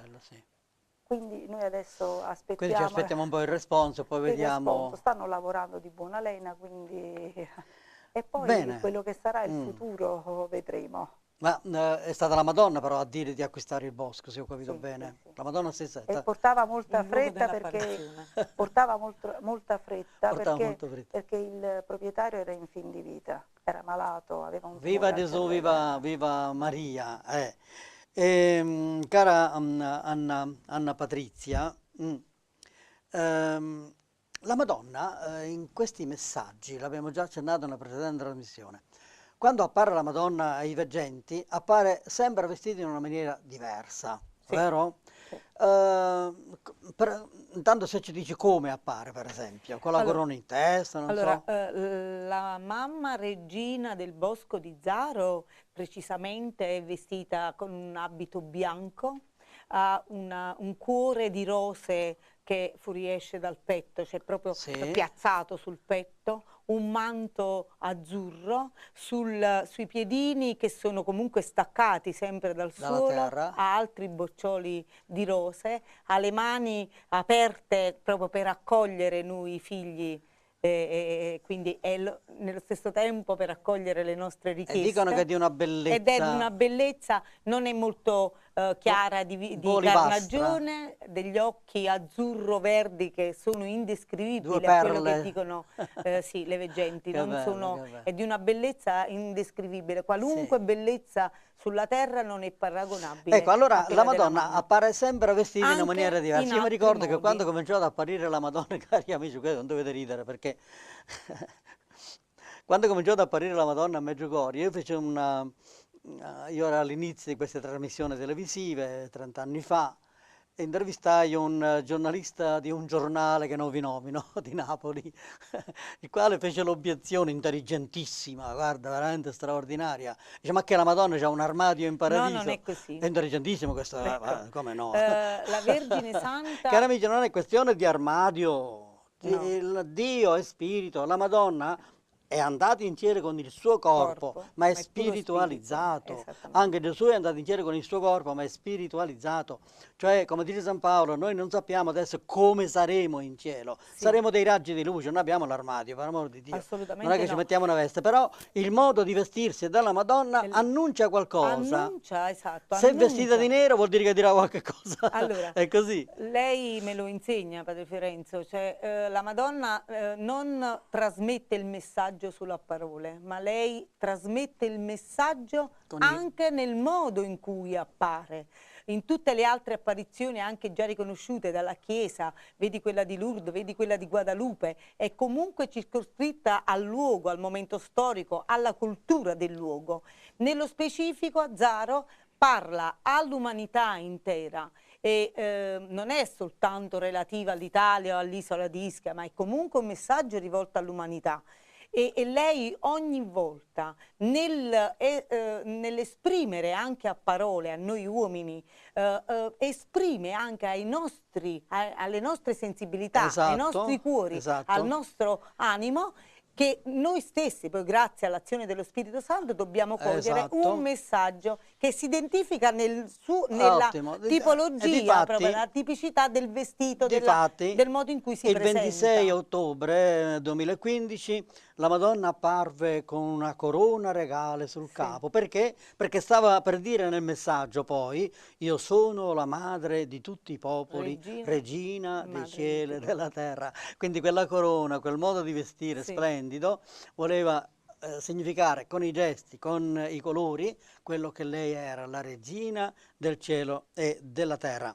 Così come è anche importante il fatto delle rose, perché la Madonna appare con le rose, perché ci riporta alla preghiera del Santo Rosario. La rosa e appunto io su questo ti volevo un po' chiedere. La Madonna ha chiesto di recitare il Rosario della Pace e il Rosario della Risurrezione. Che differenza c'è? Il Rosario diciamo canonico, la Vergine Santa Azzaro ha chiesto di recitare ogni mercoledì il Rosario della Pace e mentre nell'occasione della ricorrenza dell'Immacolata, del Santo Natale e della Santa Pasqua, il Rosario della Risurrezione, che è strettamente legato alla croce mistica. Ecco, di questo vorrei che mi parlasse un po' Maria. Cos'è questa croce mistica?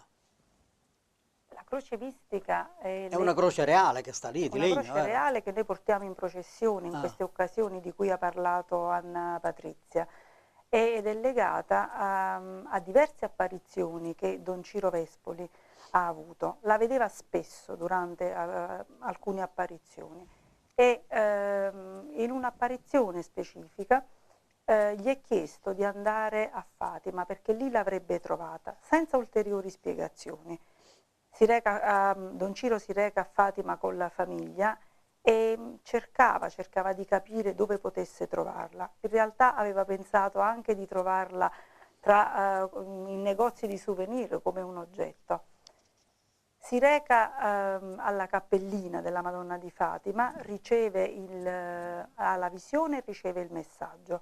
Subito dopo la mamma lo chiama per indicargli una fiaccolata.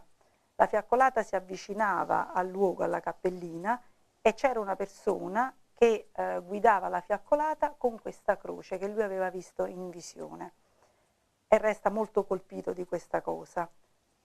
Per avere ulteriori spiegazioni chiede al sacerdote del gruppo la sera stessa in albergo dove avesse potuto prendere quella croce, e il sacerdote spiega che l'aveva trovata in un ripostiglio, l'aveva ripulita e l'aveva usata per quella fiaccolata. E adesso sta nel bosco, è vero? Adesso l'ha riprodotta, no, l'ha riprodotta? L'ha riprodotta perché l'ha ripresa il sacerdote, ma noi l'abbiamo riprodotta.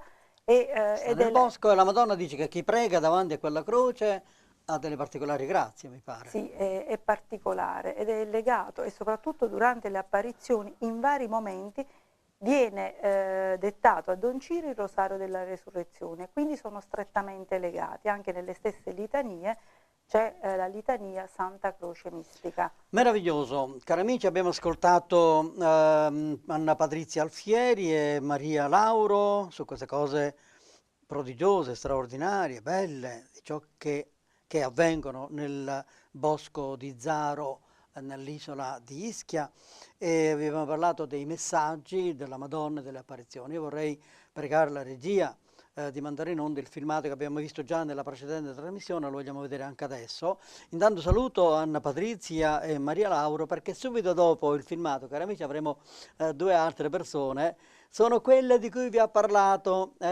un ospite della precedente trasmissione. Si parlava di un uomo che era andato in coma, era quasi morto, e che invece attraverso le preghiere riprese vita, e li conoscerete questo signore, la sua signora, eccetera, subito dopo il filmato. Intanto prego la regia di mandarlo in onda.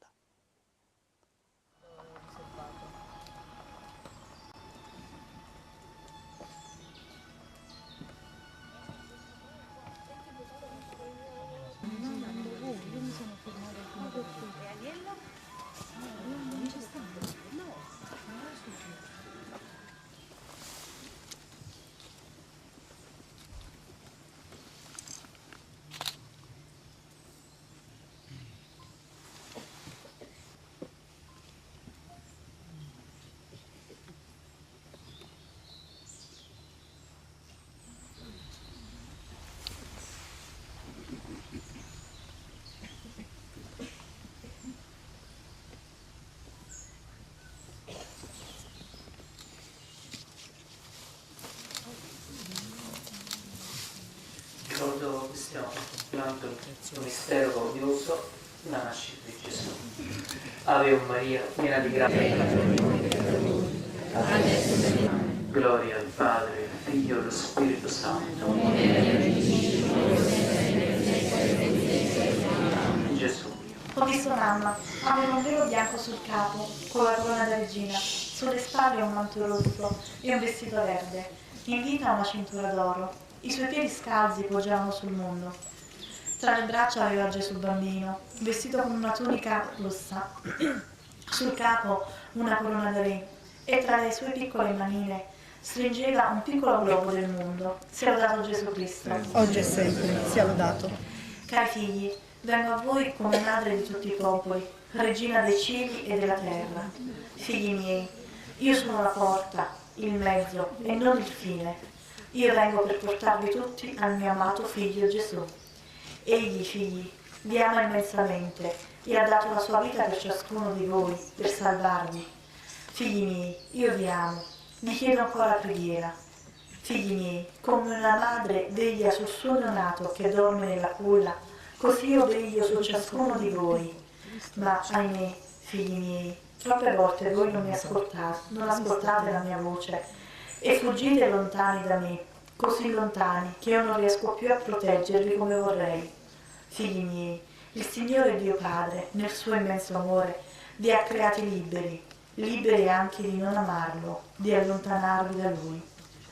Figli miei, vi prego, ascoltatevi, lasciatevi amare, lasciatevi cullare tra le mie braccia. Figli miei, vi amo e ancora una volta vi chiedo preghiera per la mia amata Chiesa, per i miei figli prediletti, che sono i più tentati e che spesso cadono, trascinando con sé tante anime. Figli miei, vi amo e sono felice di vedervi qui riuniti nel mio bosco benedetto, luogo di grandi grazie. Passo in mezzo a voi e vi accarezzo, accolgo le vostre preghiere e le pongo ai piedi di Dio Padre. Vi amo, figli. Adesso vi do la mia santa benedizione. Grazie per essere accorsi a me.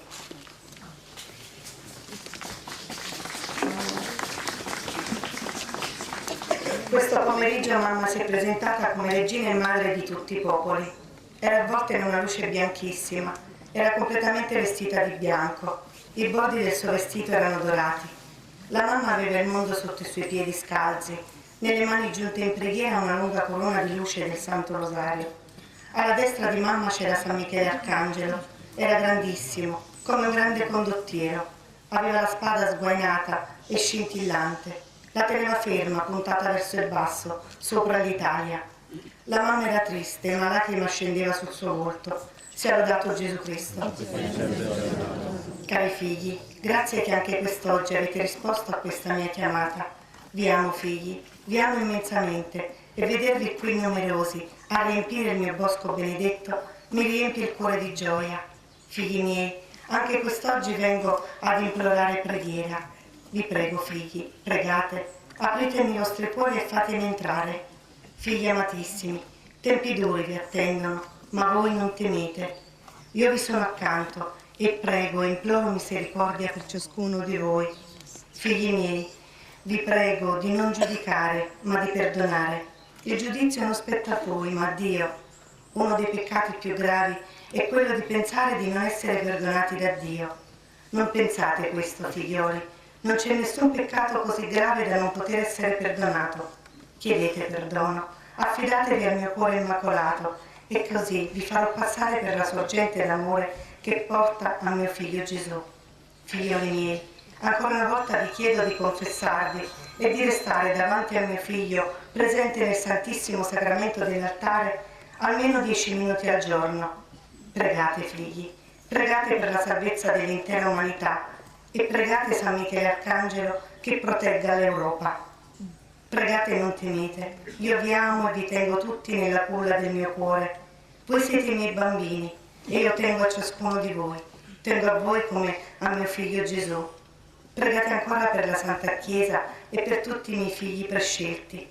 Benedico tutti, in modo particolare, e benedico tutti i sacerdoti qui presenti, nel nome del Padre, del Figlio e dello Spirito Santo. Amen.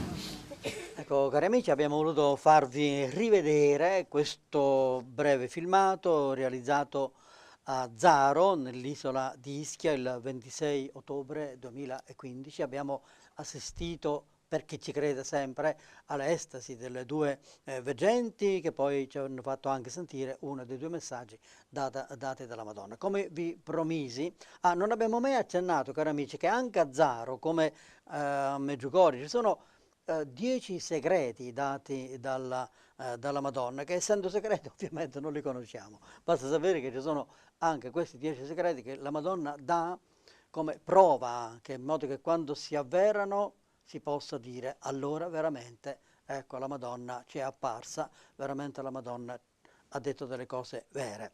Vi promisi che avrei fatto venire in studio, ecco, i due coniugi, Maria e Giuseppe Castaldo, ai quali do il benvenuto. Grazie. Perché nella precedente trasmissione si parlò di un signore che stava in coma, ed eccolo qua, il signor Giuseppe Castaldo, e si parlò di una signora che aveva il glaucoma, ma invece di pregare per la sua guarigione, pregò per la guarigione del signor Giuseppe, e poi la Madonna fece il miracolo a tutte e due, perché guarirono tutte e due.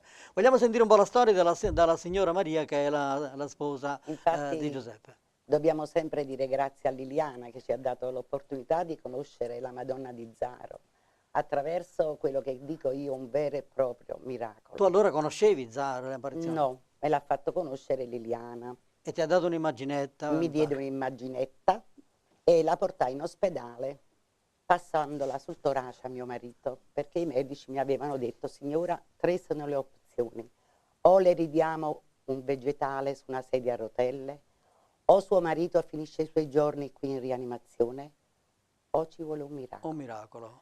In quel momento mi sentii persa, abbandonata da tutti, e diedi spazio al mistero. Sinceramente mi aggrappai a quell'immaginetta, entrai in rianimazione, gliela passai sul torace, perché i medici dicevano: stiamo provando a stubarlo, ma non respira autonomamente. Signora, facilmente suo marito non ce la fa. Ha i suoi 72 anni, i suoi acciacchi legati all'età, per cui si metta tranquilla. Ma chiaramente mi aggrappai a questa immaginetta, pregavo disperatamente e la lasciai sotto al materasso in rianimazione. Questo il giorno 27. Il 26 settembre Liliana era stata nel boschetto a pregare.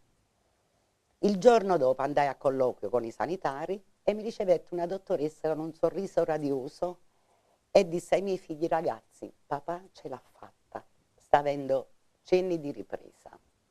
Infatti entrammo e lui biascicava qualche parola, diceva qualcosa. Ma voi attribuite questa cosa alla Madonna semplicemente perché avete messo l'immaginetta della Madonna? No, c'è da dire questo anche, in onor del vero. Un grande applauso va anche alla sanità, perché bisogna dire che c'è la buona sanità, esiste, ci dobbiamo credere. Però, padre, quando... Ma lui ha avvertito qualcosa? Tu di questo fatto dell'immaginetta non ricordi niente? Lui non sa niente, né del ricovero, né dell'intervento, né del coma. Quando si è risvegliato poi mi ha detto cose che mi ha lasciato stupita. Ecco perché ci credo. Questo vorrei sentire. Che cosa? Lo può dire lui? Ho visto un bosco pieno di luce. Mi è sembrato proprio come stare in un limbo. Sospeso e vedere questo bosco con luce forte, bella, che non ho mai visto. E da allora ha cominciato a prendere coscienza? Sì, dopo ho incominciato a prendere coscienza perché la mia signora mi teneva la mano, mi stringeva per sentirmi come per dire sei vivo, mi stringeva e mi parlava per farmi essere cosciente. E siete mai andate poi nel bosco di Ischia e corrispondeva un po' a quello visto? Liliana mi ha portato, lui per motivi di salute non è mai venuto? No. Però Liliana mi portò a pregare e feci la mia testimonianza, perché io ci credo, io l'ho vissuto sulla mia pelle, io l'ho respirata questa... E quanto tempo fa è avvenuto questo fatto? 3 anni fa, a settembre del 2012, non ha riportato esiti, niente, sta benissimo, forse si può dire pure meglio di prima. Voi siete cattolici tutte e due, praticanti? Sì, praticanti, Sono stato anche nelle comunità, sono fatto anche capo comunità nella chiesa di Sant'Anna in Afragola. Ma continuando una vita precedente così religiosa oppure prima non era? Sempre, già mio padre era presidente dell'Associazione Cattolica dei Sacri Adesso un poco in più. Poi io sono stato in associazione della chiesa di Sant'Anna, poi sono partito in polizia e ho fatto 40 anni fra fuori e dentro. Quindi lei è un ex poliziotto? Un ex maresciallo della polizia. Bene, cari amici, ringraziamo i coniugi Castaldo che Grazie ci hanno a lei. portato questa bellissima testimonianza. Ripeto, noi a queste cose siamo liberi di crederci o no finché non si pronunzia la Chiesa, no? Siamo liberi di crederci o no, però è sempre meglio, quando non abbiamo niente in contrario, è sempre meglio credere, quando abbiamo niente in contrario. Perché se la Madonna appare, molti dicono che sono inutili le apparizioni della Madonna.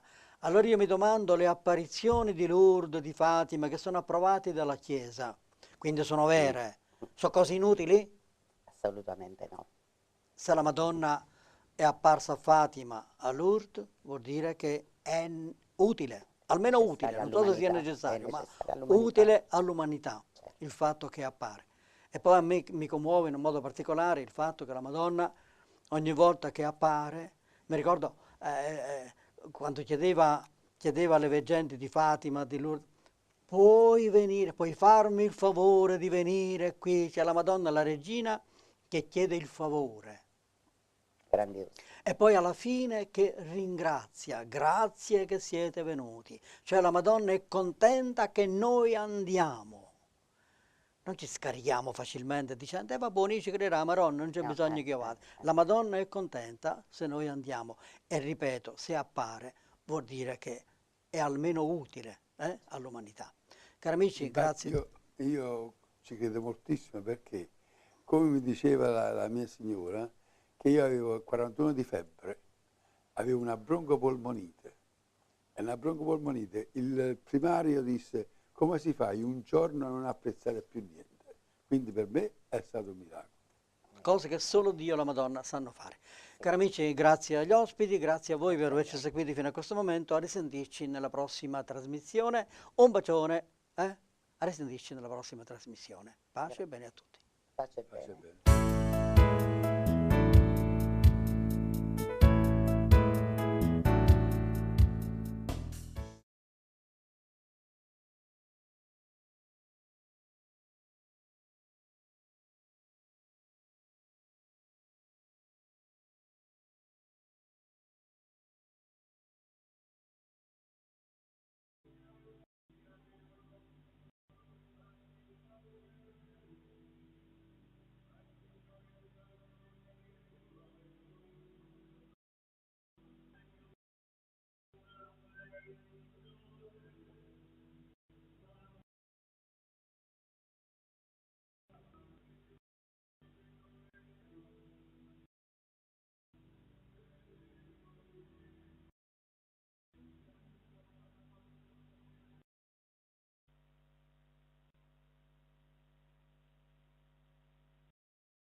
Benvenuto al pubblico di Confini del Sacro per questa puntata speciale dedicata a padre Gabriele Amort, forse l'esorcista più noto al mondo. Tutta la sua vita è stata all'insegna di questo delicato ministero e noi che lo abbiamo conosciuto sappiamo con quanta dedizione lo faceva. Da quel lontano 1985, anno in cui è stato nominato esorcista ufficiale della diocesi di Roma, sono stati migliaia gli esorcismi da lui fatti, con oltre 600 richieste al giorno. Solo qualche tempo fa era stato insignito della medaglia della liberazione dal prefetto di Roma e dal ministro della difesa per il suo ruolo svolto nella lotta partigiana in Emilia. Noi in passato ci siamo occupati di esorcismi e preghiere di liberazione e ovviamente padre Amort è stata una voce indispensabile. Padre Amort, lo ricordiamo, ha fondato anche l'Associazione Internazionale degli Esorcisti, riconosciuta nel 2014 dalla Santa Sede. Il presidente dell'Associazione degli Esorcisti oggi è padre Francesco Bamonte, esorcista anche lui. Ecco cosa ci ha detto.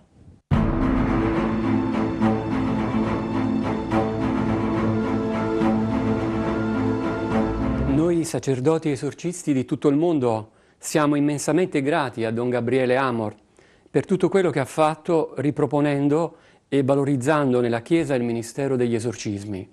Apparentemente burbero, in realtà era schietto e sincero con tutti e noi esorcisti siamo rimasti sempre profondamente ammirati per la sua grande spiritualità incarnata nell'intensa vita di preghiera. In particolare abbiamo ammirato il suo prodigarsi nell'accompagnare con grande umiltà, con grande fede e carità, coloro che erano tormentati dal maligno.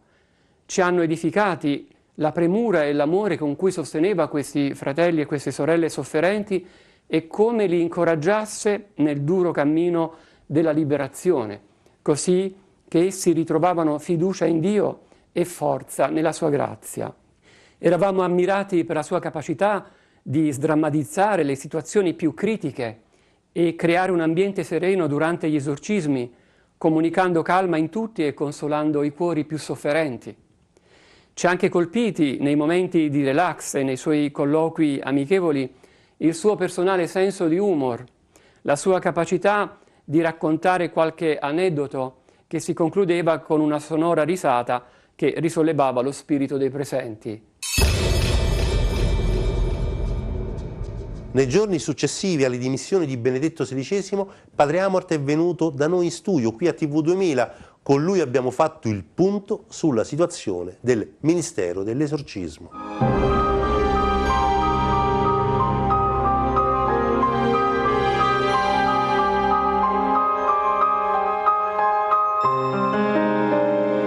Ci sono certe realtà, certi argomenti fondamentali nella vita umana di cui non si può non trattare, anche se il mondo d'oggi vorrebbe non parlarne. E infatti del diavolo si parla pochissimo. Si parla pochissimo. Perché secondo lei se ne parla troppo poco del diavolo? Se ne parla poco perché dà fastidio, se ne parla poco perché non ci si crede, se ne parla poco perché si pensa che sia inutile parlare del diavolo, mentre invece è straordinariamente utile, direi è assolutamente necessario. Io, Dio piacendo, in questi pochi minuti in cui siamo insieme cercheremo di darne anche i motivi. Cosa sono gli esorcismi? Sono quei poteri, quelle preghiere potenti che il Papa ci ha dato, e lui è Gesù Cristo che ha dato la potenza a questa preghiera, a queste preghiere, il potere di vincere Satana, di cacciare via Satana. Quando ha detto, Marco 16:17, coloro che credono in me, occorre fede in Gesù Cristo, se no non conta niente, nel mio nome cacceranno demoni. Con la forza del nome di Gesù, ognuno di noi ha il potere di cacciare i demoni. Aggiungo, sottolineo, ognuno di noi, non soltanto gli esorcisti. Allora, qual è la differenza però Padre Amort, perché lei può fare come sacerdote, esorcista delle cose e io laico, che non sono consacrato, non ho fatto il voto, non ho ricevuto il sacramento dell'ordine, non posso fare delle altre? Qual è la differenza? Anche lei ateo può cacciare demoni.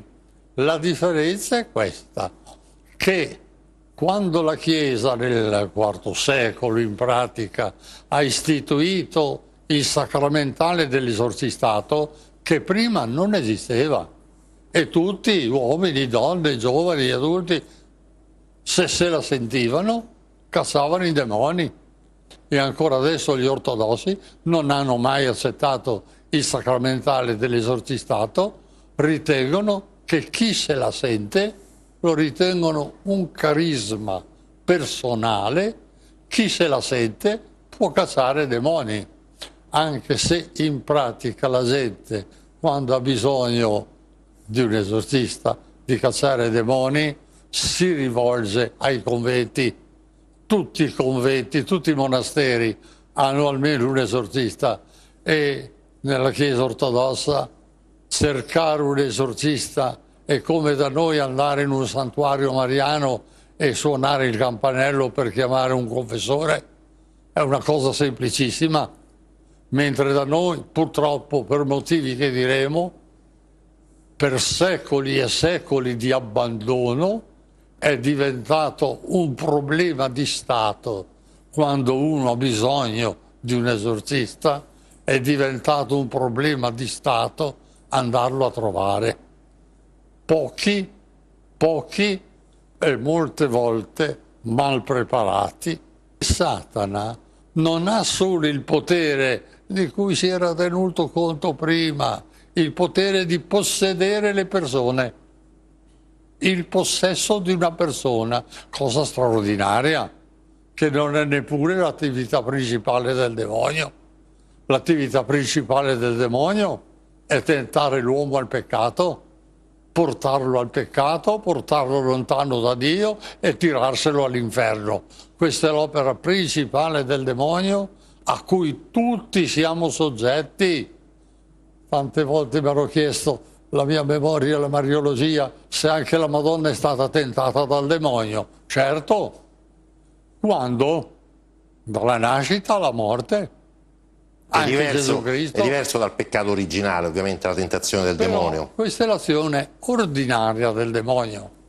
Però il demonio ha anche questa azione straordinaria, eccezionale, di poter possedere le persone, e si era fermato il rituale degli esorcismi a liberare le persone che venivano possedute dal demonio, ossia in cui il demonio entrava con la sua forza spirituale. Il demonio è un essere spirituale, non è corporeo come noi, quindi non è un uomo che entra dentro un altro uomo, è una forza spirituale che entra dentro un uomo e lo comanda, perché quando il demonio possiede una persona, si serve delle membra della persona che va in trance, non è più padrona di sé, si serve della sua bocca per parlare.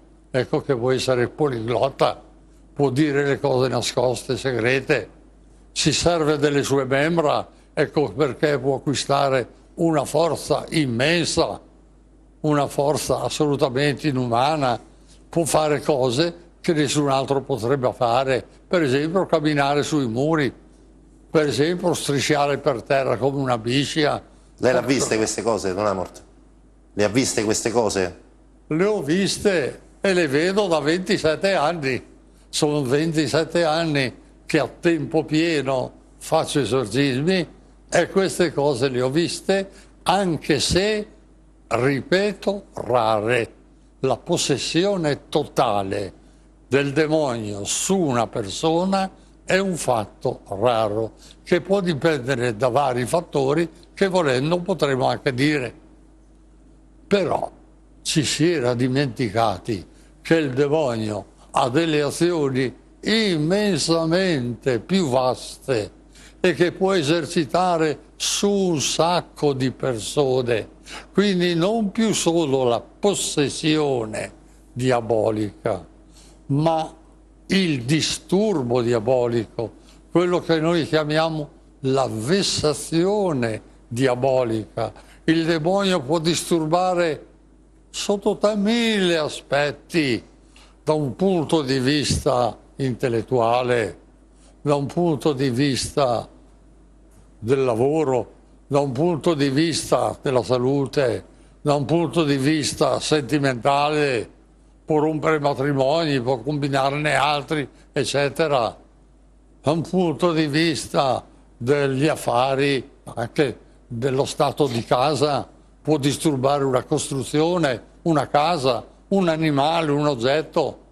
Ha tanti altri poteri che non sono soltanto il potere di possedere la persona. Oggi la gente non crede al diavolo, ma questi disturbi altro che se ci crede. Perché? Perché se li va a cercare e quindi sono diventati comunissimi. E la gente allora cosa fa? Va dai maghi, va dai cartomanti, da coloro che si autodefiniscono esorcisti o si autodefiniscono carismatici, mentre non hanno nessun carisma e nessun potere, dai fanfaroni, dai ciarlatani.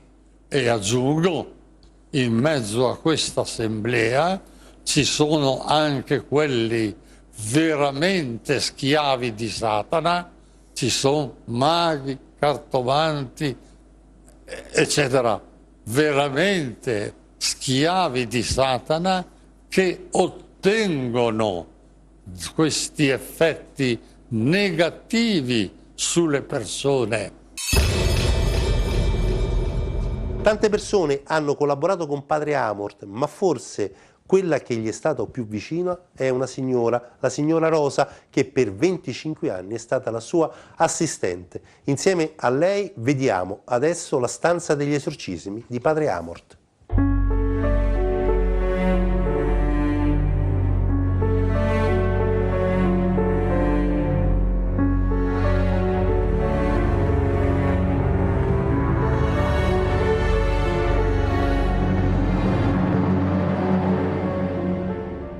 Signora, buonasera. Grazie per averci ricevuto. Prego. Allora, signora Rosa, lei è la segretaria storica di Padre Gabriele Amorth, l'esorcista più famoso, insomma, nel mondo, se si parla di esorcismi, anche grazie all'intervento di Padre Amorth, sia personalmente che ovviamente tramite anche i suoi libri. Da quanti anni lei è stata segretaria di Padre Amorth? 27. Per 27 anni chi voleva andare da Padre Amorth passava inevitabilmente. Non tutte le volte. Però insomma, grosso modo, quante persone sono entrate da questa porta? Tante. Un numero? 1.000, 5.000, 10.000? Non ne so dire il conto proprio, perché sono state tantissime. Tantissime. E ad impatto, no? La prima volta che lei ricordi, no? La prima volta che ha scelto, poi vedremo perché ha scelto di fare questo mestiere, insomma di aiutare, di essere l'angelo custode di Padre Amorth, nonché anche la sua memoria storica. Spesso Padre Amorth, a me personalmente, ricordava il suo nome quando dimenticava qualcosa. Gli devo chiedere alla signora Rosa perché me lo sono dimenticato. Le persone che venivano qui entravano in che modo? Parliamo di persone che pensavano... persone che avevano dei problemi, volevano incontrare Don Gabriele. Giovani, vecchi e bambini? Di tutti. Tutti i tipi? Di tutti i tipi. Anche tutti i sessi, donne e uomini? E insieme vogliamo percorrere un po' questo viale, che è un po' un viale della speranza, no? Insieme per... Ma non è che era solo qui, abbiamo cambiato tantissimi posti, abbiamo iniziato qui.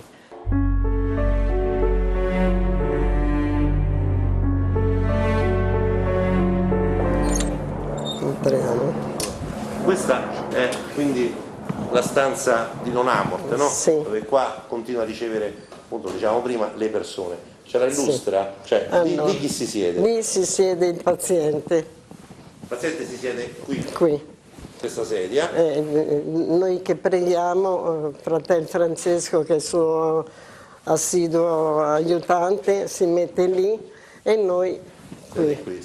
Quindi la persona che ha disturbi e che è in cura è sempre seduta qui. Sì. Prima di cominciare come avviene? Cioè, Padre Amorth dove scende? Viene da lì, da questa porta, entra, la sua stanza scende.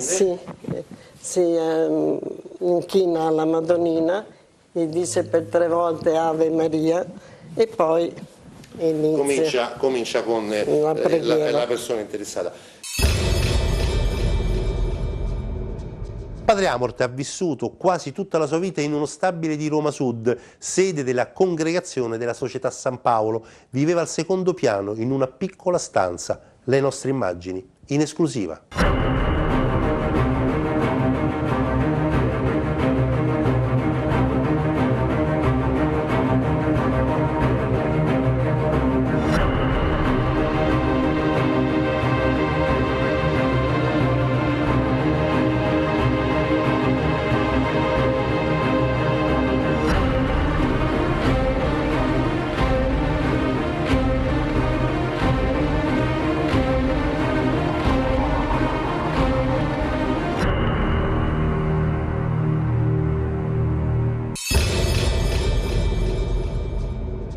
Migliaia sono state le persone sofferenti che sono state guarite grazie agli esorcismi di Padre Amorth. Vi facciamo adesso sentire una breve testimonianza raccolta da noi per Vade Retro.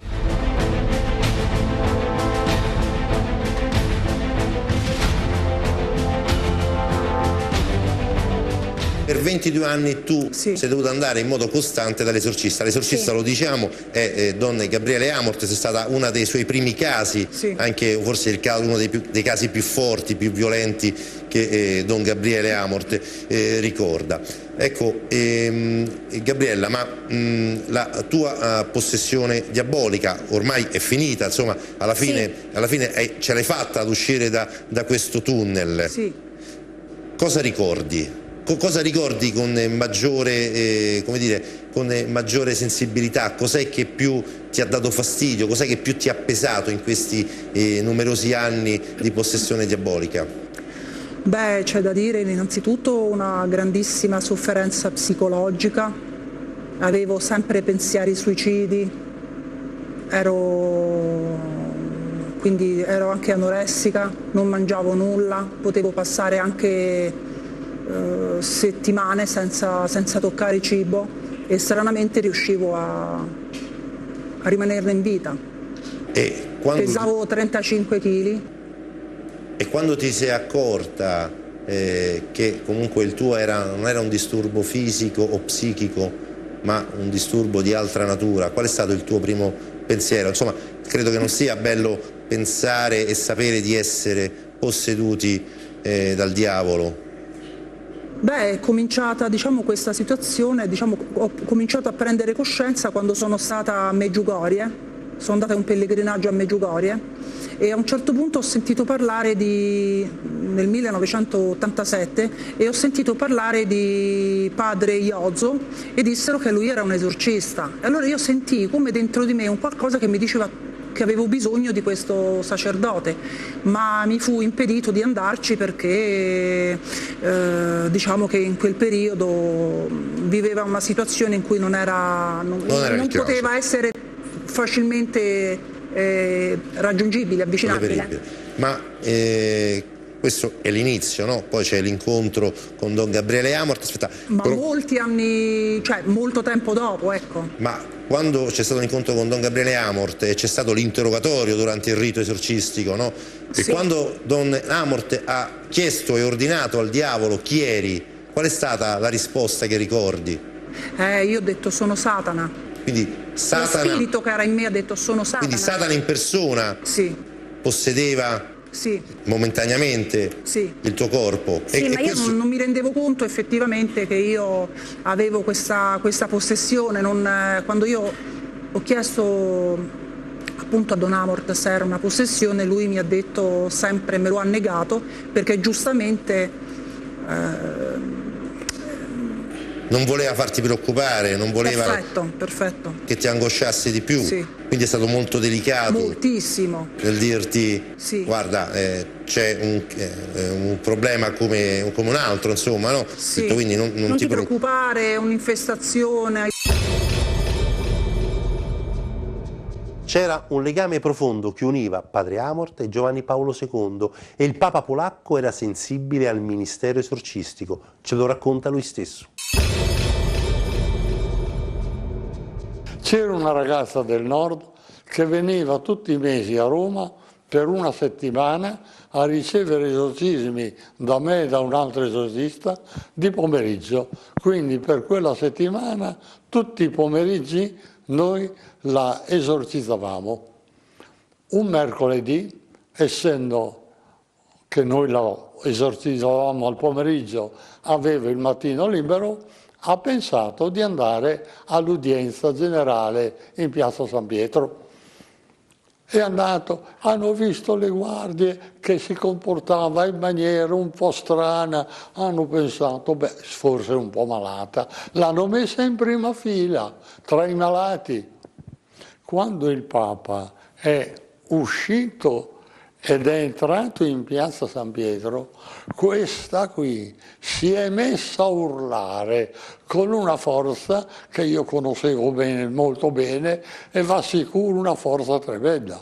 Allora immediatamente sono corso da lei per bloccarla e portarla fuori, ma Giovanni Paolo II se n'era accorto e allora ha detto: portatemela fuori, ma tenetemela, perché io dopo l'udienza pubblica le voglio parlare.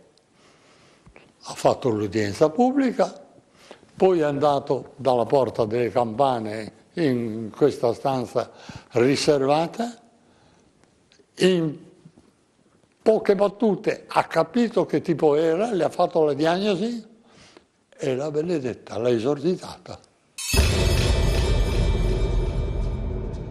Padre Amort non aveva peli sulla lingua, lo avevamo intervistato a seguito dei numerosi casi in cui donne nigeriane erano costrette a prostituirsi perché minacciate da riti voodoo.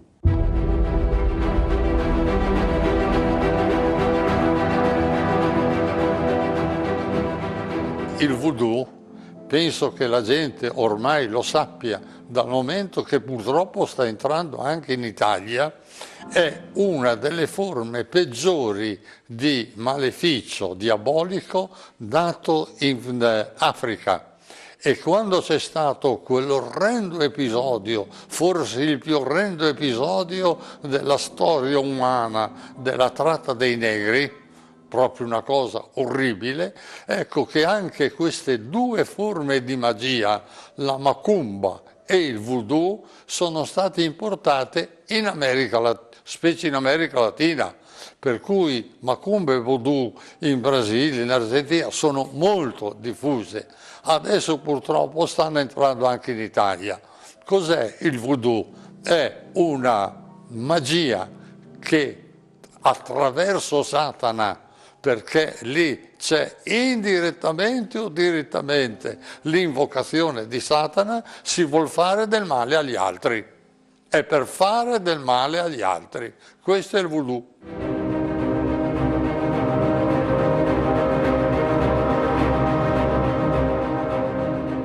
Lei ha avuto mai casi di persone che si sono rivolte a lei perché erano... Purtroppo qualcuno comincia ad averne, ancora pochi, perché in Italia sta entrando appena adesso. Non c'era, non esisteva, solo in questi ultimi anni ne ho avuto qualche caso. In passato, sono 27 anni che io faccio l'esorcista a tempo pieno, in passato non ne avevo mai avuti, ho fatto migliaia di esorcismi, non ne avevo mai avuti di casi di macumba e di voodoo, adesso se ne ho qualcuno. Ecco, da cosa si differenziano rispetto agli altri malefici? Sono malefici tremendi che uno fa col gusto di fare del male agli altri, e siccome adesso c'è di moda, venuto anche dal Giappone, ma soprattutto che si è sviluppato negli Stati Uniti, la lotta per depravare i bambini, ma c'è proprio veramente, ci sono dei giornaletti, dei fumetti, delle carte. I editori li prendono pensando sono per ragazzi, sono per bambini, saranno cose buone, e invece insegnano il satanismo. insegnano il satanismo e anche questi qui sono direttamente oggetti per praticare il satanismo. Quindi sono cose orrende che dovrebbe lo Stato impedirle. Dovrebbe lo Stato impedirle, cioè che nello Stato queste cose non si sanno.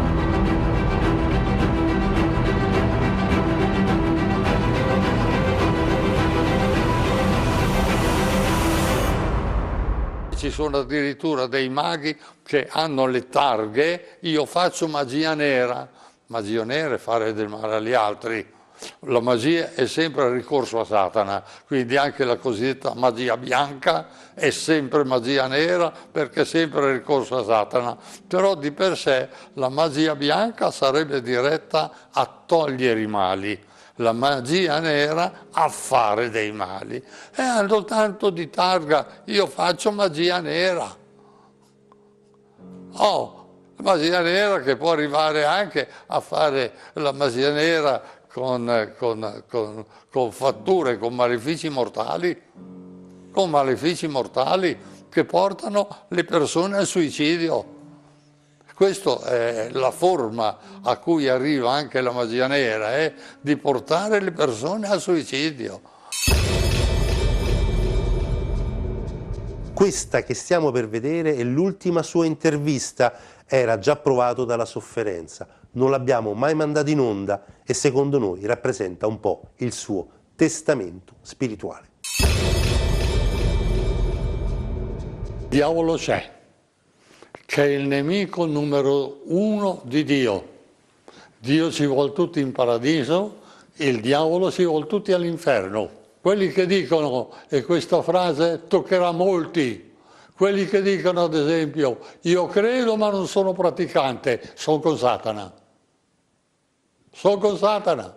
E vorrei che una volta a un convegno di vescovi ci fosse il coraggio di un cardinale che lo presiede e che dica alzi la mano chi di voi ha fatto esorcismi, e di mani alzate ce ne sarebbero ben poche, mentre invece dovrebbero essere tutte alzate, perché dato che il vescovo ha il potere unico, esclusivo di nominare gli esorcisti, dovrebbero essere praticissimi. Questo è il suo testamento. Desidero che questa frase, o con Cristo o con Satana, senza possibilità di via di mezzo, resti impresso a quanti hanno avuto la pazienza di ascoltare questa chiacchierata. Siate con Gesù e tenetevi conto che non c'è un'altra via, se non si è con Gesù, che quella di essere con Satana. Questo speciale di Indagini ai confini del sacro, dedicato all'ultimo esorcista, dedicato a padre Gabriele Amort, finisce qui. Vi ricordo il nostro appuntamento ogni lunedì in seconda serata. Grazie per averci seguito e buon proseguimento.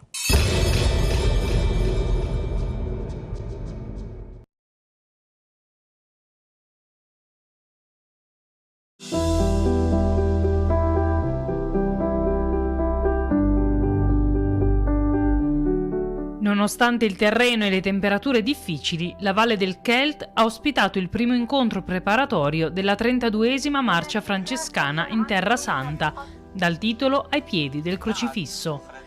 Oltre 80 giovani, provenienti da diverse città e villaggi della Terra Santa, si sono ritrovati per un cammino di fede e scoperta di sé. وإحنا كشباب مسيحي في الأرض المقدسة Abbiamo un messaggio molto importante per i giovani cristiani che vivono in Terra Santa, un messaggio che riflette la nostra identità.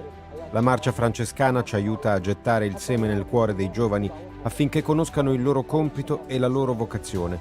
Cerchiamo di farli uscire dalla routine della vita quotidiana per vivere un'esperienza totalmente nuova con Gesù, che portano con loro dopo la marcia, un'esperienza di speranza e di preghiera, un'esperienza di vita e un'esperienza sociale.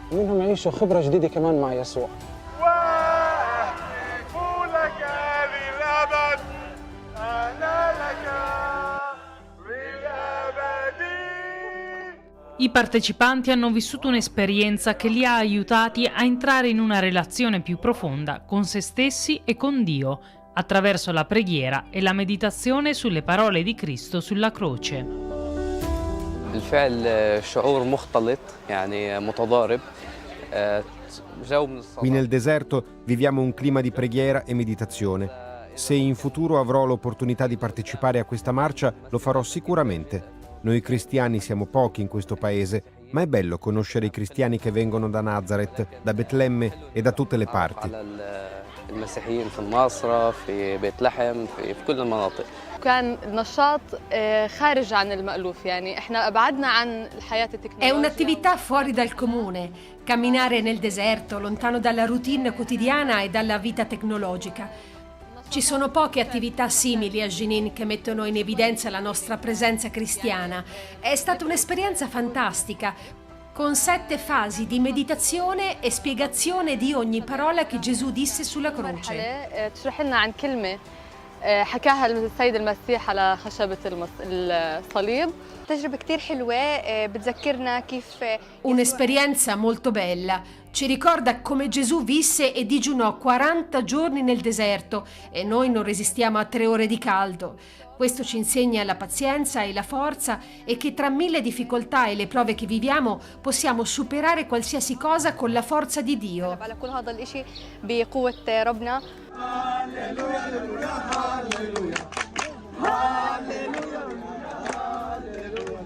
هاي أول مرة لإلي بالمسيرة.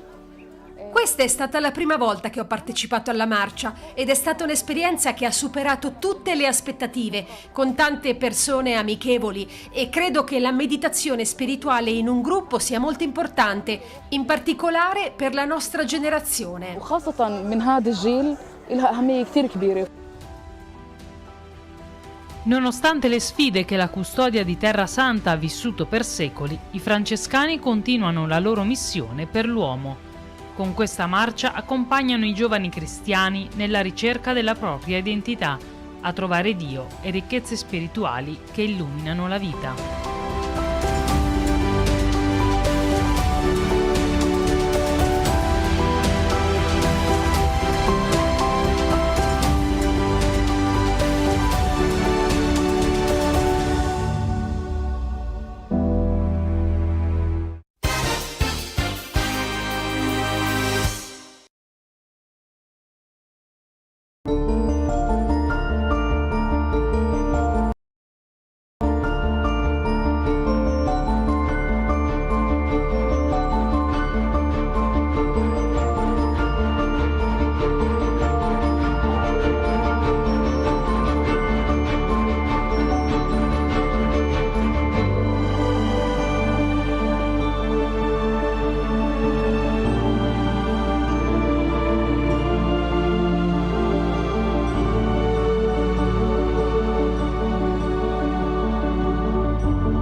Chi posso amare più di te, se non te che ti vivo immensamente per la tua grandezza spirituale? Dove posso incontrare tanta bontà ed umiltà se non in te che mi illumini d'infinita luce? O meraviglioso Maestro, nel pensarti, nel sognarti e nel crederti a volte piango di felicità. O meraviglioso Spirito, quanto fibrilla il cuor mio per il gran bene che ci trasmetti. A volte soffrendo son contento perché ritrovo finalmente la fede per affrontare la vita. E così vorrei rimanerti vicino con quella luce che esplorai oltre i confini terreni. Tornato indietro mi sentii diverso, troppo diverso, perché avrei preferito restare immerso in quella luce vera come tuo servo, o mio Signore.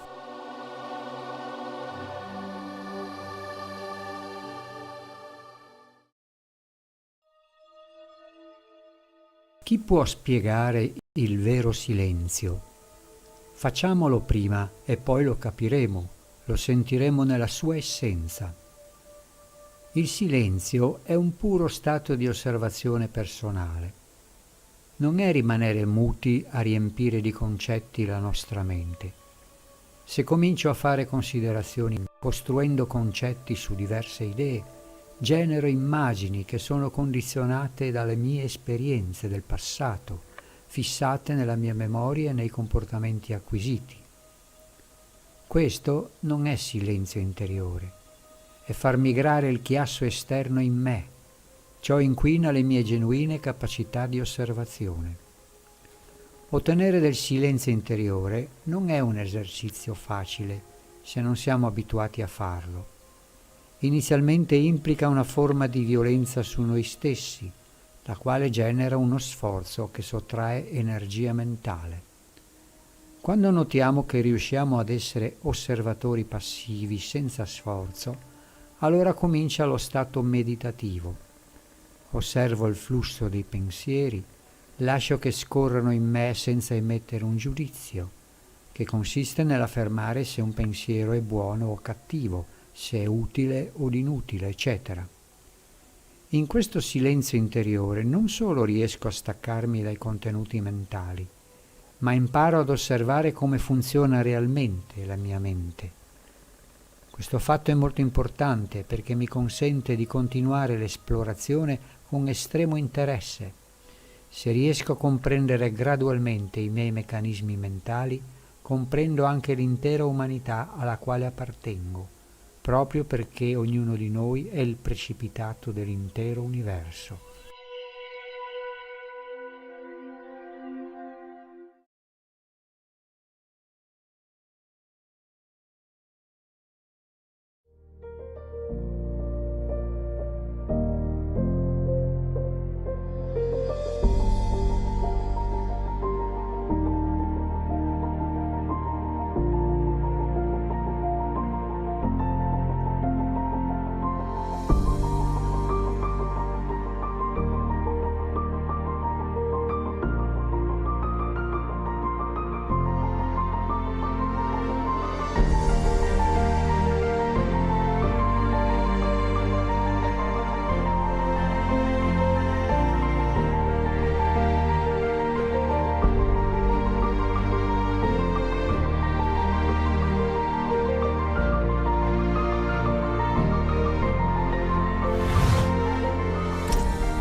Attraversando il tagliamento sul ponte di Brawlings e guardando verso la parete rocciosa del Monte Brancot, si può vedere la chiesetta di San Michele, ben individuabile anche grazie alla sua colorazione rossastra.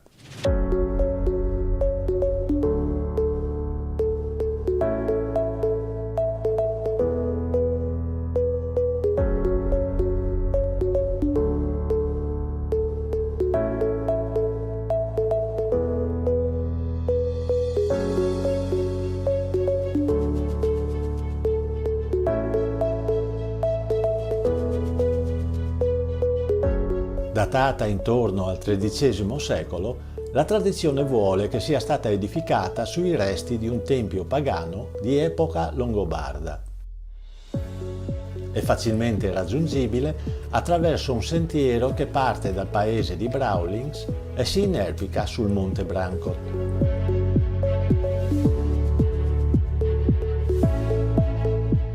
Lungo il percorso si incontrano i resti del castello di Bragolino, che nel 1335 passò sotto la dominazione del conte di Gorizia, nemico del patriarcato di Aquileia.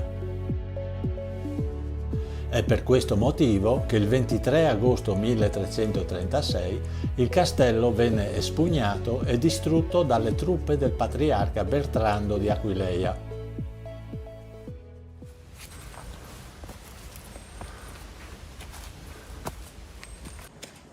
Il sentiero è ben indicato ed è facilmente praticabile.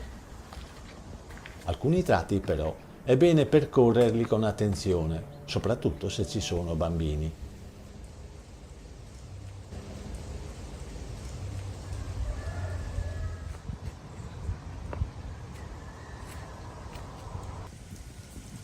Dopo 15-20 minuti a piedi e un dislivello di un centinaio di metri, si arriva sul naturale terrazzamento roccioso che fa da base alla chiesa e che offre una meravigliosa vista sulla valle del Tagliamento.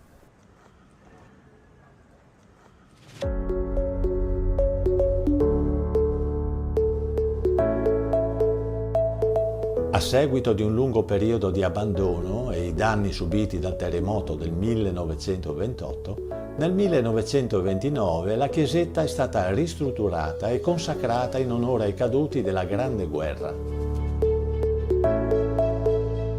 È uno dei pochi edifici di valore artistico e architettonico della zona che si sono salvati dalla violenza del terremoto del 1976. Nell'abside c'è un affresco della Santissima Trinità del XVI secolo e sulla parete un altro affresco risalente al XIII secolo e raffigurante San Michele intento a pesare con una bilancia le anime dei defunti. Il culto di San Michele conferma la derivazione longobarda della Chiesa. Questo popolo, infatti, si convertì al cristianesimo attribuendo a San Michele le virtù guerriere che prima venivano riconosciute al dio pagano Odino.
Vi siete mai chiesti da dove deriva il toponimo Farra di Sonzo? Beh, Farra deriva da Fara, una denominazione generica di origine longobarda con la quale si indicava un presidio militare composto da famiglie nobili per il controllo del proprio territorio. Dunque i Longobardi hanno lasciato in eredità il nome, ma anche i Romani, non credete, hanno lasciato in eredità una cosa molto importante, perché nella località della Mainizza avevano una stazio. Allora cosa fecero? Come posizione strategica costruirono un ponte che permetteva loro appunto di collegarsi con le terre dell'est. Di recente sono state rinvenute, grazie proprio agli abitanti della zona della località, queste pietre che ora sono esposte vicino alla chiesa della Mainizza.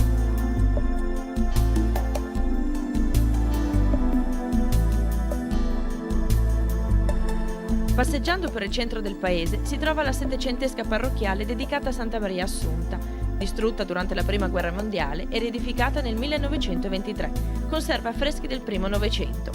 Accanto alla chiesa rimangono i resti dell'antica pieve medievale, all'interno della quale è stato restaurato di recente un affresco con Madonna con Bambino della seconda metà del Cinquecento. Se venite in località Colmello di Grotta vi troverete davanti a questo borgo rurale, un borgo antico risalente al 1700, dalla classica struttura a cortina chiusa. Questo edificio, questa struttura che vedete, è stata adibita a museo di documentazione della civiltà contadina friulana.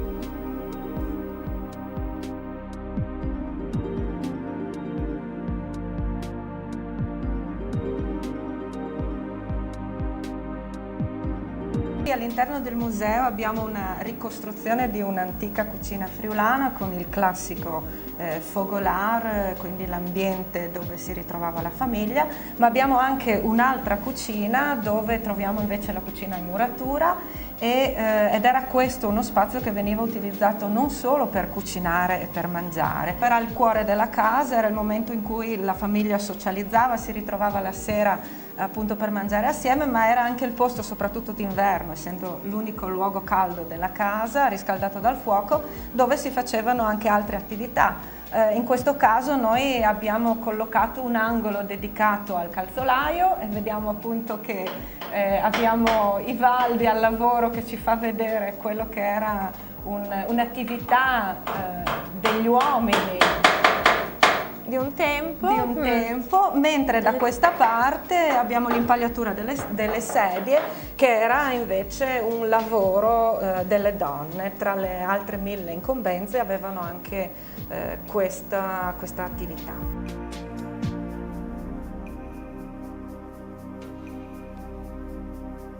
All'interno del museo ci sono altre ricostruzioni d'ambiente come la camera da letto, la cantina, oppure alcune botteghe artigiane, quindi mestieri legati direttamente al mondo contadino. Possono essere il bottaio, ad esempio il carraio o il fabbro. E altre sezioni che invece riguardano lavori che comunque venivano fatti all'interno della casa, come l'allevamento del bacco da seta.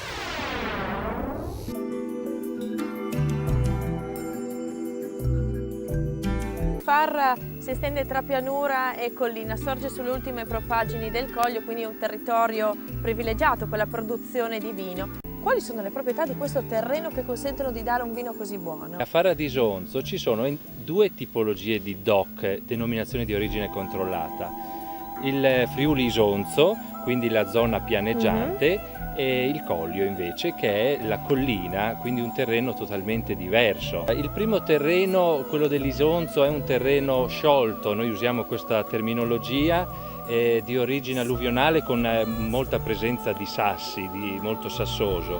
Invece questo in collina è un terreno ricco di marne, arenarie, un terreno anche molto più antico perché si fa risalire a 30-40 milioni di anni fa.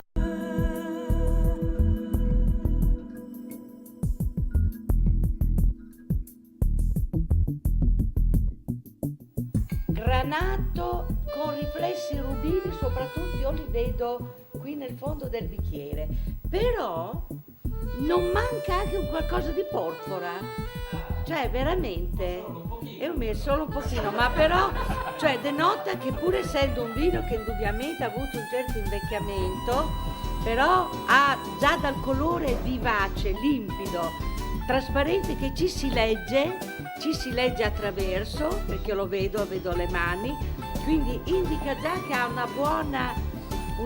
anche una buona freschezza.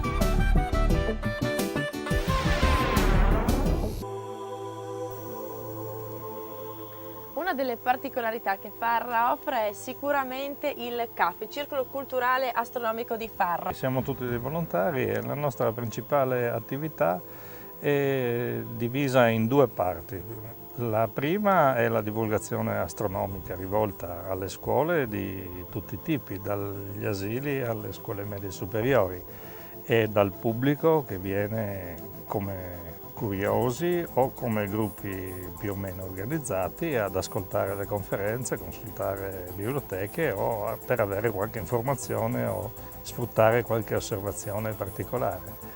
La seconda attività è l'astrometria dei corpi minori del Sistema Solare, che equivale a dire misurare la posizione di asteroidi e comete, inviarli ad un centro negli Stati Uniti che li coordina con quelli degli altri osservatori mondiali e li pubblica e li mette a disposizione della comunità scientifica. Molte strutture del paese sono dedicate a Riccardo Pitteri, poeta triestino che trascorse i suoi ultimi anni a Farra. Mio padre qui ospitava il poeta Riccardo Pitteri perché aveva anche la moglie che era una brava cantante, una brava soprano, e l'accompagnava al pianoforte.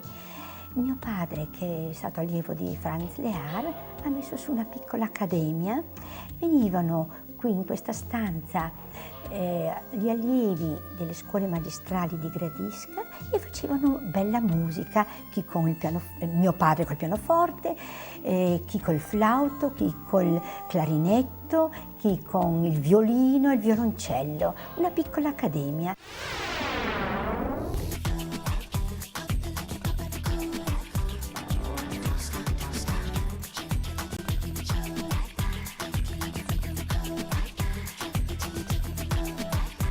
Le patate vengono logicamente bollite, spellate, schiacciate. Nel frattempo abbiamo preparato le susine tagliate in 4 e marinate con della cannella e dello zucchero. Questa è la dose per 4 persone. Mettiamo un uovo, sono circa 300 grammi di patate, un uovo, farina.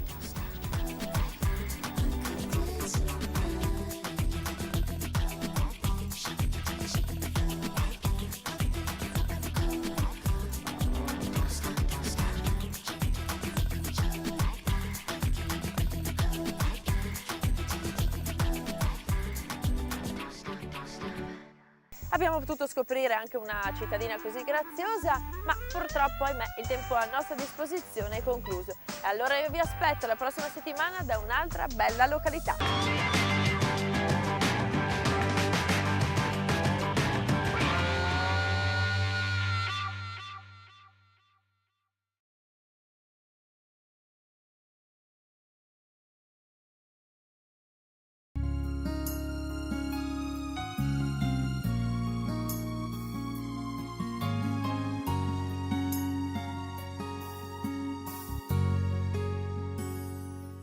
Non c'è niente di più bello e gratificante che essere il vero poeta della terra e della sua essenza. È il contadino il vero custode ed il saggio filosofo per il continuo arricchimento del serbatoio della vita. È il sommo guardiano, il cultore del quotidian pane dell'universo, il suo vero cuore ed anima spirituale. È il più sacro servitore della terra, il primo e più importante figlio per quel mirabile giardino da preservare, la terra, qual dono è più bello dello stare a contatto fino al tramonto con gli altri esseri viventi. E lui viene ripagato con le soddisfazioni più belle e pure, perché è frutto di sacrifici, di sudore e a volte di un gran dolore. Ma l'universo sa che quell'uomo è il suo primo interlocutore, il vero custode del giardino del Signore.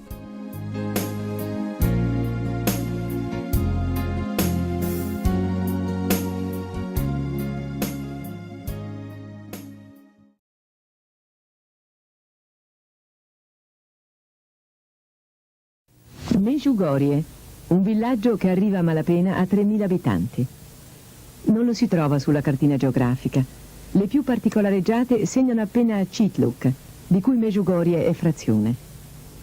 Nessuno si prenderebbe cura di questo paese jugoslavo, nel cuore della Bosnia e Erzegovina, a 60 km dall'Adriatico, se non fosse teatro, dal 24 giugno 1981, di avvenimenti soprannaturali e di straordinarie apparizioni della Vergine.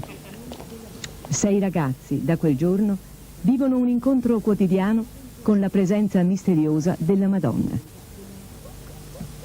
Da quel giorno è corsa voce di molti segni divini, di guarigioni, di fenomeni luminosi inspiegabili, ma soprattutto di un incredibile influsso sui cuori. Essi raccontano: Gospa, la signora, ci è apparsa, è la regina della pace, chiede la preghiera, il digiuno, la conversione. L'inizio delle apparizioni cade il 24 giugno 1981. Il primo giorno i veggenti hanno visto la Madonna sul colle Podbro, si sono spaventati e sono fuggiti. Provano nello stesso tempo gioia e paura. L'indomani si sono indirizzati nello stesso luogo, dove hanno rivisto la Madonna che li ha chiamati con le mani, ed essi sono saliti sul colle in fretta, così che nessuno poteva seguirli. Dicono che si sentivano come se fossero portati da qualcuno. E in quel luogo e in quel giorno, il 25 giugno 1981, per la prima volta si sono incontrati da vicino con la Vergine. Per la prima volta la gente salì sul colle.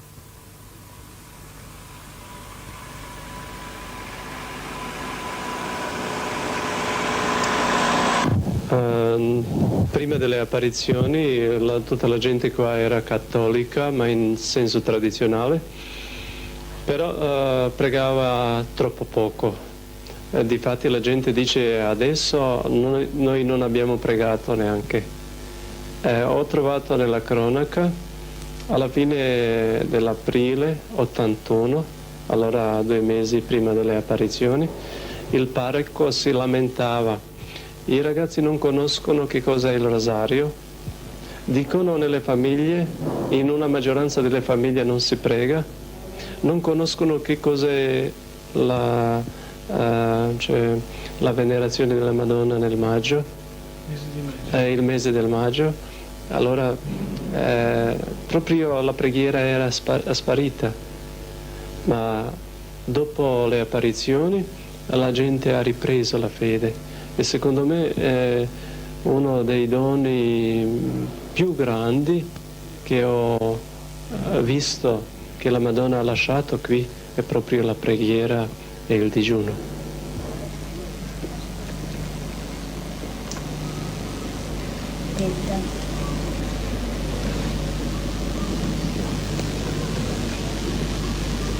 È senza ombra di incertezza. D'altra parte, che il mistero si sveli, che il miracolo avvenga, che la Vergine si renda presente visibilmente nella storia, la Chiesa l'ha sempre riconosciuto. Anche accettando questi fatti, come per il passato, la Chiesa non ha mai inteso imporre un obbligo assoluto di assenso. Essa indica, come per Lourdes o per Fatima, che le apparizioni possono essere considerate autentiche.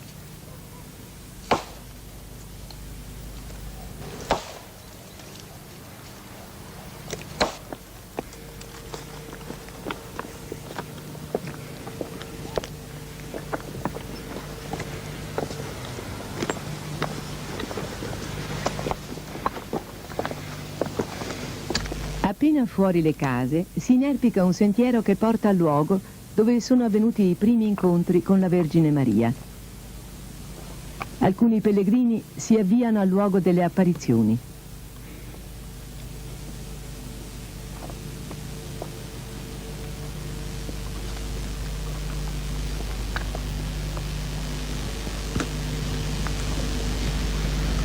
Questo è il luogo benedetto dove la Vergine lascerà anche un segno tangibile e documentabile della sua presenza.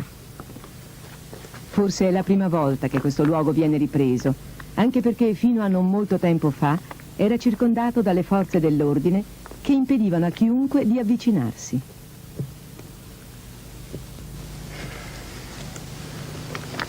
Perdurando poi nel tempo queste apparizioni, la Vergine e i ragazzi, nei loro dialoghi, hanno stabilito di incontrarsi nella piccola sacrestia della chiesa parrocchiale nell'ora della recita del rosario. Sugli avvenimenti di Medjugorje regna ancora l'incertezza e l'attesa di un giudizio. La chiesa locale non si esprime. Il vescovo di Mostar non nasconde le sue perplessità. Di certo si può constatare che a Medjugorje agisce una forza che cambia i cuori. In Bosnia e Erzegovina, in tutta la Croazia e su fino all'Istria e alla Slovenia sta accadendo qualcosa di sorprendente. Il vescovo di Spalato ammette: in questo dopoguerra avevamo cercato di evangelizzare il nostro popolo. È valsa di più Medjugorje di tutti i precedenti sforzi, specialmente per i giovani. Tomislav aggiunge: veramente la gente è stata mossa dal di dentro ed è pronta a fare tutto per Dio. Qui tutte le famiglie digiunano il venerdì e nelle famiglie si prega in media un'ora ogni giorno. I vecchi e gli adulti affermano che i giovani pregano e digiunano molto di più. Le chiese sono piene di gente, di giovani. La conversione della gente per noi è il fatto più sorprendente. Madonna ha mandato i messaggi all'umanità. Il primo messaggio è il messaggio principale, attorno a cui tutto ruota, è il messaggio della pace all'umanità. Maria, quella veggente che ieri avete visto, ha raccontato la sua terza giornata, dice, è apparsa la Madonna con le lacrime grosse in sottofondo stava una croce nera spaventosa. La Madonna ripeteva piangendo: pace, pace, pace, riconciliatevi. Il messaggio della pace porta questo contenuto. Il mondo con queste tensioni cammina sull'orlo delle catastrofi. Se il mondo vuole la salvezza, deve prendere la strada della pace. Però la pace avrà soltanto se troverà Dio. Io sono venuta per dire al mondo: Dio esiste. In Dio è la vita. Quelli i quali troveranno Dio troveranno la vita e troveranno la pace. Ecco il messaggio della pace, spesso ripetuto anche un mese fa. La Madonna disse di nuovo, voglio ripetere di nuovo, la pace sta in crisi.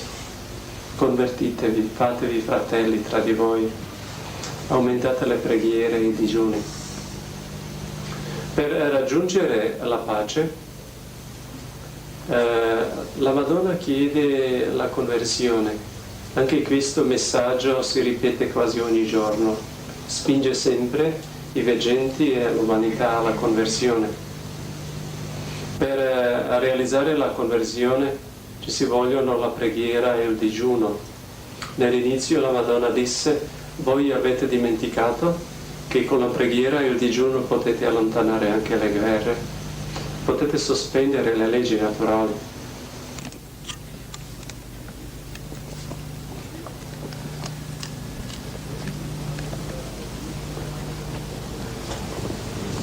Padre Tomislav Vlasic è direttore spirituale dei 6 ragazzi di Medjugorje e responsabile della parrocchia dopo l'arresto e l'allontanamento del precedente parroco, padre Joso.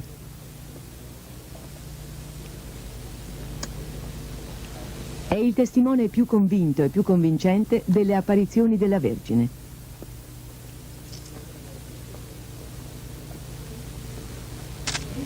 All'inizio, dice padre Tomislav, pensavo di avere un atteggiamento aperto di fronte a questi fatti. In realtà ero come un fariseo che diceva fra sé: può darsi che l'apparizione sia vera, però io non ne ho bisogno. Ora invece riconosco il mio bisogno di ogni grazia del Signore, perché ogni giorno la vita allarga i suoi orizzonti e il Signore della vita non ha limiti. Insomma, la mia principale esperienza è stata quella di una più grande apertura a Dio. Mi sono poi accorto che se un uomo prende in seria considerazione quello che la Madonna dice, deve per forza accogliere tutto quello che dice il Vangelo.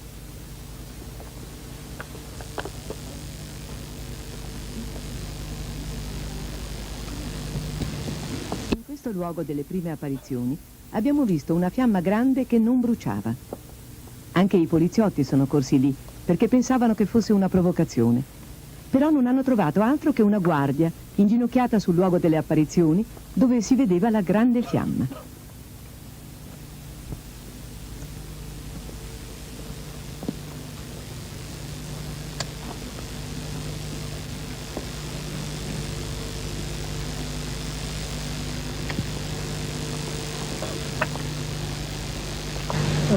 Il segno che la Madonna lascerà sul luogo delle apparizioni qui a Medjugorje sarà dato per tutta l'umanità.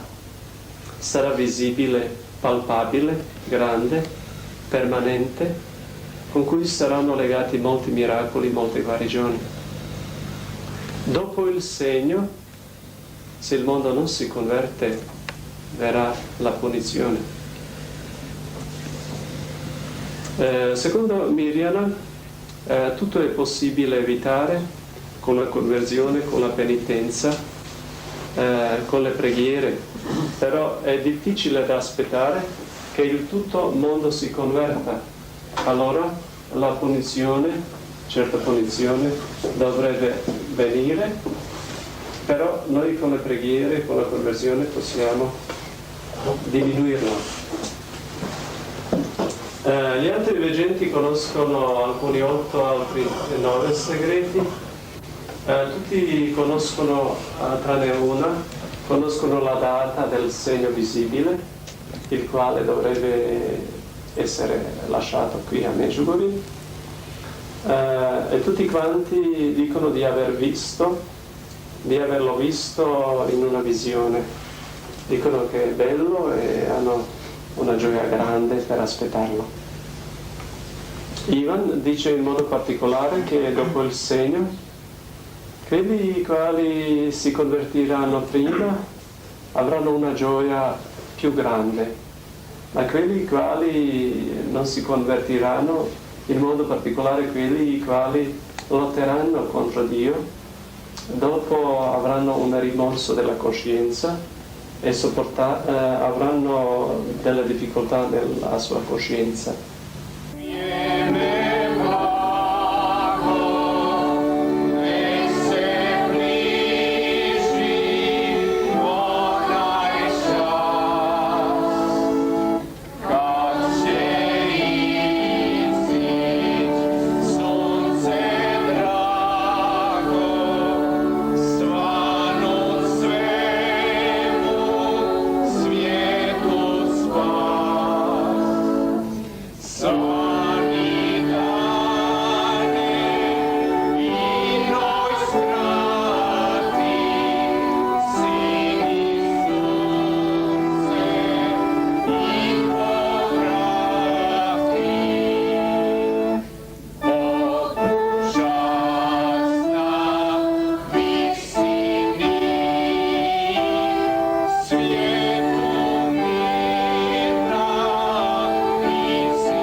Jacob, Maria, Licca, Ivanka, ogni sera verso le 18 entrano in chiesa. La gente è già presente nella navata centrale. I ragazzi entrano nella sagrestia delle apparizioni, iniziano la preghiera e immediatamente viene la signora. Parla con loro, li conforta, li sostiene, svela loro segreti, annuncia profezie per il mondo.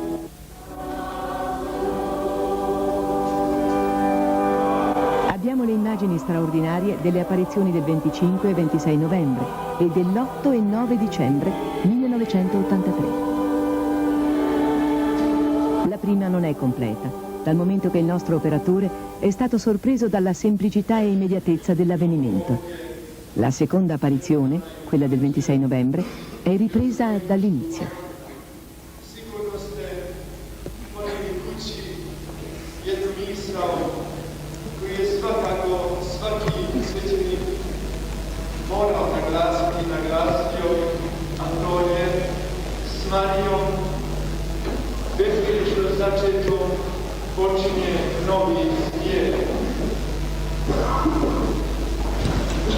Tra qualche istante dovremo vedere le immagini della prima apparizione.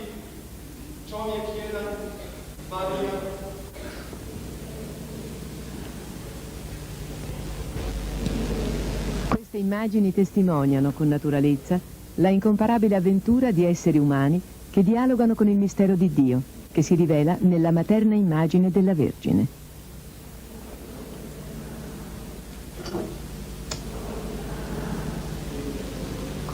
На небесна свет имя Твое, доđi kraljevstvo Tvoje, budi volja Tvoja, kako na nebu, tako i na zemlji. Kruh nas svakdanji daj nam danas i otpusti nama duge naše, kako i mi otpuštamo dužnicima našim. Ne uvedi nas u napast, nego izbavi nas od zlame. Slava Otcu i Sinu i Duhu Svetom, kako bijaše na početku, tako i sada i vazda vijeke vjekova. Amen.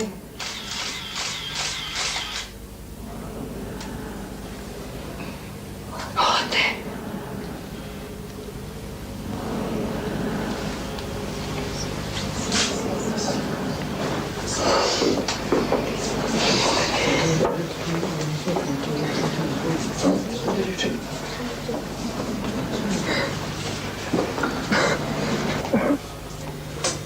Moj za nas, moj za nas, moj za nas, moj za nas, moj za nas. in modo così detto tridimensionale. La vedono, sentono, parlano con lei, pregano, cantano, possono toccarla come tutte le altre persone e sentono proprio la sua presenza. Nel momento dell'apparizione dicono viene una luce, dalla luce viene la Madonna e la Madonna levita su una nuvola, li saluta con un saluto sia lodato Gesù Cristo e continua a parlare, pregare con loro, affidare a loro i segreti, i messaggi e alla fine li lascia con un saluto: restate in pace, angeli miei. Zdravá Maria, milosti plná, Gospodin s tobou, blagoslovljena ti među ženama i blagoslovljen plod utrobe tvoje, Isuse.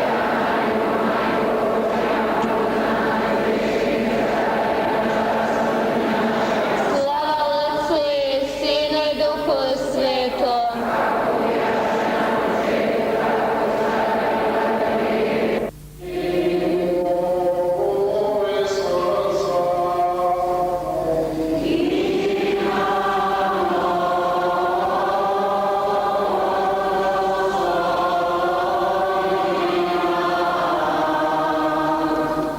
Vedremo ora le immagini più complete dell'apparizione del 26 novembre. Anche in questa circostanza i ragazzi parleranno con la Vergine e pregheranno all'unisono con Maria. Le immagini lasciano trasparire l'incontenibile gioia e la sovrumana esperienza di comunicare con il divino. L'ode finale che pronunziano è il commiato. Significa se ne va. È come se venisse loro strappato un tesoro che dona una letizia incontenibile.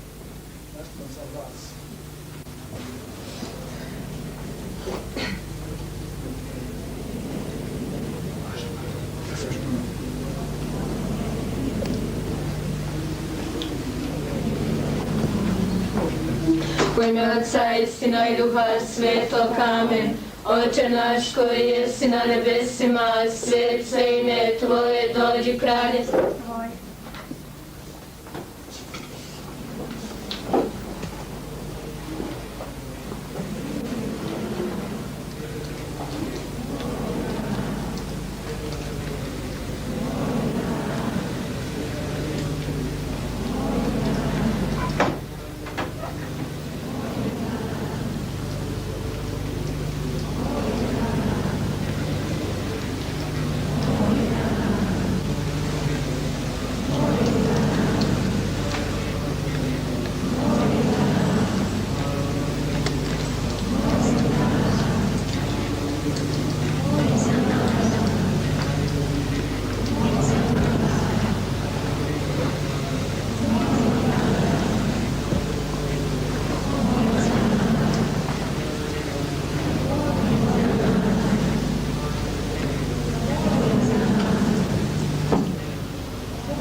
Na nebesima, svet se ime Tvoje, dođi kraljestvo Tvoje, budi volja Tvoja, kako na nebu, tako i na zemlji. Kruh naš svagdanji daj nam danas i otpusti nama duge naše, kako i mi otpuštamo dužnicima našim. Ne uvedi nas u napast, nego izbavi nas od zla. Amen.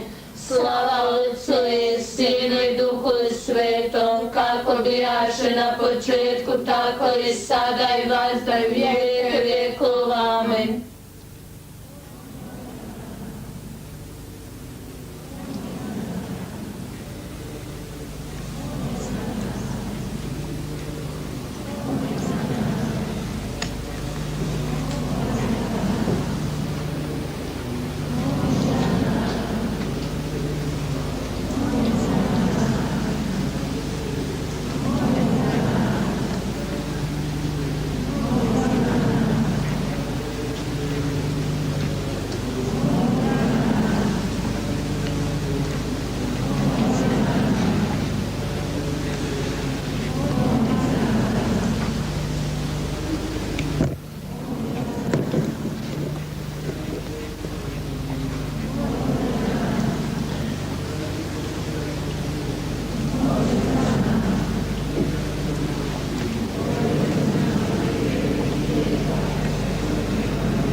Abbiamo ascoltato Lode.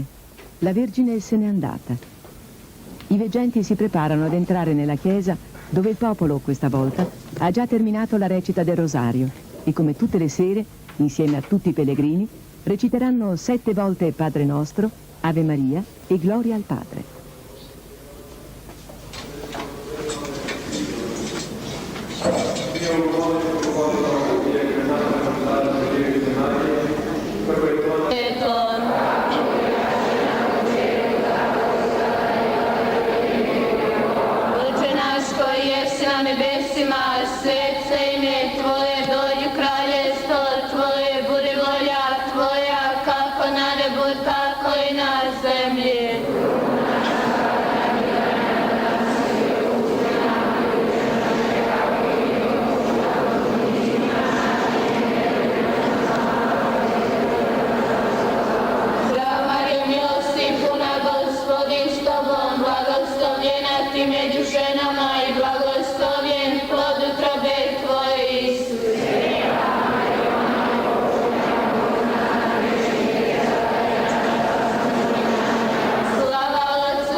Come per la nostra mentalità un po' efficientistica, a parte che è difficile accettare così in modo immediato un avvenimento soprannaturale, ma soprattutto è difficile anche perché noi pensiamo che è l'uomo che fa, mentre qui abbiamo assistito al fatto che tutto viene dall'alto, abbiamo avuto come la coscienza di una presenza superiore. Ecco, volevo chiederle, questo fatto che Dio interviene, che cosa vuole, attraverso la Vergine, che cosa vuole insegnarci? Il messaggio principale di queste apparizioni è la pace all'umanità e tutti i messaggi praticamente ruotano attorno alla pace, la conversione, la preghiera e la conversione, il digiuno, la vita sacramentale sono proprio indirizzati in questo senso per raggiungere la pace. E i veggenti dicono che la Madonna disse il mondo con queste tensioni cammina sull'orlo delle catastrofi. Se vuole essere salvato deve prendere la strada della pace, però la pace avrà soltanto se troverà Dio. Io sono venuto per dire al mondo Dio esiste, in Dio è la vita e quelli i quali troveranno Dio troveranno la vita e troveranno la pace. Perciò spesso ripete questo messaggio della pace, il messaggio della conversione.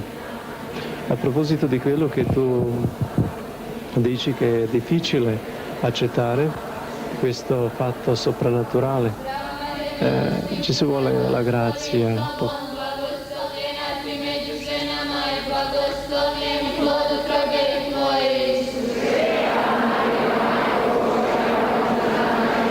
A padre Tomislav, che segue da vicino questi veggenti, io vorrei chiedere innanzitutto cosa ha detto la Vergine Maria ai veggenti questa sera.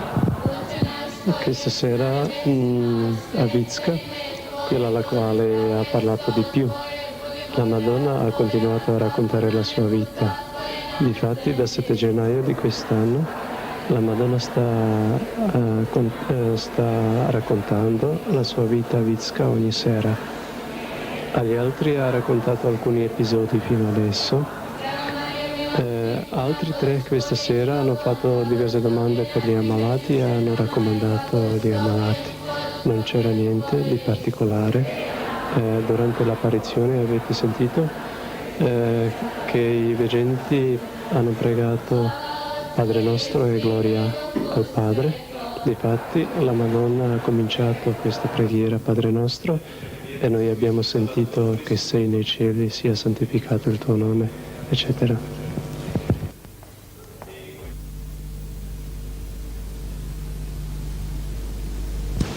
immagini che ora vedremo riprendono l'apparizione dell'8 dicembre, festa dell'Immacolata Concezione. In questa circostanza la Vergine rivela a una veggente il nono segreto. Ancora più evidente diventa l'estasi dei ragazzi, specie del piccolo Jacob, i cui occhi alla fine accompagnano la Vergine che si eleva davanti a lui. Oče naš koji jesi na nebesima, svet se ime Tvoje, dođi kraljevstvo Tvoje, budi volja Tvoja.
Na nebesima, svet se ime Tvoje, dođi kraljevstvo Tvoje, budi volja Tvoja, kako na nebu, tako i na zemlji. Kruh naš svagdanji daj nam danas i otpusti nama duge naše, kako i mi otpuštamo dužnicima našim. Ne uvedi nas u napast, nego izbavi nas od zla. Slava Otcu i Sinu i Duhu Svetom, kako bijaše na početku, tako i sada i vazda vijeke vjekova. Amen.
scena del 9 dicembre, l'ultima di cui disponiamo le immagini, sono presenti alcuni medici che controllano il battito del polso e verificano le condizioni dei veggenti.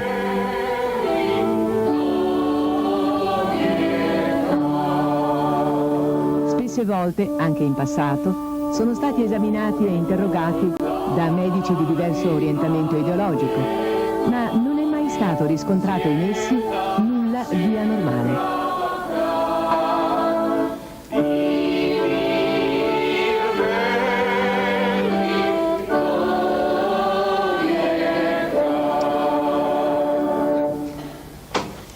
U ime Otca, Istina i Duha Svetog, amin.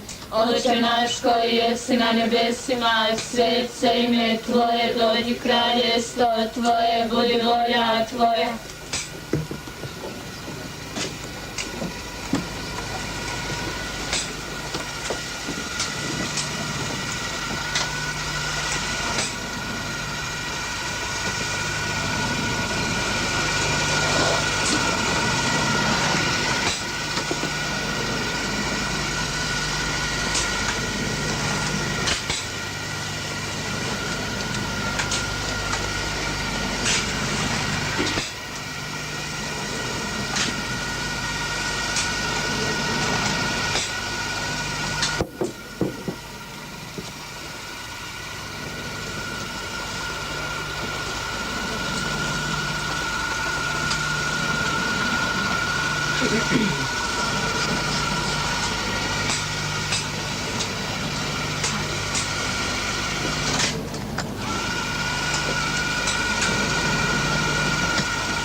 Koji jesi na nebesima, svet se ime Tvoje, dođi kraljestvo Tvoje, budi volja Tvoja, kako na nebu, tako i na zemlji. Kruh naš svagdanji daj nam danas i otpusti nama duge naše, kako i mi otpuštamo dužnicima našim. Ne uvedi nas u napast, nego izbavi nas od zla.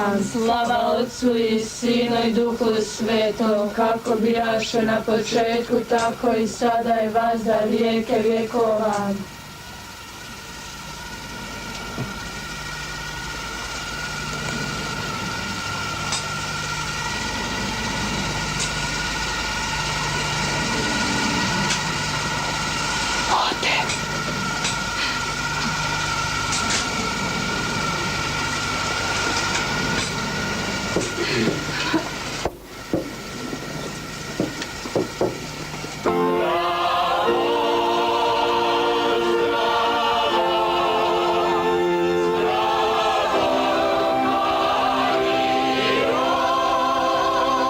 La fede dunque e la conversione, da chiedere con preghiera assidua e con la penitenza, è il messaggio principale che la Madonna continua a ripetere in straordinaria consonanza con le esigenze dell'anno santo della Redenzione.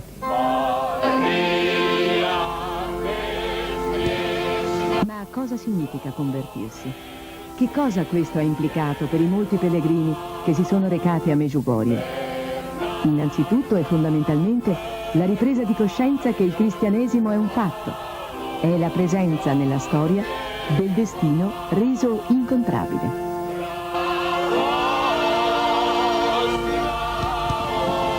Noi in fondo siamo cresciuti in un ambiente intellettualistico, ci ha detto un pellegrino, nel quale siamo stati abituati a valutare e a prendere le distanze di fronte ad ogni fatto, invece che a lasciarci interpellare.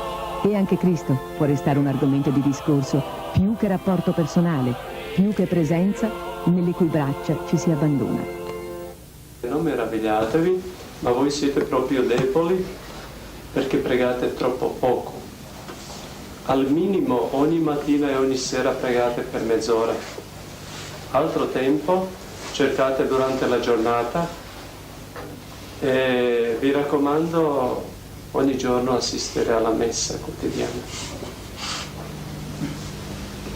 A quelle persone le quali frequentano la scuola e vanno al lavoro, la Madonna disse al minimo di mattina e di sera per mezz'ora pregare. Durante la giornata non spegnete lo spirito della preghiera, cercate di trovare il tempo libero e in modo particolare di ritirarvi per qualche minuto nelle pause per mettervi in contatto con Dio. Una volta, quando siamo stati in raduno, ci disse: bene, avete cominciato a pregare 3 ore, però tutti guardate sugli orologi. Quando finire i vostri obblighi, come finirli? Ma vi dico subito, mai li finirete così bene. Offrite il vostro tempo a Dio.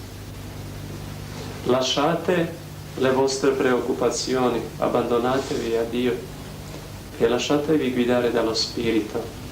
E dopo tutti i vostri doveri saranno fatti bene e del tempo ne avrete di più. Difatti il gruppo si è accorto presto che dopo c'è il tempo di più, perché prima perdevano il tempo, lo sciupavano. In modo particolare in quest'anno ha chiesto di pregare per il nostro Vescovo, per le autorità della Chiesa, perché lo Spirito Santo discenda sulla Chiesa in quest'anno giubilare. Per moltissimi il pellegrinaggio in Jugoslavia ha rappresentato una novità. Meglio un approfondimento e una maggiore coscienza della strada su cui già siamo. Anzi, ha messo a nudo la nostra posizione di fronte alla fede, facendo scoprire superficialità, entusiasmi effimeri, mancanze di fedeltà, deviazioni dal cuore dell'esperienza, verso particolari non determinanti. Quei volti, quella chiesa, quella croce, ci ricordano un fatto, sono memoria di un fatto, il fatto decisivo della vita del mondo e della storia degli uomini. 2000 anni fa il mistero si è fatto visibile in Cristo, Redentore dell'uomo. Ancora oggi, dopo 2000 anni, Maria si assume il compito di ricordare agli uomini distratti e infelici del nostro tempo quell'avvenimento.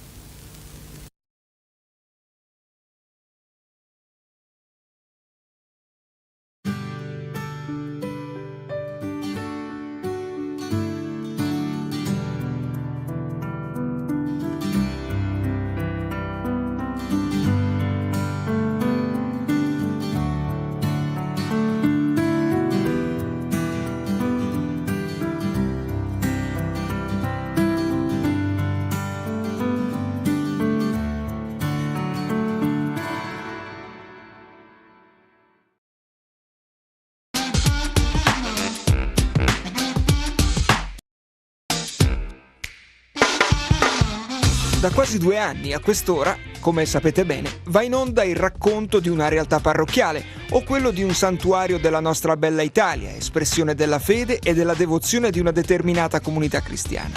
Da oggi e per 5 puntate proveremo a fare di più. Seguiremo 5 giovani ragazzi di una parrocchia di Udine, mentre, accompagnati dal loro sacerdote, andranno alla scoperta di alcuni tra i principali santuari mariani del Friuli Venezia Giulia. Ma prima di partire, conosciamoli un po' meglio.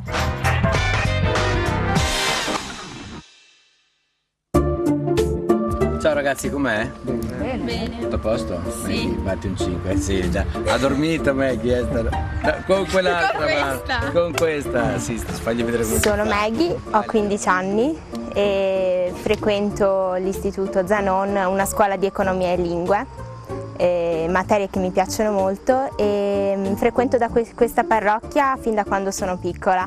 Maggie ha un'esperienza di fede tutta particolare, è stata battezzata, si è avvicinata alla religione cristiana prima dei suoi genitori, lo ha fatto insieme ai suoi fratelli, è una persona molto profonda. I miei genitori hanno avuto il sacramento del battesimo quest'anno, a maggio, e quindi loro, essendo albanesi e avendo vissuto un'epoca in cui la religione non era diffusa, anzi era praticamente vietata, e per loro era una libertà individuale che avrei dovuto scegliere io e non che mi sarebbe stata imposta da loro. Gabriele è una di quelle persone che mi dà una grossa mano anche in parrocchia, una persona per me di fiducia, è una persona alla quale se affido un incarico so che me lo porta avanti. Mi chiamo Gabriele, ho 16 anni, vengo da Udine, conosco Don Beppe da circa 8 anni, abbiamo una bella amicizia insieme, mi piace suonare, suono la batteria e faccio una scuola di meccanica, sono motorista quindi aggiusto macchine, aggiusterò macchine in futuro. Mi chiamo Beppe, ho 53 anni, sono prete da 27, mi ritrovo in questa parrocchia del Buon Pastore che insieme ad altre 2 parrocchie costituisce una unità pastorale, sono qui da 8 anni.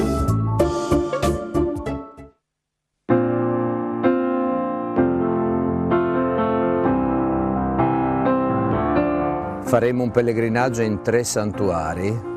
Oggi cominciamo da quello più basso, poi ci sarà quello in mezzo, poi ci sarà quello più alto, 1700 metri, vedrete che cosa bella che sarà. E che senso ha fare un pellegrinaggio? Allora, la parola pellegrinaggio ha dentro 2 parole, diciamo così, la parola pellegrino e la parola viaggio.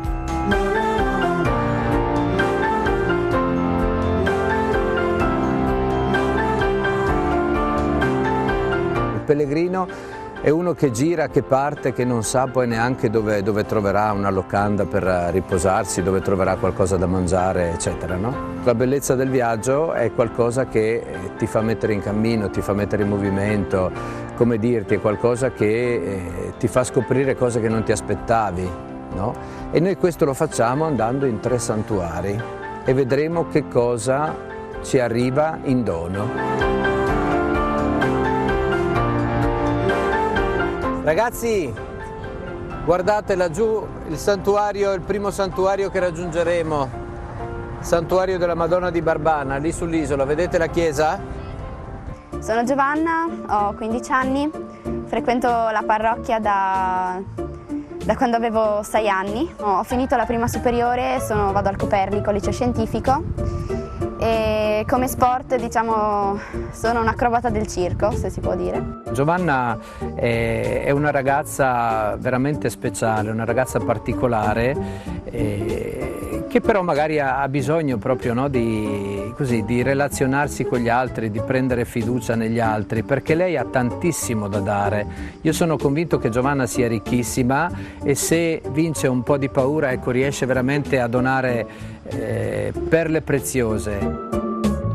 Mi chiamo Sistus, ho 13 anni e sono nata a Udine, vengo dal Ghana. I miei genitori sono originari del Ghana e quest'anno ho fatto la terza media e il prossimo anno faccio la prima superiore, farò la prima superiore. Sistus è allegro, mette allegria, è contento, lui, diciamo, quando si muove balla, quando parla balla, è una persona così, serena, allegra. Allora, io mi chiamo Leonardo, ho 15 anni, andrò il prossimo anno in prima superiore. Leonardo è una persona piuttosto taciturna, piuttosto silenzioso, però è capacissimo di cogliere le cose più profonde delle relazioni umane. Magari lui non te lo dimostra, non te lo dice, no? Però ha questa capacità. Ho un fratello che si chiama Lorenzo. Frequento la parrocchia da 6 anni e qua svolgo quasi tutte le attività che vengono proposte.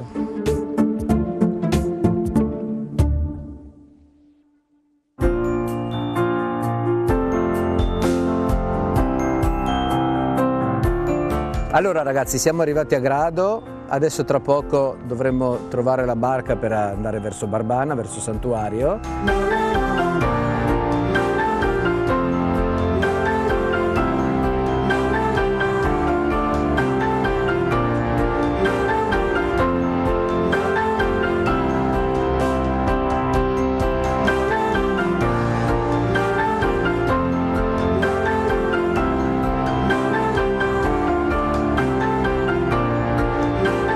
Un po' camminiamo, un po' in barca, un po' in macchina, però comunque ci stiamo muovendo, no? Io sono convinto che il movimento esteriore poi comunque inevitabilmente, per fortuna dico io, fa fare un movimento anche interiore. Quando uno si sposta, vede situazioni, prova emozioni, comunque dentro succede qualcosa di bello, sempre. Allora ogni tanto è bene raggiungere questi luoghi, no? Che ci riportano dentro, ci riportano alla sostanza anche della nostra fede. E quindi siamo venuti qui per questo.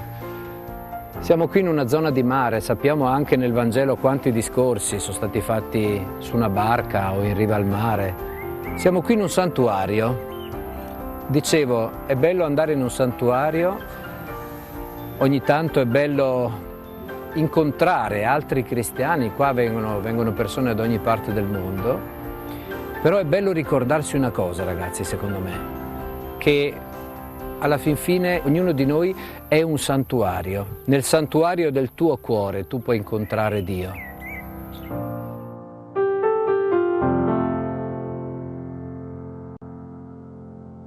It's all right.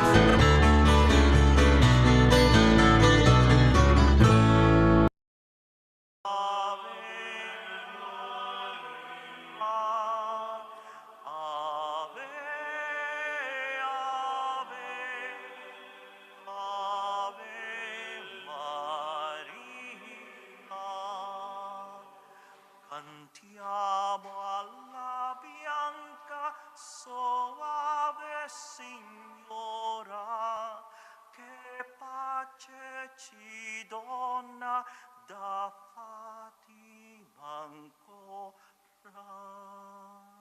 Ave, ave, ave Maria, ave,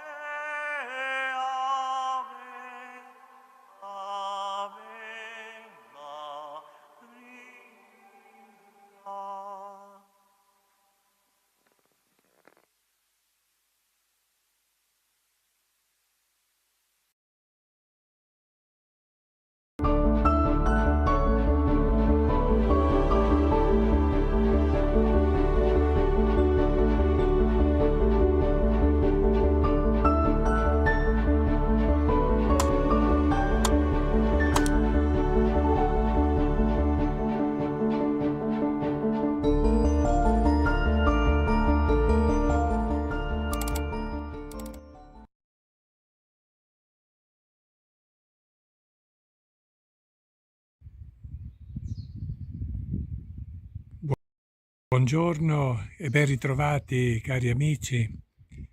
Sono contento oggi, siamo verso la metà del mese di marzo, durante questo tempo della Quaresima.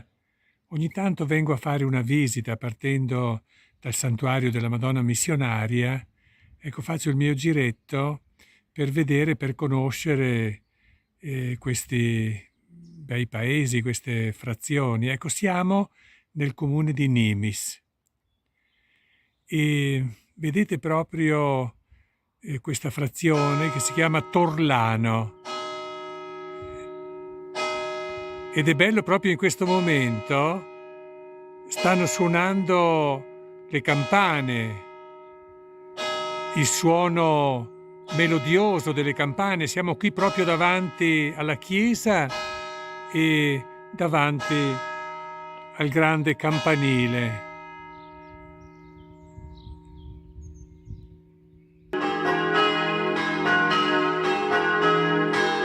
Ed ecco il suono melodioso delle campane che ci invitano alla preghiera.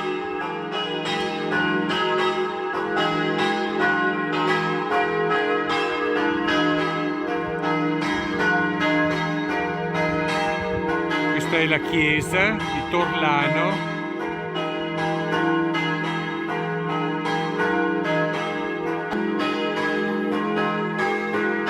Qui la chiesa e il suo grande campanile. Ascoltiamo il suono delle campane, questo alto campanile slanciato verso il cielo azzurro con qualche nube, ma oggi la giornata è gradevole. Ci soffermiamo magari per la preghiera dell'Angelus. L'angelo del Signore portò l'annuncio a Maria ed ella concepì per opera dello Spirito Santo. Eccomi, sono la serva del Signore, si compie in me la tua parola. E il Verbo si fece carne e venne ad abitare in mezzo a noi.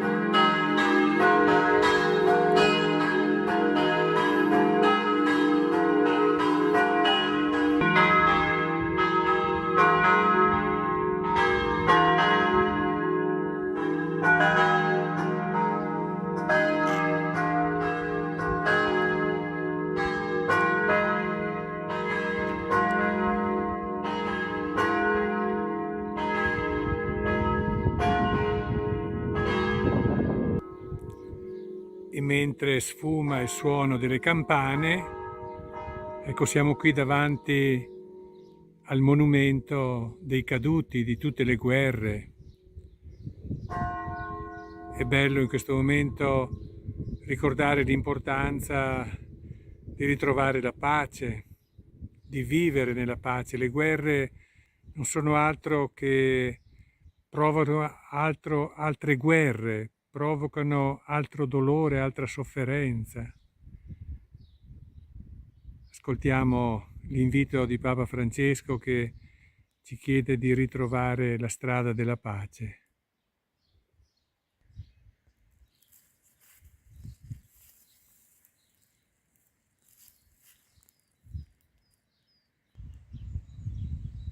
Ed ecco una targa qui proprio sul campanile dove è scritto Torlano ringrazia e non dimentica i tecnici veneziani.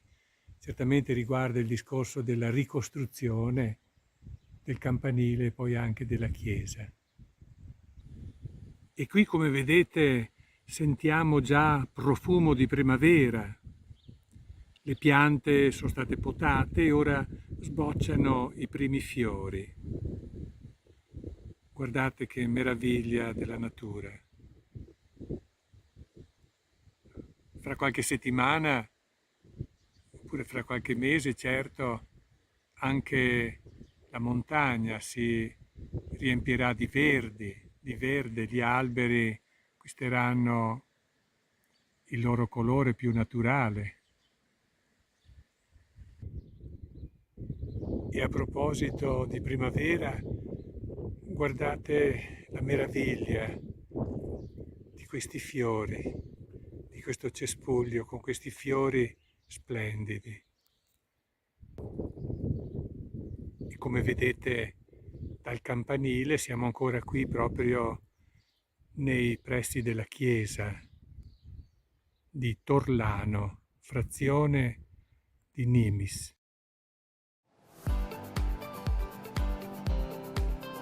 Benvenuti nella Grecia meno conosciuta. Ci addentreremo nei sentieri meno battuti qui a Corfù e nelle montagne di Zagori, esplorando un lato meno noto del paese, fatto di agriturismo e sostenibilità.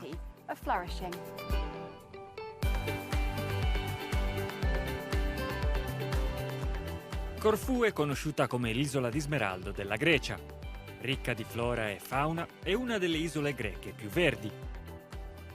Ilari Paipeti è la fondatrice del Corfù Trail, un sentiero che attraversa tutta l'isola, tra paesaggi mozzafiato e villaggi rustici.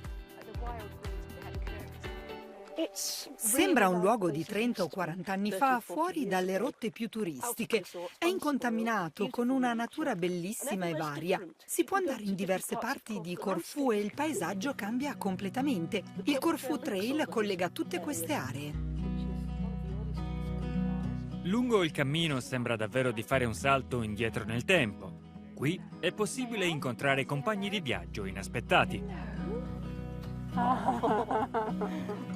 You love your donkey.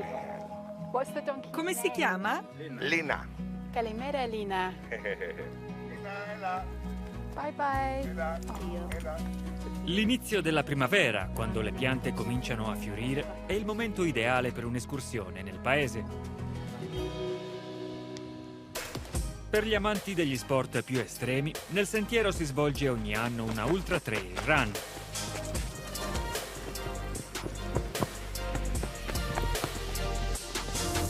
A Corfù ci sono più di 4 milioni di ulivi e alcuni degli uliveti più antichi ed alti del mondo, molti dei quali ai bordi del sentiero che attraversa l'isola. La famiglia Daphnis produce olio d'oliva da oltre 100 anni. Lavoriamo con alberi che per noi sono monumenti naturali. Avete un modo particolare di coltivarli? Non continuiamo solo l'attività di famiglia, ma sviluppiamo l'intero modello di produzione. Seguiamo l'agricoltura biologica, rispettiamo la natura e l'ambiente. Il risultato è un olio d'oliva pluripremiato, noto per i suoi benefici sulla salute. Lo beva. Tutto? Yamas, come diciamo in Grecia. Ora un respiro profondo. È un'esplosione. Sì, è frizzante. È anche piccante. Decisamente. È considerato uno degli oli d'oliva più piccanti del mondo. Non me l'aspettavo. Il gusto, soprattutto l'amaro e il piccante, non è legato solo alla qualità, ma anche alla nostra salute. Lasciamo il sentiero di Corfù per spostarci nelle montagne di Zagori, nella Grecia settentrionale. Questa regione incontaminata, con i suoi pittoreschi villaggi in pietra, è uno dei segreti meglio custoditi della Grecia.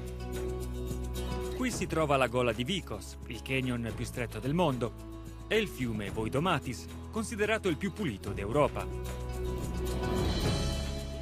Fino agli anni 50 non c'erano strade, ma solo ponti secolari e sentieri acciottolati che collegavano i 46 villaggi di pietra. Per gli escursionisti ci sono infiniti sentieri da esplorare. Lena e la sua famiglia sono all'avanguardia nel settore dell'agriturismo sostenibile. Invitano i visitatori a sperimentare l'autentica vita zagoriana e ad entrare in contatto con la terra. Tutto ciò che offriamo è la nostra vita quotidiana. La condividiamo con loro, dal prendersi cura degli animali al cucinare insieme, alle ricette tradizionali o alla tessitura. È bello per loro e anche per noi poter condividere. Stiamo per scoprire come cucinare una torta tradizionale, ma prima dobbiamo raccogliere gli ingredienti. Le donne si tramandano la ricetta di generazione in generazione. Katina, la suocera di Lena, ci mostra come stendere la sfoglia. Non sto premendo, lo sto facendo molto delicatamente. Poi la rotolo, quindi faccio questo movimento. Potrei essere una donna di Zagori?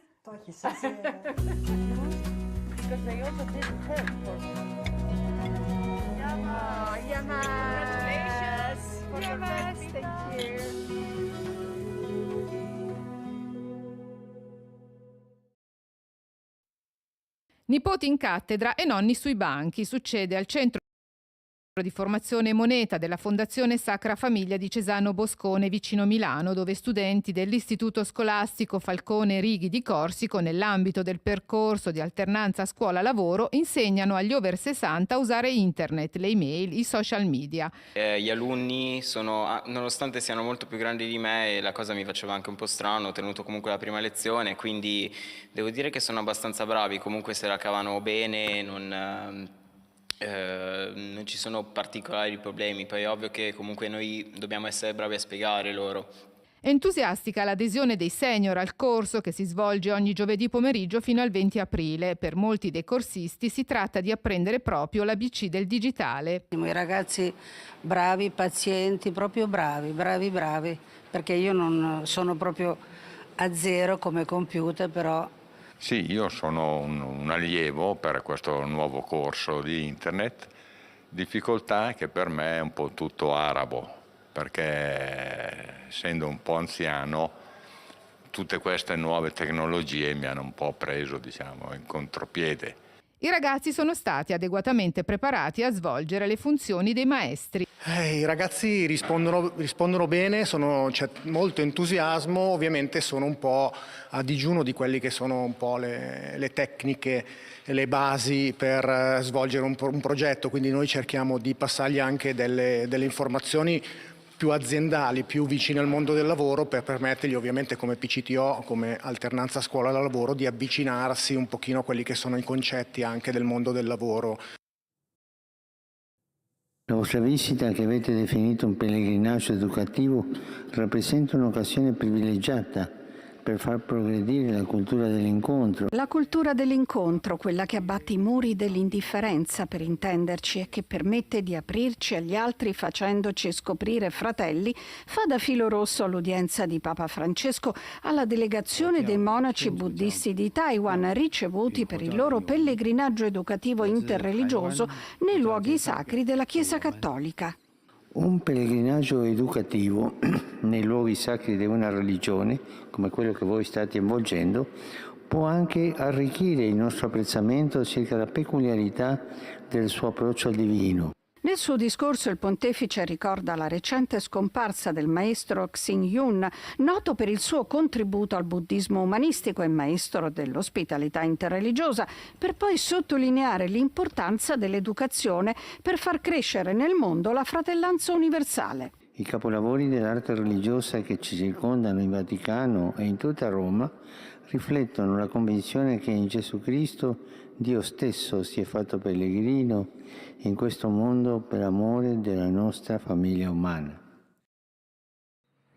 È un'emergenza umanitaria continua in Siria. A 12 anni dall'inizio del conflitto civile i numeri sono impressionanti. Stiamo parlando di persone, ovviamente. 11 milioni non hanno accesso all'acqua pulita corrente. Il 90% della popolazione vive sotto la soglia della povertà. 2 siriani su 3 dipendono dagli aiuti umanitari. I dati sono stati diffusi da Oxfam, la quale ha anche denunciato che la situazione più grave è ad Aleppo, dove 3 abitanti su 4 sono letteralmente senza cibo e molti si indebitano per sopravvivere. Aleppo è in quell'area della Siria colpita dal devastante terremoto del 6 febbraio scorso che ha aggravato la situazione di 9 milioni di persone. Secondo le Nazioni Unite, la Siria, a causa della guerra e del sisma, rimane una delle più grandi crisi di sfollamento al mondo, con 6,8 milioni di persone sfollate all'interno del paese e almeno 6,8 milioni che vivono come rifugiati al di fuori della Siria. La pandemia di Covid iniziata nel 2020 inoltre ha aggravato l'inflazione e la svalutazione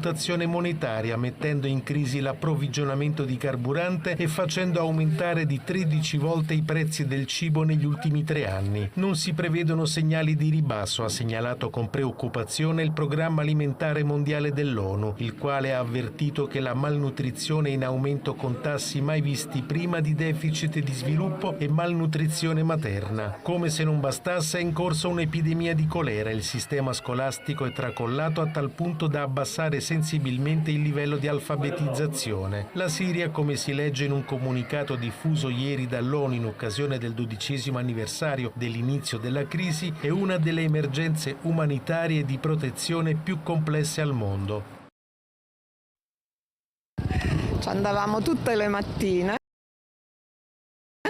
L'ultima è stata questa, l'hanno trasformata in un negozio non sappiamo di che e adesso abbiamo un abbonamento online. È la crisi delle edicole, i giornali che diventano digitali e i chioschi che chiudono. Una passeggiata al centro di Roma dà forma ai risultati dell'ultima indagine della Confcommercio. Dalla capitale nel 2022 sono sparite 54 edicole, il numero più alto di tutta Italia. A Milano e Napoli 34, a Firenze 28. In tutto il paese nell'ultimo anno si è registrata una contrazione del 3,5%. C'è stato un calo fortemente avvertito, diciamo di un bel 60. Molte edicole a Roma stanno chiudendo, se uno si fa un giro per le strade di Roma, io che sto qua vicino lo vedo. Noi, grazie diciamo ai sacrifici, alla tradizione, ma anche a dove stiamo, diciamo, viviamo una crisi un po' meno crisi. Più di un italiano su 3 va in edicola abitualmente, la maggior parte ha un punto vendita di fiducia. Per quasi la totalità dei clienti le edicole rappresentano un presidio sociale. Soprattutto nei piccoli quartieri si crea quel rapporto fra edicolante e cliente che va quasi oltre. Come potrebbero rinnovarsi in qualche modo? E come rinnovarsi? Abolendo il cellulare.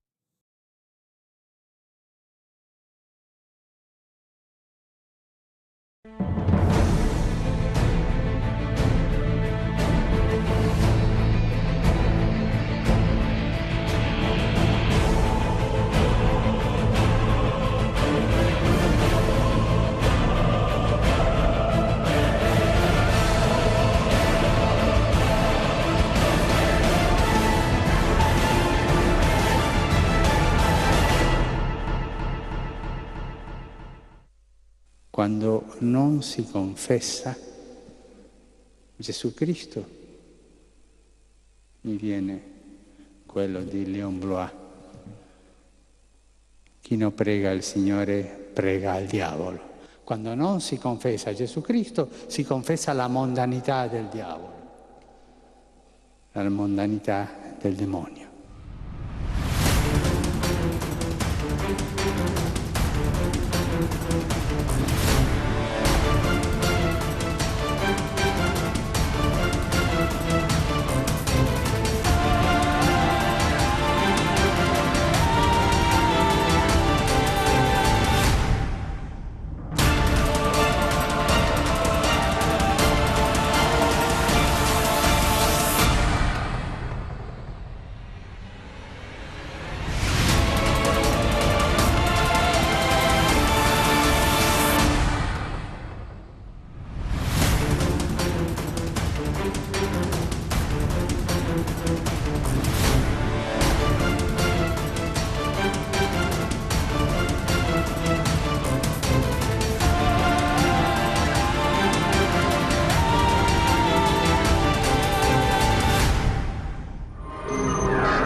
ritrovato al pubblico di Valereto, al nostro ormai consueto appuntamento con il nostro settimanale di approfondimento giornalistico su satanismo e esorcismo.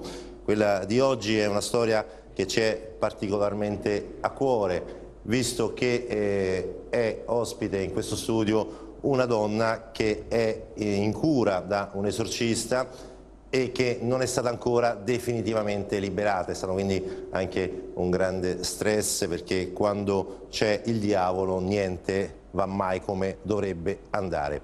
Comunque siamo qui e vogliamo raccontarvi la sua storia. La presento, ovviamente ha il volto oscurato, semplicemente perché vogliamo mantenerne la privacy, soprattutto perché magari spesso amici, conoscenti e quant'altro non sanno che può esserci una persona che ha disturbi di questo genere, anche se, lo ripetiamo sempre, un disturbo diabolico come la possessione o come la vessazione e quant'altro non si trasmette mai, ovviamente, né con il tocco né in altro modo. Io do il benvenuto a Caterina, grazie Caterina per essere qui. Caterina, ecco, la tua storia è una storia di tutto ancora in corso, l'abbiamo detto, no? Sì. E tu sei in cura per un disturbo forte di natura diabolica da ben 26 anni, cioè la tua vita per 26 anni è stata segnata ed è ancora in corso, quindi è ancora segnata da questo disturbo. Come inizia la tua storia? Perché hai questo problema di possessione diabolica? Il motivo, ahimè, non lo conosco. Si suppone che sia stato un maleficio che mi è stato fatto. All'inizio io ho cominciato a star male dall'età di 12 anni. Quali erano i sintomi di questo? I sintomi erano che da un giorno all'altro ho incominciato a non voler più mangiare, quindi a dimagrire, a non voler più uscire, aver paura di tutto, dell'aria, dell'acqua, delle persone. Quindi ho passato un periodo barricata in casa, dove gli unici momenti in cui uscivo erano quando i miei genitori disperati, poverini, mi portavano da dei medici, da degli psichiatri, neurologi, per cercare di capire cosa avesse scatenato questa cosa. E ovviamente, dato che comunque di salute stavo bene, alla fine mi hanno diagnosticato un problema psicologico. Quindi è cominciato la trafila tra medici, psicologi, psichiatri, psicologi, ipnosi, ricoveri in ospedale. Finché? Finché io a questo punto, dopo questa diagnosi, ho continuato a fare la mia vita, ovviamente una vita estremamente limitata rispetto alla normalità. Infatti poi entreremo che cosa vuol dire vivere con un problema di questo tipo. Finché quindi? Finché un giorno, 10 anni fa, diciamo quasi per caso, mi sono trovata all'interno di un gruppo di preghiera tenuto da un esorcista. Ci sono andata incredula perché mi avevano consigliato di andare e quindi sono andata veramente come fonte, come ultima speranza. Sono andata lì e ho incominciato a star male. A star male. E l'esorcista che comunque ti ha in cura, perché ricordiamo sempre che la diagnosi su un fenomeno di possessione o disturbo diabolico la fa l'esorcista, non è che possiamo autofarcela da soli, no? È sempre l'esorcista che decide, in base appunto a quelli che sono la sua esperienza, i suoi elementi, chi è la persona che veramente ha disturbi di possessione diabolica e chi invece ha problemi di natura diversa. Ti fermo un secondo perché volevo trovare un esorcista non è mai semplice. Questo anche, non so se nel tuo caso è stato anche per te così. Io mi reputo fortunata, ma conosco molti casi dove c'è estrema difficoltà a riuscire a trovare un esorcista, ma perché esorcisti, ahimè, non ce ne sono. Non ce ne sono, però è anche vero che a Roma si è concluso da poco un corso proprio per formare i nuovi esorcisti. È un corso a cui hanno partecipato centinaia di persone da tutto il mondo e saranno loro i preti che poi andranno in giro per il mondo, cioè torneranno nelle proprie diocesi, per appunto esercitare il ministero dell'esorcismo. Guardate cosa abbiamo trovato.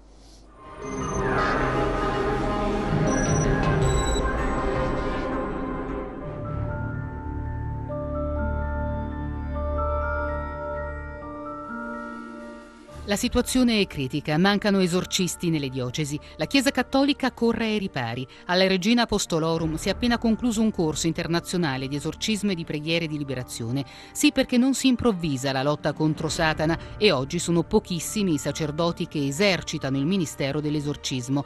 È indubbio che la Chiesa necessiti di nuove forze per dominare il maligno. Solo con il rito dell'esorcismo, con un ordine contro lo spirito immondo, si può ottenere la liberazione dall'influenza malefica del diavolo. Questa forma di comando può essere esercitata solo da preti autorizzati dal vescovo e adeguatamente formati. Ma esistono preghiere di liberazione che possono essere recitate anche da laici. Il laico può intercedere tramite un'invocazione che ha lo scopo di liberare dall'influenza di Satana. Ma questa formula non è quella di un vero e proprio esorcismo. È una supplica a Dio perché il diavolo desista dalla sua tremenda azione sugli uomini. La terribile potenza del maligno è una realtà davvero presente che occorre non solo arginare, ma combattere con una forza altrettanto distruttiva. L'urgenza è per i vescovi, c'è il bisogno di nuove nomine. Ma come agisce l'esorcista e chi è il posseduto? Esistono segni ben distinti per individuare un indemoniato: l'avversione al sacro, l'aver intrapreso pratiche occulte ed esoteriche, l'essere stato oggetto di malefici o fatture, il parlare lingue sconosciute. Individuati questi segni, chi deve intervenire è proprio l'esorcista. Non bastano psicoterapeuti né psichiatri, ci sono disturbi psichici incurabili con i farmaci. Riconosciuto questo, si è a metà del lavoro. L'unica medicina è la formula imperativa contenuta nel rituale esorcistico con la quale si scaccia Satana. Vade retro Satana, queste le parole pronunciate dal sacerdote. Dopo l'imposizione delle mani sul posseduto, finalmente potrebbe arrivare la liberazione. Al diavolo viene ordinato di abbandonare il corpo tormentato. Il vessato torna libero, il potere di Cristo scioglie le catene.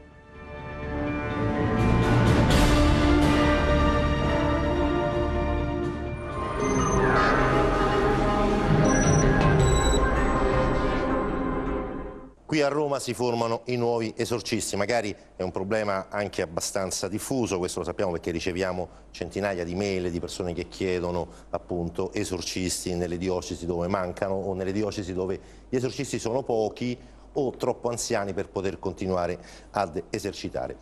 Ora, Caterina, io la domanda che voglio farti è questa: vivere con un problema di possessione diabolica deve essere veramente un inferno, no? Nel senso che viene meno tutto, cioè vengono meno i rapporti sociali, i rapporti affettivi, i rapporti professionali. Insomma, è una vita veramente passata, trascorsa da soli con questa entità, no? Che poi ha un nome e sappiamo bene chi è. È così anche per te, è stato ed è ancora così per te? È stato ed è tuttora così. Ce lo racconti perché è così devastante? Perché è una continua lotta contro un qualcosa che è dentro, un qualcosa che ti vuole distruggere la tua vita e tutto ciò che di buono vorresti costruire nella tua vita.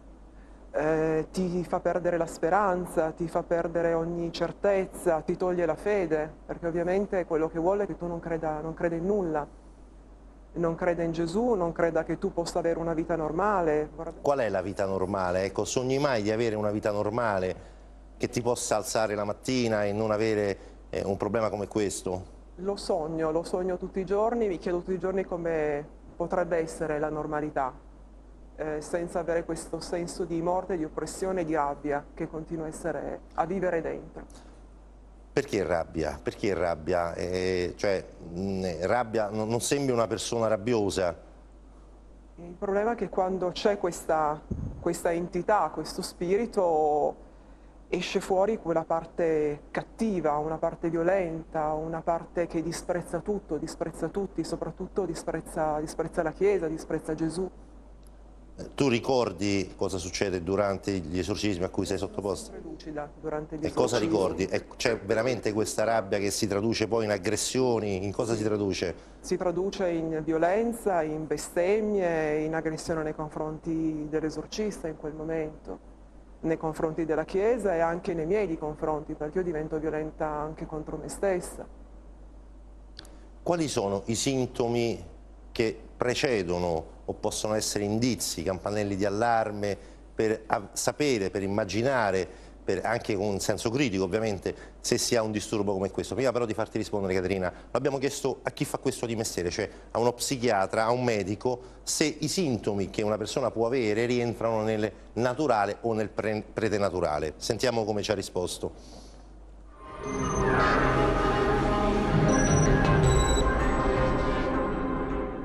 Si tratta infatti di sintomi che riguardano la sfera psichica, è una sintomatologia, una fenomenologia psichiatrica. Sono gli stessi sintomi, per dirlo in modo più chiaro, che noi vediamo in tanti pazienti psichiatrici, in tante persone che hanno dei disturbi di ordine naturale, non preternaturale come lei mi ha chiesto.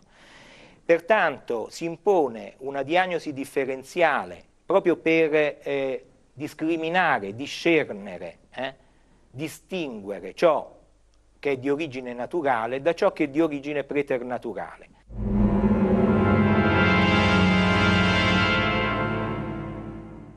Se per avversione al sacro intendiamo un'indifferenza o il fatto di non credere in Dio, di non frequentare i luoghi di culto o di non avere una vita di fede, beh, questo sicuramente non ci interessa e né ci riguarda come specialisti. Se invece si tratta di manifestazioni plateali di avversione al sacro, a volte in modo anche ingiustificato, gratuito, che si accompagnano parimenti a una fenomenologia preternaturale da un lato e psichiatrica dall'altro, allora sì che da un semplice indizio, perché quello di cui lei mi sta parlando, preso a sé stante, è solo e soltanto un indizio.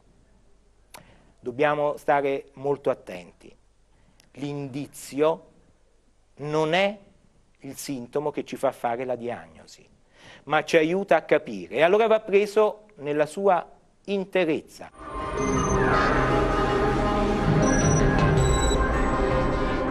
Quindi sostanzialmente sembra che gli indizi che possono comunque fare venire il dubbio che siamo di fronte ad una persona che ha disturbi diabolici e non di fronte ad una persona che ha semplici, tra virgolette, semplici disturbi psichici, possa essere, tra questi indizi c'è l'avversione al sacro. Per te è stato così, Caterina? Avevi un'avversione al sacro? Hai un'avversione al sacro? Io entro in chiesa, io prendo la comunione tutte le domeniche, quindi non c'è una completa avversione al sacro.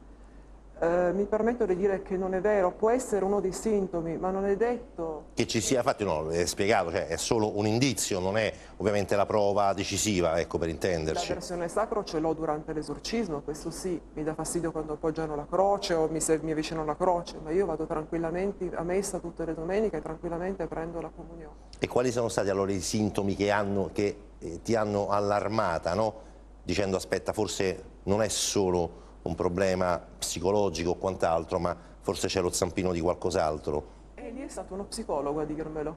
Quindi hai avuto la fortuna di trovare uno psicologo di coscienza, per intenderci, che ha alzato le mani e ha detto guarda, il tuo caso non è di competenza mia, ma è di competenza magari di un esorcista. Così è andata? Che dopo anni di terapia mi ha detto guarda, secondo me c'è qualcos'altro, perché dopo anni di terapie comunque dovrebbe esserci un riscontro.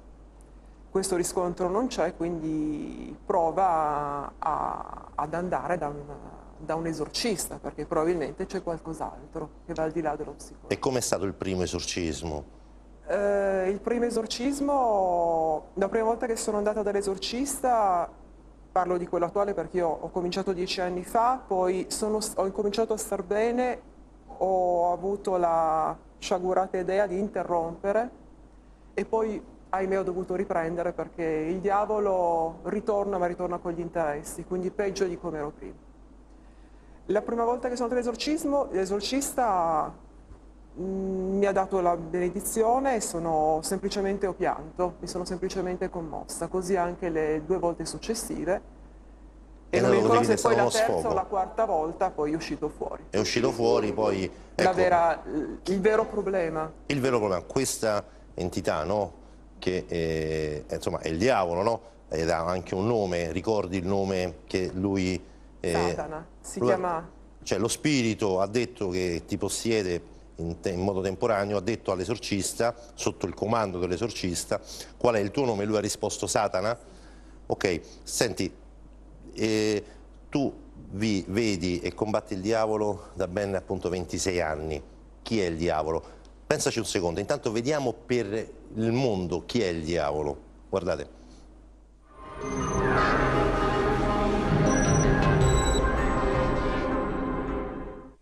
Il diavolo, a mio avviso, nell'ambito della storia della spiritualità cristiana, è un personaggio, è una persona della quale non si può fare a meno. Non si capirebbe la storia del cristianesimo finché il cristianesimo è stato, per dirla con Legoff, sotto il tetto della Chiesa. Per tutta questa epoca il diavolo è un interlocutore fondamentale non solo per gli uomini, ma direi quasi in modo paradossale per Dio stesso. Il diavolo è il soggetto che opera nella storia, è il rector mundi. Non dimentichiamo questo attributo che gli dà Agostino. Rector mundi, cioè è quello che regge il mondo, come del resto dice il Vangelo di Giovanni, principe di questo mondo. Ma è principe di questo mondo non in modo metaforico, perché ne ha il governo reale.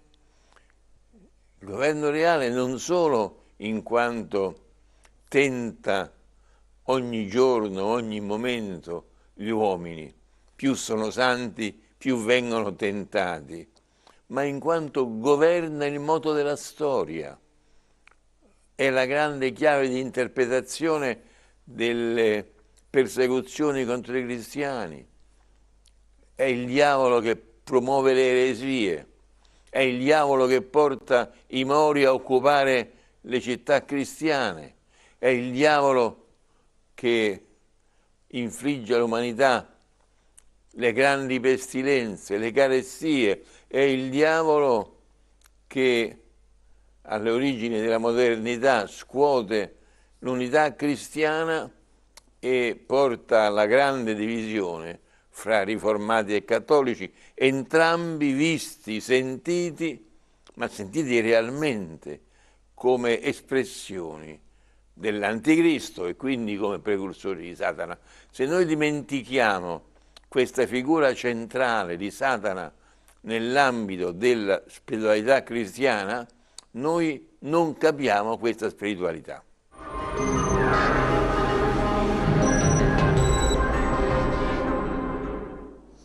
Caterina, è così? Chi è il diavolo?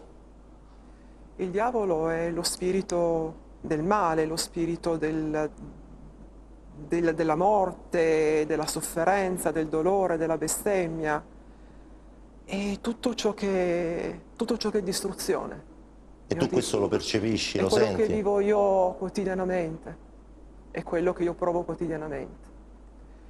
E il diavolo è uno spirito, il problema è che nessuno può, a volte esiste la presunzione che qualcuno può essere indenne dal demonio, dal diavolo, non è così. Cioè nessuno sarà risparmiato? Nessuno può essere risparmiato, nel senso che comunque il diavolo è il tentatore per eccellenza, quindi tenta tutti noi, ognuno di noi è tentato, dal Papa a qualsiasi persona. Sì, però quella è l'azione ordinaria. Quella è l'azione ovviamente ordinaria e poi non si sa per quale motivo, tuttora me lo sto chiedendo, esistono anche queste azioni straordinarie. Ovviamente ci sono persone che magari le cercano. Aprono la porta, no? Aprono la porta volontariamente e direttamente, altre invece si trovano vittime di questa cosa a proprio discapito. Appunto, no? 26 anni passati in questo modo, tu sei sposata, hai veri amici? Io sono riuscita a costruirmi qualche rapporto di amicizia che ovviamente riesci a mantenere con grosse difficoltà, perché uno dei grossi ostacoli che il demonio crea è proprio quello dell'affettività. La persona deve rimanere isolata E al lavoro come vanno le cose? Al lavoro ci sono grosse difficoltà ovviamente, perché un altro degli ostacoli è il fatto che azzera memoria e intelligenza. Chi è che azzera memoria e intelligenza? Questo inquilino che ho dentro di me, chiamiamolo così. Senti, cioè, hai la percezione che chi come te può avere un disturbo del genere possa essere considerato nel parlare di tutti i giorni come un lebbroso di turno, cioè una persona che da evitare perché non solo non capirebbe che il mondo è un altro, che la vita ordinaria è un'altra, no? Ma può anche essere addirittura contagioso. La possessione non è contagiosa, come giustamente diceva lei, non può essere trasmessa tramite una stretta di mano, quindi no, non è, in questa maniera non è virale. Ahimè, uno si può sentire ovviamente un lebbroso per il semplice motivo che non c'è la giusta informazione su questo problema. Non viene data la giusta informazione, è un problema che comunque c'è, più di quanto si possa immaginare, ed è un problema grave. E chi sa della tua possessione, del tuo problema di possessione diabolica? Lo sanno i miei familiari stretti e poi ovviamente i sacerdoti che mi seguono. Tra i tanti esorcisti, no, che magari hai avuto la fortuna di conoscere, no, sia nella tua città, sia magari in giro per l'Italia, no, ce n'è qualcuno in particolare che ti ha veramente aiutato, nel senso che il cui esorcismo, in soldoni, è efficace, è forte? Sicuramente l'esorcista che mi sta seguendo, che è una persona di estrema carità, che sta dedicando buona parte del suo tempo a questo ministero. Quindi io di questo gli devo la vita, veramente. Chi è questa persona? E poi c'è anche Monsignor Gemma, che è una persona che ho conosciuto un anno fa, che è un vescovo emerito e che nonostante comunque, diciamo, l'età avanzata è una persona che si presta, è una fede, una carità e un amore veramente encomiabili. Ecco, Caterina, andare dall'esorcista non è come andare dal dentista, no? No. Insomma, non c'è l'anestesia. Non c'è anestesia, appunto, no? È brutale. Insomma, cosa succede durante il rito? Noi però prima di farti rispondere l'abbiamo chiesto anche a chi è esperto di questi problemi, no? E volevo farti sentire la tua risposta, è brevissima.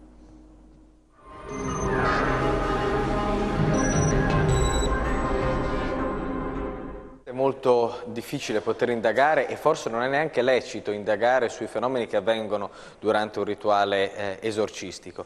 È però importante cercare di dare all'esorcista e a chi con lui opera questo importante ministero dei mezzi per poter discernere quelli che possono essere dei fenomeni fisici naturali e quelli che possono essere eventualmente fenomeni fisici preternaturali. Il fatto che all'interno di un rituale esorcistico avvengano dei fenomeni che poi si capisce avere una spiegazione naturale non mette assolutamente in discussione quella che è la questione teologica dell'esorcismo, quello che è il suo valore e anche la realtà della possessione.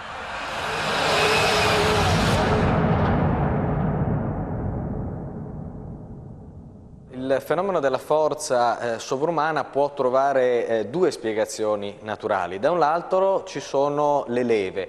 Tutti noi conosciamo nella fisica di tutti i giorni quella che è il fenomeno della leva e quindi può accadere che grazie a una leva particolarmente favorevole, non immediatamente individuabile, il soggetto sviluppi apparentemente una forza straordinaria rispetto alla sua età e alle sue condizioni fisiche. Dall'altro ci può essere anche, per esempio, l'incapacità di muovere o sollevare una persona. Ci sono state nel passato anche delle persone che si esibivano inconsapevolmente della ragione per cui dimostravano questi poteri. Penso alla cosiddetta meraviglia della Georgia, una donna che non veniva mossa nonostante fosse spinta da più uomini, teneva sollevata una sedia anche se più uomini cercavano di abbassarla. In realtà poi, facendo un'analisi su se stessa, ella stessa riuscì a scoprire come il fenomeno avveniva, ed è un fenomeno fisico noto come scomposizione della forza. Quando noi intendiamo la forza come un vettore, praticamente opponendo una leggerissima forza perpendicolare a quella che viene esercitata, si ottiene una risultante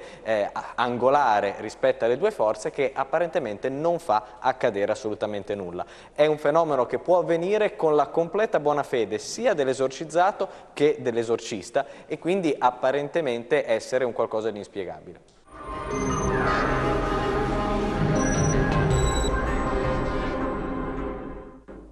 Ecco, Caterina, tu parlavi di rabbia, di forza, no? Di questo moto che durante il rito ti spingeva quasi ad aggredire l'esorcista.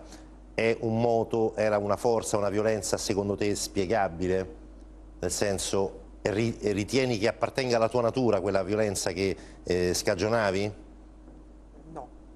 No, perché è una natura molto, molto violenta e molto rabbiosa, che si scatena magari solo quando l'esorcista pronuncia determinate parole o determinati riti, quindi è un qualcosa che va veramente al di là delle mie forze e della mia volontà soprattutto. Quindi c'è una forza...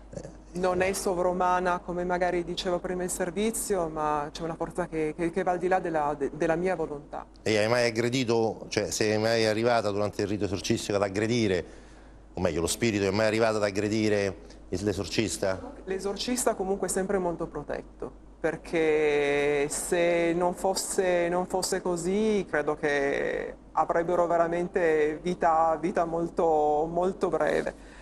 L'esorcista sotto questo punto di vista è protetto, perché difficilmente si riesce a toccare, perché c'è una forza che impedisce in quel momento di aggredire proprio l'esorcista, riesce a aggredire magari le persone che sono accanto a lui, ma lui no. Senti Caterina, ricordi quando sotto il rito esorcistico e con ovviamente l'interrogatorio che fa l'esorcista, no? Allo spirito, all'inquilino appunto come tu dicevi, cosa diceva questo spirito nei confronti di Papa Francesco? Non lo sopporta. Così diceva, così ricordi che usava diceva parole un po' più scurrili? Un po' più pittoresche, ma non lo può vedere, non lo sopporta. E invece nei confronti di Benedetto XVI? Lo ridicolarizzava. Lo prendeva in giro sostanzialmente. E nella tua, sempre nei tuoi ricordi, quali sono state le cose, quali sono le cose che maggiormente fanno scaturire una rabbia? Quali parole, quali invocazioni pronunciate dall'esorcista che fanno scaturire l'inquilino in modo più rabbioso, se ci sono? Sicuramente l'invocazione della Madonna, e quello che dà anche molto fastidio è quando viene chiesto l'aiuto di alcuni santi come Giovanni Bosco. San Giovanni Bosco. San Giovanni Bosco e anche il beato Papa Giovanni Paolo II. Lì ricordi che comunque ha reagito in qualche modo? Ricordo che all'inizio c'era una rabbia incredibile e l'altro diceva quello la vuole salvare, quello la vuole salvare. È come se lui magari da lassù sentiva la sofferenza, capiva la sofferenza e voleva dare... E voleva aiutarti, insomma, sostanzialmente voleva aiutarti. Ti chiedo questo, Caterina, perché nell'esperienza di tanti esorcisti ci sono storie che veramente commuovono, no? Poi alla fine cioè, chi ha un problema come questo, come quello che hai di possessione diabolica, alla fine è una persona che soffre molto, no? E abbiamo chiesto per esempio a un noto esorcista della Sicilia qual è stata l'esperienza che maggiormente lo ha toccato, cioè che maggiormente lo ha commosso, ed è una storia incredibile. Se ti va, ascoltiamola insieme.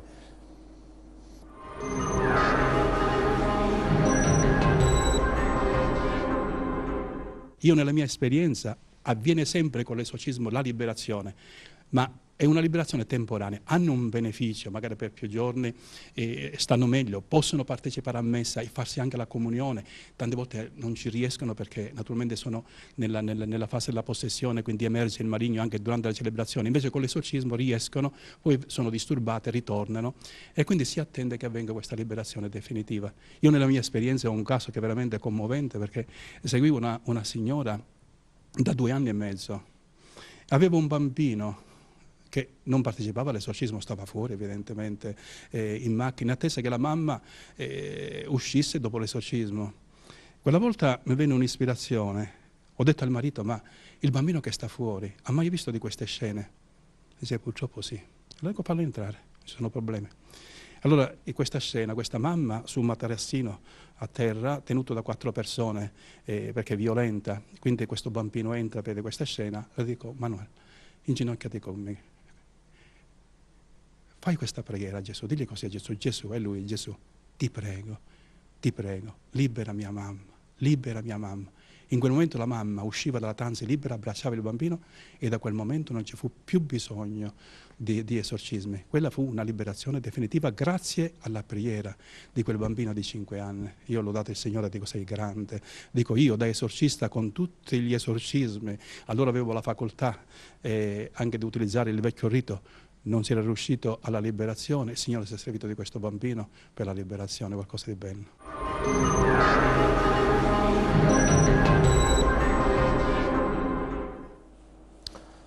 Quindi anche questo succede durante gli esorcismi, poi sono veramente piccoli miracoli.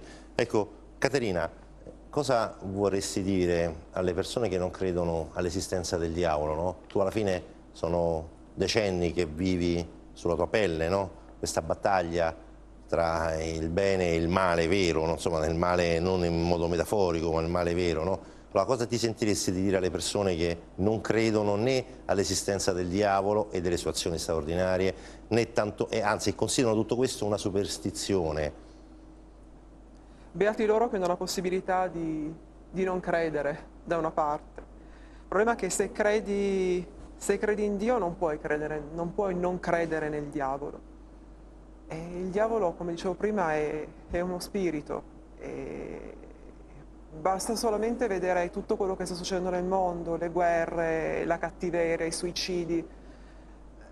Io non penso che il diavolo su queste cose, il male non c'entra in tutto questo. Quindi basta veramente guardarsi intorno per capire che magari c'è qualche forza che agisce. Sì, però non è una metafora, insomma è qualcosa di più di una metafora, no? Ecco, cioè tu lo vivi tutti i giorni sulla tua pelle, no? Ahimè sì. La vivo io, ma la vivono tante altre persone come me. Ripeto, io vorrei precisare questa cosa, che non sono poche le persone che vivono questo problema. E trovano cura? Trovano cure? E trovano duro perché non trovano aiuto, perché trovano spesso e volentieri le porte chiuse, proprio quelle porte che sono le uniche che possono dare una salvezza, che possono dare un aiuto. Perché perché fa così bene l'esorcismo a chi ha un problema di questo genere? Perché fa così bene? Perché ti migliora la vita? Perché? Perché innanzitutto c'è qualcuno in quel momento che combatte insieme a te e al posto tuo anche, perché comunque in quel momento è l'esorcista che combatte. E io metto un tu per tu tra esorcista e demonio, anche se comunque figura fondamentale c'è sempre Gesù, c'è sempre Dio, comunque.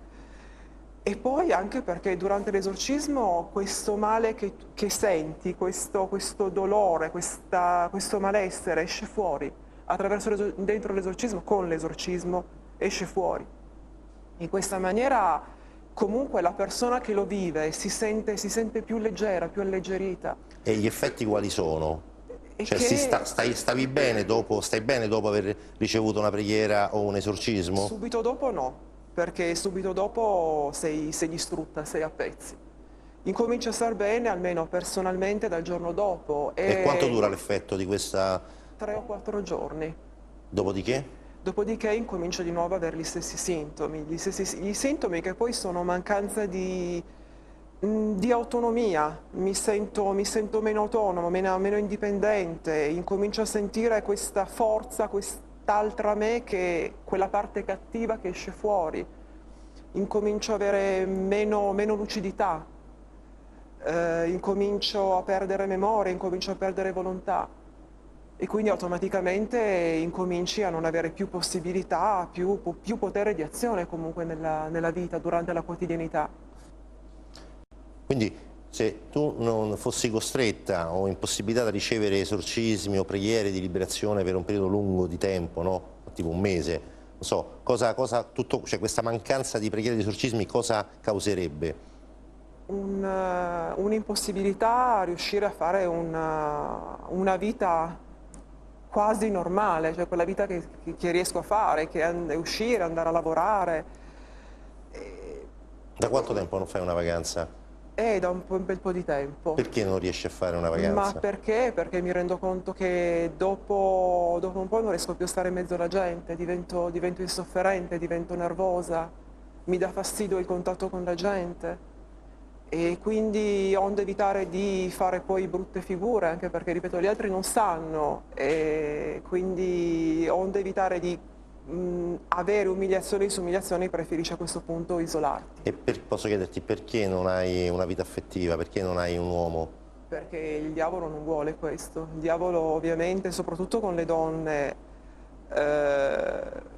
vuole il pieno possesso, non sopporta che ci sia affetto. Poi il diavolo non vuole amore. Il diavolo quello che non sopporta è l'amore. Ma ci hai mai provato? Sì. E com'è andata? Male.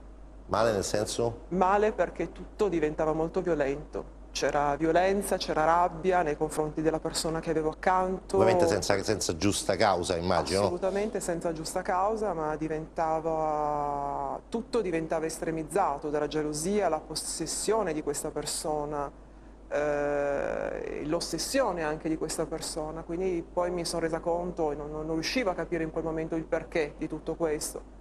E poi mi sono resa conto che anche questa cosa, anche l'impossibilità di avere una relazione era dovuta al mio problema. Dormi tranquilla la notte? Riesci a dormire in modo sereno? Ultimamente abbastanza, però ci sono delle volte in cui... Cosa succede il giorno di Pasqua? Cosa è successo? Il giorno di Pasqua, generalmente Natale e Pasqua li ho sempre passati a letto negli ultimi anni. Perché ovviamente le feste, questi tipi di feste poi sono molto pesanti per chi vive questo problema. Perché sono pesanti? Cosa cambia il giorno della nascita del Signore o della sua resurrezione? Soprattutto il giorno della resurrezione diventa pesante, perché è il giorno in cui comunque il male è stato sconfitto. E quindi è come se ci fosse una sorta di vendetta nei tuoi confronti? È come se ci fosse una sorta di vendetta, sì. E questa vendetta come si traduce sul tuo corpo? Di blocco. Io gli ultimi Pasqua e Natale avevo passati a letto, bloccata, senza riuscire a muovermi, ma senza che nessuno si avvicinasse, perché c'era una profonda rabbia comunque. E violenza nei confronti di chiunque tentasse di avvicinarsi. Tu vivi da sola? No, vivo in famiglia. E cosa dicono i genitori? Vivono questo calvario, sono costretti anche loro a vivere questo calvario. Sicuramente questo è un percorso anche per loro di conversione, sta cercando di essere un percorso di conversione anche per loro, che si sono trovati in questa storia così, un po' come me, senza rendersene conto. Caterina, perché a te tutto questo? Bella domanda, non so rispondere. Perché ti sarei fatta un'idea, no? Perché un caso come questo, un problema insomma, diabolico anche così forte, è capitato a te e non ad altri? Non lo so, io sicuramente errori nella vita ne ho fatti. Chi non li ha fatti? Tanti, tutti credo.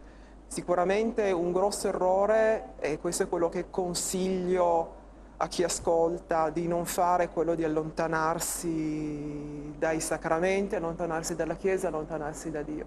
Perché cito una bellissima frase che ha detto, mi sembra, nella sua prima omelia Papa Francesco, quando ha detto: chi prega prega Dio, chi non prega prega Satana. Ed è vero, è verissimo. Bisogna pregare, bisogna cercare di essere il più vicino possibili a Dio, e non cercare, soprattutto come ho fatto io tanti anni fa, cercare la salvezza in altre cose, cercare altri escamotage, quali possono essere altre religioni. Maghi, cartomanti. Filosofie orientali. Filosofie orientali, sono tutte cose che non vengono da Dio, e tutto ciò che non viene da Dio viene dal male. Senti, Ora ti facciamo vedere, visto che appunto è l'esorcismo, il cuore e la medicina di tutta questa situazione che ti accompagna ormai da ben 26 anni, il cuore dell'esorcismo è il famoso rituale, no? È un libro di preghiere con cui appunto il sacerdote esorcista, cioè l'unico che è autorizzato dal vescovo per problemi di questo tipo, deve leggere. Il punto è che il rituale che oggi viene usato è diverso rispetto al rituale che è stato creato e assemblato all'incirca nel 1600, e ci sono delle cose che cambiano molto. Vi facciamo vedere quali sono queste cose che cambiano rispetto al rituale di oggi.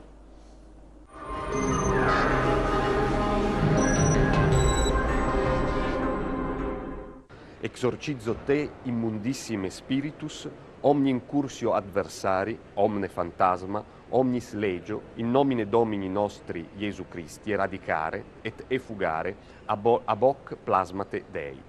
Ipse tibi imperat, qui te de supernis celorum in inferiora terra ed emergi precepit. Traduco: io t'esorcizzo spirito immondo e tutti i nemici invasori, tutti gli spiriti, ogni legione nel nome di nostro Signore Gesù Cristo, che tu sia sradicato ed espulso da questa creatura di Dio. Te lo ordina colui che ti ha precipitato dall'alto dei cieli nelle profondità dell'inferno. Nell'antico rituale dell'esorcismo, cosa che invece nel nuovo rituale è molto più contenuta, vi sono tutta una serie di epiteti rivolti dal sacerdote a Satana nel momento in cui viene ingiunto a Satana di abbandonare il corpo dell'ossesso. Ne possiamo leggere una serie: Satana, nemico della fede, nemico del genere umano, portatore di morte, predatore della vita, corruttore della giustizia, radice del male, coacervo di vizi, seduttore degli uomini, traditore dei popoli, suscitatore di invidia, fonte di avarizia, causa di discordia, provocatore di tormenti. Questi sono alcuni degli epiteti che vengono rivolti a Satana in serie che si ripetono nella parte centrale del vecchio rito e che sono quasi assenti nel nuovo rito dell'esorcismo.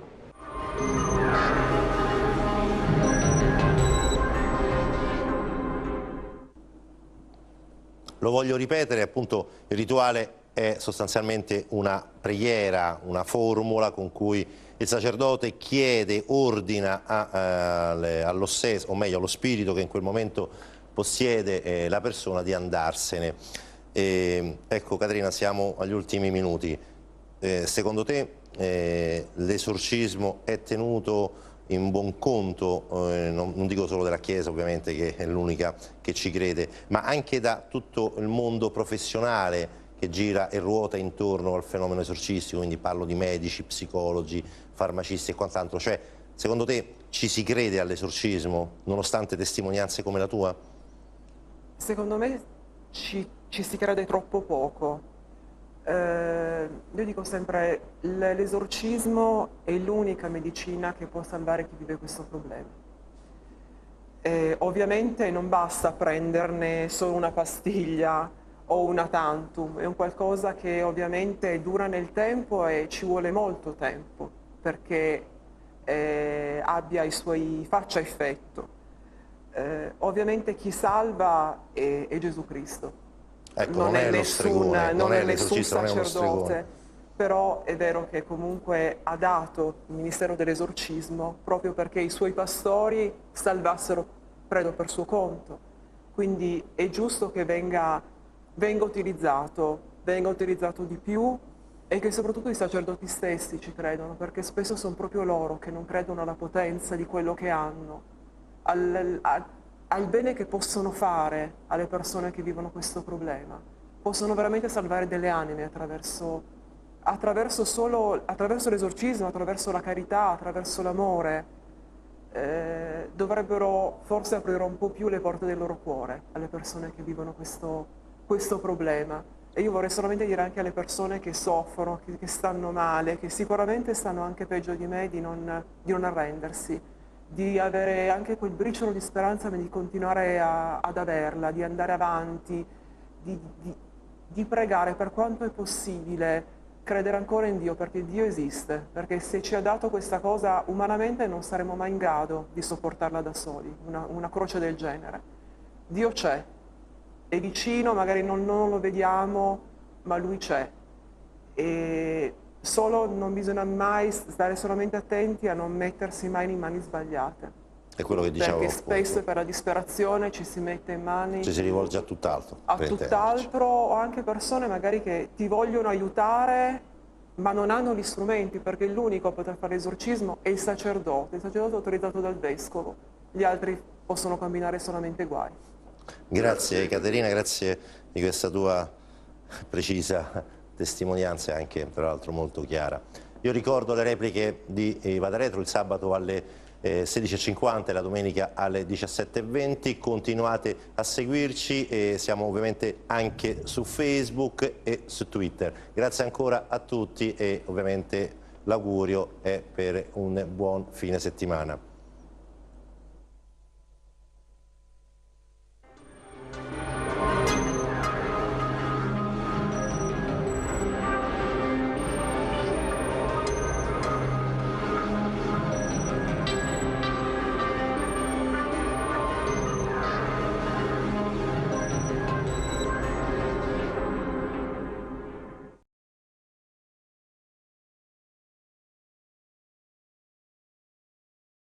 Caro Padre, ti ringrazio per la tua bontà e la tua misericordia.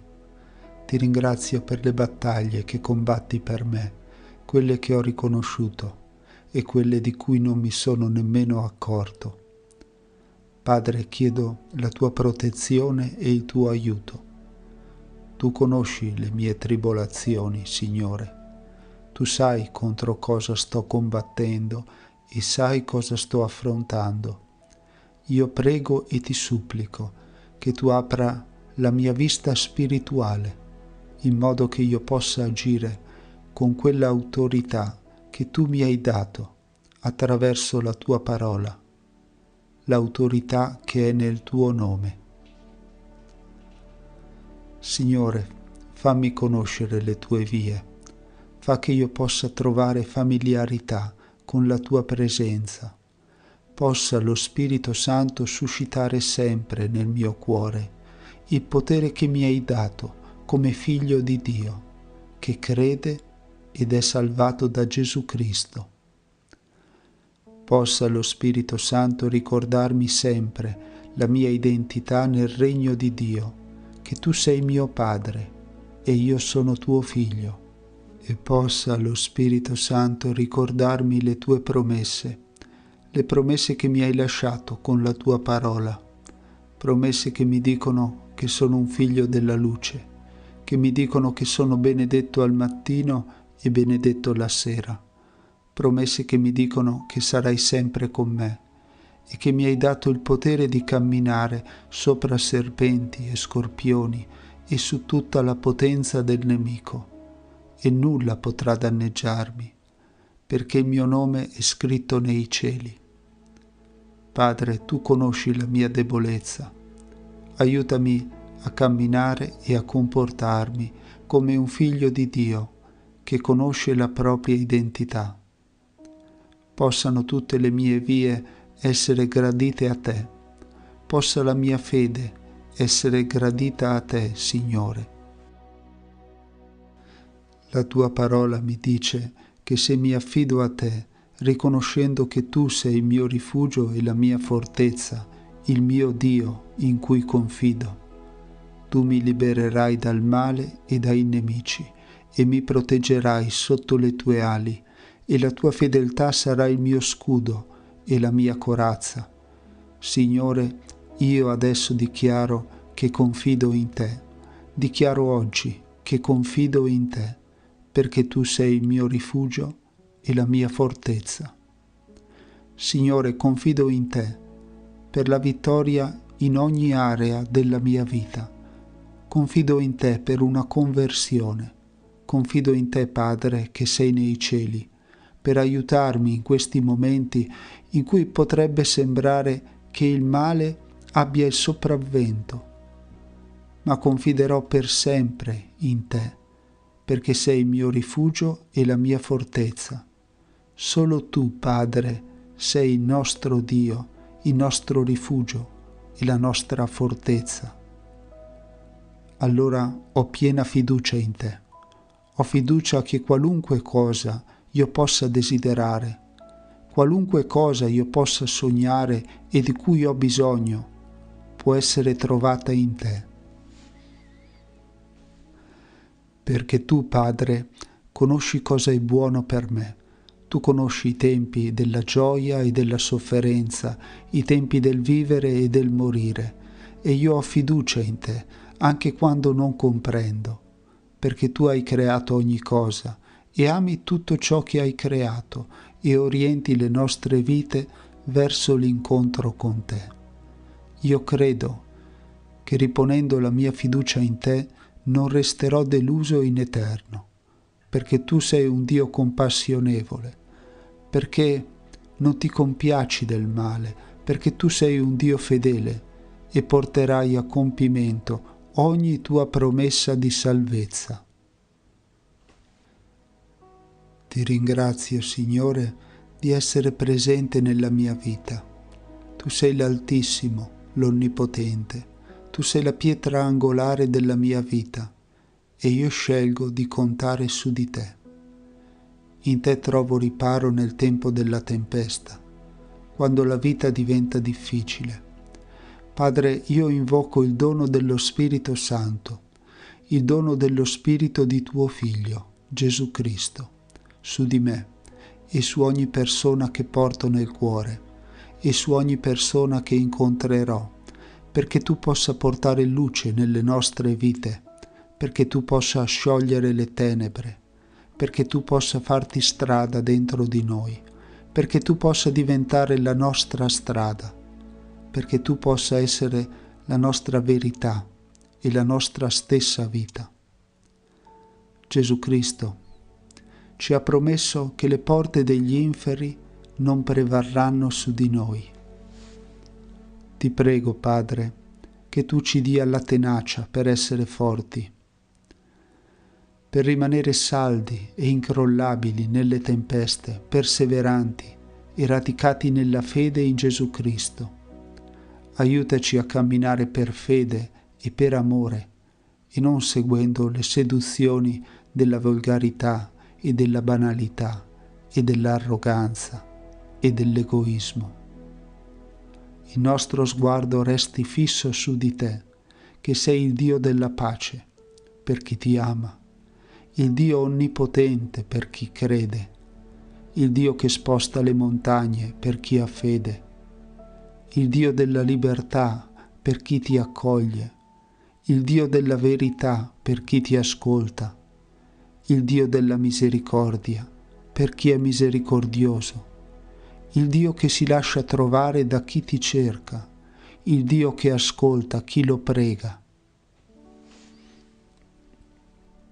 E noi abbiamo fiducia che indipendentemente dalle cose che accadono intorno a noi, indipendentemente da tutto ciò che può andare per il verso storto, tutto gioverà alla nostra salvezza, tutto collaborerà alla nostra crescita spirituale, perché confidiamo in te.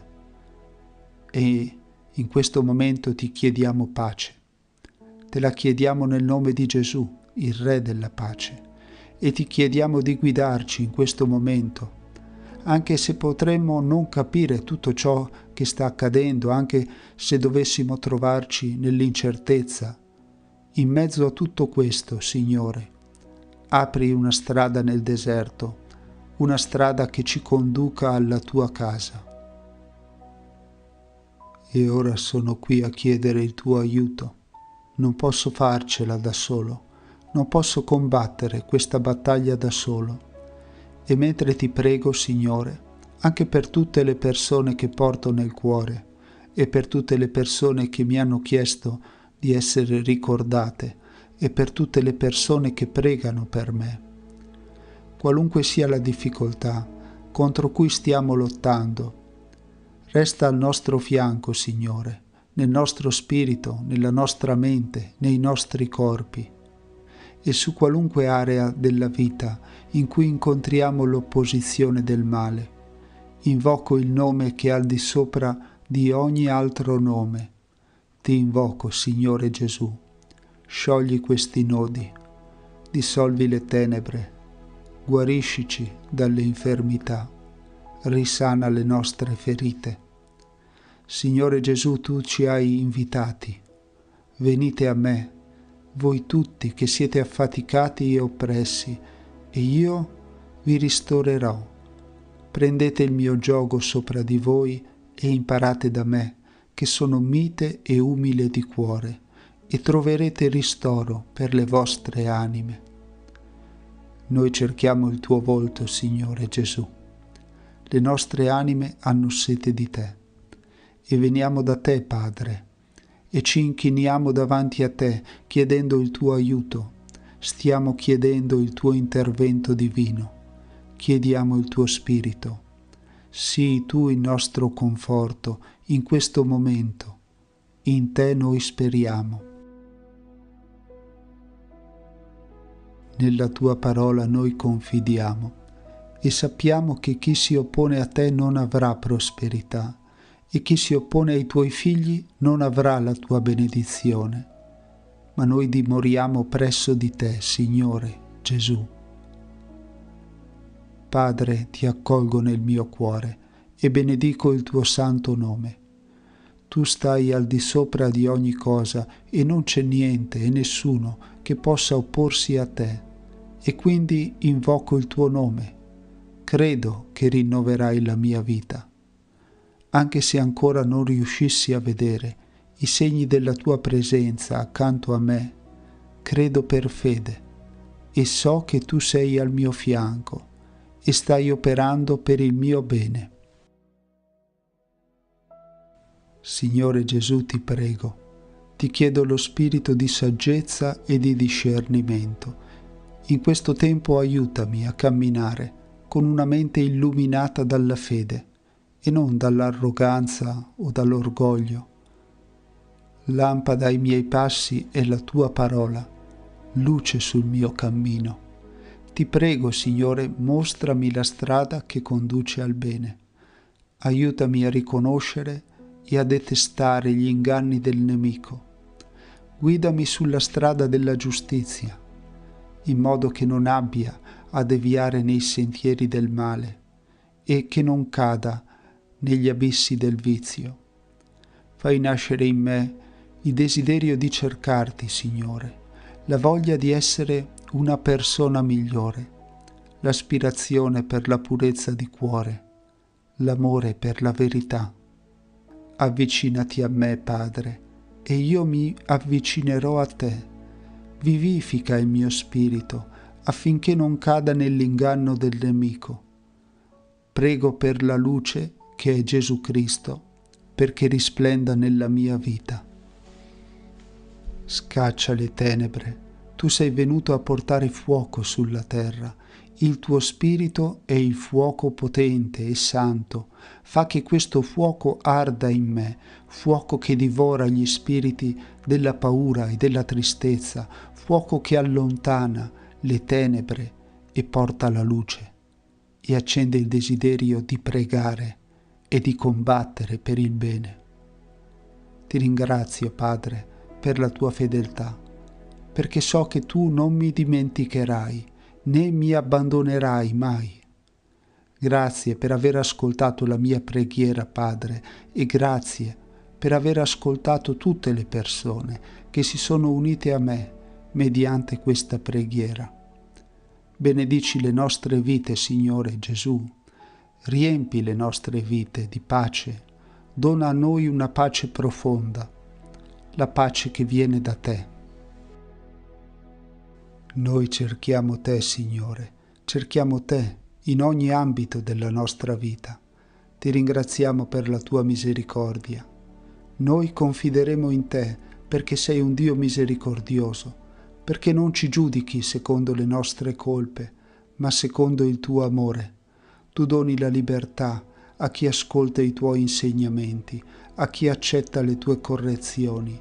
Sia benedetto il tuo nome, Signore Gesù Cristo. Grazie, perché ci hai accolti come tuoi fratelli e sorelle. Grazie per il dono della tua vita.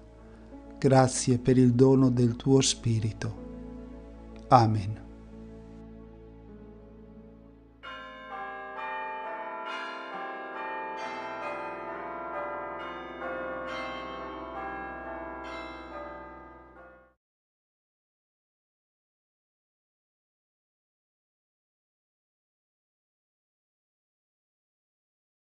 mai lasciarci sommergere dalla malinconia. Ricordiamoci che il Signore è amore onnipotente, per cui Egli può donarci sollievo fisico e spirituale quando vuole, se glielo chiediamo. Anche se apparentemente a volte non ci sembra così, Dio non si dimentica mai delle sue creature. Su questo dobbiamo essere fermi nella fede e nutrire in noi la fiducia nella sua divina bontà. Spesso siamo messi alla prova finché noi possiamo anche comprendere le nostre fragilità e per confidare solo in Lui. Il Signore conosce perfettamente le cause della nostra malinconia. Noi dobbiamo convincerci che Lui è il vero rimedio, anche se dobbiamo ricorrere ai mezzi umani. La malinconia è spesso dovuta alle varie preoccupazioni, ma chi si fida del Signore vive l'attimo e non si lascia condizionare dal passato o dal futuro. Cercate prima il regno di Dio e la sua giustizia, e tutte queste cose vi saranno date in aggiunta.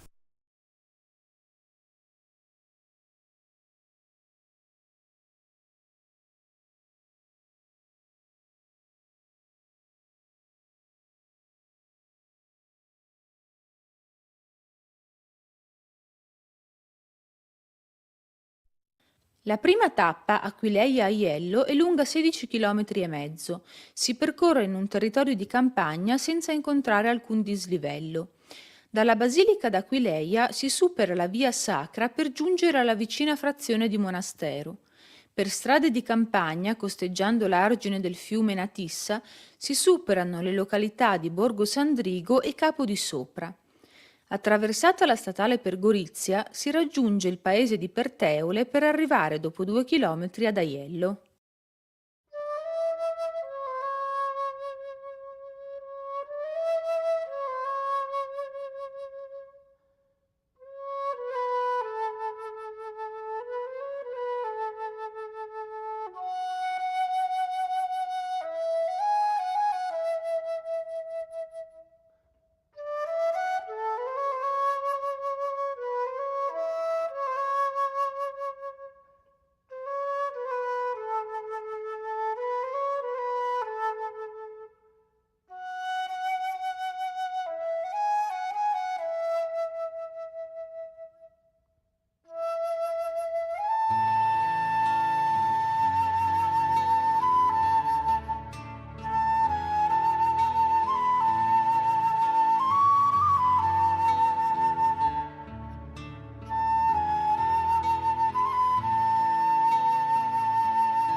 Ragazzo, dico a te, alzati.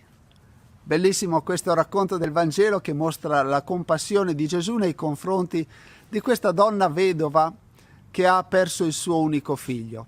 E chissà se questo racconto in qualche modo non sia anche un'anticipazione di quello che sarebbe successo a Gesù e a sua mamma Maria. Anche Santa Maria infatti era rimasta vedova e ha visto il suo unico figlio morire, ma lo ha visto anche risuscitare. In qualche modo Gesù ha sentito compassione di questa donna di Nain, come poi avrebbe avuto compassione per sua mamma mentre si trovava ai piedi della croce. Ed è forse questo uno degli aspetti più interessanti di questo miracolo, che sebbene a ricevere il miracolo sia stato il fanciullo che era morto ed è stato risuscitato da Gesù, tutti noi però percepiamo che il miracolo non è stato fatto tanto per compassione verso il bambino morto, ma per compassione verso la madre. Il miracolo è stato fatto per la madre. Così noi potremmo dire che la promessa della risurrezione che Gesù ha fatto a tutti i credenti non serve solo a chi ha già concluso la sua vita terrena, a chi è già in paradiso, ma serve anche e soprattutto a tutti noi che siamo ancora qui su questa terra, perché ci consola, perché ci dà la speranza che un giorno potremo ritrovare le persone care che ci hanno lasciato. E succederà anche per noi qualcosa di simile a quello che oggi ci dice il Vangelo. Il morto si mise seduto e cominciò a parlare, ed egli lo restituì a sua madre.